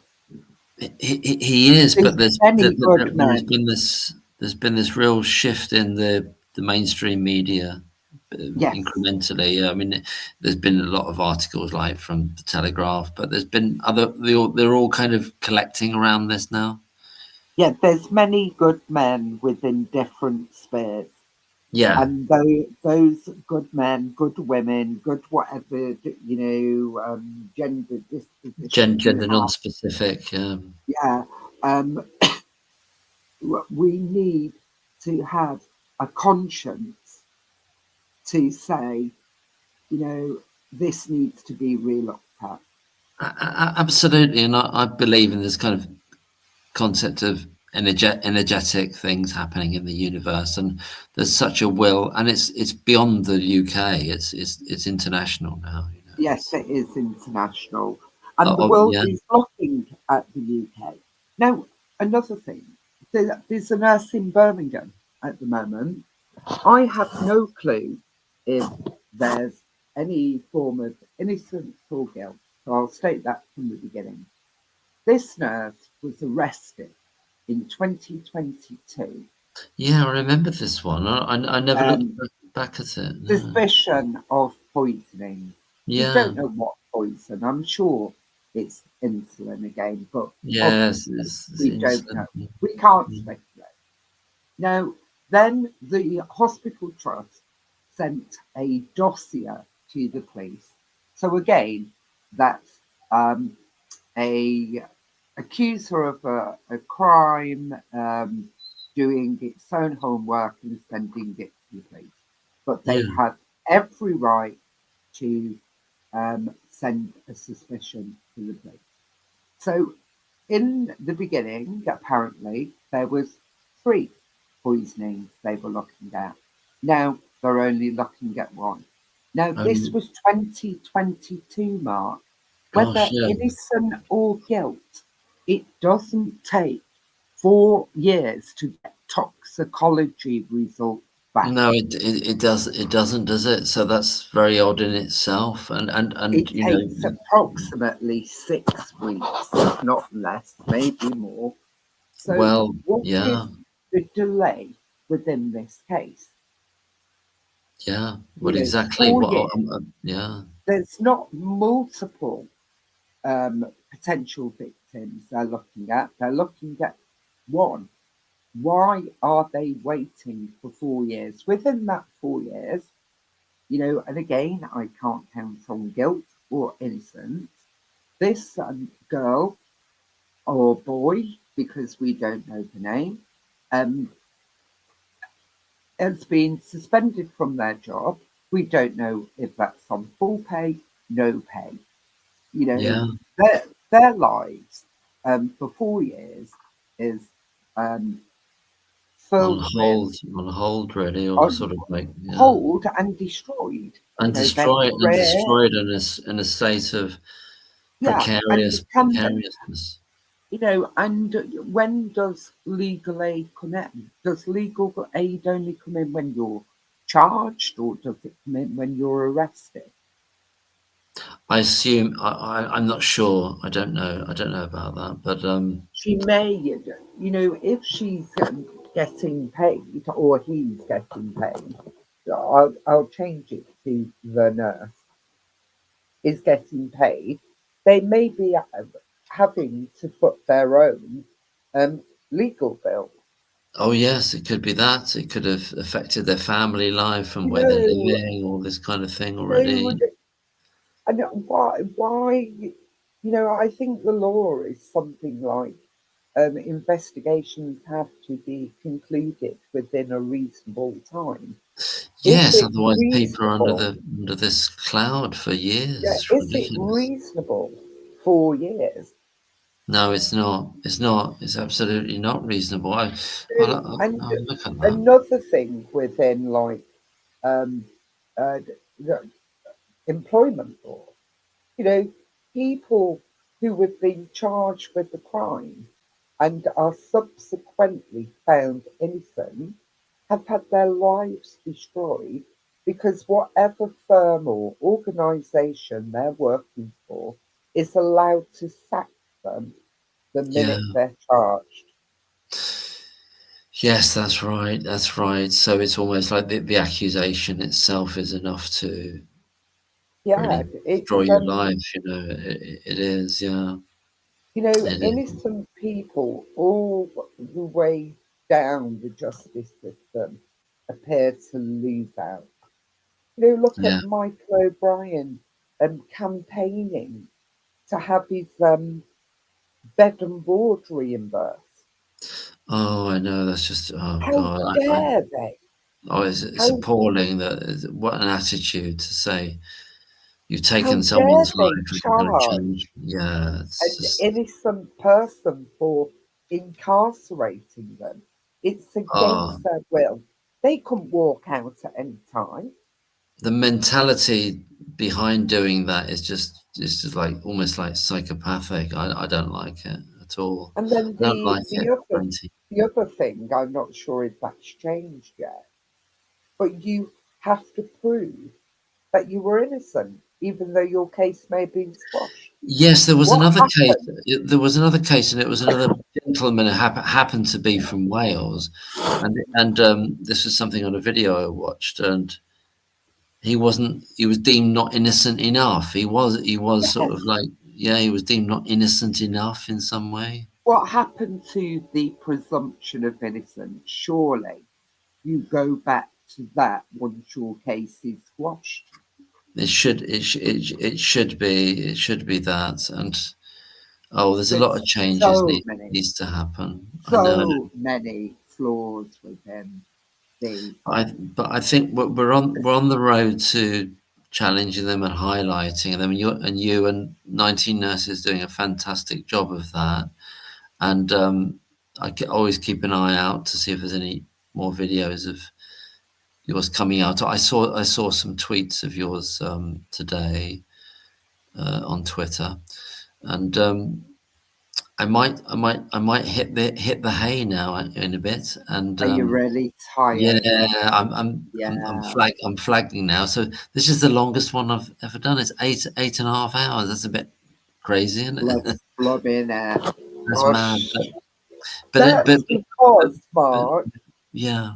people highly respect you and you have such a platform that people can come on and give their views. Oh, that's lovely to hear. I mean, I mean, the purpose of doing like lives is obviously I don't want it to be me like going off on one. I just want to hear what people, and in conversation like we're doing now, about what's going it's on. You know? educating other people who Yeah. have no clue about what's happening within, the different organisations, and you are a medium for that, Mark. Well, I mean, 'cause I just kind of fell into this because I became captivated by what I thought was, well, I do believe in total injustice, and really it's kind of about, well, trying to see what lots of different people are doing and trying to get other people to see it, if you see what I mean. You know what I mean? That type of thing.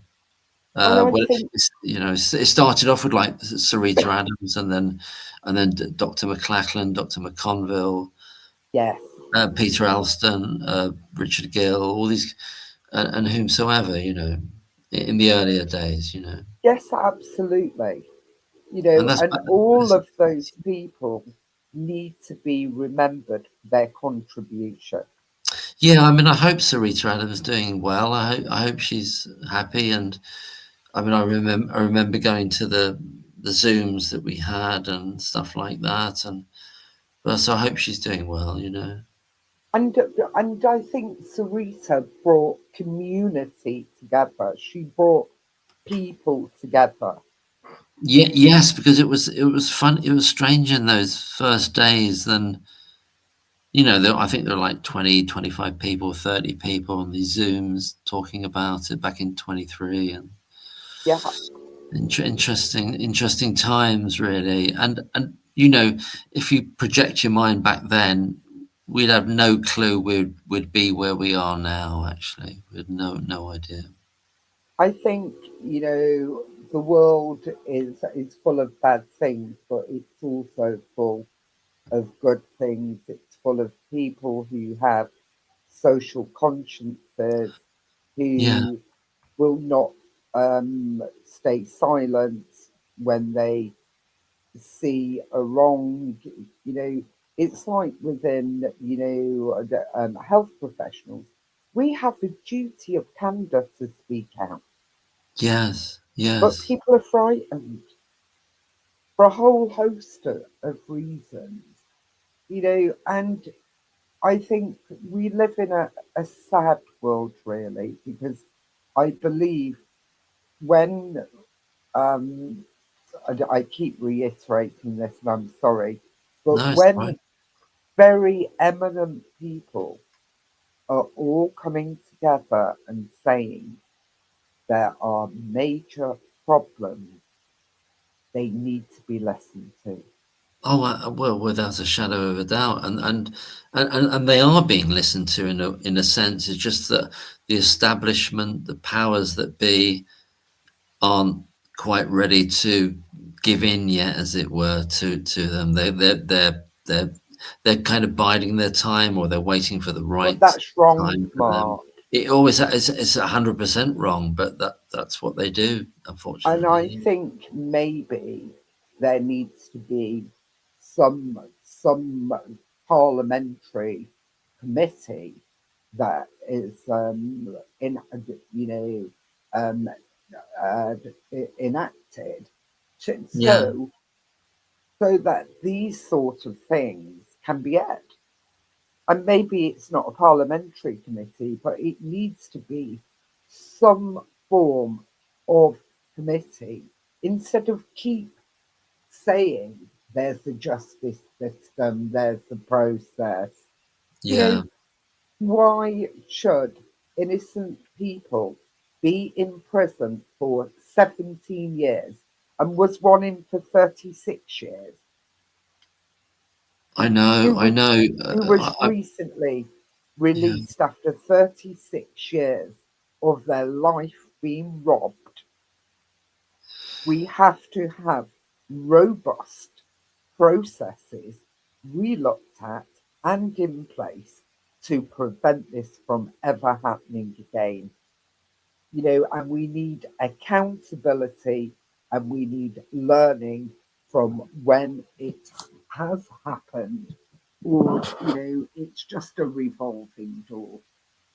no, I totally agree. And when people say, I hear these kind of things all the time. It's the idea of, oh, they don't like to change. They're going to take a long time. This talking about the legal world or the judicial world, that they don't like to overturn things. Well, I don't care what they don't like. They're gonna have to start liking it. They're gonna have to start loosening up. They're gonna have to start changing, because it's not working. It's not good enough. It goes back to one logical person, one good person to stand up within these powers to say we need change. Yeah. Well, yeah. If they are in that position to influence, so I'm not sure exactly who these people are. No, I'm not, to be honest, or which organisation, because they're all interlocked and interchanged.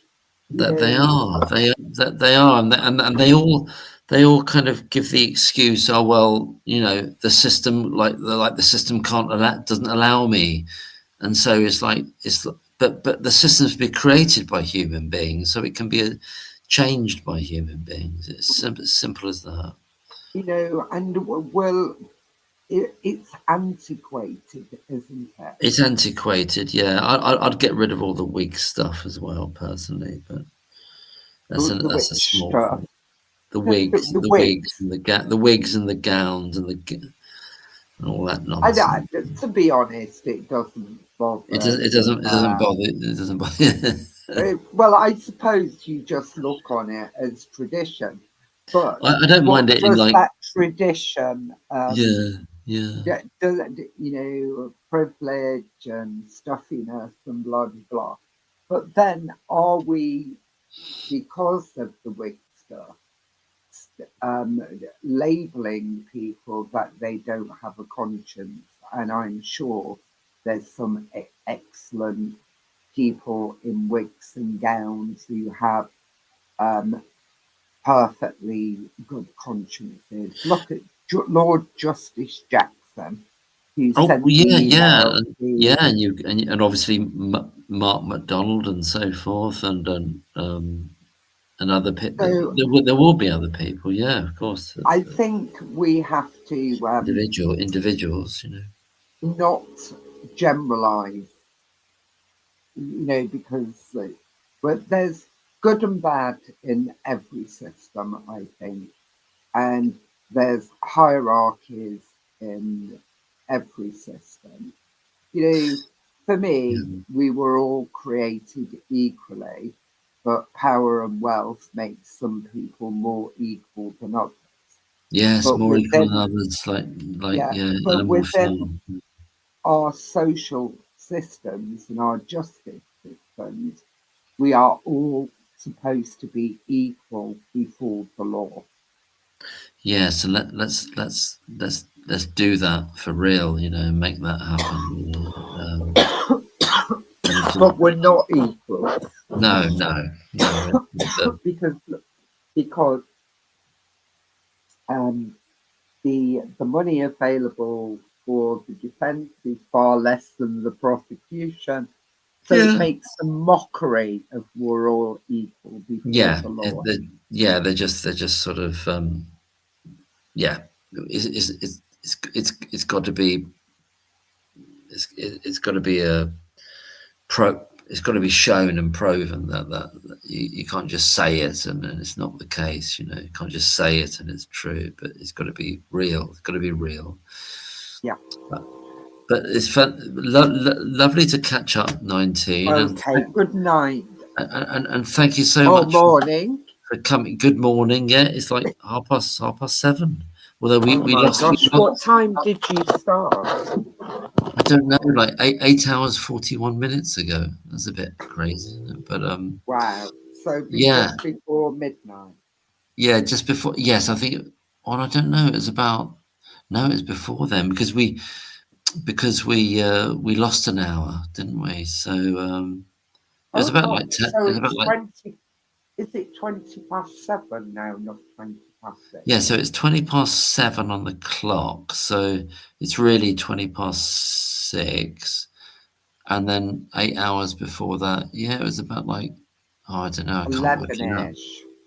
Something, I thought it was 10 past before 10, then, but 11. something like that. Yeah, 9:40 I've got in my mind. So, but Ah, yeah, something like that. But 9:40, yeah. But that's it. That's a record breaker. But it's been fantastic to chat with you, 19. And I hope you have a good day there. Are you going to get some sleep now as well? I have had some sleep because I came on quite late, didn't I? Yeah. I can't remember, but yeah, I'm gonna think. I think I'm gonna have a little nap now, to be honest. And Yeah, go and have some sleep, I think. And thank oh, you, Mark. Thank you for everything you're trying to do. oh, You know, and your thank freedom. you, and thank you, 19, and to all the members of 19 Nurses. And you're doing a fantastic, wonderful job yourself and everyone concerned. You know. Thank you. But, Mark, please be reassured. All your freedom of information requests help. Oh, You lovely. Yeah, I know, hope so. Yeah. that they do help. Your channel helps, because you're getting other people who come on your channel who Yeah. are educating the populace. Oh, You're good. using your channel as the medium for that. Yeah. And I'm trying to. Yeah. thank you. Oh, well, that's very kind of you to say, and thank you so much, 19, and And on everybody in the that note, 19 Nurses. and on that note, good night. Good night, and good night, everybody in the chat, and everybody who's listened, and everybody who's been on, and all that kind of thing. And God bless to you all, and good night, everybody. Good night. Good night, everyone in the chat. Good night, and thank you, 19, and thank you, Chris and Jim before, who came on and everything, and Jane, and thank you so much, Jane, for coming on. Sister Cool 1323, Jane came on, and Chris, and 19 just then, and Jim at the beginning, or near the beginning. And thanks so much, everybody in the chat, and everybody who may listen to any part of this. Good night. I'm going to bed. Good night. God bless. Bye-bye. Good night.